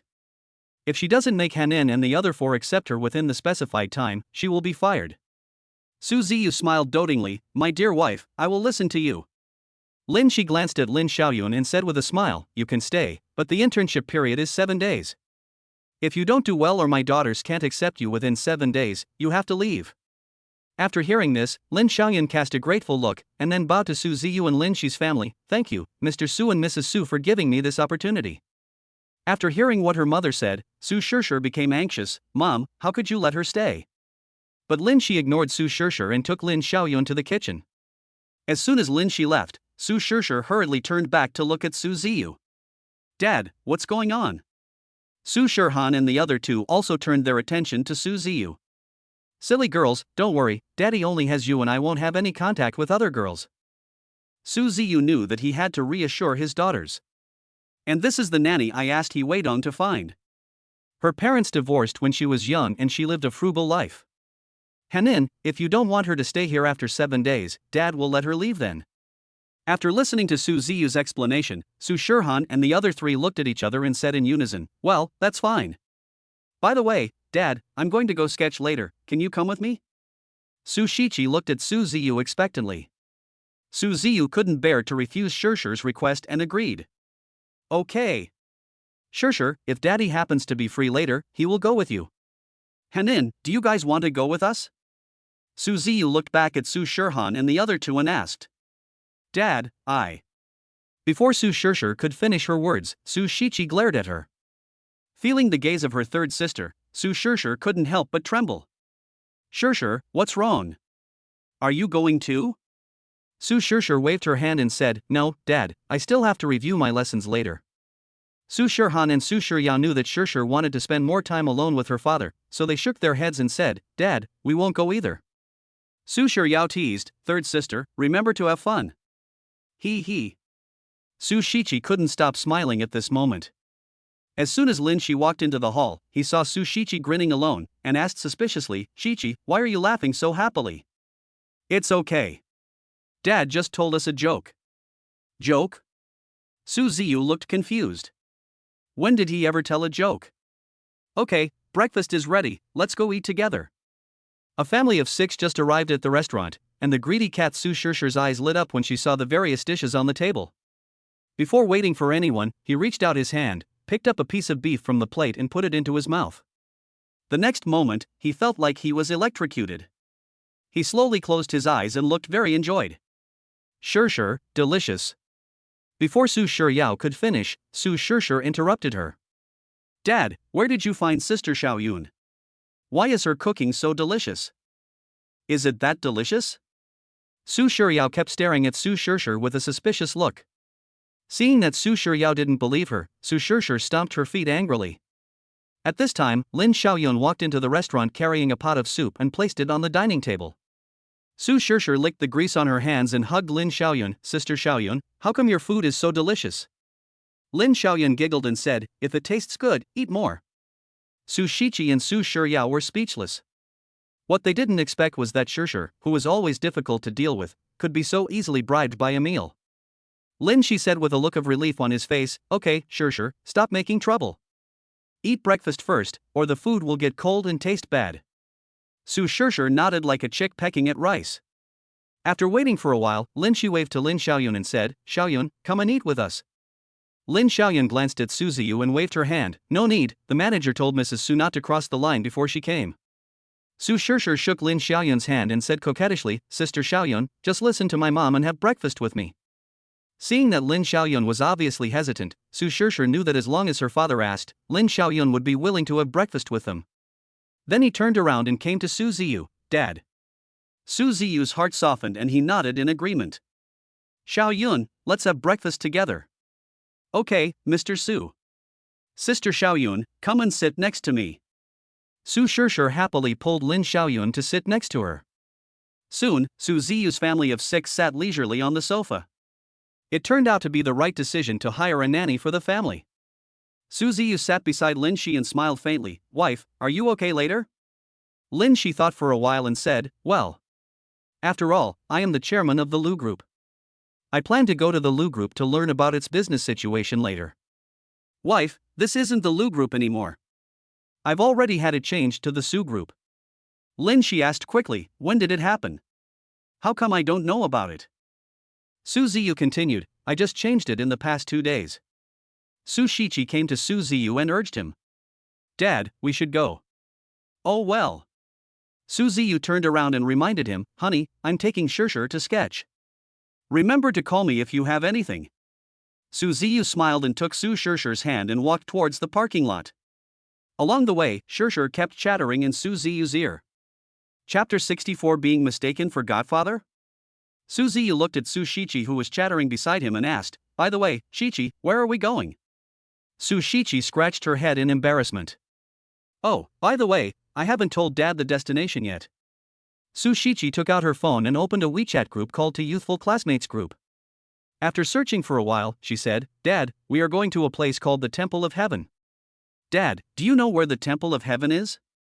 Su Ziyu smiled faintly. Temple of Heaven, of course Dad knows. As soon as he finished speaking, the engine roared. Su Ziyu looked back at Su Shiqi and said lovingly, Shiqi, sit tight, we are leaving. The little girl nodded happily. But as the road became wider and wider, Su Ziyu's driving speed also became faster. Ah, Dad, please slow down. Su Shiqi's small body began to tremble continuously. Su Ziyu grinned after seeing this scene, but his speed did not slow down at all but became even faster. The little girl let out bursts of exclamations. Ah! Dad, drive slower. I feel like I'm going to die. Hearing the little girl twitching constantly, Su Ziyu couldn't help but smile. He originally wanted to tease the little girl, but seeing that she was getting more and more nervous, he slowly slowed down. After the car speed dropped to 30 miles per hour, Su Shiqi collapsed in the passenger seat. Then he glanced at Su Ziyu in the cab and looked at the scenery outside the window. Su Ziyu gave a helpless bitter smile and then handed a bottle of water to the little girl. Shishir, Dad was wrong just now. Daddy will apologize to you now. The little girl ignored Su Ziyu and continued looking at the scenery outside the window. But a happy smile gradually appeared on the little girl's lips, and Su Ziyu happened to see the scene clearly in the mirror. The little girl ignored Su Ziyu along the way, causing an awkward atmosphere in the car. Soon the two arrived at the ticket office of the Temple of Heaven. When the staff saw the Alpha Nanny's license plate, they were shocked and immediately asked the staff to make way for Su Ziyu and the others. When Su Shiqi saw Su Ziyu driving the car in, she was stunned. The last time she came to the Temple of Heaven to sketch with her classmates, vehicles were completely unable to drive in. But now, not only can they drive in, but the staff also make way for them. Dad, how come our car can come in but other cars can't? Su Shiqi asked quickly. Of course we have the privilege. Privilege. Su Shiqi was a little confused. Okay, Shiqi, let's get off the bus now. The little girl responded happily, then she put on her school bag and jumped out of the car. Seeing the little girl jump off the car in a hurry, Su Ziyu looked worried. Shiqi, go slowly and don't fall down. He. Dad, I'm fine. After hearing this, Su Ziyu rolled his eyes at Su Shishir. If something happened, it would be too late. A female voice came from not far away, Shiqi. After hearing the sound, Su Shiqi looked in the direction of the sound. Just then they saw a girl in plain clothes jogging towards them. When the girl just arrived in front of Su Shiqi, she said breathlessly, Shiqi, I just thought I saw it wrong, but I didn't expect it was really you. Su Shiqi looked at Lin Yu and saw that there was no one behind her, so she asked, Yeah, why are you alone? Lin Yu replied, Lu Qi and the others should have reached the top of the mountain. Shiqi, why don't you introduce your friend to your dad? Su Ziyu's words broke the cheerful scene. Lin Yu was so focused on Su Shiqi that he didn't notice that there was a man standing behind her. And the man seemed to be in his 30s. But it can't conceal the charm emanating from the man. Su Shiqi smiled awkwardly and then quickly introduced her best friend to her father. Dad, this is my best friend Lin Yu. Lin Yu was suddenly shocked. Shiqi, you said this is your father? Yes. He is my father. But Lin Yu didn't believe what Su Shiqi said at all. After all, she was not only Su Shiqi's best friend, but also her deskmate with whom she could talk about anything. As far as she could remember, Kiki's father had never shown up when the school held parent-teacher meetings. And afterwards she also asked Qiqi about it. She remembered that Qiqi told her that she had never seen her father, but she found her father just a few days later. She would never believe it even if she was beaten to death. Lin Yu was afraid that Qiqi was deceived and quickly pulled her aside. Qiqi, explain it to me honestly. Is it because you can't find your biological father that you asked him to be your godfather? Su Shiqi was speechless. Why did no one believe that she could find her father? At this moment, Su Shiqi really admired her best friend's imagination. But Su Ziyu heard everything Lin Yu said clearly, and he quickly went up to clarify. Qiqi's friends, don't let your imagination run wild. I really am Qiqi's biological father, and we are related by blood. Seeing how convincingly Su Ziyu spoke, Lin Yu almost believed it. He quickly stopped Su Shiqi behind him, and seeing Lin Yu holding Qiqi tightly, Su Ziyu wondered why these young people had such rich imaginations. You said you are Qiqi's father, but what evidence do you have to prove it? Su Ziyu was immediately stumped by Lin Yu's question. After thinking for a while, Su Ziyu remembered something and quickly turned on the phone and handed it to Lin Yu. Lin Yu looked at Su Ziyu with full confidence, but his hand involuntarily took the phone from Su Ziyu's hand. When Lin Yu saw the picture in the phone clearly, he was stunned. The picture above is actually a paternity test report, and it shows that Su Shiqi and Su Ziyu are 99% likely father and daughter. Seeing Lin Yu standing there in a daze, Su Shiqi leaned over to take a look, and was immediately stunned. Then he looked at Su Ziyu. Dad, when did you get our paternity test report on your phone? Su Ziyu fondly patted Su Shiqi's head and explained, last time, your elder sister secretly filmed it when she came to Dad. Dad was afraid of encountering a situation like today. Oh, so that's how it is. After hearing Su Ziyu's answer, Su Shiqi suddenly realized. Lin Yu finally came back to his senses and looked at Su Shiqi and Su Ziyu carefully, only then did he realize that the two were indeed quite similar. Then she looked at Su Ziyu with an apologetic look on her face. Uncle, I'm sorry. I was offended just now. Su Ziyu said politely, it's okay, Shiqi, let's go up the mountain and take a look. Su Shiqi felt a little disappointed when she saw that Su Ziyu didn't invite her best friend. Uncle, can I come with you? Su Shiqi mustered up her courage and said, yes, Dad, let Yaya come with us. She's not safe alone. Su Ziyu replied, well, Dad will listen to Qiqi. Chapter 65, Su Ziyu and his daughter showing off their affection. Thank you, Uncle. After hearing this, Lin Yu jumped up happily, then took Su Shiqi's hand and chattered in front of Su Ziyu. By the way, Uncle, why did you come to see Shirshir so late? You don't know how much Shirshir missed you. Su Ziyu was shocked when he heard it. Yeah, stop talking nonsense. I have never said these words. I remember you said you missed your dad at the last parents' meeting. Before Lin Yu could finish speaking, Su Shiqi chased after Lin Yu with bared fangs and claws. As soon as Lin Yu saw Su Shiqi running towards him, he started running. You two should run slowly so as not to fall. Su Ziyu felt particularly relieved. He picked up the backpack left by the little girl on the ground and slowly walked towards the top of the mountain. Soon, the two little girls lay on the rocks angrily waiting for Su Ziyu. Lin Yu then noticed that there was nothing behind Su Shiqi, so he quickly asked. Hey, Qiqi, where are your painting tools? Su Shiqi finally reacted and quickly jumped off the rock. Oh no! I forgot my sketchpad and paints in the car. Yeah, you stay at the top of the mountain. I'll go down and get the drawing board and paints. Lin Yu looked at Su Shiqi, whose forehead was covered with sweat, with a worried look on her face. Qiqi, you can just use mine, no need to go down. Su Shiqi waved her hand after hearing this. No need, yeah, I'll be up soon. Just as Su Shiqi was about to run down the mountain, Su Ziyu's voice came from a distance. Qiqi, Daddy brought your things up for you. Wow, Dad, you're so nice. Su Shiqi was so happy that she jumped on Su Ziyu. Su Ziyu shook his head helplessly. Qiqi, come down quickly, there are people watching us. It's okay, Dad. Yeah, won't care. As soon as she finished speaking, Su Shiqi felt dozens of eyes staring at her. She glanced back slightly and quickly jumped off Su Ziyu. Lin Yu smiled faintly. Qiqi, your habit of losing things has not changed. Yeah, it's because of what you just said that I forgot to take my things. How dare you talk back? If you say one more word, I will tell uncle what I just said. Su Shichi knew that Lin Yu was joking with her, but she still cooperated with her. Su Shichi said coquettishly, Sister Yaya, can you please stop talking? Shichi, since you beg me so much, I won't tell you. Yaya, look, Lu Chi and the others are drawing in the front. Su Shichi pointed at the 5 figures in front and said. Lin Yu nodded, that's true, let's go over there. Dad, let's go. Su Shichi turned around, took Su Ziyu's hand and walked forward. There were exclamations all around. Wow, this guy is so handsome. I really want to have a baby with him. Didn't you see the girl next to him? How could she be so pretty that she would fall for you? Why can this guy, who is dressed so ordinary, find such a beautiful girl? Lin Yu was speechless. But she didn't know what to say, so she quickly walked up to Su Ziyu and the others, pretending not to know them. Su Ziyu was overwhelmed by this scene, but Su Shichi enjoyed it. Come on, Dad, drink some water. Su Shichi handed the cup of water to Su Ziyu. Thank you, Shichi. Su Ziyu took the cup without any hesitation and took a sip.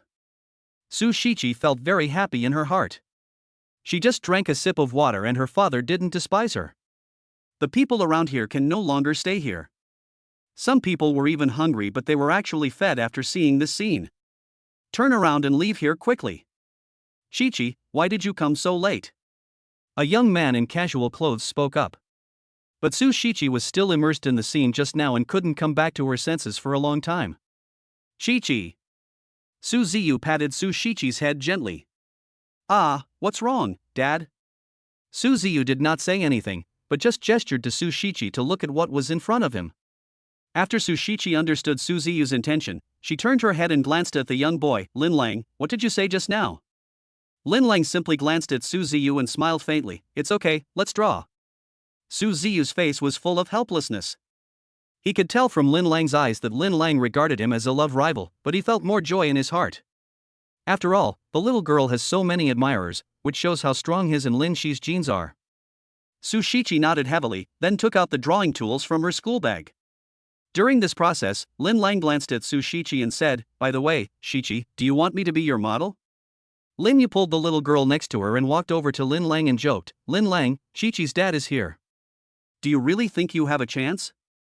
After hearing Lin Yu's words, Su Shichi was so shocked that she almost forgot about Su Ziyu's existence. She turned around and stared at Su Ziyu pitifully. Dad, can you be my model? Shichi, Daddy will listen to you. Su Ziyu scratched Su Shichi's nose lovingly and smiled. Shichi, you said this is your father and not your godfather or something like that. The little girl next to Lin Yu asked without any taboo. Su Ziyu was speechless for a moment. He felt that these little girls nowadays had very rich imaginations. Su Shichi rolled her eyes at Xiaohan. Xiaohan, what are you talking about? This is my dad. Lin Lang, who was standing next to him, looked a little unhappy when he saw this, but he didn't say anything. Noticing Lin Lang's gaze, Su Ziyu nodded towards Lin Lang reservedly but politely. Dad, you just sit on that rock over there. Su Shichi pointed at the rock and said. Su Ziyu nodded like a chick pecking at rice, then walked towards the rock. So he posed on the rock, but the posture he showed made the little girl very dissatisfied. After posing for a few minutes, Su Shichi finally couldn't bear it anymore and slowly walked towards Su Ziyu. After much trouble, Su Shichi finally nodded in satisfaction. After seeing this, Lin Lang sneered in a low voice, Su Shichi, one day I will make you kneel before me and beg me.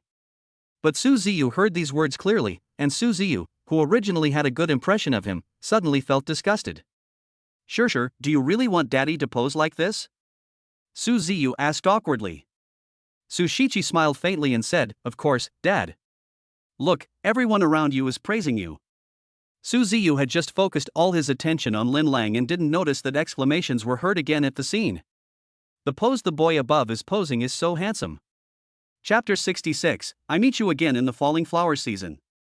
He is handsome, and with a body like this, could he be a hidden star? The sunlight shone on Su Ziyu's face, but Su Ziyu maintained his posture like a statue, although his body gradually became tired. But when he saw the little girl's serious look, Su Ziyu suddenly became energetic. Su Ziyu had never stared at the little girl's face for so long before he noticed how charming she was. Okay, Dad. An unknown amount of time had passed before Su Shichi put away her paintbrush and nodded with satisfaction. Then he handed the painting to Su Ziyu with an expectant look on his face. Dad, take a look. Is my painting good looking? Su Ziyu took it and took a quick look at it, and was immediately stunned. His mouth opened wide like an O shape. Well, Shichi's drawing is so good. It looks like it was taken with a camera. Su Shichi felt very happy to see her father praising her so much. Lin Yu put down the paintbrush without a doubt and walked to Su Ziyu to take a look. It was discovered that in the picture presented at this moment, a dazzling light shone on the face of a man in casual clothes. The breeze blowing on the man's face still couldn't block the man's beauty. Moreover, Lin Yu also saw some divine desire in it. Shichi, can you give me this painting? Su Shichi suddenly became anxious and hugged the painting tightly in her arms. This won't do. Yeah, I can give you anything else you want, but not this painting. Su Ziyu had never stood for so long before, and his whole body was sore. Su Shichi quickly ran to Su Ziyu's side and looked at him apologetically. Dad, you must be tired from standing. Let me give you a massage. Seeing that her father didn't say anything, Su Shichi thought he agreed. Su Shichi raised her hands and pinched Su Ziyu's shoulders. As Su Shichi's strength increased, a feeling of soreness slowly came over her. Su Ziyu looked back at the little girl whose face was covered in sweat and asked, Shichi, have you learned it? He. Su Shichi chuckled and said, Dad, I used to see that Mom's shoulders were very sore every time she came home from work, so I looked for a tutorial online to learn. My Chichi is awesome. Su Ziyu gave Su Shichi a thumbs up. After receiving Su Ziyu's praise, Su Shichi excitedly kissed Su Ziyu on the face. Su Ziyu was surprised by the little girl's action. Su Shichi glanced at Su Ziyu and lowered her head shyly. After waiting for a minute or two, Su Shichi slowly raised her head when she saw that Su Ziyu did not blame her. Lin Lang's face became even uglier after seeing this. In his heart, he always regarded Su Shichi as his own, but now she kissed another man in front of him. If I can't get her, I will destroy her. After saying that, Lin Lang gave Su Shichi a vicious look, then turned around and secretly left. Lin Yu secretly pulled Su Shichi aside and whispered, Shichi, isn't he your father? Why did you kiss him? Yes, he is my father. But who says that a daughter can't kiss her father? After hearing Su Shichi's answer, Lin Yu couldn't think of any words to refute her and could only let it go. Hey, where's Lin Lang? Lin Yu turned around and noticed that Lin Lang was missing, so he asked quickly. But everyone said they didn't know. Seeing that Lin Lang's painting tools were still there, I thought he had left for something, so I didn't go looking for him. Lin Yu looked at Su Ziyu expectantly. Uncle, Shishir has finished her painting. Can you be my model? Can. Su Shichi interrupted Su Ziyu before he could finish his words. No, yeah, I finished my painting. I'm not satisfied with what I just drew and I plan to redraw it. If you are not satisfied, give me the painting. No. No matter what you say, it won't work. Su Shichi said with a jealous look on her face. Lin Yu said in a joking tone, This is not possible, that is not possible, otherwise Chichi, you can be my model. Su Shichi thought for a while and decided that it would be better to let her be a model rather than letting Su Ziyu be one. But if she had to agree, she would have to play a trick on Yaya, then it won't be difficult for me to be your model. Just as Lin Yu was about to start writing, Su Shichi added, but it will cost you a fee. Lin Yu knew that Su Shichi was joking with her, but she was not a pushover. Shichi, do you want me to tell Uncle about what happened at the parents' meeting? Sister Yaya, I don't dare anymore. Su Shichi looked at Lin Yu pitifully. Lin Yu watched the scene and nodded with satisfaction. That's more like it. Suddenly, a group of bad men with dyed yellow hair slowly walked over. When the tourists at the Temple of Heaven saw them, they involuntarily made way for them. The leader was a young man of only 23 or 24. When he saw Su Shichi modeling, his eyes almost fell to the ground. Lin Lang, who was standing by, saw this and ran to the man respectfully. Brother Hua, her name is Su Shichi and I brought her here specially to honor you. Brother Hua nodded with satisfaction. Not bad. Not bad. After saying that, he led his younger brothers behind him and walked quickly to Su Shichi. When Su Shichi saw the gangster, she felt extremely disgusted for some reason. But Brother Hua just smiled faintly. Girl, come with me and I promise you will have delicious food and drinks. Lin Lang glanced at Su Ziyu who was lying on a rock in the sun not far away and said, Yes, Shichi, if you listen to me and follow Brother Hua, I guarantee you will be much better than that uncle. Lin Yu couldn't bear it anymore and yelled. Lin Lang, how could you do this to Chichi? Don't you know why I am like this? After hearing what Lin Yu said, she finally reacted. Lin Lang pursued Su Shiqi in the past but was rejected by her many times. It was thought that after so much time had passed, Lin Lang had already treated Shiqi as an ordinary friend. I didn't expect that they would become even more aggressive and even team up with gangsters to deal with them. Hearing the scene getting more noisy, Su Ziyu scratched his head angrily and then yelled at Lin Lang and the others. Who else is going to stay awake? Lin Lang pointed at Su Ziyu and said with disdain, wasn't he so awesome just now? Why is Brother Hua turning into a coward now? Su Ziyu realized that something was wrong, so he stood up and went to his daughters. Of course, Lin Lang wouldn't let Su Ziyu go so easily. Brother Hua, that old man was touching Su Shiqi's body just now. What? Brother Hua, who was furious, quickly ordered his younger brothers behind him to surround Su Ziyu and the others. But at this moment, Su Ziyu was staring at the gang leader Brother Hua as if he was a fool. Ding dong, congratulations to the host for successfully activating the mission. Task 1, leave alone and dejected, reward 1 million cash. Task 2, kiss your daughter's forehead and get a listed company as a reward. Task 3, tell my daughter not to be afraid because her dad is here. Reward, a Tiffany diamond ring. Chapter 67, let the little girl call me aunt. As the tasks appeared one by one, they were immediately eliminated by Su Ziyu. As for the second task, the little girl's classmates were present after all. If they spread the news to school, it would have a certain impact on the little girl's campus life. Su Ziyu thought about it and ruled it out. That only leaves task 3. A fool doesn't even know he's being taken advantage of, and still thinks he's so awesome. Su Ziyu spoke calmly. After hearing this, Lin Lang's forehead was covered with sweat.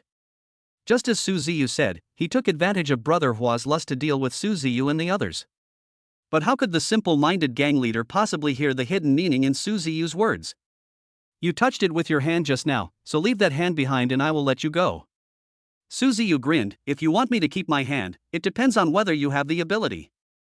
Su Ziyu turned around and scratched Su Shiqi's nose lovingly, saying with a smile, silly girl, don't be afraid, your dad is here. The gang leader gnashed his teeth and said, boy, you are looking for death.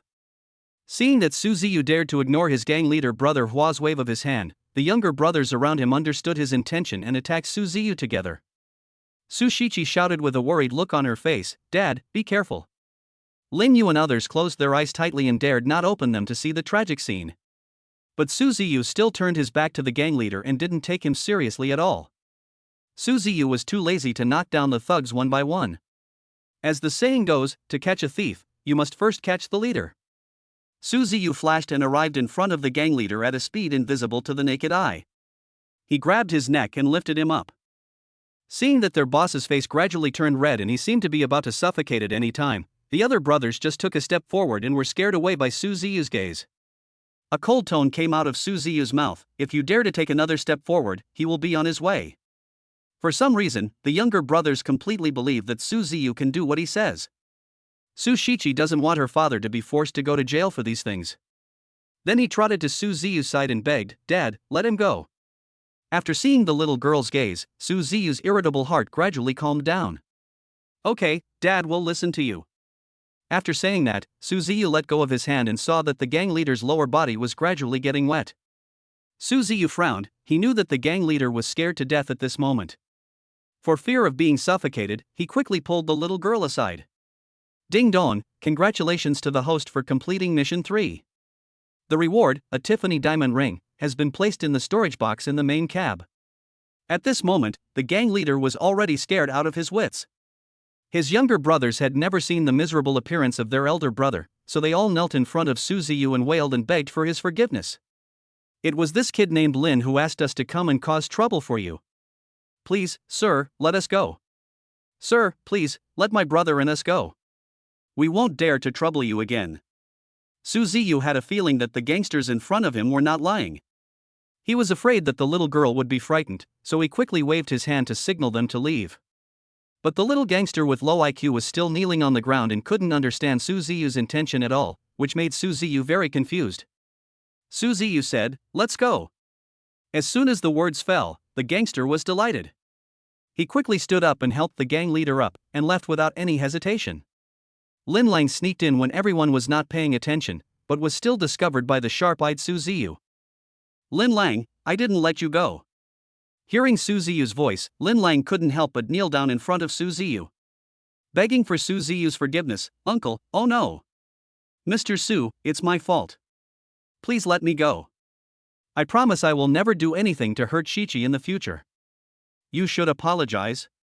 Lin Yu interrupted Su Ziyu before he could finish speaking. Lin Lang, are you worthy of Qiqi's trust in you by doing this? Lin Yu then realized that she had accidentally interrupted Mr. Su's words just now. Fearing that she would make him unhappy, she raised her head and took a peek. But it turned out that Su Ziyu was not angry but rather quite happy. Su Ziyu looked at Lin Lang, who was kneeling on the ground expressionlessly, and said, "You shouldn't apologize to me. Mr. Su, you are right." After Lin Lang finished speaking, he immediately crawled in front of Su Shiqi. "Shiqi, it's my fault, I won't harass you anymore." But Su Shiqi didn't want her father to get angry because of these villains, so she looked up at Su Ziyu and said, "Dad, let's go. I don't want to stay here." Su Ziyu also knew that Lin Lang was, after all, the little girl's classmate. If these things were to spread to his daughter's school in the future, it would have a certain impact on her. It would be better to listen to the little girl. He said lovingly, "Well, Dad, listen to it." Yeah, Xiaohan, I'm leaving first." Su Shiqi waved to the two little girls, Lin Yu and Xiaohan. They both knew that if Kiki continued to stay, she would only be unhappy, so they nodded. Seeing that the little girl was in a bad mood, Su Ziyu paused for a moment and put away the painting tools by himself. After packing up, he took the little girl's hand and walked down the mountain. Ding ling ling. Just as Su Ziyu reached halfway up the mountain, his cell phone suddenly rang. Su Ziyu quickly took out his mobile phone from his pocket and saw that it was a video call from his elder sister Su Xiaoqing. Without any hesitation, I answered the call. Su Xiaoqing's voice came from the other end of the phone. "Brother, have you finally figured it out? I heard from Mom that you have a child. Let her call me someday. Ever since my younger brother told my parents about this last time, it has spread all over the village." But she didn't believe it. It wasn't that she didn't believe in her brother Su Ziyu's character, but Su Ziyu had never been interested in love since he was a child. "Sis, if you want to hear it, I can always ask the little girls to call you." Su Xiaoqing was startled, but she quickly calmed down. "After all, it has only been a short time since my brother last talked to my parents about this matter. How could he possibly finish talking about it within just a few dozen days?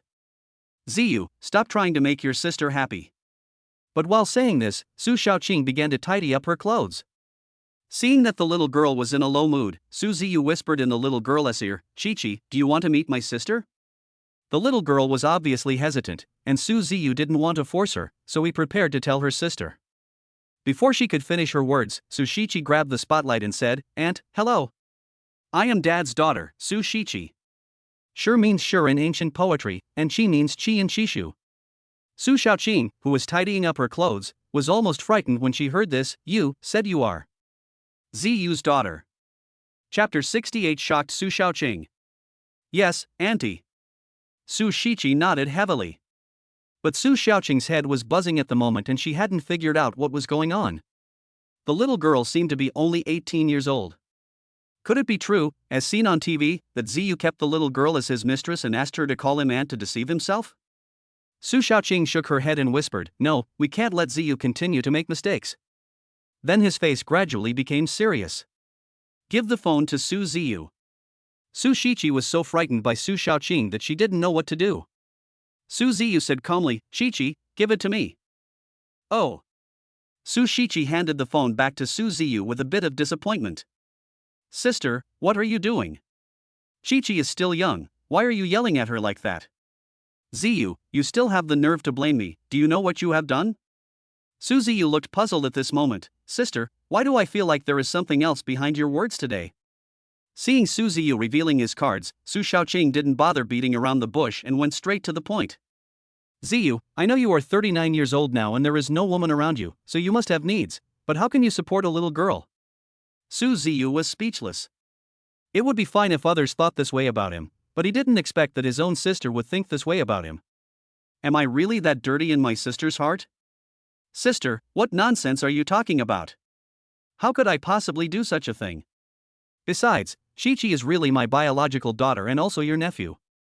Seeing his sister's convinced expression on the other end of the video call, Su Ziyu opened the gallery and shared the paternity test report directly to his sister's WeChat. If his sister still doesn't believe it after seeing it, then he will be at a loss. Sister, I just sent you a paternity test report, you will know after you read it. Ziyu, don't lie to your sister. After saying that, Su Xiaoqing opened WeChat and was shocked again.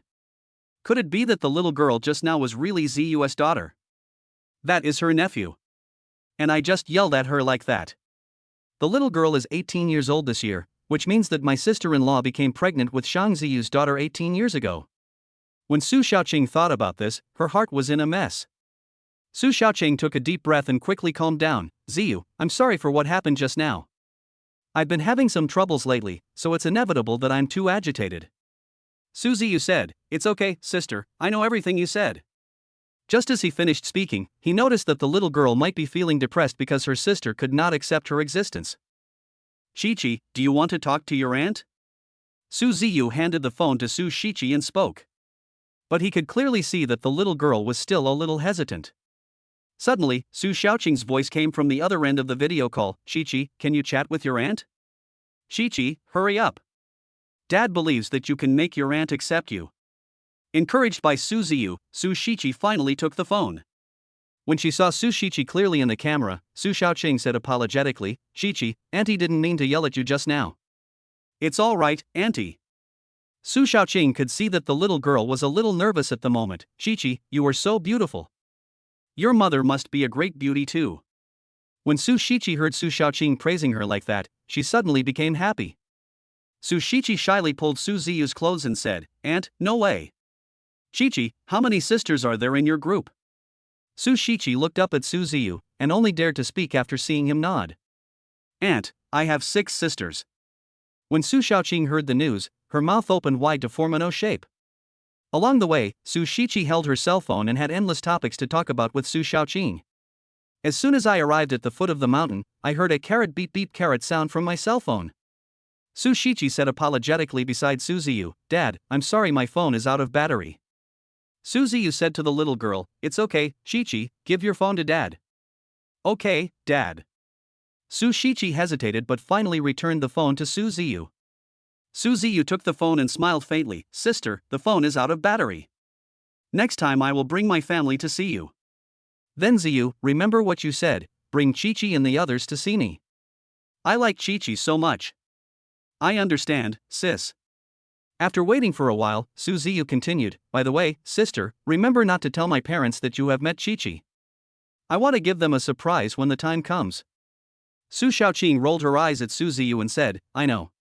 Do I need you to tell me this? Chi-Chi, say goodbye to your aunt. Su Ziyu turned the camera towards the little girl, who waved at the camera after seeing it, Aunt, goodbye. Just after hanging up the phone, Su Ziyu found that the little girl next to him jumped for joy. Dad, did you hear that? Auntie just said she likes me very much. Well, not only your aunt likes you, but your grandparents will like you too. Yeah. Su Ziyu could tell from the little girl's expression that she must be very happy at the moment. He walked quickly to the car and opened the door like a gentleman. Okay, Shichi, get in the car. The little girl nodded heavily. Seeing the little girl's carefree appearance, Su Ziyu was afraid that the little girl would get bumped into, so he quickly raised his hand over the little girl's head. Along the way, Su Ziyu found that the little girl had been staring at him since he got on the car, giving him goosebumps all over his body. He frowned, looked at the little girl and said, Shichi, why are you staring at Daddy? Su Shichi held the seatbelt tightly with her little hands and said, Dad, do you dare to drive faster than you did when you came here just now? Su Ziyu smiled bitterly after hearing this. It turned out that the little girl was afraid that he would drive fast again.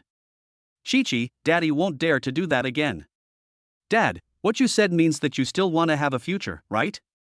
Su Shichi pouted her pink lips and stared at Su Ziyu with dissatisfaction. Su Ziyu smiled bitterly and shook his head. Shichi, Daddy promises there will be no future. After hearing this, Su Shichi nodded with satisfaction. Dad, this is right. Dad, there's a red light ahead, please stop the car. Su Shichi pointed at the traffic light in front of her and said in panic. Fine. Relying on his excellent driving skills, Su Ziyu quickly and steadily stopped the car. Oh my god. I was almost scared to death. Daddy blames you for not driving in the front. Su Shichi patted her chest. I don't know how long it was before I heard a series of carrot beep beep carrot sounds behind me.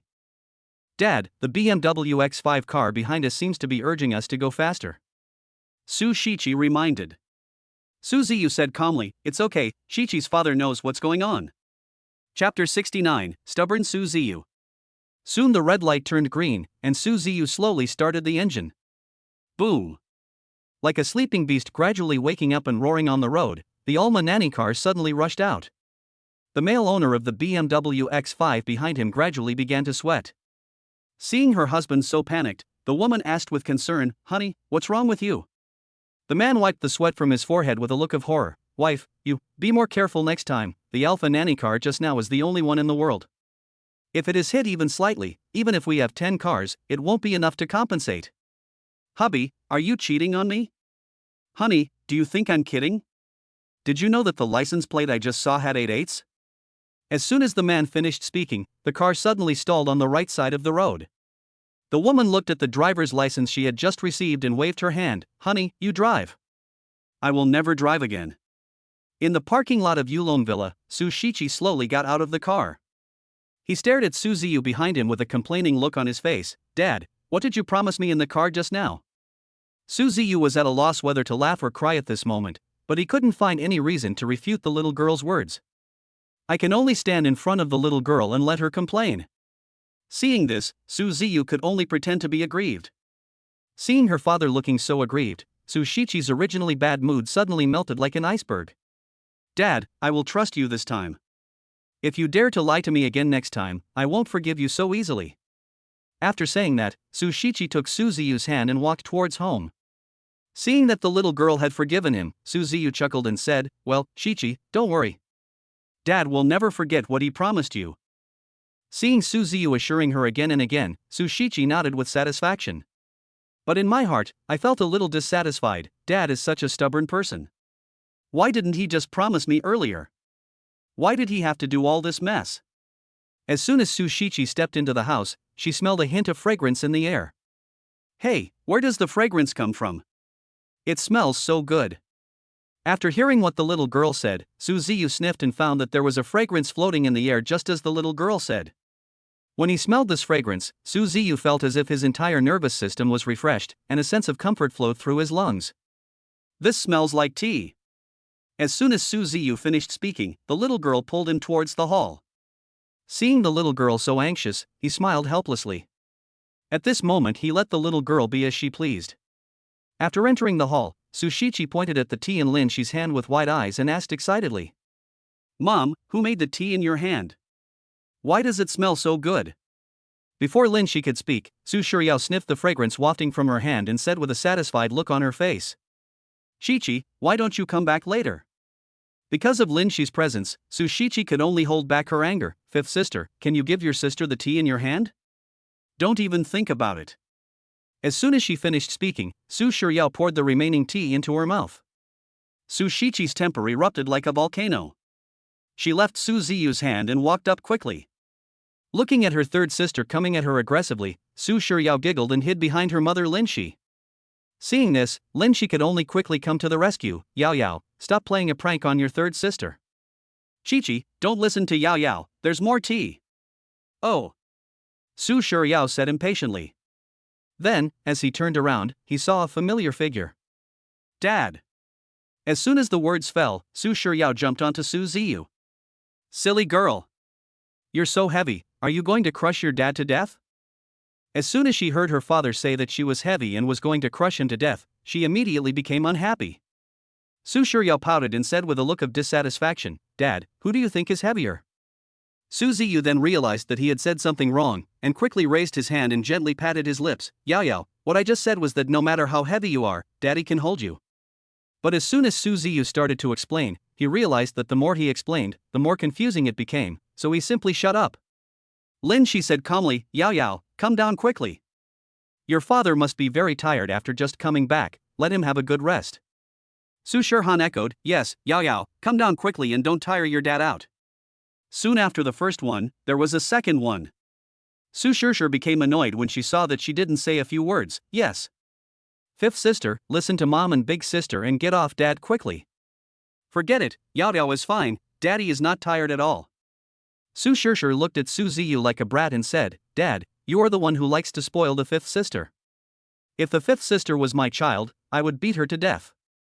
Upon hearing this, Su Shiryao, who usually kept her temper, erupted like a volcano. Shishir, if you dare to say that again, I will punish you. Su Shishir has never been lenient with anyone, let alone her fifth sister. She turned around and made a face at Su Shichi. Seeing himself being teased by Shishir like this, if he didn't show his power, Shishir would definitely write on his head and pee and shit on him in the future. Shishir, if you have the guts, don't run away. Stay there for me. After Su Shiryao jumped off Su Ziyu, she chased after Su Shishir with her teeth bared. But Su Shishir had already made preparations. She had already chosen an escape route and saw her fifth sister jump off her father. She ran out and stood behind Lin Shi. Mom, look, my fifth sister is going to bully me. Looking at the pitiful Su Shishir hiding behind him, Lin Shi was speechless.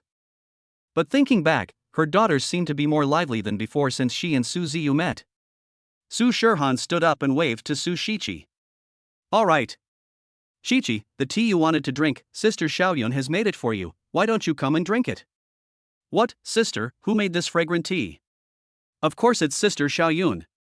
Looking at the steaming tea on the table, Su Shichi was suddenly shocked. After hearing this, Su Ziyu slowly walked over, took a sip of tea, and after more than 10 seconds, he said, Good tea. Xiaoyun, this tea is really made by you. Su Ziyu has loved tea since he was a child, but he gave up this habit because of financial constraints. Unexpectedly, this time, he could actually drink delicious and sweet tea. Lin Shi rolled her eyes at Su Ziyu and asked why no one believed what they said. Lin Xiaoyun walked up to Su Ziyu and said respectfully, Yes, Mr. Su. This is the recipe passed down in my family. Chapter 70 You are looking for a wild. After hearing this, Su Ziyu asked in shock. Xiaoyun, the tea you brewed couldn't be Pulong tea. Lin Xiaoyun nodded and looked at Su Ziyu with a smile. Mr. Su, it seems that you are also a tea art enthusiast. Su Ziyu waved his hand. I'm not really an enthusiast, but my family was poor when I was a child, so I could only go up the mountain to pick tea leaves to make tea to satisfy my thirst. But this scene took a different meaning in Lin Xiaoyun's eyes. Mr. Su looked only 38 or 39 years old. Even if he was a rich second generation, he could not afford the Yulong villa unless Mr. Su's parents were an important figure. Only then can we cultivate a humble person like Mr. Su. But Su Shichi, who was standing by, looked at the other sisters in the hall with a somewhat blaming look in her eyes. Humph, is it really that delicious? These ungrateful people were so easily bribed by a cup of tea. Lin Xiaoyun looked at Su Shichi, who seemed out of place, and made a cup of tea and handed it to her. Shichi, I just made tea for you. Don't be so. Before she could finish her words, Su Shichi realized that 5 or 6 eyes were looking at her, so she quickly changed her words. Thanks.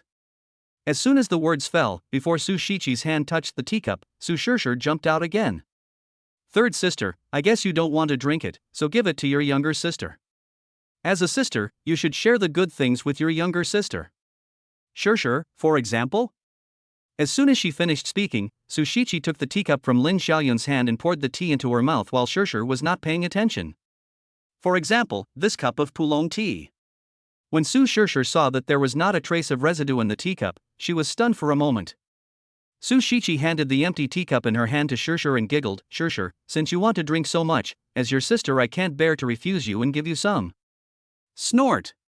Su Shishir snorted coldly, then ran to Lin Xiaoyun and said coquettishly, Sister Xiaoyun, can you make me a few more cups of tea? Seeing this, Lin Xiaoyun was a little at a loss and then looked at Su Ziyu. Soon, Su Ziyu understood Lin Xiaoyun's intention. Shishir, please don't make things difficult for your sister Xiaoyun. You can't drink too much tea in a day, it's not good for your sleep. Oh well. Su Shishir spoke aggrievedly. Su Ziyu turned his gaze to Lin Shi with anticipation. Wife, how is the Su group? Does it meet your requirements? Lin Shi thought for a while and decided to speak out what he was thinking. It's possible, but I don't have experience and I'm afraid I can't do it well. Su Ziyu shook his head helplessly. Wife, I've told you a long time ago that if you don't want to care, you can just be a hands-off boss.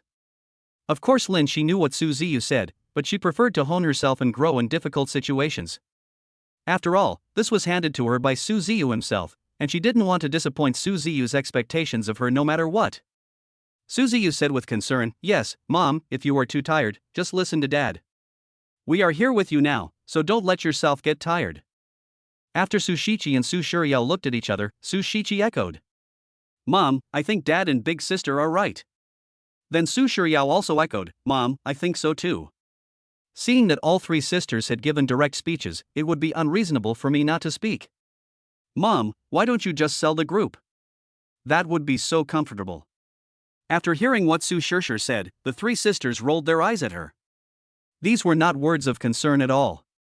They were clearly words sent by a spy to make fun of their mother. Lin Xiaoyun, who was wiping the furniture, almost vomited blood after hearing what Su Shishir said. Fortunately, she had strong professional skills and she quickly calmed down her complicated emotions. Although Lin Shi knew that Shishir said this for her own good, she still couldn't help but blame her. Shishir, how can you say that? Seeing her mother blaming her like this, Su Shishir couldn't help feeling a little disappointed. Okay, my wife Shishir said this for your own good, so stop blaming Shishir. You're the only one who keeps doting on her. Be careful not to spoil her. When saying this, although Lin Shiming looked blaming, he was more happy in his heart. Dad, you are the best to me. Su Shishir, who was originally in a depressed mood, suddenly became cheerful. As the saying goes, a woman's mood is as changeable as the wind and rain. Suddenly, the cell phone rang. Lin Shi took it out and looked at it. When she saw the caller number displayed on it, she was obviously hesitant. Looking at the hesitant Lin Shi, Su Ziyu leaned over to take a look and found that the name displayed on it was Aunt.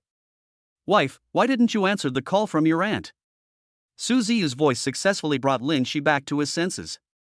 When she heard that it was her aunt calling, Su Shishir immediately became anxious. Dad, it's my aunt and her family who have excluded Mom in front of us several times since we were old enough to understand. Seeing that Su Ziyu's face suddenly turned gloomy, Lin Shi looked at Shishir with a reproachful look. Shishir, what are you talking about? But Su Shishir was clouded by rationality at this moment, and insisted on telling her mother about how her aunt's family had ostracized her mother. Dad, there was another time when Mom took us to Grandma's birthday party, and my aunt called us cheap bastards. As soon as she said these two words, Su Shishir could no longer hold back her tears and cried in Su Ziyu's arms. After seeing this scene, Lin Xiaoyun tactfully left the hall. Looking at the little girl crying in his arms, Su Ziyu felt heartbroken. Looking around at the other three daughters, I saw tears in their eyes. I tried hard to hold back the tears. Su Ziyu thought for a while and said, Wife, please answer the phone quickly. After all, she is also your and the children's aunt. Lin Shi finally answered the call and put it on speakerphone. A reproachful voice came from the other end of the phone. Lin Shi, what are you doing? Don't you know that making a long-distance call costs at least several dollars? You left me hanging for so long. Aunt, Lin Shi was interrupted by her aunt before she could finish her words. What do you mean by you? If your parents hadn't asked us to take care of you, I wouldn't even bother to look at you. I will be in Shanghai in the afternoon, and your parents asked me to bring some things over for the bastard. After hearing this, Lin Shi's hand holding the phone began to tremble, and Su Ziyu's temper suddenly flared up. My daughter, I will take care of her, you don't have to worry about it. Okay, Lin Shi, you actually found a wild. Su Ziyu quickly walked up, snatched Lin Shi's phone and hung up. Chapter 71 Su Ziyu Plays a Fool. On the train, a middle-aged woman with long hair and a simple short skirt saw her cell phone beeping and then she realized that the call was hung up. She scolded him, well, this bitch is so bold that she hung up the phone on me. See how I deal with you later. Lin Shi looked at Su Ziyu anxiously, husband, why did you hang up the phone? I still owe my aunt's family 70,000 yuan. What should I do? After hearing Lin Shi's words, Su Ziyu's eyes suddenly lit up. I quickly edited a text message and sent it to my aunt. If you want me to return the 70,000, come to Yunting Tiange to find me. When you get there, call this number 138298140.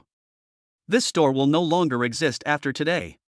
Su Ziyu knew that if this matter was not handled properly, Lin Shi would definitely be looked down upon. But now Lin Shi is the only one in his life, and at this moment he just wants to protect Lin Shi and her daughter. Seeing that the text message was sent successfully, Su Ziyu deleted the text message because if Lin Shi knew about it, she would blame him for meddling in other people's business. Su Shishir patted her chest and said, Don't worry, Mom. Dad can easily take out 70,000 yuan. Looking at the confident little girl, Lin Shi quickly put the unpleasant things behind him. Honey, don't worry. Just like Shershur said, 70,000 is not a big deal for me. Su Ziyu smiled slightly. After waiting for a while, Su Ziyu seemed to remember something and asked everyone to sit next to him. Looking at the mysterious Su Ziyu, Su Shiryao couldn't help but ask. Dad, if you have anything to say, just tell me now. I'm so anxious. Chi-Chi, go call your sister Xiaoyun over as well. Okay, Dad. After saying that, Su Shishir stood up and quickly took Lin Xiaoyun to Su Ziyu and the others. Lin Xiaoyun asked, Mr. Su, what can I do for you? Take out your cell phones and download the Guoxin Golden Sun app. I will teach you how to manage your finances. Financial management? Lin Xiaoyun was shocked. Mr. Su, forget it. Sister Xiaoyun, don't worry. I've never lost money on my investments. I'll show you later. As soon as she finished speaking, Su Shishir opened her Guoxin Golden Sun app and handed it to Lin Xiaoyun. Lin Xiaoyun was stunned. Su Shiryao couldn't help but come over and say, Okay, Shishir, you actually have 58,000 in Guoxin Golden Sun, and you come to me every day to cry poor. What? 58,000. Su Shishir turned the phone screen towards herself in confusion, and was immediately scared half to death. It has only been a short time and the price has risen so much. Afraid that Su Shiryao would misunderstand, Su Shishir quickly explained, Fifth sister, listen to me, the 50,000 was transferred to me by my father, and the other 8,000 was earned from financial management. If you don't believe me, you can ask the eldest sister and the third sister. Seeing that her fifth sister still didn't believe her, Su Shishir could only turn to her eldest sister, praying that she could help her. Yao Yao, just as Shishir said, Dad transferred 50,000 to each of us. Lin Xiaoyun was delighted, but still felt something was wrong, so she waved her hand. Mr. Su, I'd better forget it. As soon as he finished speaking, Su Ziyu transferred 100,000 yuan to Lin Xiaoyun's account. When she heard the text message alert sound, Lin Xiaoyun took out her phone involuntarily and was stunned. Dear user, Su Ziyu deposited RMB 100000 into your ICBC storage card at 16:20 on June 19, and the current balance is 100,902. Lin Xiaoyun was afraid that Su Ziyu would fire her, so she asked quickly. Mr. Su, what are you doing? This 100,000 is my advance payment for your salary. No, I can't accept it. 100,000 is a bit too much, Mr. Su. After saying that, he was about to transfer the 100,000 back to Su Ziyu, but was stopped by Lin Shi.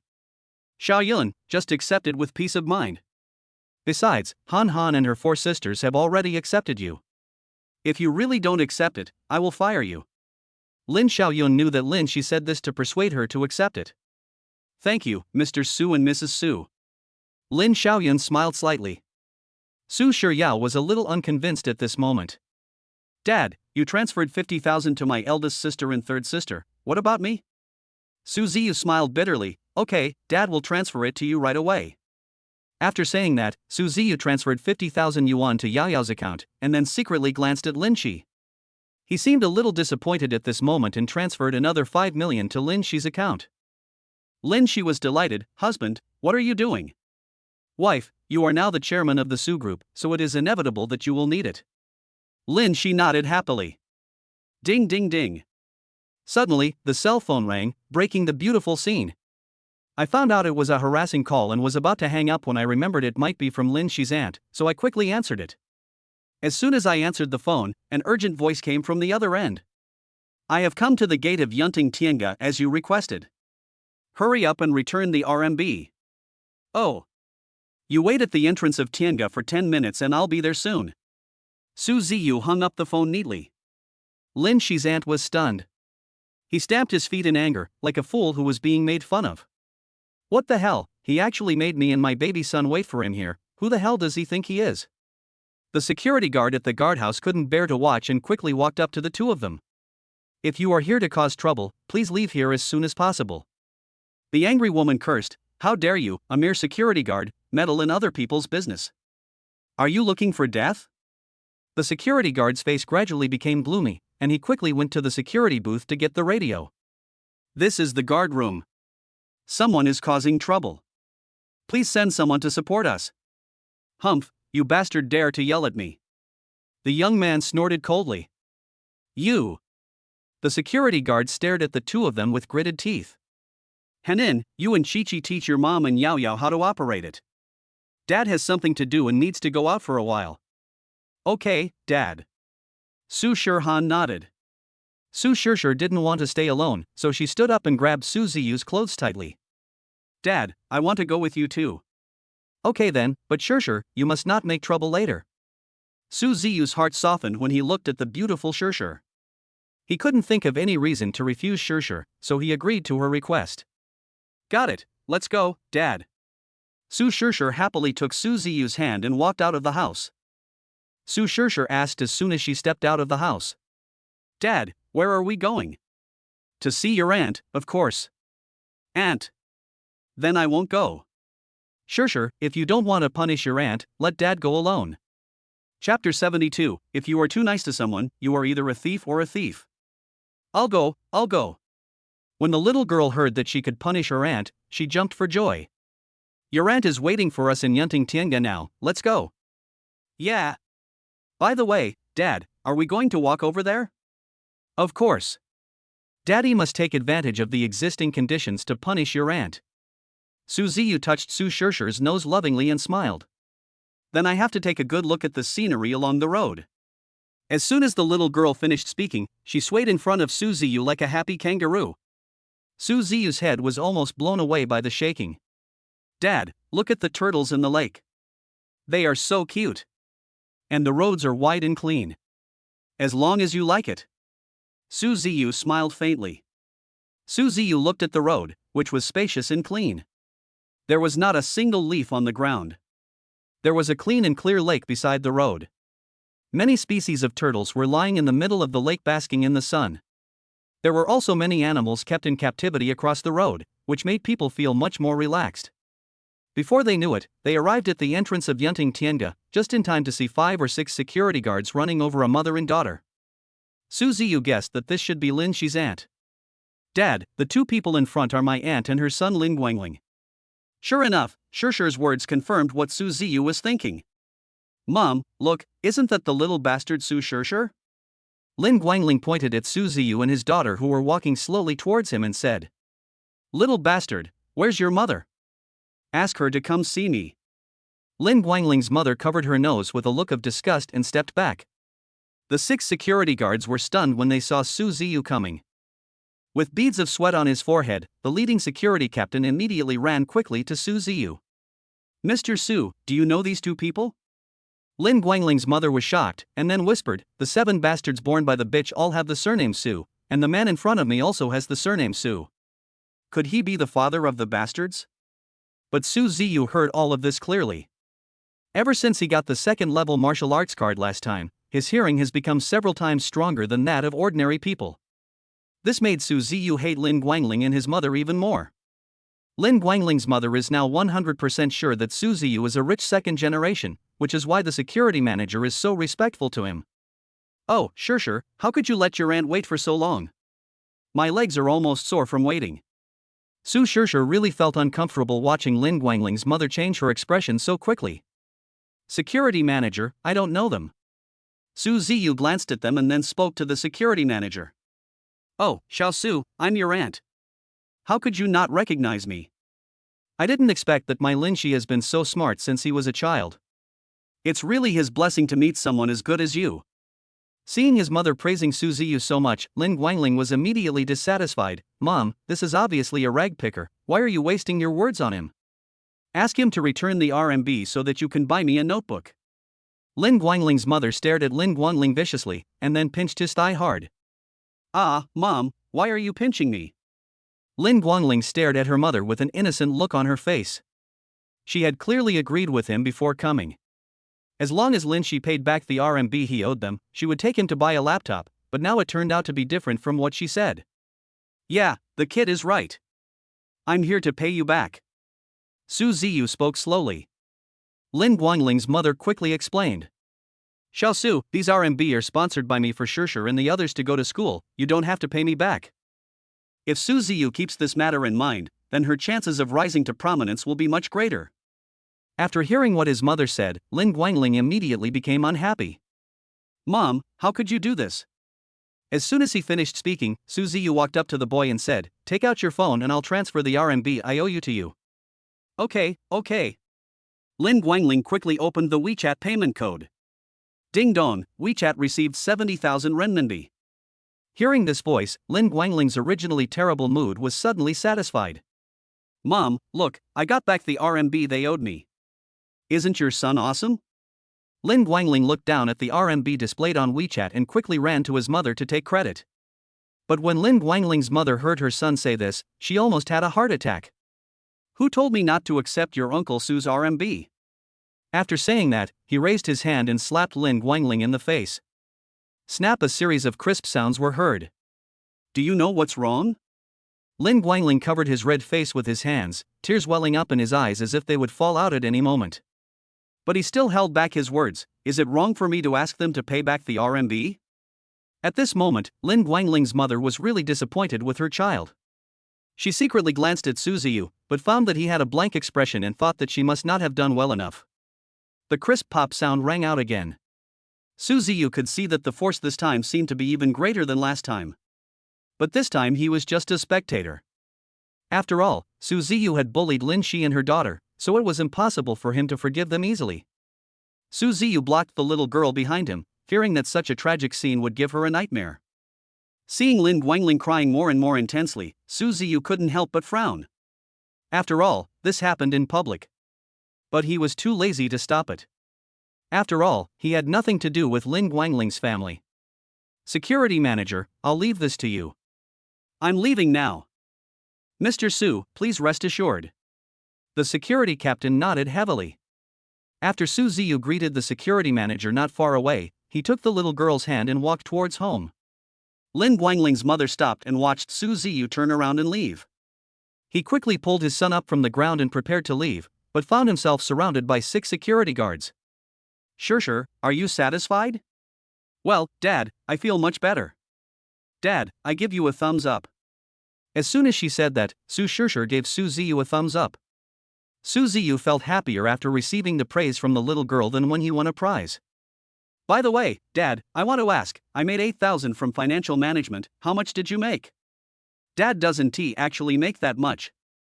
Seeing that the question was not answered, Su Shusher looked unconvinced. Su Ziyu had no way to deal with the little girl and could only hand the phone to her. Okay, Dad will show you. Wow, Dad, how come the profit is so high? It hasn't been long and he has made 15 points. 15 points is equivalent to 310,000 yuan. Chapter 73: A Pair of Happy Enemies. Silly girl, high profits come with high risks.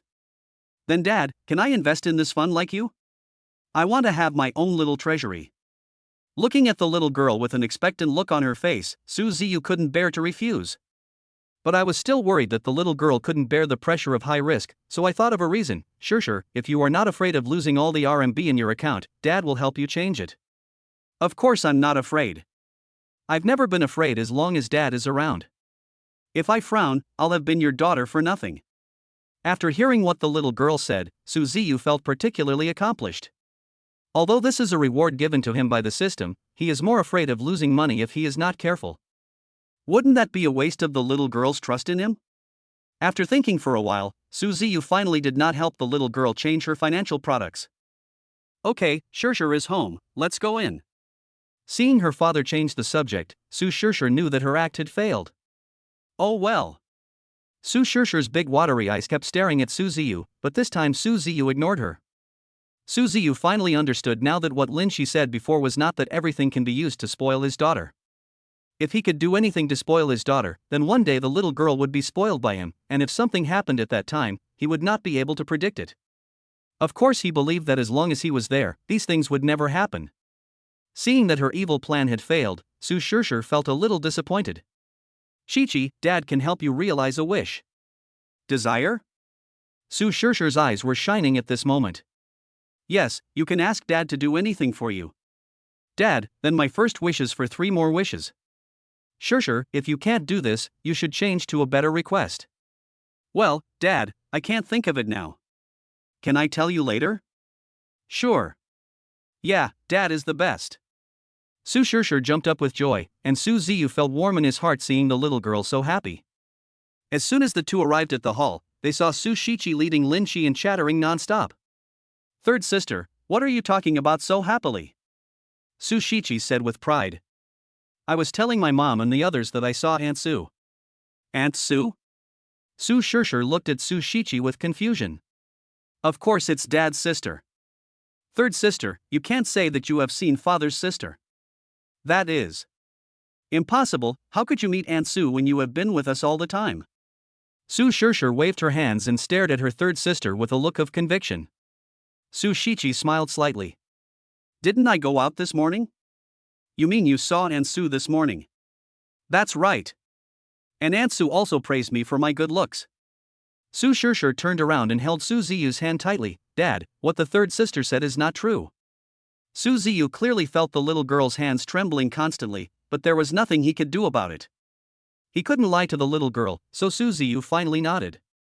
Dad, how could you do this? Su Shishir was so angry that she stamped her feet. Su Ziyu had no way to persuade the little girl and could only look at Lin Shi, hoping that she could comfort Shishir.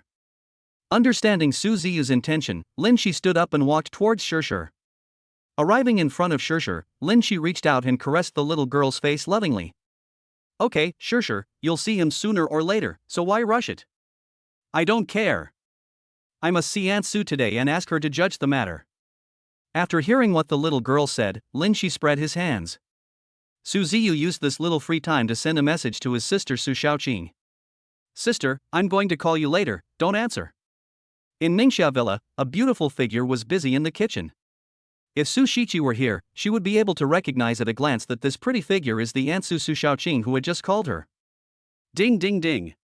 Who is it that sends me a message at this time?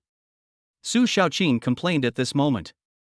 After thinking about it, she took out her cell phone and took a look, and found that it was a message from his younger brother Su Ziyu. Looking at the message sent by Su Ziyu on the screen, Su Shaoqing was suddenly confused. Hey, what does this mean? She thought about it for a while but couldn't understand why Ziyu wouldn't let her answer the phone later. Forget it. Ziyu must have his own ideas. It's better to listen to him and not answer the call later. After sending the message, he quickly deleted it. Su Shishir turned around and saw Su Ziyu acting stealthily. He quickly walked up to Su Ziyu and said, Dad, what are you doing? Su Ziyu was almost frightened by the sudden appearance of the little girl.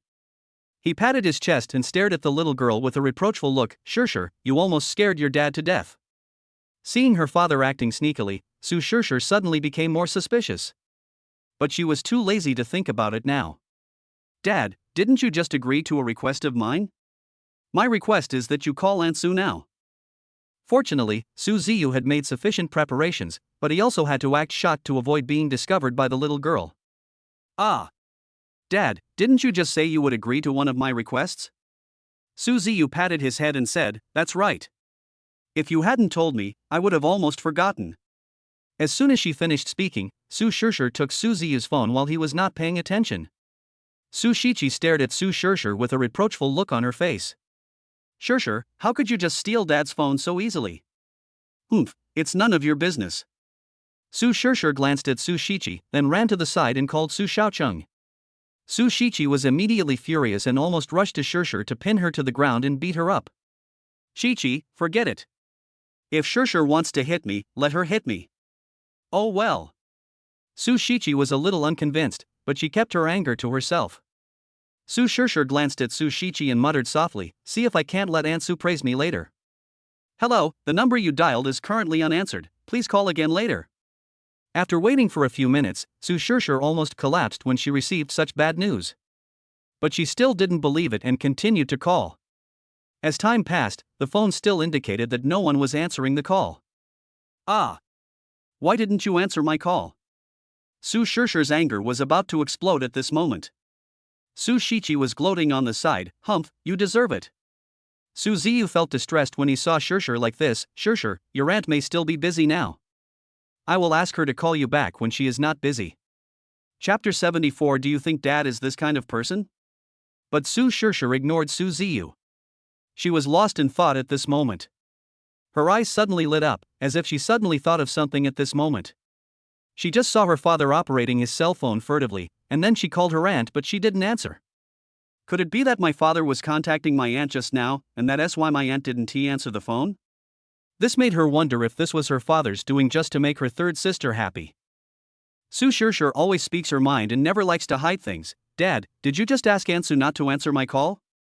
Su Ziyu suddenly felt guilty, but he didn't dare to tell the truth. No, Shishir, do you think Dad is that kind of person? Su Ziyu unconsciously avoided Shishir's gaze. But Su Shishir didn't notice Su Ziyu's expression at this moment. Seeing that Su Ziyu was in trouble at the moment, Su Shichi quickly explained. Shishir, how could you miss Dad so much? You know how Dad feels about us. Su Shishir nodded after hearing this. That's true. Seeing that Shishir did not continue to act unreasonably, Su Ziyu smiled slightly. At this time, Lin Shi received a phone call and ran out of the house in a hurry. Su Ziyu originally wanted to chase after her but was surrounded by 4 little girls, so he had to give up. Su Shiryao was sitting next to Su Ziyu and was delighted. Dad, look, I made $53 not long after I bought it. Yao Yao, as long as you have RMB, you can deposit it at any time. Dad promises you that you will never lose the principal. Really? Dad? Su Shiryao believed it without a doubt. Looking at her funny 5th sister, Su Shishir giggled. 5th sister, I think you look so funny like this. Seeing that she was being laughed at by Shishir, Su Shiryao left her phone on the table and cursed. You little bitch, if you have the guts, just stand still and stop filming. You dare to laugh at even your own sister, you must be living too long. Su Shishir stuck her butt out towards Su Shiryao and patted it gently. 5th sister, come on. I'm not afraid of you at all. Su Shiryao gritted her teeth and clenched her fists as Shishir provoked her like this. You little bastard, don't let me catch you or you'll have to bear the consequences. Looking at such a heartwarming scene, Su Ziyu grinned. Come on. 5th sister. As soon as she finished speaking, Su Shiryao chased after Su Shishir, but Su Shishir was already fully prepared. She kept running around the sofa for several minutes, and then she lay on the sofa angrily, not wanting to move at all. Fortunately, Shishir has been urged by her 3rd sister Su Shichi to exercise since she was a child, so this level is easy for her. Yao, I've trained Shishir so well, but you look so weak. How about going for a morning run with me, your 3rd sister? No, forget it, 3rd sister. While saying this, Su Shiryao inexplicably felt a chill on her back, as if there was an eagle staring at her from behind. Su Ziyu echoed. Yao, I agree with Chi-Chi. And Hanin, Shishir, you two also need to exercise regularly. Dad, I don't need it. I'm not weak at all. Su Shishir's bright eyes were fixed on Su Ziyu. Yes, Dad, what you said is very good. As soon as she finished speaking, Su Shichi felt 3 pairs of eyes staring at her. Su Shichi shook Su Ziyu's hand aggrievedly. Dad, you see, my elder sisters seem a little unhappy. The 3 little girls looked at each other and said in unison. Dad, old man, don't listen to what Shishir 3rd sister said. We are actually happy to do it, but we are afraid that Shishir 3rd sister will think we are too troublesome and will not want to take us with her. Su Shichi waved her hands when she was blamed by her eldest sister and the other 2. How could that be? I'd love to have more people go jogging together in the morning. As soon as she finished speaking, Lin Xiaoyun ran out of the kitchen angrily. Sir! Sister Xiaoyun, drink a glass of water and calm down first. Seeing Lin Xiaoyun in such a hurry, Su Shirhan quickly poured a glass of water and handed it to Lin Xiaoyun. But Lin Xiaoyun did not take the cup of water from Su Shirhan's hand. After her mood calmed down a little, she took a deep breath and then spoke. Mr. Su, my wife just said that someone seemed to want to impeach her position as chairman, and asked me to wait for her to leave for about an hour before telling you. What? Which bastard dared to impeach my mother's position? Sister Xiaoyun, why did you wait so long to tell us? Su Ziyu thought. No wonder Lin Shi was so panicked just now. If he had known what would happen, he should have chased after him no matter what. Okay, Chi-Chi, don't blame your sister Xiaoyun. She didn't do it on purpose. But Dad. Before she could say anything, Su Shichi held it in. If the 4 sisters hadn't been pestering their father just now, he wouldn't have stayed. On the contrary, the other 3 sisters also had expressions of self-blame on their faces. Lin Xiaoyun, who had originally lowered her head because of Su Shishir's self-blame, slowly raised her head and peeked at Su Ziyu, who was defending her. A thought in her mind became stronger and stronger. Seeing that Su Ziyu's family was willing to lend a helping hand in such a difficult time, she secretly vowed in her heart that no matter how difficult the setbacks they encountered in the future, she would not leave them alone. Hanin, wait for Dad at home. Let's go find your mom now. Well, Dad, I will stay home with my sisters and wait for you to come back. Su Shirhan nodded. She knew that if she forced herself to go with him, it might distract her father from taking care of her. Su Shiryao rubbed her hands and said, Dad, I want to go with you too. Yao Yao, please don't cause any more trouble. Sister, I won't cause any trouble. As soon as she finished speaking, Su Shiryao turned around and looked at Su Ziyu with a wronged look on her face. Okay? Dad. Su Shiryao begged Su Ziyu aggrievedly. Su Ziyu knew that if it was any later, the shareholders' meeting might have ended, so he had no choice but to agree to the little girl's request. Okay then. Yao Yao, let's go. Without any hesitation, Su Ziyu took the little girl's hand and walked towards the parking lot. On the way to the parking lot, Su Ziyu took out his cell phone, found Lu Hong's cell phone number, edited a text message and sent it. Lu Hong, you have to give it to me no matter what. You have to withstand the pressure from other shareholders on my wife Lin Shi and wait for me to arrive. Soon the two arrived at the parking lot. Su Ziyu was afraid of wasting any more time, so after opening the car door, he quickly asked the little girl to sit in the car. Yao Yao, get in the car quickly. Oh. Chapter 75 Who Dares to Bully My People? When the security manager saw that the Alpha Nanny car with license plate 88888 was parked in front of the gate of Su Group, he trotted to the car and opened the door himself. The confused spectators at the scene burst into exclamations. Does that security guard have poor eyesight? He needs to be so respectful to a van. What are you talking about? Look carefully at the license plate. Oh my god, which rich second generation has a van with a license plate number of 88,888? Su Shiryao really enjoyed everyone's comments. Although they were not discussing her father, there was nothing more gratifying in her heart. But Su Ziyu was not in the mood to pay attention to everyone's comments. He was only thinking about how Lin Shi was doing. Although the security manager didn't know why there was such a beautiful girl in Su Ziyu's car, he was afraid that she would be bumped into, so he still reached out to protect her head. The security manager spoke respectfully. Mr. Su, the board meeting has already started. How is it going? It is said that the shareholders of the board of directors are impeaching Director Lin, but Mr. Lu strongly recommended Director Lin and was removed from the position of general manager by the shareholders. Very good, you even dare to touch my people. When Su Ziyu said this, his expression remained calm, but people who knew him knew that he was angry at the moment. Su Shiryao looked at Su Ziyu with concern. Dad, is Mom in a very bad condition now? Seeing that the little girl was so worried about Lin Shi, Su Ziyu said lovingly, Don't worry, Yao Yao, your daddy will not let your mom get hurt. Take me to the meeting room now. I want to see who dares to bully me. Su Ziyu turned around and glanced at the security manager, who suddenly broke out in a cold sweat and his back was wet with sweat in an instant. Yes, Mr. Su, please follow me. Seeing the nervous security guard, Su Shiryao chuckled and said, Uncle Security, don't be so afraid of my dad. My dad is very gentle to us. Ever since Su Ziyu left Su Group last time, he followed Su Ziyu's arrangement and went to the general manager's office to ask Lu Hong for a promotion for him. However, when he arrived at the door, he found Lu Hong slumped in the office chair, not even daring to breathe. Not to mention, a general manager who was several times higher in position than him is so afraid of Su Ziyu, let alone him who is an insignificant person. But in his heart he muttered, I'd be surprised if I wasn't afraid. You are Mr. Su's daughter, he must be gentle to you. Otherwise, would Mr. Su be so gentle to me, a dispensable person? Soon, the security manager brought Su Ziyu and his daughter to the door of the conference room. When the security manager raised his hand to knock on the door, Su Ziyu immediately stopped him. Su Shiryao looked at Su Ziyu in confusion. Dad, why? Shoo. Su Ziyu quickly signaled to the little girl not to speak. Su Shiryao didn't know why her father didn't let her continue speaking, but she still chose to believe her father in her heart.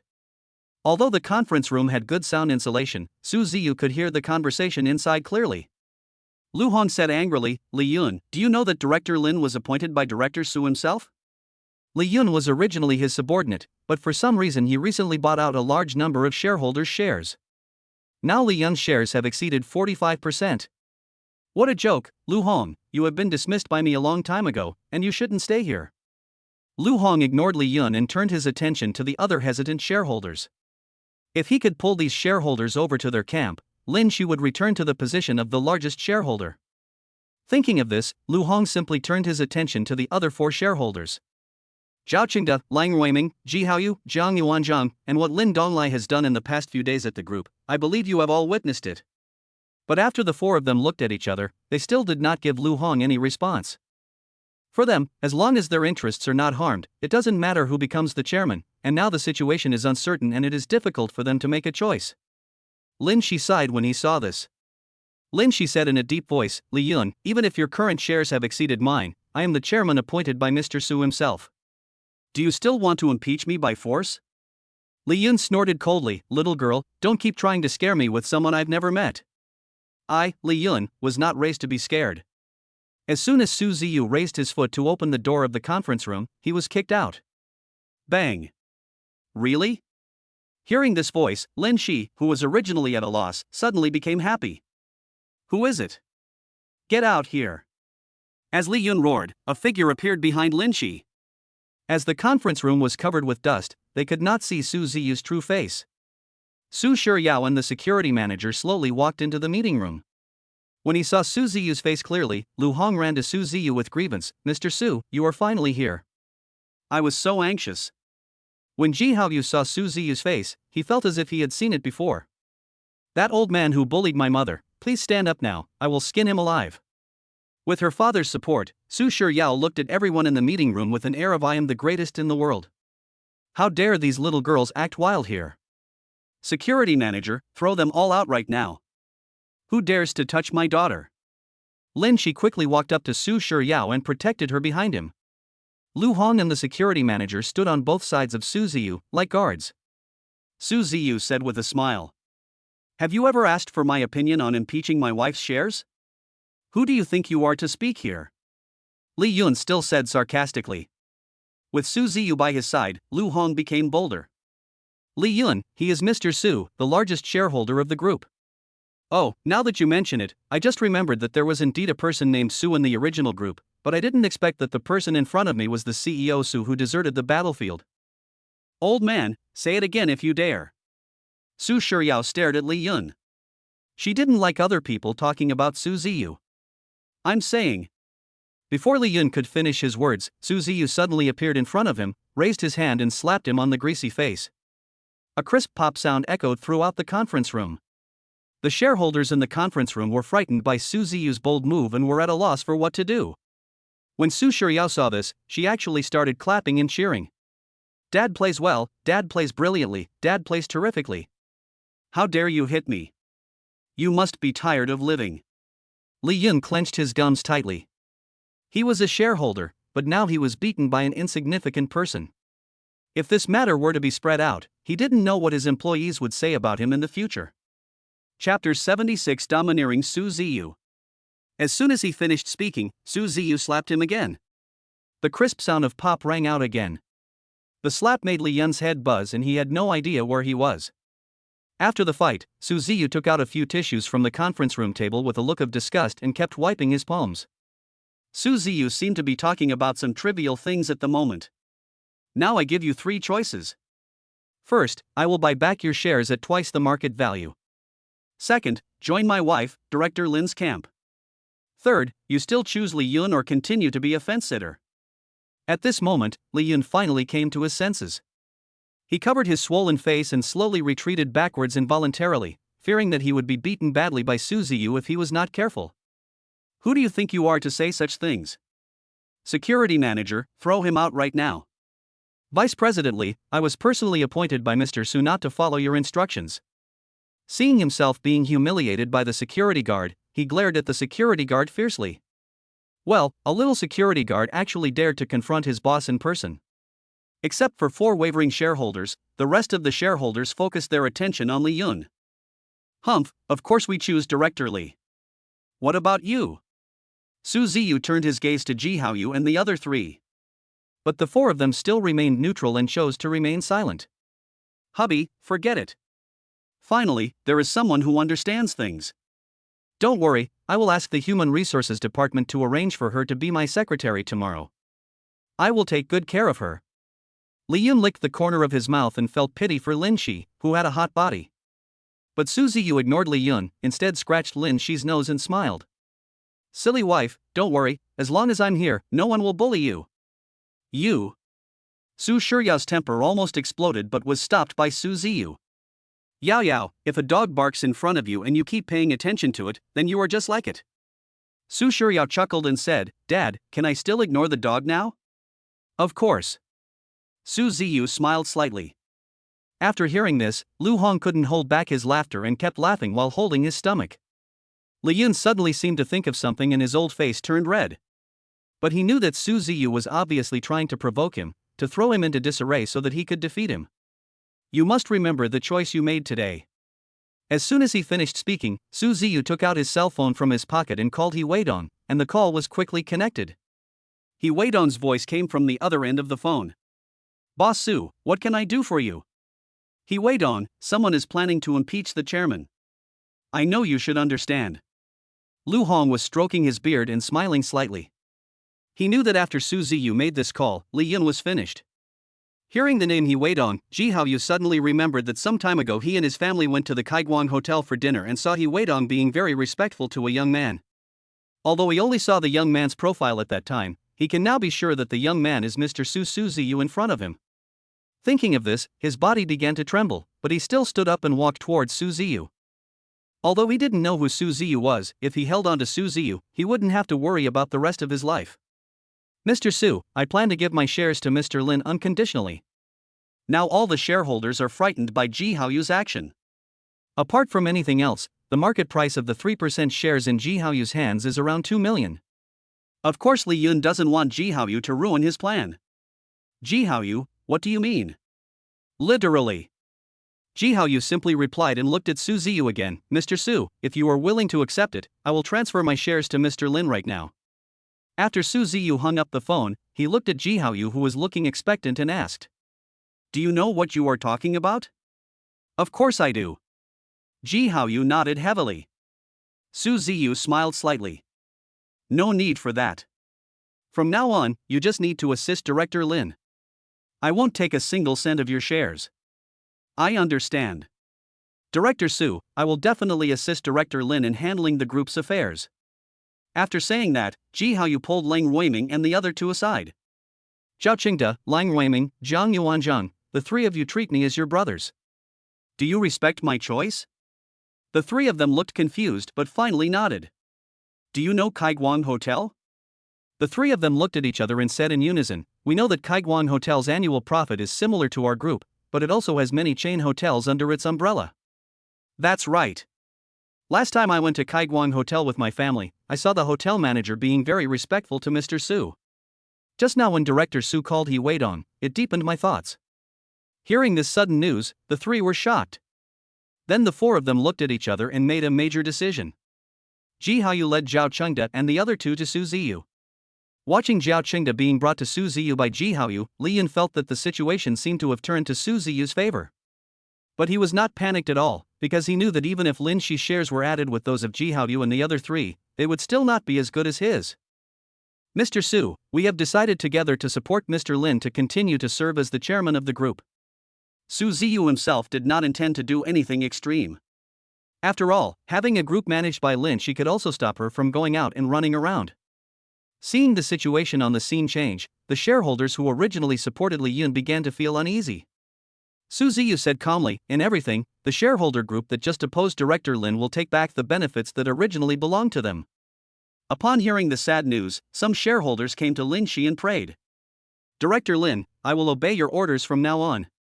Please ask Director Su to take back his order. Lin Shi could only look to Su Ziyu to seek his advice. Husband. Before Su Ziyu could speak, Su Shiryao interrupted. Mom, I would just fire you. You'll have to bleed if you dare to do that to you just now. Well, honey, I agree with what Yao Yao said. Seeing Su Ziyu agree with Yao Yao's opinion so readily, Lin Shi was speechless. The reason why a group can grow to such a huge scale is entirely due to these shareholders. If the shareholders who target themselves are fired, the group as capital chain will be broken. Chapter 77 Wife, I respect your choice. After hearing this, the shareholders couldn't help but tremble, and their foreheads were instantly covered with sweat. Although they knew that it was impossible for Lin Shi to fire all of them as shareholders. But looking at Su Ziyu, when he said this, everyone could see that the survival of this group seemed to have nothing to do with him. Su Ziyu knew that if he didn't add insult to injury this time, the same situation would happen again next time. He thought for a while and said, "Wife, you should decide for yourself. I respect your choice." Ring, ring, ring. Suddenly, Su Ziyu's message ringtone came. Thinking it was the little girl at home asking about his current situation, he took out his cell phone and took a look. It turned out to be a message from He Weidong. After reading this message, Su Ziyu was immediately delighted. It reads, "Boss Su, a few days ago I discovered that someone was selling a large number of shares of the Su Group on the market. At that time, the hotel's funds had not yet been fully collected, so I took the initiative without your permission and bought back 10% of the shares. I am now sending them to the group." But even with Ji Haoyu and the other three, their shares were still less than Li Yun's, which made Su Ziyu a little embarrassed. Lin Shi knew that Su Ziyu said this because he didn't want to embarrass her. The shareholders who were praying on the side were delighted, because they knew their chance had come. After looking at each other, they made an important decision. "Director Lin, the 8 of us together own 19% of the shares. We have decided to transfer 8% of the shares to your name. We just hope you won't fire the 6 of us." Lin Shi knew that these 6 shareholders were deceived by Li Yun, so they treated her like this at the shareholders' meeting. Moreover, after this incident, she realized that the 6 shareholders had already suffered heavy losses. She was about to agree when she was interrupted by Su Ziyu. "Can." Seeing that she was interrupted for no reason, Lin Shi obviously blamed Su Ziyu, but the next words made her happy. "No, the 6 of you must at least hand over 11% of the shares." Su Ziyu knew that he had to make these 6 shareholders bleed heavily this time, otherwise similar situations would occur in the future. When they heard the news, the 6 people's faces became even uglier. They originally thought that Su Ziyu would stop while he was ahead, but they didn't expect that things would develop to this point. If they had chosen Lin Shi's camp earlier, they would not have lost so many shares. But they had no choice now and could only follow Su Ziyu's arrangements. Think about it carefully. If you continue to support me, I can guarantee that you will have good food and good drinks. The 6 people turned around and glared at Li Yun fiercely. This idiot wanted to drag them into the water. Lin Shi quietly pushed Su Ziyu's back to signal him to stop while he was ahead, but Su Ziyu just turned around and gave her a reassuring look. The 6 shareholders looked at each other and nodded slowly. Lin Shi was delighted to see that there were a few more shareholders supporting him. But she knew that the combined shares of these shareholders were not as much as the shares Li Yun currently held. "Vice President Li Yun, you'd better leave some room for us to meet again in the future." "Humph, a bitch dares to talk to me like that." Li Yun snorted coldly. As soon as he finished speaking, Su Ziyu flashed in front of Li Yun and grabbed his neck tightly when he was not paying attention. With a wave of his hand, Li Yun fell onto an office chair not far away. "If you dare to disrespect my wife again, I will kill you next time." Everyone at the scene was frightened by Su Ziyu, who acted like a ferocious beast. They were all secretly happy that they did not go against Su Ziyu, otherwise it would be one of them who fell on the office chair. Li Yun endured the severe pain and stood up with difficulty. "Well, what if I continue talking? A bitch is a bitch." Seeing Su Ziyu slowly walking towards Li Yun, Lin Shi quickly stood in front of him. Lin Shi didn't want Su Ziyu to be forced to go to jail because of these trivial matters, because then his daughters would have to experience the pain of losing their father once again. "Thank you, honey, for everything you've done for me." Lin Shi's voice finally brought Su Ziyu back to his senses. Dong dong dong. Before everyone could react, a woman in a suit ran up to Su Ziyu angrily. "Mr. Su, this is the Su Group share transfer document that manager he asked me to bring to you." "Well, tell He Weidong that I'm interested." "Okay, Mr. Su." The woman handed the share transfer document to Su Ziyu and left everyone's sight. Su Group? Li Yun was stunned. He knew that the share transfer document in Su Ziyu's hand was most likely the remaining 10% of the shares. Thinking of this, he instantly collapsed to the ground, and there were some unknown water stains on the ground. When everyone saw this, they covered their noses for fear of being overwhelmed by the pungent smell. "Lu Hong, please help me transfer the share transfer document to my wife's name. Also, help me find out how much rebate Li Yun embezzled from the group by taking advantage of his position." "Okay, Mr. Su." After explaining everything, Su Ziyu turned his gaze to Lin Shi. "My dear wife, could you please give me a tour of your office?" "Not serious." Lin Shi smiled slightly. Seeing that Lin Shi agreed, Su Ziyu was delighted. Now he finally had the chance to be alone with Lin Shi. He quickly turned around to look at the little girl behind him. "Yao Yao, go look around first. Daddy will go to Mommy's office to take a look. Got it, Dad. Su Shiryao knew that she was redundant at the moment and could only nod helplessly. Looking at the desk filled with documents, Su Ziyu felt inexplicably distressed. Hearing the creaking sound, Su Ziyu turned around and glanced at Lin Shi. My dear wife, are you trying to do something bad to me, your husband, by locking the door? After saying that, Su Ziyu slowly took off his jacket. At this moment, Lin Shi lowered her head shyly. What are you doing? Put on your clothes quickly. And in her heart she muttered, it really proves the old saying that the older you get, the more frivolous you become. Honey, what are you thinking about? I just took off my shirt because I was too hot. Are you thinking about that? Seeing such a lovely and charming Lin Shi, Su Ziyu teased her. Lin Shi rolled his eyes at Su Ziyu at this moment. Tell me the truth, what's going on? My dear wife, what do you want me to confess? How dare you act crazy and stupid in front of me? Tell me the truth, who is he wait on? How come someone sent you the share transfer agreement after you made a phone call? My dear wife, didn't I tell you? I also have a listed hotel and he Weidong is the manager of the hotel.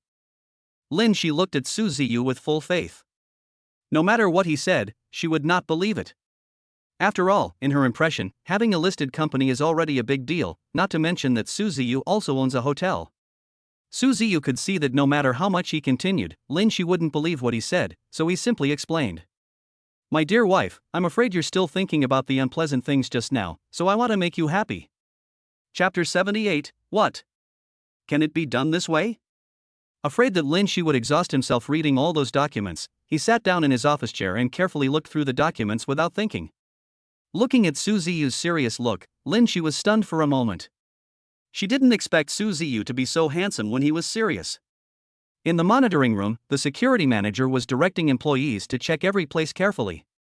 Manager, look next to the finance office on the second floor. That woman seems to be Vice President Li Yun's wife. A young man, who was only about 21 or 22 years old, pointed at a suspicious place on the display screen and said, Wow, this crazy woman actually dared to mess with the little girl brought by Mr. Su. The security manager directly took out the wireless intercom behind him. This is the monitoring room. Attention all security personnel on the second floor. Please gather in the finance office as soon as possible. I repeat, all security personnel please gather at the door of the finance office. As soon as he finished speaking, the security manager hurried out of the monitoring room. This made the staff in the monitoring room feel confused. In their impression, the security manager has always been very calm, but now he is making such a big fuss for a little girl. Dong dong dong. At this time, there were bursts of knocks on the door, breaking the silence. Su Ziyu still looked at the document in his hand and asked, Who is it? The security manager's urgent voice came from outside the door. Mr. Su, I have something important to report. Su Ziyu knew that the security guard was so anxious because something must have happened and that was why he needed to come to him. Come in. Mr. Su, you locked the door. After hearing this, Lin Shi smiled awkwardly. She had something to ask Su Ziyu just now, and she locked the door because she didn't want anyone to disturb them. He then stood up and opened the office door. Seeing the security manager suddenly rushing in, Lin Shi was obviously displeased. Mr. Su, the little girl who came with you is being bullied. Please go over there immediately. What? Su Ziyu was startled and stood up suddenly. There was actually someone in his group bullying his daughter. This person must be very bold. The security manager looked at Su Ziyu at this moment as if he were a ferocious beast, with coldness emanating from his whole body. Wife, stay here for a while. I'll go find Yao Yao now. Hubby, I'd better go with you. After what happened just now, how could Lin Shi let Su Ziyu go alone? Seeing Lin Shi so determined, Su Ziyu could only nod and agree. Where is my daughter now? On the second floor, next to the finance office. The security manager didn't care about the pain in his eyes caused by the sweat. As soon as he finished speaking, Su Ziyu strode out of the office. When he arrived at the elevator, he found that it was still descending. The chairman's office was on the 19th floor. At this moment, he just wanted to appear next to the little girl as soon as possible. The last time he came to inspect the Su group, he discovered the green channel. Watching the elevator slowly descending, Su Ziyu could only go through the green channel. Soon, Su Ziyu, drenched in sweat, finally reached the second floor. Not knowing the direction of the finance office, he could only search blindly. "Little girl, how dare you steal my wallet?" "I didn't, I found it." Hearing the little girl crying, Su Ziyu quickly walked through the crowd and came to the little girl. When the little girl saw Su Ziyu, she threw herself into Su Ziyu's arms and cried, "Dad, I didn't steal anyone's wallet. Dad knows." He didn't care who was right or wrong at this moment, he could only comfort the little girl's emotions first. "Are you her parent?" Hearing the shrill voice, Su Ziyu slowly raised his head. Looking at the woman in front of him wearing a high-end imitation Chanel dress, Su Ziyu felt particularly disgusted for some reason. "Yes, she is my daughter. She just stole my Hermes bag and I found out. Now $3,000 is missing from my bag. As her father, you should compensate her. You said my daughter stole $3,000 from you, but as an elder, can you insult a child like this?" After waiting for a while, Su Ziyu slowly said, "If you want me to pay back the RMB, apologize to my daughter first." "No." The middle-aged woman originally wanted to refuse, but when she met Su Ziyu's eyes, her hair stood on end. The middle-aged woman yelled, "Don't even think about it. You stole my RMB and you want me to apologize? You're dreaming." All of a sudden, the group employees gathered around and pointed fingers at him. Such a young girl actually learned to steal RMB. I don't know how adults teach their children. The little girl looked pretty, but I didn't expect she was this kind of person. Just call the police. Su Ziyu could feel that the little girl was already crying like a tearful person at this moment. "Dad, I don't have it. I really don't have it." "Silly girl, Dad knows you wouldn't do such a thing." Ding dong, congratulations to the host for successfully activating the mission. Task 1, ignore the middle-aged woman and take her daughter away. Reward, 10 million renminbi. Mission 2, clear your daughter's name, and you will be rewarded with 8 bottles of gene enhancement potion. Task 3, resolve the problem with violence and reward 1 listed company. Su Ziyu was speechless for a moment. The reward given this time didn't seem to be that good.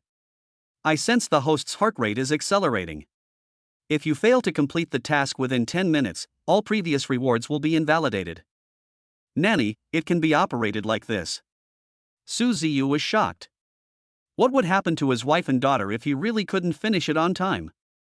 Host, start the 10-minute countdown. Hearing the voice, Su Ziyu didn't care about the middle-aged woman and looked around hurriedly, praying that there was a surveillance camera nearby that he could check. He took a look and was immediately delighted when he found out there was actually a surveillance camera nearby. "Yao Yao, did you just pick up the bag at the door of the finance office?" "No, Dad is under surveillance." After hearing what the little girl said, Su Ziyu felt the situation was becoming increasingly difficult. Moreover, the task assigned by the system this time was timed, and Su Ziyu felt a little worried when he thought about it. "You said my daughter took your RMB.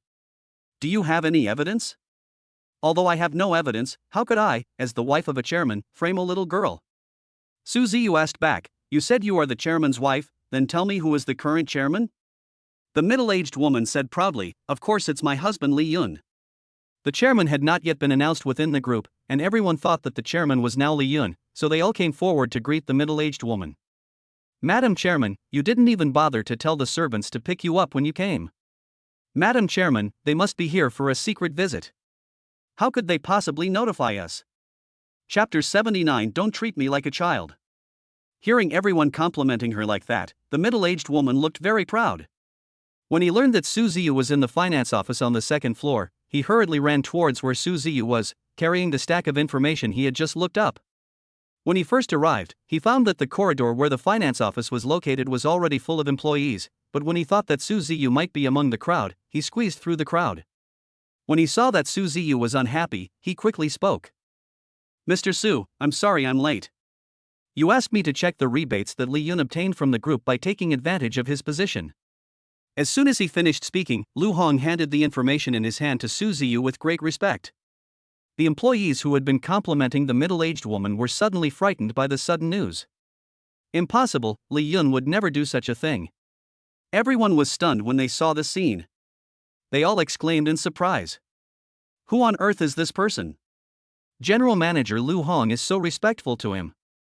From the looks of it, General Manager Lu Hong seems to be a subordinate and that man seems to be a superior. I remember now. The last time I saw General Manager Lu Hong, he seemed to call him Mr. Su. Su Ziyu knew that if he didn't complete the task, he would run out of time, so he thought for a while and then spoke. Anyone who can provide useful clues will be rewarded. A young woman standing in front of the finance office door was secretly delighted to hear the news. When she came back from the ladies' room, she happened to see the middle-aged woman framing Su Shiryao. But because the middle-aged woman was Li Yun's wife and he didn't want to get into trouble, he buried what he saw deep in his heart. She thought for a while, then trotted over to Su Ziyu with a flattering look. "Mr. Su, I just saw Vice President Li Yun's wife deliberately drop her bag on the ground." Later, the little girl saw it and handed the bag back to her. After hearing this, the middle-aged woman was obviously a little flustered, but she quickly calmed down. "Humph, you need evidence to say that or I can accuse you of slander." Fortunately, the young woman had just recorded the scene in which the middle-aged woman framed Su Shiryao on her mobile phone. "Of course I have evidence." The young woman remained firm in her attitude and spoke in a serious voice. "It doesn't look like you're lying." The young woman then took out her cell phone from her pocket and broadcast what had just happened in front of everyone. When the middle-aged woman saw this video, her face looked as if she had stepped on dog shit. "This video must be fake, it must be fake." After saying that, the middle-aged woman hurriedly disappeared from everyone's sight. Although Lin Feer had just arrived, she knew everything from what other people said. She didn't expect that Su Ziyu had become different at this moment. Seeing the little girl's red eyes, as if she had just cried, Lin Feer asked hurriedly, "Yao Yao, are you okay?" "Mom, nothing can happen to me with Dad here." Seeing her mother coming, Su Shiryao quickly wiped the tears from her eyes and giggled. Lin Feer knew that the little girl said that because she was afraid that she would worry. The young woman clenched her fists and mustered up the courage to ask Su Ziyu, "Mr. Su, is it true that you just said that there will be a reward for providing favorable evidence?" "Of course it's true.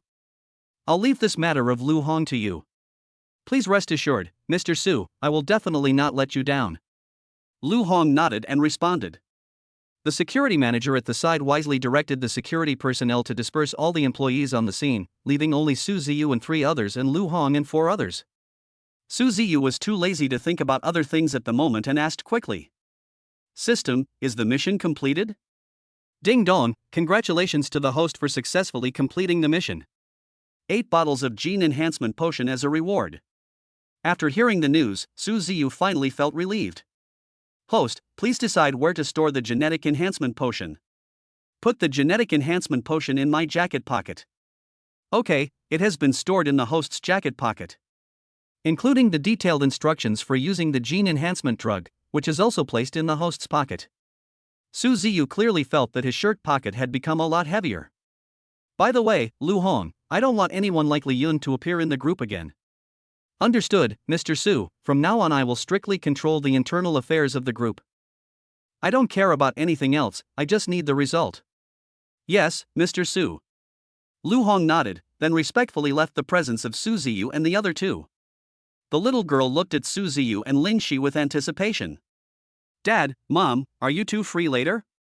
"Yao Yao, Daddy will be fine later." "Are you going to take Daddy somewhere?" Su Ziyu was the first to answer the little girl's questions. "What about Mom?"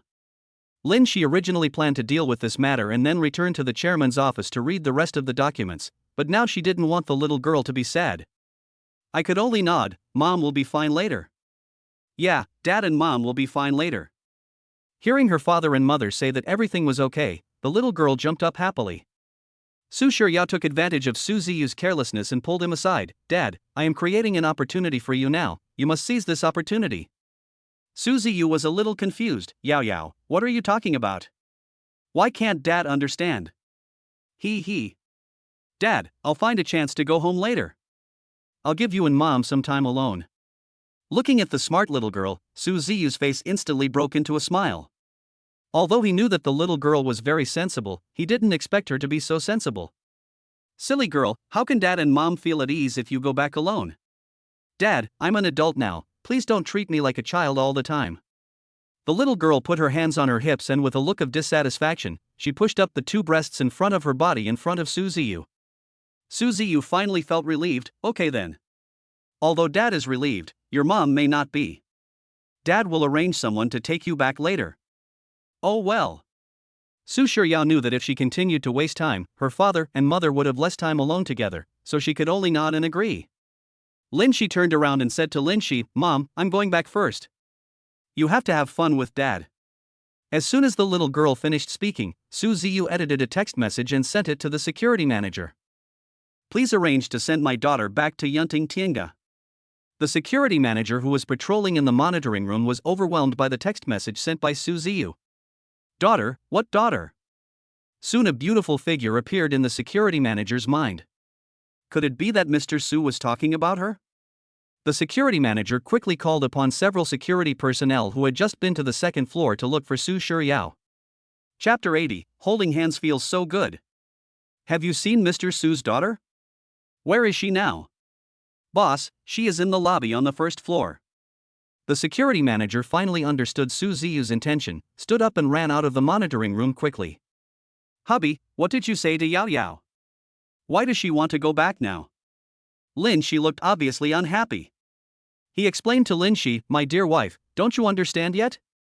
Yao Yao wants us to have more time alone, so she asked if we were okay." After hearing this, Lin Shi thought that the little girl was so supportive that he should give her an extra chicken drumstick. Su Ziyu smiled slightly. "My dear wife, my time from now on is yours. Go wherever you want." "Well, then I want to go and see where you used to live." Lin Shi thought for a while.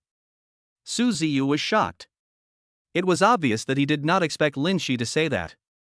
"Where I used to live? If it's inconvenient, forget it." Lin Shi was a little disappointed. "Of course, my dear wife, let's go." After hearing this, Lin Shi, who was originally feeling disappointed, felt delighted. After thinking about it for so many years, she finally got to see Su Ziyu's previous life. Lin Shi lowered her head and replied shyly. At this moment, Lin Shi's heart was beating wildly, like a little girl who had just fallen in love. She had no idea where to put her hands. Looking at Lin Shi, who was so nervous, Su Ziyu knew that if he didn't do something, he would be wasting the opportunity created for him by the little girl. So he plucked up the courage to hold Lin Shi's hand. Lin Shi was frightened by Su Ziyu's sudden action. Although she and Su Ziyu were married 18 years ago, she had never had any contact with the opposite sex in these 18 years, let alone holding hands with someone of the opposite sex. At this moment, two elves appeared beside her ears, forcing her to make a choice. White elf, Lin Shi, haven't you always hoped that this would happen? Black elf, Lin Shi, I think you should refuse, otherwise Su Ziyu will soon hate this relationship, and you can imagine what will happen then. White elf, Lin Shi, no, you have to trust Su Ziyu. Black elf, humph, all men are like this. The black and white elves kept talking to each other, making Lin Shi feel a bit overwhelmed. And she also felt that what the two elves said made sense. Su Ziyu felt a little embarrassed at this moment. Although he had a girlfriend, this was the first time he held a woman's hand in such a long time. And the first time he held hands was with Lin Shi. This made Su Ziyu feel that holding hands felt really good. He hoped to see the answer from Lin Shi's expression, so he secretly glanced at Lin Shi. At this moment, Lin Shi frowned and yelled, "Okay, stop talking." At this moment, he thought that he was too abrupt, which was why Lin Shi acted like this, so he was about to pull his hand back. Lin Shi felt that if he didn't make a decision, he would lose something precious in his life, so he subconsciously held Su Ziyu's hand tightly. But she was still a little embarrassed. If she hadn't yelled at him, Su Ziyu wouldn't have pulled his hand away. Seeing that Lin Shi was not angry but instead held him tightly, he felt very happy in his heart. "Honey, I didn't mean to yell at you just now." "I know." Su Ziyu smiled slightly. "Hubby, let's go." Su Ziyu didn't want to waste time here, so he nodded. Holding Lin Shi's hand, he walked towards the VLP parking area. Since the distance was relatively short, the two quickly reached the VLP parking area. When they arrived at the parking lot, Su Ziyu pulled his hand out. Lin Shi thought that Su Ziyu didn't want to be seen by others. After all, they didn't meet anyone else on the way to the parking lot. It seemed like it was deliberately arranged. "My dear wife, please get in the car quickly." Hearing the deep and powerful voice, Lin Shi raised her head. Only then did she realize that she had misunderstood Su Ziyu again. Seeing that Lin Shi looked unwell, Su Ziyu felt a little confused. He wondered if Lin Shi was in a hurry to pee, so he didn't dare to move. Thinking of this, Su Ziyu didn't even bother to close the car door and quickly walked to Lin Shi's side, bending over and preparing to pick her up. "Honey, what are you doing?" "Wife, don't you want to go to the bathroom like this?" I don't know if it was because of Su Ziyu's answer or because she was shy, but Lin Xi's little face instantly turned red to her ears. He quickly explained in a low voice, "You are so dishonest, you can't even tell this." Su Ziyu touched his hair with a puzzled look on his face. "Why am I so dishonest? Why are you still standing there? If you keep dawdling, we'll really run out of time." As soon as he got in the car, Lin Xi urged him on. "What's the point of thinking so much? It's better to be practical." Su Ziyu grinned and said, "My dear wife, please wait for me for a moment. I will go get something and be back soon." Before Lin Xi could speak, Su Ziyu ran away. Lin Xi smiled helplessly. In her mind, Su Ziyu was as naughty as a little kid at this moment. But she still followed Su Ziyu while he wasn't paying attention. Arriving at the parking area of the Alpha Nanny car, Su Ziyu smiled slightly. "Luckily, I remembered that the Tiffany diamond ring given by the system last time is still in the Alpha Nanny car. It would be embarrassing if I forgot it this time." Without any hesitation, he opened the car door and began to look for the Tiffany diamond ring. "Hey, why can't I find it? Are you looking for a Tiffany diamond ring?" "Yeah, you." Before he could finish his words, Su Ziyu was completely stunned. "Wife, why are you here?" Looking at the nervous Su Ziyu, Lin Xi couldn't help but tease him. "Are you feeling guilty? Which girl is this Tiffany diamond ring for?" "Yes, I am planning to give it to my woman." This time Su Ziyu learned his lesson. He wanted to see what position he held in Lin Xi's heart. Last night, when Lin Xi was half asleep, he accidentally discovered that while he was sleeping, Su Ziyu secretly searched the internet for some information on how to create an atmosphere to propose to a girl. She knew that Su Ziyu was trying to tease her, so she might as well use the same trick against her. "Okay, then go find your woman. I'll go back first." As soon as he finished speaking, Lin Xi turned around and prepared to leave. "Hey, how could this happen? I clearly did what was said online. Could it be that Lin Xi doesn't buy it?" When I raised my head, I realized that Lin Xi had already walked 5 or 6 meters. Seeing Lin Xi getting farther and farther away from him, he originally planned to call Lin Xi to stop him, but words inexplicably came out of his mouth. "My dear wife, I bought this Tiffany diamond ring especially for you." When Lin Xi heard that Su Ziyu bought it specially for her, she stopped in her tracks. When Su Ziyu saw Lin Xi stop moving forward, he was delighted. Chapter 81, Expressing My Love for You. The online tutorials are really useful. Thinking of this, Su Ziyu quickly walked up to Lin Xi, stretched out his hand and hugged her in his arms. "My dear wife, I'm on fire and you have to help me put it out." Lin Xi had a confused look on his face and had no idea what Su Ziyu meant by this. Just as she was thinking about it, Su Ziyu lowered his head and kissed Lin Xi domineeringly. Lin Xi was frightened by Su Ziyu's action. After all, this happened in public, so she quickly pushed him away. Do you know what you are doing?" Frightened by Su Ziyu's sudden action, Lin Xi shyly grasped the hem of her skirt with both hands. "My dear wife, of course I know what I am doing. I am." Speaking of this, Su Ziyu started the short film. After all, this part is not included in the online tutorial. "What? I'm expressing my love for you." Su Ziyu smiled slightly. As soon as he finished speaking, he knelt on one knee and said sincerely, "My dear wife, this Tiffany diamond ring represents my life. I am willing to protect you for the rest of my life. Are you willing to accept it?" "You old pervert, get up quickly." Seeing Su Ziyu still standing on the ground, Lin Xi nodded shyly. "Isn't it enough that I agree? Hurry up and get up, it will be bad if someone sees you." "My dear wife, I wish more people could see it, so that no one would dare to bully you." When she was in Shanghai, Lin Xi had always envied other female colleagues because there was a boy who could propose to them. After longing for so long, it was finally her turn. Although Su Ziyu was not proposing to her at this moment, she still felt happy in her heart. Lin Xi and Su Ziyu are husband and wife in reality, but not in name. Su Ziyu knew that although Lin Xi didn't say it, he definitely wanted to write his and the children's names in his household registration book. Lin Xi stared at Su Ziyu with anticipation. "Honey, does this count as you proposing to me?" "My dear wife, of course not." Seeing that Su Ziyu rejected his answer, Lin Xi was obviously a little disappointed. "I plan to gather the rest of my daughters and go to Shanghai to meet your family." "Really?"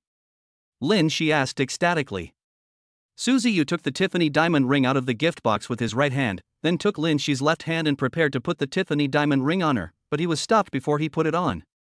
Lin Xi pouted and complained.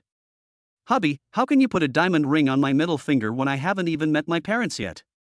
Su Ziyu touched his head awkwardly, then took Lin Shi's right hand and put the Tiffany diamond ring on her middle finger. My dear wife, I am inexperienced after all, am I not? Lin Shi rolled his eyes in annoyance. Su Ziyu's words made her sound as if she had experience. Hubby, let's go. Take me to see the place where you used to live. Lin Shi looked at Su Ziyu, his eyes full of anticipation.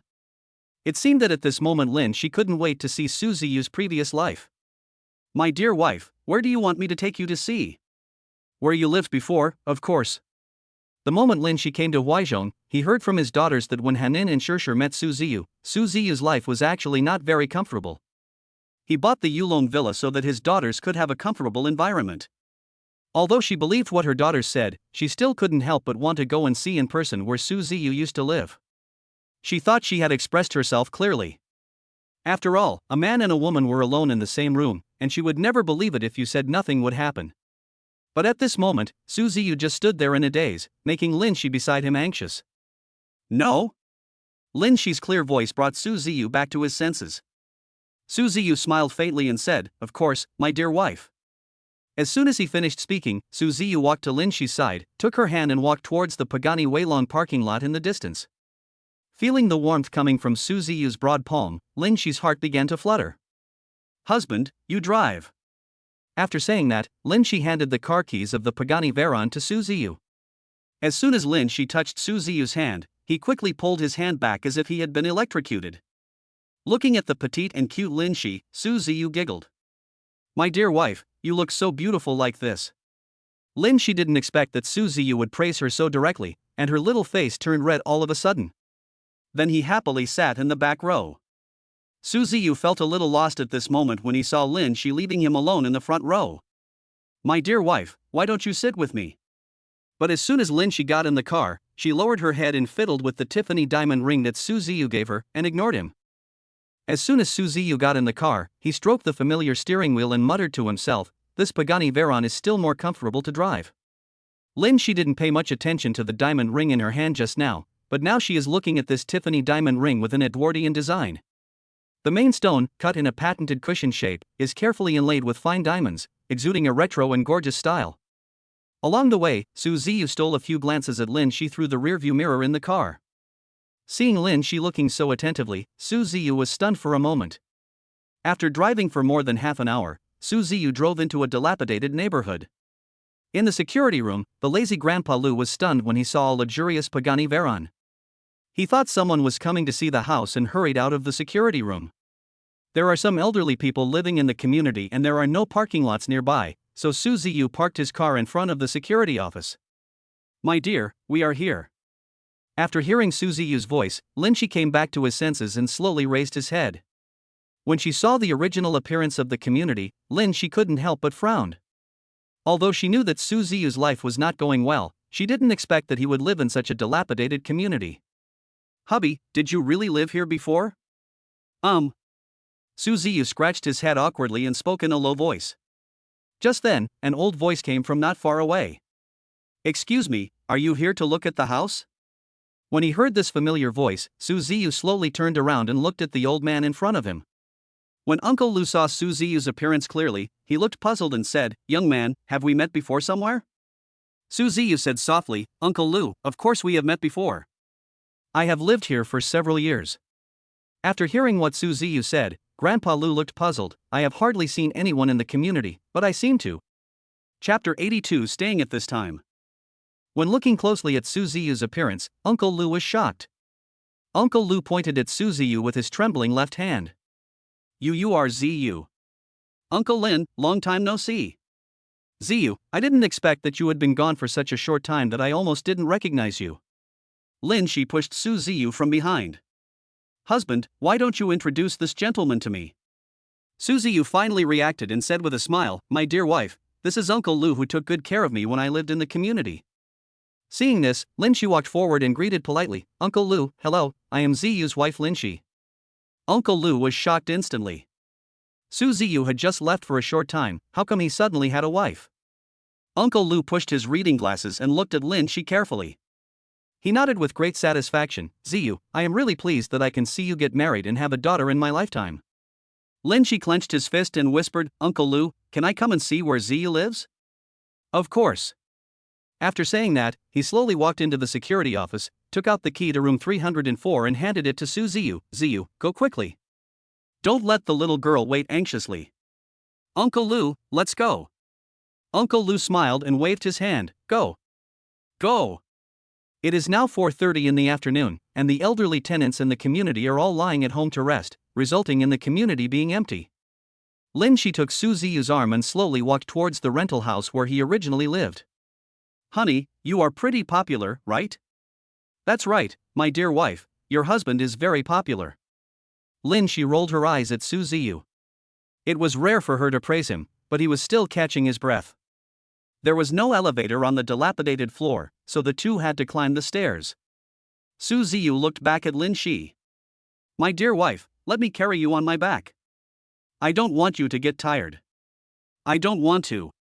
It will be bad if someone sees us later. Lin Shi crossed his arms over his chest and said. But Su Ziyu immediately became anxious. My dear wife, you have to listen even if you don't want to. As he spoke, Su Ziyu half knelt in front of her, motioning her to come up. Lin Shi knew that he couldn't beat Su Ziyu, so he just lay on his back obediently. Hubby, remember to tell me when you are tired. Lin Shi raised the corner of his mouth, rested his head on Su Ziyu's shoulder, and spoke softly. Silly wife, this weight is a piece of cake for your husband. Of course, it was impossible for Su Ziyu to feel tired at all. With his body strengthened by the martial arts skill card, even if he was asked to run 10 kilometers at this moment, it would be no problem, let alone carrying Lin Shi for a distance. Lin Shi's heart warmed. Lying on Su Ziyu's back, she felt more secure than ever before.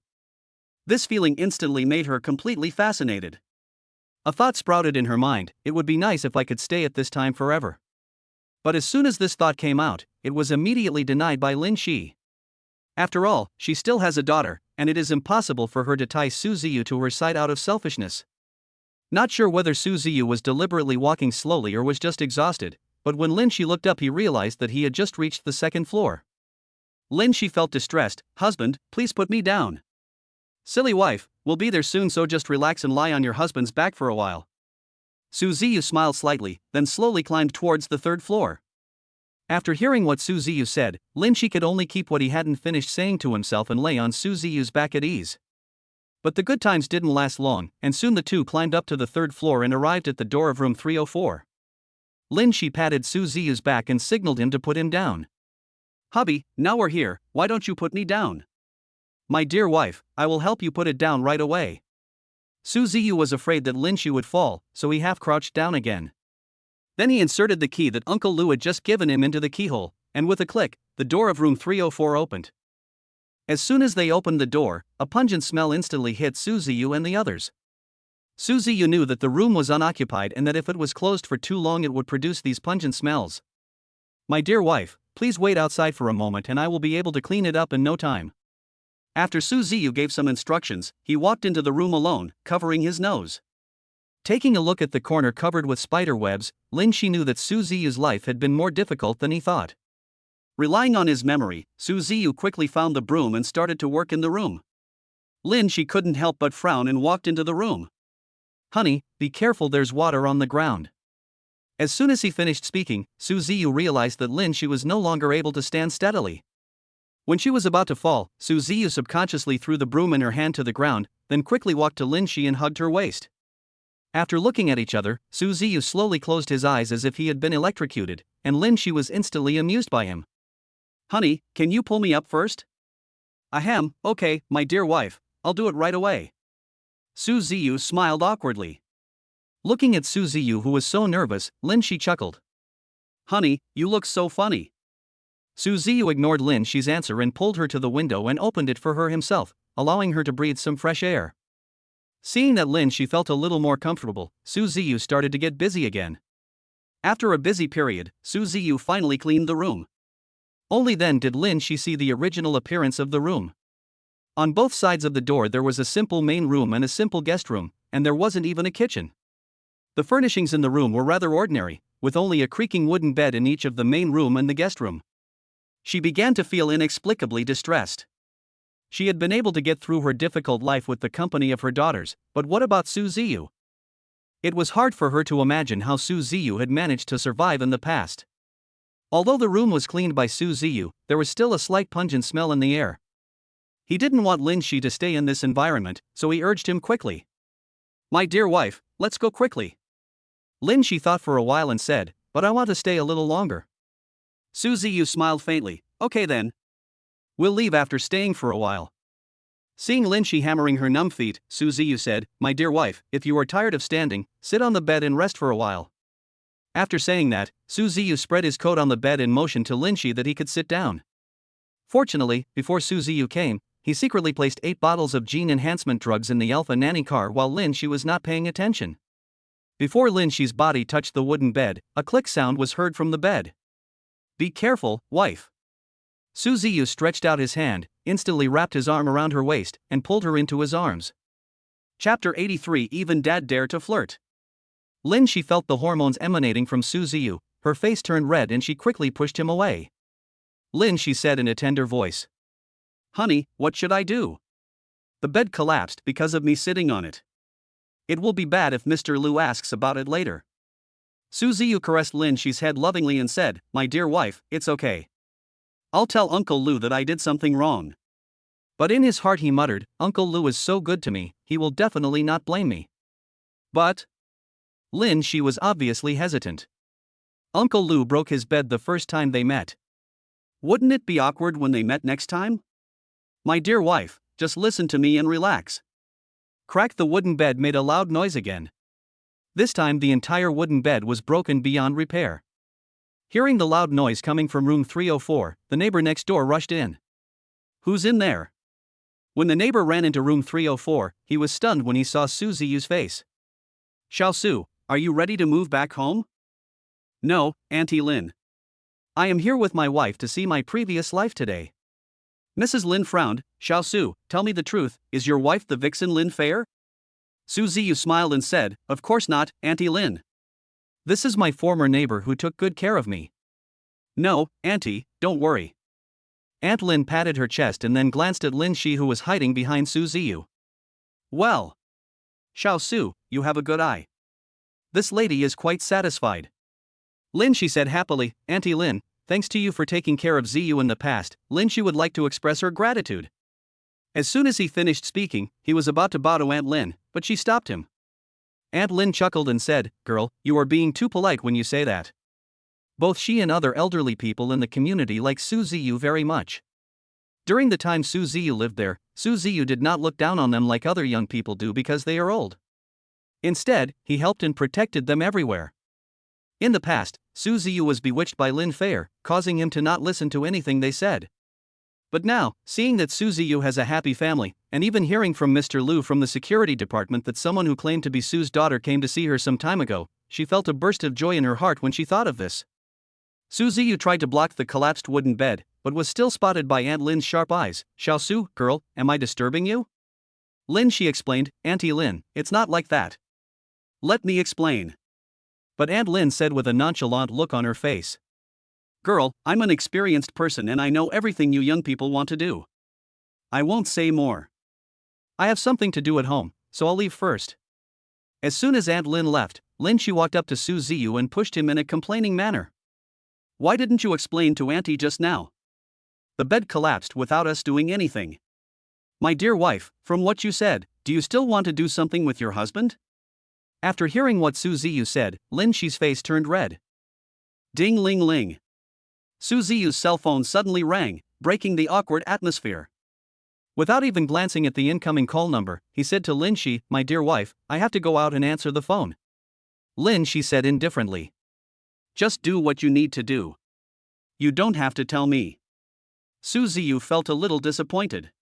He originally thought that Lin Shi would ask him who was calling, but now he didn't ask anything and looked like he didn't care. But when Su Ziyu turned around and walked out of the room, Lin Shi stole a glance at him and whispered, "He answered the phone, and he had to go out to answer it without me. Who on earth called him?" Su Ziyu walked into the corridor, took out his cell phone, found that it was a call from his third daughter Su Shichi, and quickly answered the call. A sweet voice came from the other end of the phone. "Dad, you and Mom don't have to come back for dinner. I've discussed with my elder sister and the others so we won't interrupt your lives. Sister Xiaoyun will prepare dinner for us. You are so disrespectful that you even dare to tease your father. Although Lin Shi knew that eavesdropping on other people's privacy was a bad thing, she couldn't help but think about it in her heart, so she hid by the door and eavesdropped on the conversation. Then remember to eat well. Got it, Dad. That's it then. I don't want to be bothered by Shirshir later. After saying that, Su Shiqi hung up the phone. Hearing the phone beeping, Su Ziyu smiled bitterly and put the phone away. Seeing Su Ziyu put away his phone, Lin Shi's eyes were filled with complexity, and then he walked towards the window. When Su Ziyu stepped into the room again, he found that the sunlight was shining on Lin Shi, showing her perfect figure in front of him. Su Ziyu said what he wanted to say without even thinking. My dear wife, you are so beautiful now. After saying that, he walked towards Lin Shi with slow steps. After hearing what Su Ziyu said, Lin Shi smiled happily. After some hesitation, she knew she had to find out who was calling, otherwise she would regret it. Lin Shi turned around, crossed his hands in front of his chest and asked seriously, "Stop right there, who called you just now?" Su Ziyu stopped moving forward. He knew that Lin Shi still cared about him but just didn't want to show it too obviously. My dear wife, it was Chi-Chi who called just now. She told me that we don't need to go home for dinner. Xiaoyun will help them arrange it. She told us not to worry. Su Ziyu smiled slightly. After a while, Su Ziyu chuckled and said, My dear wife, when I was talking to Chi-Chi on the phone just now, I found you hiding by the door and eavesdropping. Are you jealous? Lin Shi shyly replied, No. She would never admit it. If she admitted that she was jealous of Su Ziyu, she would be laughed at by him. Gurgle. Lin Shi touched her bloated belly awkwardly. My dear wife, it's getting late now. I'll take you to eat whatever you want today. Honey, I just want to eat home-cooked food now, okay? Lin Shi stared at Su Ziyu with anticipation. I originally thought that Lin Shi would suggest a sumptuous meal as soon as he opened his mouth, but I didn't expect Lin Shi to answer that it was a home-cooked meal. Of course, my dear wife. By the way, before my husband leaves, should we tell Uncle Lu that the wooden bed is broken? Lin Shi glanced at the wooden bed behind him and spoke slowly. Chapter 84 Su Ziyu recalls the past. Su Ziyu smiled and said, Well, my dear wife, I am yours today. I will listen to you whatever you want to do. Lin Shi rolled her eyes at Su Ziyu. Just now she thought that Su Ziyu was a little better, but now she realized that she was overthinking. He was acting frivolously again. Although she thought so in her heart, she was like a magpie in her heart. After all, what wife doesn't want to be praised by her husband? My dear wife, should I carry you down? No, I want to go with you this time. After saying that, Lin Shi took Su Ziyu's arm. At this moment, the two of them were like a couple of gods, walking slowly towards the security booth. Not long after, the two walked to the security booth. Seeing Uncle Lu lazily lying on the folding bed to bask in the sun, Su Ziyu smiled faintly and said, Uncle Lu, you still know how to enjoy life. Hearing Su Ziyu's voice, Uncle Lu slowly opened his eyes. Ziyu, why did you come down so soon? Stay a little longer. Su Ziyu smiled awkwardly, Uncle Lu, I'm hungry and plan to go out for dinner with my wife. Do you want to join us? Uncle Lu waved his hand and said, I, an old man, don't like being a light bulb between you two. By the way, Uncle Lu, I accidentally crushed the wooden bed. After hearing this, Uncle Lu gave Su Ziyu a look that showed he knew everything. It's okay, I know you young people like to mess around. Ahem. Su Ziyu touched his head awkwardly. Then he changed the subject, Uncle Lu, I have made quite a good profit from my investments recently, and I plan to donate 3 million to the development of the community. After saying that, Su Ziyu took out a check for 3 million from his pocket and handed it to Uncle Lu. No, I can't have it. Seeing this, Uncle Lu waved his hand and rejected Su Ziyu's kindness. Uncle Lu, this is my compensation for damaging the bed, and the rest is my way of showing my gratitude to the elderly in the community for their care for me. Yes, Uncle Lu, please accept it. After Su Ziyu and Lin Shi's persuasion, Uncle Lu gave a bitter smile. Okay, on behalf of the elderly in the community, I would like to express my gratitude to you. As soon as he finished speaking, Uncle Lu was about to bow to Su Ziyu and the others, but was stopped by them. Su Ziyu said jokingly, Uncle Lu, you are embarrassing us too by saying that. Okay, I'll take it. Ziyu, you must remember that this will always be your home. Uncle Lu, I won't say any more. I'm afraid my stomach will start growling again soon. Goodbye, Uncle Lou. My husband and I will come to see you again. After saying that, Lin Shi continued to hold Su Ziyu's arm, and the two walked towards the gate of the community. Looking at the backs of Lin Shi and Su Ziyu, Uncle Lou felt very relieved. In his impression, most young people never come back to see them, the old people, after they leave the community. He originally bet with other old people in the community that Su Ziyu was the same as other young people, but now he finds that he was thinking too much. When Su Ziyu didn't stop when passing by the car, Lin Shi couldn't help but ask, "Honey, where are we going?" "Of course I'll take my wife to my secret base for dinner." "What secret base?" Su Ziyu pretended to be mysterious at this moment and said, "Secret, my dear wife, you will know it later." Seeing this, Lin Shi knew that Su Ziyu would not tell the answer even if he continued to ask, so he could only hold back and not say another word. As soon as the two walked into the food street, bursts of exclamations were heard. "Why is the skin of that girl in front so white? I wish my skin could be as good as hers. Look, the man is handsome and the woman is pretty, they seem to be a perfect match. Wow, I really want to be his girlfriend." Lin Shi held Su Ziyu's arm tightly, as if showing off to everyone. Lin Shi stood on tiptoe and whispered in Su Ziyu's ear, "Hubby, are you unhappy now that other people say this?" "Of course I am happy, my dear wife, you are so beautiful." Su Ziyu whispered in her ear in the same way as Lin Shi. Seeing what was happening before their eyes, everyone who was originally in the food court was stabbed one after another. There were also hungry white-collar workers and other staff who were fed by this scene. Lin Shi hesitated for a long time and said, "Hubby, let's not be so intimate. Look at the way other people around us look at us." After hearing what Lin Shi said, Su Ziyu looked around and agreed with Lin Shi's opinion. "Okay then. My dear wife, I will listen to you." Su Ziyu slowed down his pace. Lin Shi was a little confused at this moment, wondering why he suddenly stopped. At this moment, Su Ziyu stretched out his right hand and scratched Lin Shi's nose with a smile. Lin Shi rolled her eyes at Su Ziyu instantly. This wasn't really listening to her. This was clearly an even more extreme way of showing off their love for others to see. After Su Ziyu's behavior, some customers of the restaurant ran away, fearing that if they stayed any longer they would be diagnosed with illness even if they were healthy. Su Ziyu puffed out his chest and spoke proudly. "My dear wife, look at how awesome I am. It's like I own this street. Look how happy you are. Didn't you see that you scared away all the customers? And some of the employees in the gourmet restaurant looked at you and complained about you?" Lin Shi was annoyed and knocked Su Ziyu on the head. After hearing what Lin Shi said, Su Ziyu looked around and found that it was just as Lin Shi said. He smiled awkwardly. "My dear wife, the secret base ahead is what I mentioned." Su Ziyu happily took Lin Shi's arm and ran towards the Simbok Hotel. After Su Ziyu and the other two left, the guest who had just run away came back again. Lin Shi looked up at the Simbak sign and asked, "Honey, I feel like this restaurant means something to you." Su Ziyu ignored Lin Shi. When he saw the Shinbak sign, scenes from the past played in his mind like a movie. When he came from the countryside and came to Huizhong alone, he was always looked down upon by his classmates. No one was willing to be friends with him. Only Fatigua was by his side to encourage and support him. It was because of Fatigua that his campus life gradually improved. Whenever he was unhappy, Fatigua would bring him here. At first, he didn't know why Fatigua brought him to Simbak. After countless experiences, this place became his and Fatigua's secret base. "Hubby, what are you thinking about? You're thinking so intently." Lin Shi's clear voice successfully brought Su Ziyu back to his senses. Su Ziyu said while picking his ears, "My dear wife, I didn't hear what you just said." Chapter 85. I just want to show them.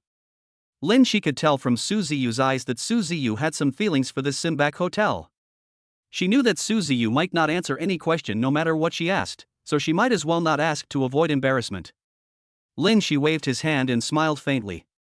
"It's okay, husband, let's go in." "Well, my dear wife, let's go."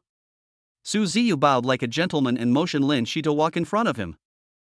Lin Shi was immediately unhappy, and took Su Ziyu's hand again and said with a smile, "Hubby, let's go in together."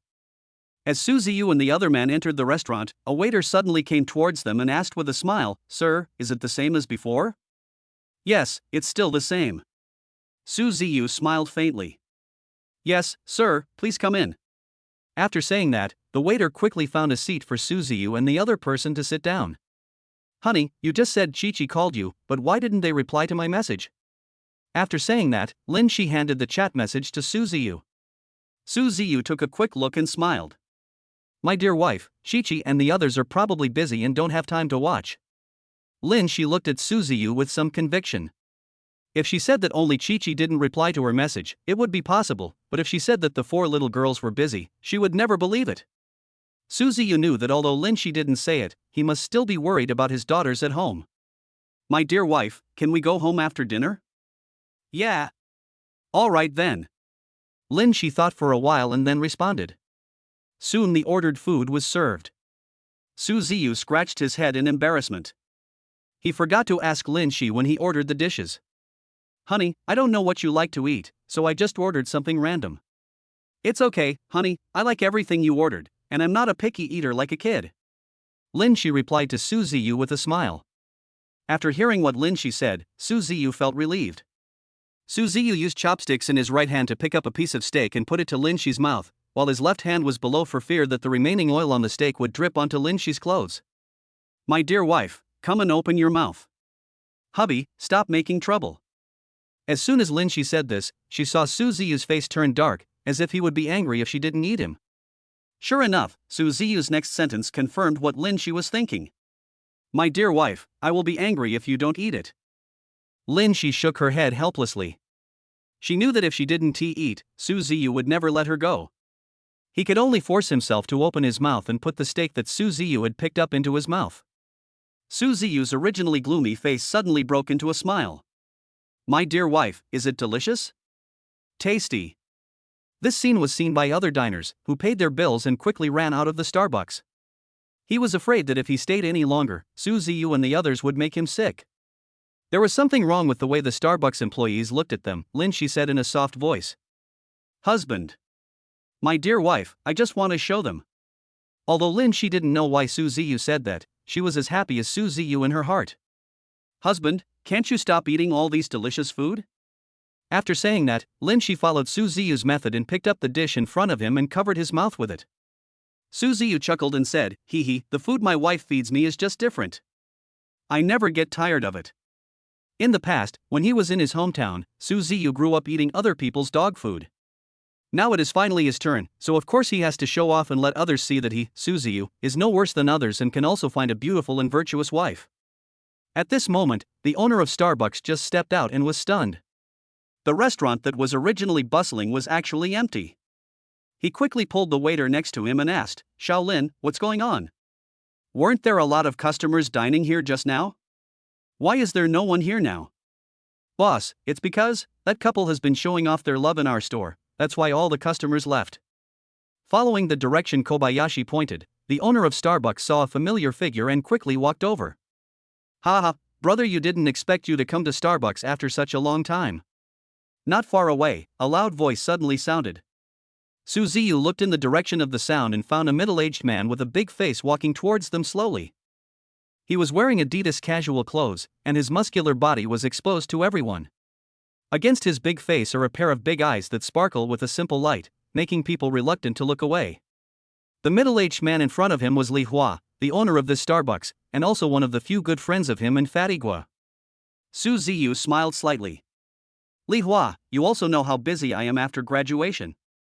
Li Hua nodded, then pointed at Lin Shi who was sitting opposite Suziyu and asked. By the way, brother you, why don't you introduce this lady to me? Suziyu introduced, this is my wife Lin Shi. Li Hua smiled faintly, hello, sister-in-law. I am Li Hua, brother of you.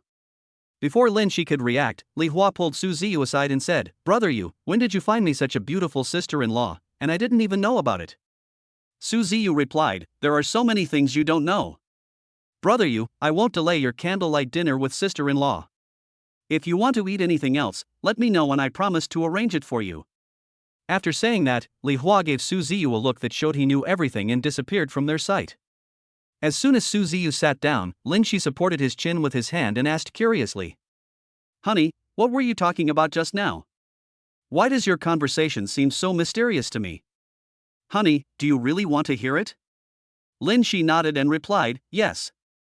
Honey, I want to listen. Su Ziyu stood up, rubbed his face close to Lin Shi's ear and whispered. Just now, I told Li Hua that I wanted to have a baby with you tonight. You're annoying. Lin Shi shyly covered her blushing face and whispered. Seeing Lin Shi's shy look, Su Ziyu stopped teasing her, fearing that he would say something wrong and make Lin Shi unhappy. It's not that he can't speak, but in his previous impression, women are fickle animals.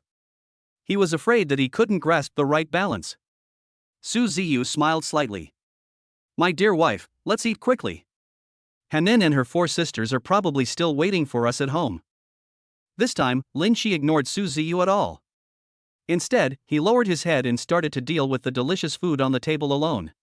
Chapter 86, Being Overwhelmed.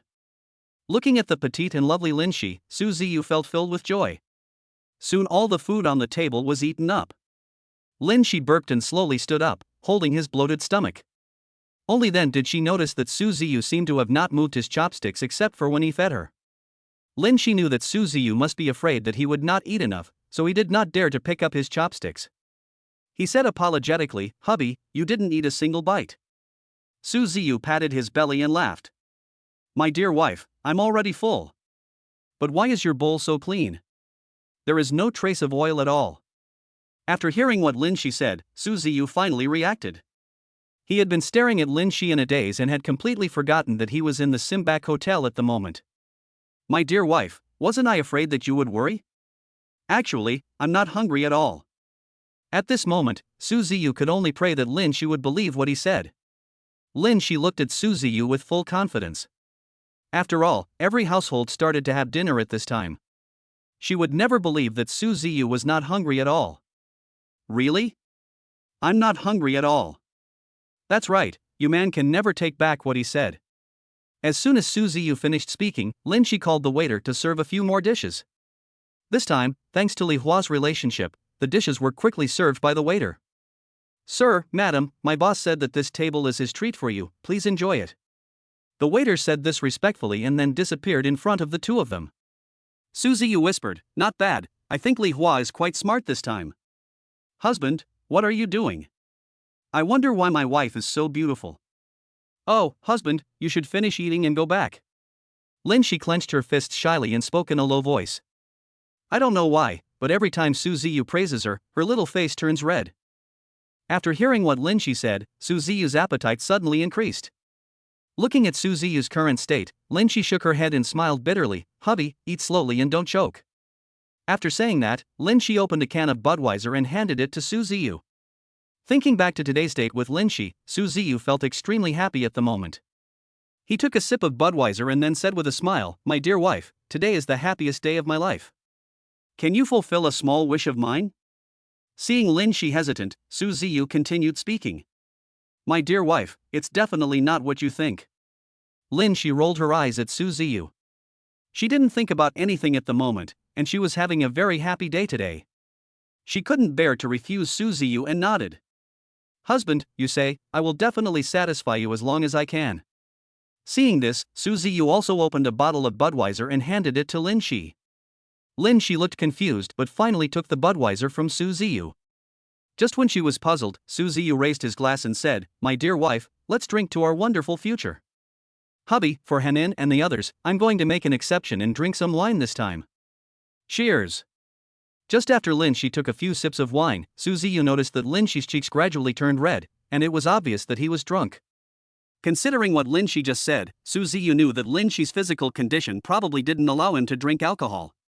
Without caring how many dishes were left on the table, he stood up and hugged Lin Shi in his arms. Suddenly, Lin Shi's hands urgently grabbed his neck, almost scaring him. My dear, do you know that I have been waiting for you for many years? For so many years, you haven't been with me and Hanin and her sisters. Do you know how I accompanied them through that time? After hearing these words, Su Ziyu's heart felt like it was being crushed by a huge rock, making it hard for him to breathe. He felt extremely uncomfortable. Although he knew that Lin Shi had started talking nonsense, he also understood one thing: only when a person is drunk will he say everything that is in his mind. Su Ziyu smiled dotingly and said, Wife, don't worry. From now on, I, Su Ziyu, will never abandon you and Hanin and the other sisters to leave alone. At this moment, Lin Shi seemed to hear Su Ziyu's words, Husband, my daughters and I will always believe in you. Hiccup. Lin Shi burped and fell asleep. Soon Su Ziyu and his companion arrived at the parking space. As soon as they arrived, they found their car surrounded by a group of young people. Fuck, when did a rich person appear in this neighborhood who can afford such a grand vehicle? I don't believe it. Maybe someone from above was sent down to demolish this dilapidated community. If I could just sit there and feel it, my life would be worth it. Looking at the unconscious Lin Shi in his arms, Su Ziyu knew that if Lin Shi stayed in his arms for too long, he might feel sore all over when he woke up. Su Ziyu said calmly, "Sorry, the owner of the car is here, please give way." But no one paid any attention to Su Ziyu, and everyone continued to focus their attention on the Pagani Veyron. Su Ziyu smiled helplessly and then pressed the car key. Chirp, chirp. Seeing the car door being opened, everyone made way for it in confusion, fearing that they would accidentally offend the car owner, which would mean that everyone present would be in trouble. When everyone saw Su Ziyu holding Lin Shi and slowly walking towards the Pagani Veyron, those who were unaware of the situation began to criticize. He is dressed like a decent man, but he can actually do such a thing. I have to take a picture of it and wait for the owner to come over later. I have to show it to him. No, we can't let him take the girl away. If he does, the girl's chastity will be lost. After hearing these words, Su Ziyu shrugged and smiled helplessly. This is my wife who is drunk. The car in front is also mine. As soon as Su Ziyu said this, everyone stared at him as if he were a fool. He took a look at his clothes and found that he was in too much of a hurry to go out, which resulted in him wearing casual clothes that did not match his Pagani Veyron, which led to other people's misunderstanding. Su Ziyu was too lazy to say anything more. He simply laid Lin Shi flat on the back seat, fastened his seatbelt, and got into the driver's seat. As soon as Su Ziyu sat in the car, he inserted the car key into the keyhole, with a click. The Pagani Veyron roared in front of everyone. Boom! Everyone was stunned for a moment, and then they realized that the clown was themselves and not Su Ziyu whom they had been mocking. Seeing this, everyone made way for Su Ziyu, fearing that he would accidentally bump into the car body, which would mean they would not be able to afford the compensation even if they lost everything. Chapter 87. Su Ziyu feels extremely guilty. After Su Ziyu glanced at Lin Shi in the back seat, he slowly drove towards Yulong Villa. In the car, Su Ziyu took out his cell phone and called Lin Xiaoyun. The call was quickly answered by Lin Xiaoyun, who said respectfully, "Excuse me, who are you?" "Xiaoyun is me." When Lin Xiaoyun heard that it was Su Ziyu calling on the other end of the phone, her tone became more respectful. "Mr. Su, what can I do for you?" "It's not really in order. Lin Shi and I are on our way back. She's drunk now. Please make some hangover soup for us when we get back." "Okay, Mr. Su." After saying that, Su Ziyu hung up the phone and continued driving with peace of mind. As Su Ziyu drove into the parking area, he was frightened by the sudden appearance of 4 figures in front of him. But relying on his excellent driving skills, he managed to stop the car steadily. As soon as he got off the car, he found that the 4 people were his beloved daughters. He knew that if he didn't have the system, he would definitely not have been able to see Shirshir and the other 3, so he criticized them. "Hanin, as the eldest sister, you must take the lead. You must always remember not to do something similar to what happened today again." Su Shirhan could tell from her father's tone that although he was blaming her, his tone was more about concern for her. "Okay, Dad." When Su Shiryao saw her elder sister being criticized by her father, she quickly jumped out to explain. "Dad, actually my eldest sister originally refused, but Shirshir insisted on bringing the 3 of us over." "Fifth sister, what you said is true. If I hadn't pulled you over here, you would have wanted to come here on your own," Su Shirshir said unconvinced. "Hanin, come and help your mother take down the bag." Although the 4 of them heard Lin Xiaoyun say that Su Ziyu and the others would be back soon, they didn't know how their father and the others would come back so soon. Seeing Lin Shi lying unconscious in the back seat, Su Shirhan quickly spoke. "Dad, what happened to Mom?" "Your mother is drunk." "Drunk? What's going on, Dad?" Su Ziyu thought about it and told the truth. Su Ziyu pounded his chest accusingly. "It's all my fault. If I hadn't forced your mother to drink, she wouldn't be unconscious now." Seeing Dad beating himself like this, Mom was afraid that when she woke up, she would find that Dad had been hospitalized because of his excessive self-blame. "Wouldn't that be bad?" She quickly advised, "Okay, Dad. Stop blaming me. The only thing we can do now is to take Mom home first, so that she won't get sick from lying in the car for too long." Su Shirhan nodded and agreed, "Yes. Dad, Shichi is right, let's take mom home first. At this moment, Su Ziyu felt that what his daughters said made sense, and without any hesitation, he leaned over and picked up Lin Shi, who was lying in the back row. Looking at the scene in front of her where her father was holding her mother in his arms, Su Shirhan was full of envy. It would be great if I could find a man as good as my father treats my mother in the future. Big sister, what are you thinking? I'll find it first if I have to. How could you find it first? Since she was young, Shirshir has liked to compete for the first place among her sisters. Unexpectedly, she is still the same when she grows up. Su Shirhan smiled faintly and said, okay, you found it before me. Su Shiryao glanced at Shirshir and said calmly, if I were you, I would definitely not spoil Shirshir. After all, if you continue to spoil her like this, she will soon become arrogant among us sisters. Fifth sister, I think you are saying this because you have something against me. Shirshir, am I that narrow-minded? You just have a problem with me, right? Along the way, several little girls kept chattering behind Su Ziyu. Soon, Su Ziyu carried Lin Shi into the room, laid her flat on the bed for fear of disturbing her, then quietly left the room and came to the hall. Seeing her father stepping into the hall, Su Shirshir was so curious that she quickly stood up and pulled Su Ziyu to sit beside her. Dad, where did you take mom after fifth sister came back? Before Su Ziyu could speak, Su Shichi interrupted. Shirshir, Dad must be exhausted. We can talk about it tomorrow. After waiting for a while, Su Shirhan looked at Su Ziyu. Dad, have you eaten yet? If not, I'll go cook something for you. After hearing what her elder sister said, Su Shirshir rolled her eyes at her. Mom was drunk, how could Dad not have had dinner yet? My eldest sister really asked some useless questions. The key still depends on me. I hope I can get my father's words out bit by bit. Just then, Lin Xiaoyun's voice came from not far away. Mr. Su, the hangover soup is ready. Well, Xiaoyun, go and rest when you're done. Su Ziyu replied. Okay, Mr. Su. After Lin Xiaoyun finished speaking, she respectfully left the hall and walked towards her room.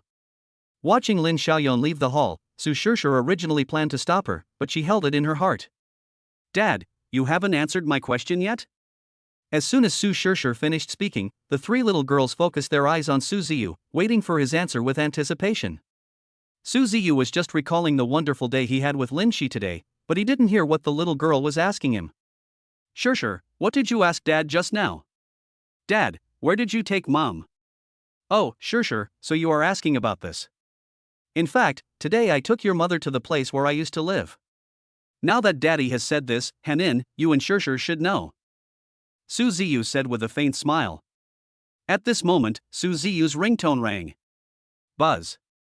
Without any hesitation, Su Ziyu took out his mobile phone and took a look at it. After reading the content of the text message, Su Ziyu grinned. Seeing her father laughing so happily, Su Shiryao asked, Dad, why are you laughing so happily? You guys should get some rest early. Daddy is going to take care of your mom. After Su Ziyu finished speaking, he stood up and walked towards the kitchen. Su Shirshir was obviously a little unconvinced by the answer her father gave her. According to the time when her fifth sister returned home, her father and mother had more than 3 hours of alone time. She knew that the community was very small. How could her father and mother stay there for so long? And when Mom came back she looked drunk, so Dad must have taken her somewhere else. Su Shirhan nodded and murmured, oh, so Dad took Mom back to where she used to live. When Su Shichi heard the news, she was obviously a little restless. He quickly stood up and asked. Sister, doesn't Dad live here all the time? Su Shirshir said proudly. Of course not, my dad only took me and my older sister there. Chapter 88 Wife, you don't look hot at all. Su Shiryao looked at her elder sister and Shirshir with envy. Sister, Shirshir's father is so kind to you. He even took you to the place where he lived before. Chi-Chi, sit down first. I'll ask Dad to take you and Yao Yao there in a couple of days. Su Shirshir was about to explode at this moment. Why did she have to let other sisters know when only the two of them knew about the community? Big sister, the hotel has been very busy recently, and Dad probably doesn't have time to take the third and fifth sisters out. Sister, Shirshir is right. Dad has been too busy recently. Let us just forget it. Although Su Shichi said this, she was extremely conflicted inside. She actually wanted to see Su Ziyu's previous living environment, but at the same time she didn't want Su Ziyu to exhaust his body because of these little things. Su Shirhan knew that Shirshir said this for her own little thoughts but also for her father's sake, so she spoke softly. Why don't you wait until I'm done with this period of time, and then I'll take you there. Well, thank you, big sister. Su Shichi and Su Shiryao looked at each other and spoke. After hearing the news, Su Shirshir didn't know how to continue speaking. Su Shichi glanced at Su Shirshir and said, Big sister is still the best. She is not like someone who only thinks about her own little thoughts all the time. Third sister, I said this just to avoid tiring Dad. You agreed with me just now. Indeed, as soon as Su Shirshir said this, Su Shichi couldn't even think of a word to refute her. At this time, Su Ziyu had just reheated the hangover soup and brought it into the room. Watching her father step into the room, Su Shirshir followed him quietly. With the experience from last time, Su Shirhan and the others knew what Shirshir wanted to do at this moment. After entering the room, Su Ziyu found Lin Shi leaning against the bed playing with her phone, so he scolded her, Wife, how can you play with your phone when you just woke up? Drink this bowl of hangover soup and lie down to rest. Lin Shi could tell that Su Ziyu was apparently scolding her, but he was actually more concerned about her. Lin Shi stuck out her tongue, Hubby, don't be angry, I just lay down for too long and got up to check my phone. Su Ziyu snatched Lin Shi's phone with his left hand and handed the hot hangover soup to her with his right hand. Lin Shi shook her head and said pitifully, Hubby, can I not drink it? I'm afraid of spicy food. Su Ziyu was not moved by Lin Shi's pitiful appearance this time. Wife, you must listen to me this time. If you are afraid of spicy food, I will drink with you. As soon as he finished speaking, Su Ziyu picked up the bowl of sobering soup, took a sip, and handed it back to Lin Shi. Su Ziyu felt his lips burning at this moment, and his eyes gradually became moist, but he still held back his tears. Honey, you don't look spicy at all. Lin Shi knew that Su Ziyu did this for her own good, so she reached out to take it, closed her eyes tightly, and drank the remaining hangover soup in one gulp. Su Ziyu smiled dotingly. Honey, you finished drinking, how do you feel now? I feel a lot clearer. Lin Shi replied. Su Ziyu knew that several little girls were hiding in front of the door and eavesdropping on their conversation. If he wanted to do anything to Lin Shi at this moment, he could only drive the little girls away. Thinking of this, Su Ziyu quietly walked to the door. Lin Shi, who was standing by, was puzzled by Su Ziyu's actions at the moment, but he suppressed his doubts in his heart. Several little girls were eavesdropping with great interest. At this moment, Su Ziyu put his hand on the door handle. With a click, the door was opened. The little girls were so scared by Su Ziyu that they fell down. Recalling Su Ziyu's every move just now, Lin Shi finally understood what was going on. He quickly stood up and walked to Su Ziyu to ask. Shirshir, what are you doing? Hearing Lin Shi's hurried voice, the four of them hurriedly stood up and tidied up their messy clothes. During the process, Su Shichi quietly pushed Su Shirshir. Mom, actually. Before she could finish her words, Su Shirshir ran out. Seeing Shirshir disappear from their sight, Lin Shi could only look at Su Shichi. Shichi, tell Mom what's going on. Su Shichi thought for a while and said, Mom, it's getting late, you should go to bed early. While Lin Shi was still not reacting, Su Shichi took the hands of the other two sisters and ran quickly towards her room. Seeing this, Lin Shi glanced at Su Ziyu and smiled bitterly, I don't know whose genes they inherited. Now they hide at the door and eavesdrop on other people's conversations. They never did this before. Wife, are you talking about yourself? You're saying. Before she could finish her words, Lin Shi remembered something and her face instantly turned red to her ears. I won't tease you anymore, honey. After saying that, Su Ziyu closed the door that was originally open, took Lin Shi to the bed, then reached out and held Lin Shi in his arms. I don't know whether Su Ziyu's hands were moving back and forth on Lin Shi's body intentionally or unintentionally. At this moment, Lin Shi buried her head in Su Ziyu's arms and said shyly, Hubby, stop it. I'm ticklish. Knowing that Lin Shi was ticklish, Su Ziyu became even more unbridled and kept tickling Lin Shi with his hands. Stop it, husband. I'll be really angry if you keep going like this. Lin Shi smiled and pushed Su Ziyu's hands away, but did not notice that a book appeared under his feet. Su Ziyu continued to tickle Lin Shi more fiercely. Suddenly, Lin Shi took a step back and missed a step, and fell backwards. As she was about to fall on the bed, she slowly closed her eyes. Su Ziyu didn't even care that he hadn't yet stood firmly and reached out to hug Lin Shi's waist, and they both fell on the bed. The two of them were looking at each other with the man on top and the woman on the bottom. Lin Shi's heart was beating wildly because of Su Ziyu. After holding it in for so long, he finally spoke. Hubby, hurry up and get up. It will be bad if Shirshir and the others see us. Wife, do you want to do something bad with me? Not serious.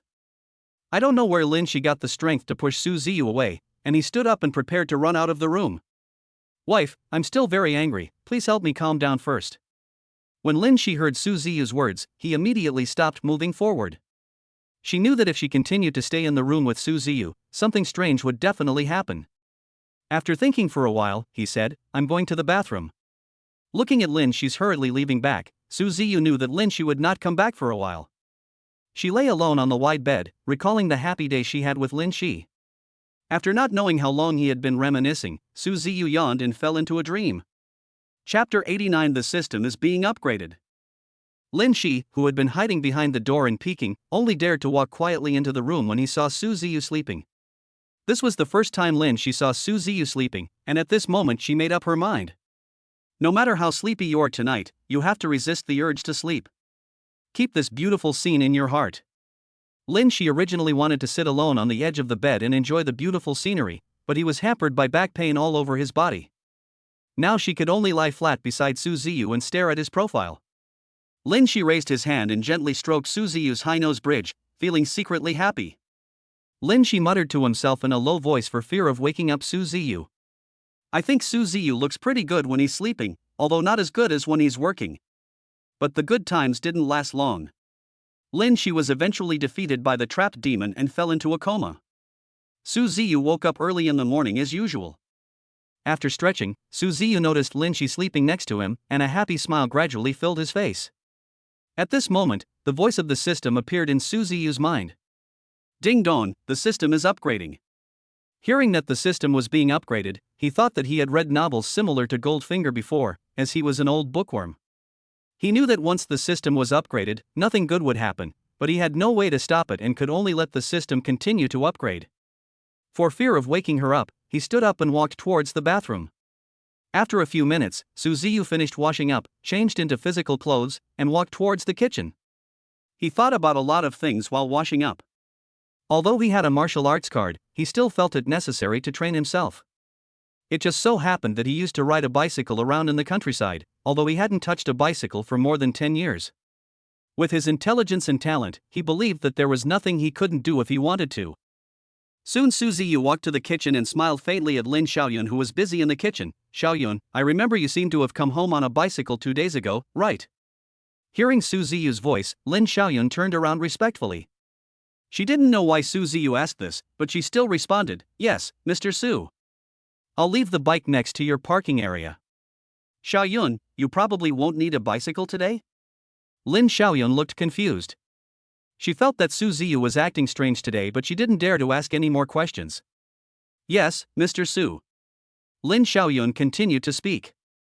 Xiaoyun, you happen to be free today, so lend me your bike. By the way, Mr. Su, I think I need to tell you. Looking at Lin Xiaoyun, who looked so serious, Su Ziyu smiled faintly and said, Xiaoyun, this is your home. Just say whatever you want to say. Mr. Su, I have an assessment in a while and I want to ask you for leave. Don't worry, I will go out and rent a house by myself. I see. Xiaoyun, just stay here and study hard. I'll take care of the rest. I thought Su Ziyu would drive her away after hearing the news, but now he actually asked her to stay here to review and wait for the test. Although this is not her home, this is the first time she has left her hometown and still felt the warmth of home. I'm leaving now. You don't have to prepare breakfast for me. Just review early when you're done with these things. After Su Ziyu finished speaking, he walked towards the bicycle parking space without stopping. Okay, Mr. Su. Looking at Su Ziyu's departing back, Lin Xiaoyun said respectfully. Not long after walking, Su Ziyu arrived at the parking space and found an old mountain climbing bicycle with a sky blue body and a slightly whitish basket. There was a water cup holder on the crossbeam, which was specially used to store water cups. There were also various small cartoon icons on the crossbeam. Looking at the bicycle in front of him, Su Ziyu slowly recalled the scene when his father often rode him around when he was a child. Thinking of these past events, Su Ziyu's eyes gradually became moist, but when he thought of the old sayings that his father so often told him, his tears dried instantly. As the saying goes, men don't shed tears easily, and those who can bleed will never shed tears. This ancient saying has accompanied Su Ziyu to this day. Su Ziyu excitedly got on his bicycle, took out his mobile phone, set the navigation, and rode towards Qilin Mountain. At the beginning, Su Ziyu was a little unaccustomed to the rules of riding a bicycle and even fell several times along the way. However, with his intelligence, he soon learned to ride the bicycle steadily and slowly forward. Along the way, everyone saw Su Ziyu riding a bicycle around in Yuntingtianga, and they started pointing at him. Who is this poor guy? He must be rich or noble to live in Yuntingtianga. He is not afraid of being laughed at for riding such an old bicycle. Looking at him, I think he was hired as a cleaner. That's right. If you hadn't told me, I would have thought he was wearing a fitness suit and was out for exercise. But Su Ziyu was too lazy to pay attention to it. After all, if other people's mouths were not on his body, how could he care about other people's gossip?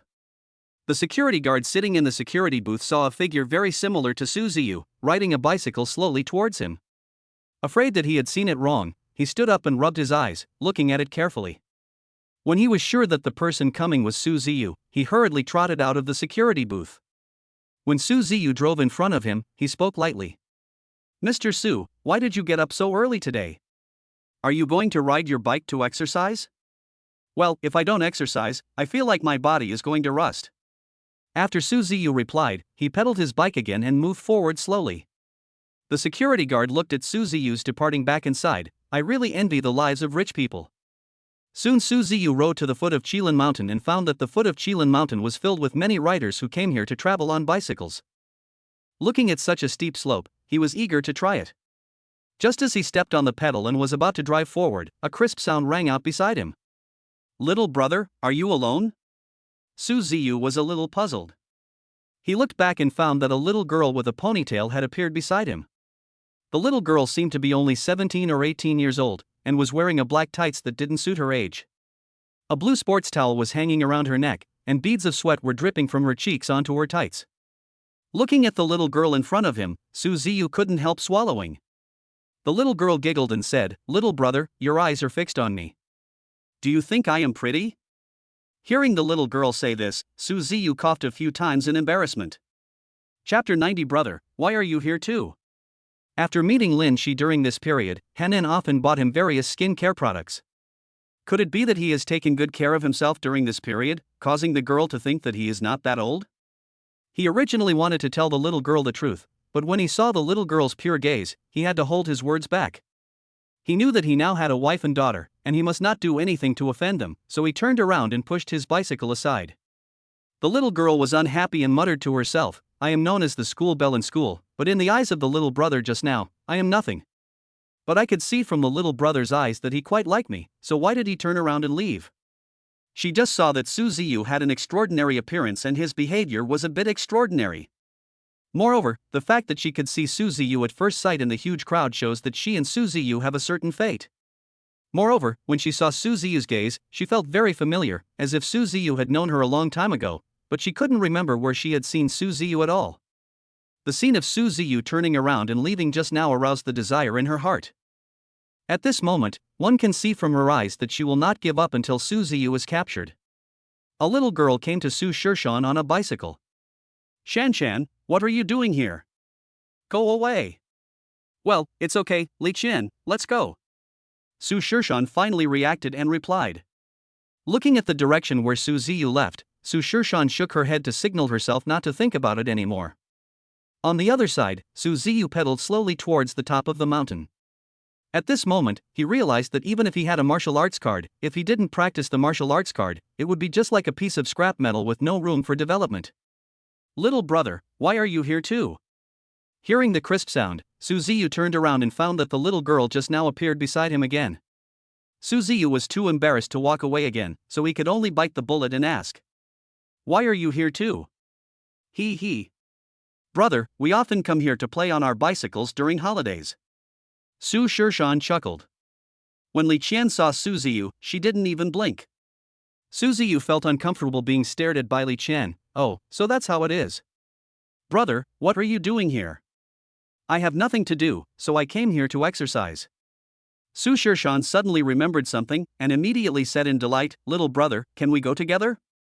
Seeing this, Su Ziyu hesitated, Of course, but little sister, why don't you ask your friends? It's okay, I agree that she must. Before Su Shirshan could finish her words, she realized that Li Qian was actually crazy about the little brother. Su Shirshan shook her head. This was the first time in her life that she had a crush on someone, even though Li Qian was her best friend. Su Shirshan muttered in her heart, "No, this little brother is mine and I can't let Li Qian take him away." Su Shirshan quietly pushed her, and when Li Qian was confused, Su Shirshan suddenly became anxious. "Li Qian, are you willing or not? Give me a definite answer." Although Li Qian didn't know why Su Shirshan was so anxious, she knew that Su Shirshan would never lie to her, so she nodded in response. "I do. I do whatever it is." Su Shirshan chuckled and said, "Little brother, look," Li Qian agreed. Li Qian was anxious when she saw that Su Shirshan didn't introduce Su Ziyu to her. "Shanshan, who is this little brother? Why haven't I seen him before? Could he be your?" A blush crept up Su Shirshan's face, and she quickly explained, "Li Qian is not what you think, I just met this little brother." "Oh, really?" Shanshan blushed when we first met. Li Qian pursed her lips and said softly, "Li Qian, what nonsense are you talking about? I'm not blushing at all. It's just because the weather is so hot that my face looks a little rosy." Su Shirshan covered her hot face and explained. Alas. Li Qian sighed and no longer refuted Su Shirshan, nor was she too lazy to say anything more. Su Ziyu quickly changed the subject. "Little sister, I saw that you looked so fragile, but I didn't expect that you like riding a bicycle so much. If my mom and older sisters hadn't disapproved of me riding a bicycle, it would have become one of my hobbies a long time ago. Little sister, where is your father?" When Su Ziyu said this, Su Shirshan's eyes were filled with tears as if they would fall out at any time. Su Ziyu realized that she had said the wrong thing and quickly changed the subject. "Little sister, let's stop talking. Let's find a place to stop the car and go up to see the scenery." Seeing that Su Shirshan was not in a good mood, Li Qian agreed, "Yes, Shanshan, the slope ahead is so steep that the bike cannot be ridden up. Let's hurry up or we will not be able to get a seat later." Su Shirshan nodded and responded, "Okay then." Then the three of them found a place to park their bicycles and walked slowly towards the top of the mountain. Looking at the lively little girl in front of him, Su Ziyu thought of the four little girls at home. As soon as they reached the top of the mountain, Su Ziyu was amused by Li Qian's panting appearance. But when he turned his gaze to Su Shirshan, he found that Su Shirshan's face was slightly red, and there were just a few drops of sweat on her forehead. Originally he thought that Su Shirshan and Li Qian had the same good physical strength, but now he could only take back his thoughts. Li Qian stuck out her tongue and panted as she spoke, "Little brother, how come you are even more perverted than Shanshan? You walked for so long and there is no sweat on your face." After hearing what Li Qian said, Su Ziyu was speechless. He didn't understand what was wrong with him. After hearing this, Su Shirshan angrily defended Su Ziyu. "Li Qian, what are you talking about? The little brother must exercise regularly to not feel tired." Li Qian realized that she had said the wrong thing and quickly covered her mouth without saying another word. But in my heart I kept blaming Su Shirshan. "Shanshan, really? I've never seen her refute anything I say to her before, but today she seems to have taken the wrong medicine." "Little brother, Li Qian didn't mean that. She meant..." Su Shirshan originally wanted to explain to Su Ziyu, but when she got to this point, her brain suddenly went blank. Su Ziyu said with a smile, "I understand what you want to say, little sister. You don't have to explain it to me." Seeing that Su Ziyu was so sensible, Li Qian's anxious heart was instantly relieved. It's not that she was afraid that Su Ziyu would not forgive her, but she was worried that Su Ziyu would leave because of what she said, and then she would be in big trouble. As soon as Su Ziyu finished speaking, the scene became silent after a few minutes. Su Shirshan knew that if she didn't say something at this moment, once Su Ziyu left, it would take her forever to get Su Ziyu back. Chapter 91, Su Shirshan completed. She quickly walked up to him and kept asking questions.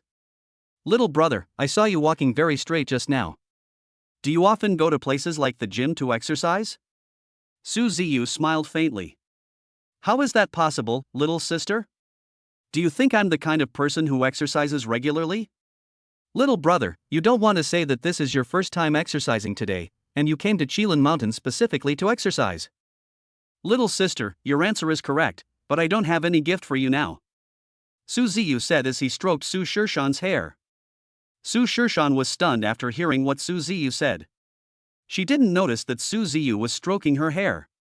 Li Qian was shocked when she saw this scene, and murmured to herself, "Is this still the cold goddess Su Shirshan who I know and has never interacted with other boys?" There were several times when Li Qian even suspected that Su Shirshan didn't like boys, but this moment broke her mind. Su Ziyu finally came to his senses and pulled his hand back awkwardly. At this moment, Su Shirshan also reacted and happened to see this scene. Her face turned red instantly and she quickly lowered her head, fearing that her shyness would be seen by Su Ziyu and Li Qian. She clenched the hem of her skirt with her hands and muttered, "My little brother touched my head, he touched my head. He must have feelings for me, so he would have used the head-touching trick on me." Thinking about the outrageous action he had just performed unconsciously, he really wanted to slap himself a few times. He glanced at Su Shirshan secretly and patted his chest. Fortunately, the little sister is not angry. It's a blessing in disguise. "Shanshan, you just came over. I have something to tell you." Li Qian waved to Su Shirshan. "If you have something to say, can't you say it here? Shanshan, if you miss this opportunity, you will never get it again. To be honest, this is related to your happiness in life." Seeing that Li Qian was speaking so seriously, Su Shirshan believed it without a doubt and still walked to her side. Seeing Su Shirshan and the other person acting mysteriously, Su Ziyu ignored them. "Shanshan, I found out that the SNGL boy band will be performing here today. You can sing, right? Once the concert is over, let's play a song for the little brother. I guarantee that even if he forgets us, he will still remember this moment." Su Shirshan replied, "Good idea." Then he walked to Su Ziyu and said, "Little brother, it seems quite lively in front. Why don't we go over and take a look?" Li Qian quickly nodded in agreement. "Yes," little brother Shanshan said, "let's go quickly." "Okay. Let's go." Su Ziyu looked helpless. He had originally planned to come here to exercise. But now, he was so confused by these two little girls that he didn't even know how to say no. Seeing Su Ziyu doing the same, Su Shirshan took Su Ziyu's hand and ran happily towards the crowd. Seeing Su Shirshan leading Su Ziyu towards the crowd and leaving her aside, she felt extremely disappointed with Su Shirshan for the first time. Oh my god, when did Shanshan become so obsessed with love over friendship? No, I have to ask her. After saying that, Li Qian chased after Su Ziyu and the others. "Shanshan, wait for me." Seeing that Su Shirshan ignored Lin Qian who was chasing after her, Su Ziyu asked, "Little sister, your friend is calling you, why don't you pay attention to her?" "It's okay, brother, don't worry about her. We can just play our own games." After saying that, Su Shirshan took Su Ziyu's hand and slowly walked through the crowd. Li Qian, who had just arrived, saw Su Ziyu and the other two being drowned in the crowd, and she stomped her feet in anger. "Okay, Su Shirshan, I gave you some advice, but you left me aside and went out to play with your little brother." Su Shirshan looked back and didn't see Li Qian, so she breathed a sigh of relief. At this moment, cheers broke out at the scene. Su Ziyu didn't like staying in such a noisy environment, so he covered his ears and prepared to turn around and leave, but the little girl held his hand tightly. He was a little overwhelmed, but he had to wait until the concert was over before leaving unless you forcibly pushed the girl's hand away. Su Shirshan knew that the SNGL boy band had reached its climax at this moment.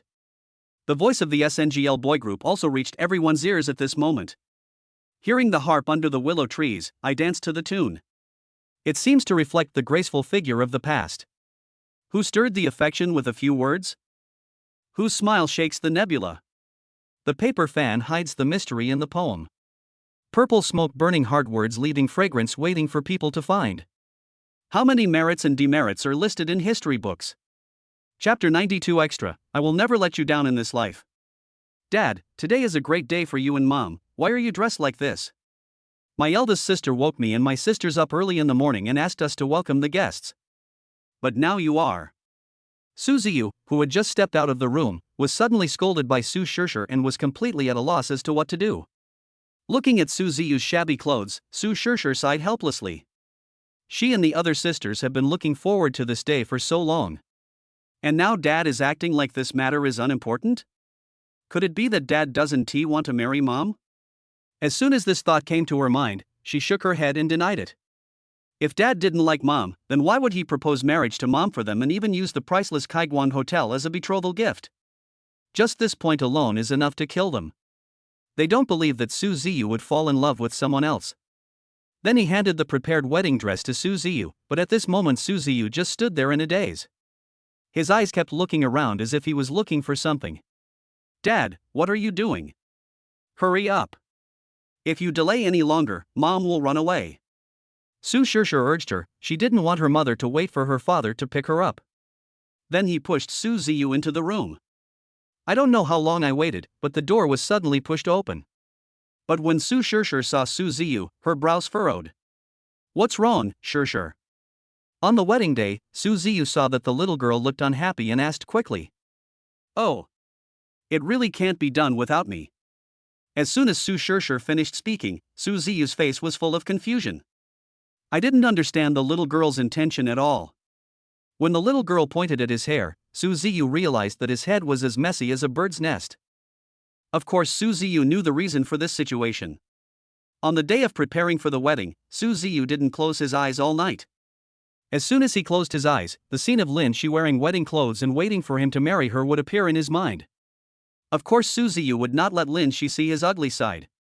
The moment he turned around and was about to step into the room, Su Shirsher, who was quick-eyed and quick-handed, grabbed him. Just when Su Ziyu was confused, Su Shirsher smiled and said, "Dad, let me help you."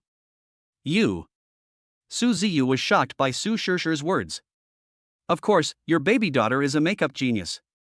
Su Shirsher looked proud when she said this. Then please, Shirsher. Instead of refutation, Su Ziyu pulled Shirsher into the room. In addition to the wedding banquet, there were people coming and going and even a number of priceless vehicles parked there. Among them, there are quite a few vehicles with dual-engine valves. Just because today's protagonist is Su Ziyu, who is famous in Huaizhong. At this moment, an elderly man walked out from the crowd, and behind him followed a young man who was about 20 years younger than him. It was the Hua family, one of the three major families in Antique Street, including Mr. Hua and Mr. Hua. Ms. Su Xiaoqing, congratulations to President Su Ziyu for marrying Lin Shi today. Congratulations. This is the gift I prepared for President Su. I hope Ms. Xiaoqing will accept it. As soon as he finished speaking, Hua Laoyang quickly signaled Hua-san to open the gift box that had been prepared. As soon as the gift box was opened, a green jade appeared in everyone's sight. Could this be the Qianqi jade that was sold for 100 million at the Huaxing auction last month? It seems that the Hua family has invested a lot of money this time. If President Su still refuses to forgive the Hua family, then I'm afraid there will no longer be a Hua family on Antique Street. At this moment, a loud voice suddenly sounded. Sister Xiaoqing, today is Brother Su's great day. He gave Brother Su a Qianqi jade. Isn't he trying to embarrass Brother Su? As soon as he finished speaking, a fat man walked out of the crowd. If Su Ziyu looked again, he could tell at a glance that the person who said such insulting words must be his best friend in college, Fatty Gua. Su Xiaoqing had long known that her beloved niece had been bullied by Hua-san. She knew that Fatty Gua would repay a favor, but she, Su Xiaoqing, was the same. You can bully her, but you have to think carefully about the consequences if you bully Hanin and the others. Nowadays, her brother Su Ziyu is one of the most important figures in Huaizhong. She believes that as long as she doesn't kill anyone, her brother will ensure her safety. Everyone knows that the qilin is a good symbol, but what about Qianqi? Everyone will understand if you think about it. What is your intention, was family, to give brother Su Qianqi as a wedding gift? Will you be happy only if you ruin Su Ji's wedding? In my opinion, those sundries on the street are hundreds of times better than the Qianqi jade. Fatty Gua's words instantly turned the situation around. The Hua family now wants to kill Fatty Gua. They sold all their properties to buy the Qianqi jade, but now Fatty Gua's words make it worth less than trash. Most people at the scene also began to criticize the Hua family. Being scolded like this, Mr. Hua was so angry that he held his Zen stick tightly and couldn't say a word. But Hua-san is different. Some fence-sitters. Some people here are where they are today thanks to our Hua family. Not only are you ungrateful, but you also come to mock our Hua family. Suddenly, a sharp voice suddenly rang out. Oh. Really? As the sound rang out, Hua-san didn't dare to move for a moment, as if there was a ferocious beast staring at him from behind. All eyes turned in the direction of the sound and saw two figures walking out of the villa. Behind these two figures were 7 little girls. Congratulations, Mr. Su and Mrs. Su are getting married. The person who spoke was Xiaolin, the second in command of the military clique. But Su Ziyu seemed not to hear it, grabbing Lin Shi and slowly walking towards the crowd. Su Ziyu's footsteps were like war drums, and people's hearts trembled with every step. Plop! Whether out of fear or something else, Hua-san immediately knelt on the ground. Looking at Hua-san who was kneeling on the ground, Su Ziyu sneered. Why, Hua-san, you don't even dare to speak now. Boss Su, I won't dare to do that again. Please let us go. As soon as he finished speaking, Hua-san kowtowed to the ground in panic. Su Ziyu, who was quick-eyed and quick-handed, quickly stood in front of Lin Shi and the little girls, fearing that they would see such a bloody scene. Wei Dong, who was standing by, stepped forward and together with a group of security guards quickly took Hua-san and old man Hua out of people's sight. Everyone knew that if Lin Shi and others were not present, given Su Ziyu's personality, he would not let Hua-san and others leave easily. After all, they witnessed Su Ziyu's cruelty with their own eyes. Su Ziyu didn't waste any time, holding the microphone and said, "Thank you all for coming to my wedding. The wedding is about to begin.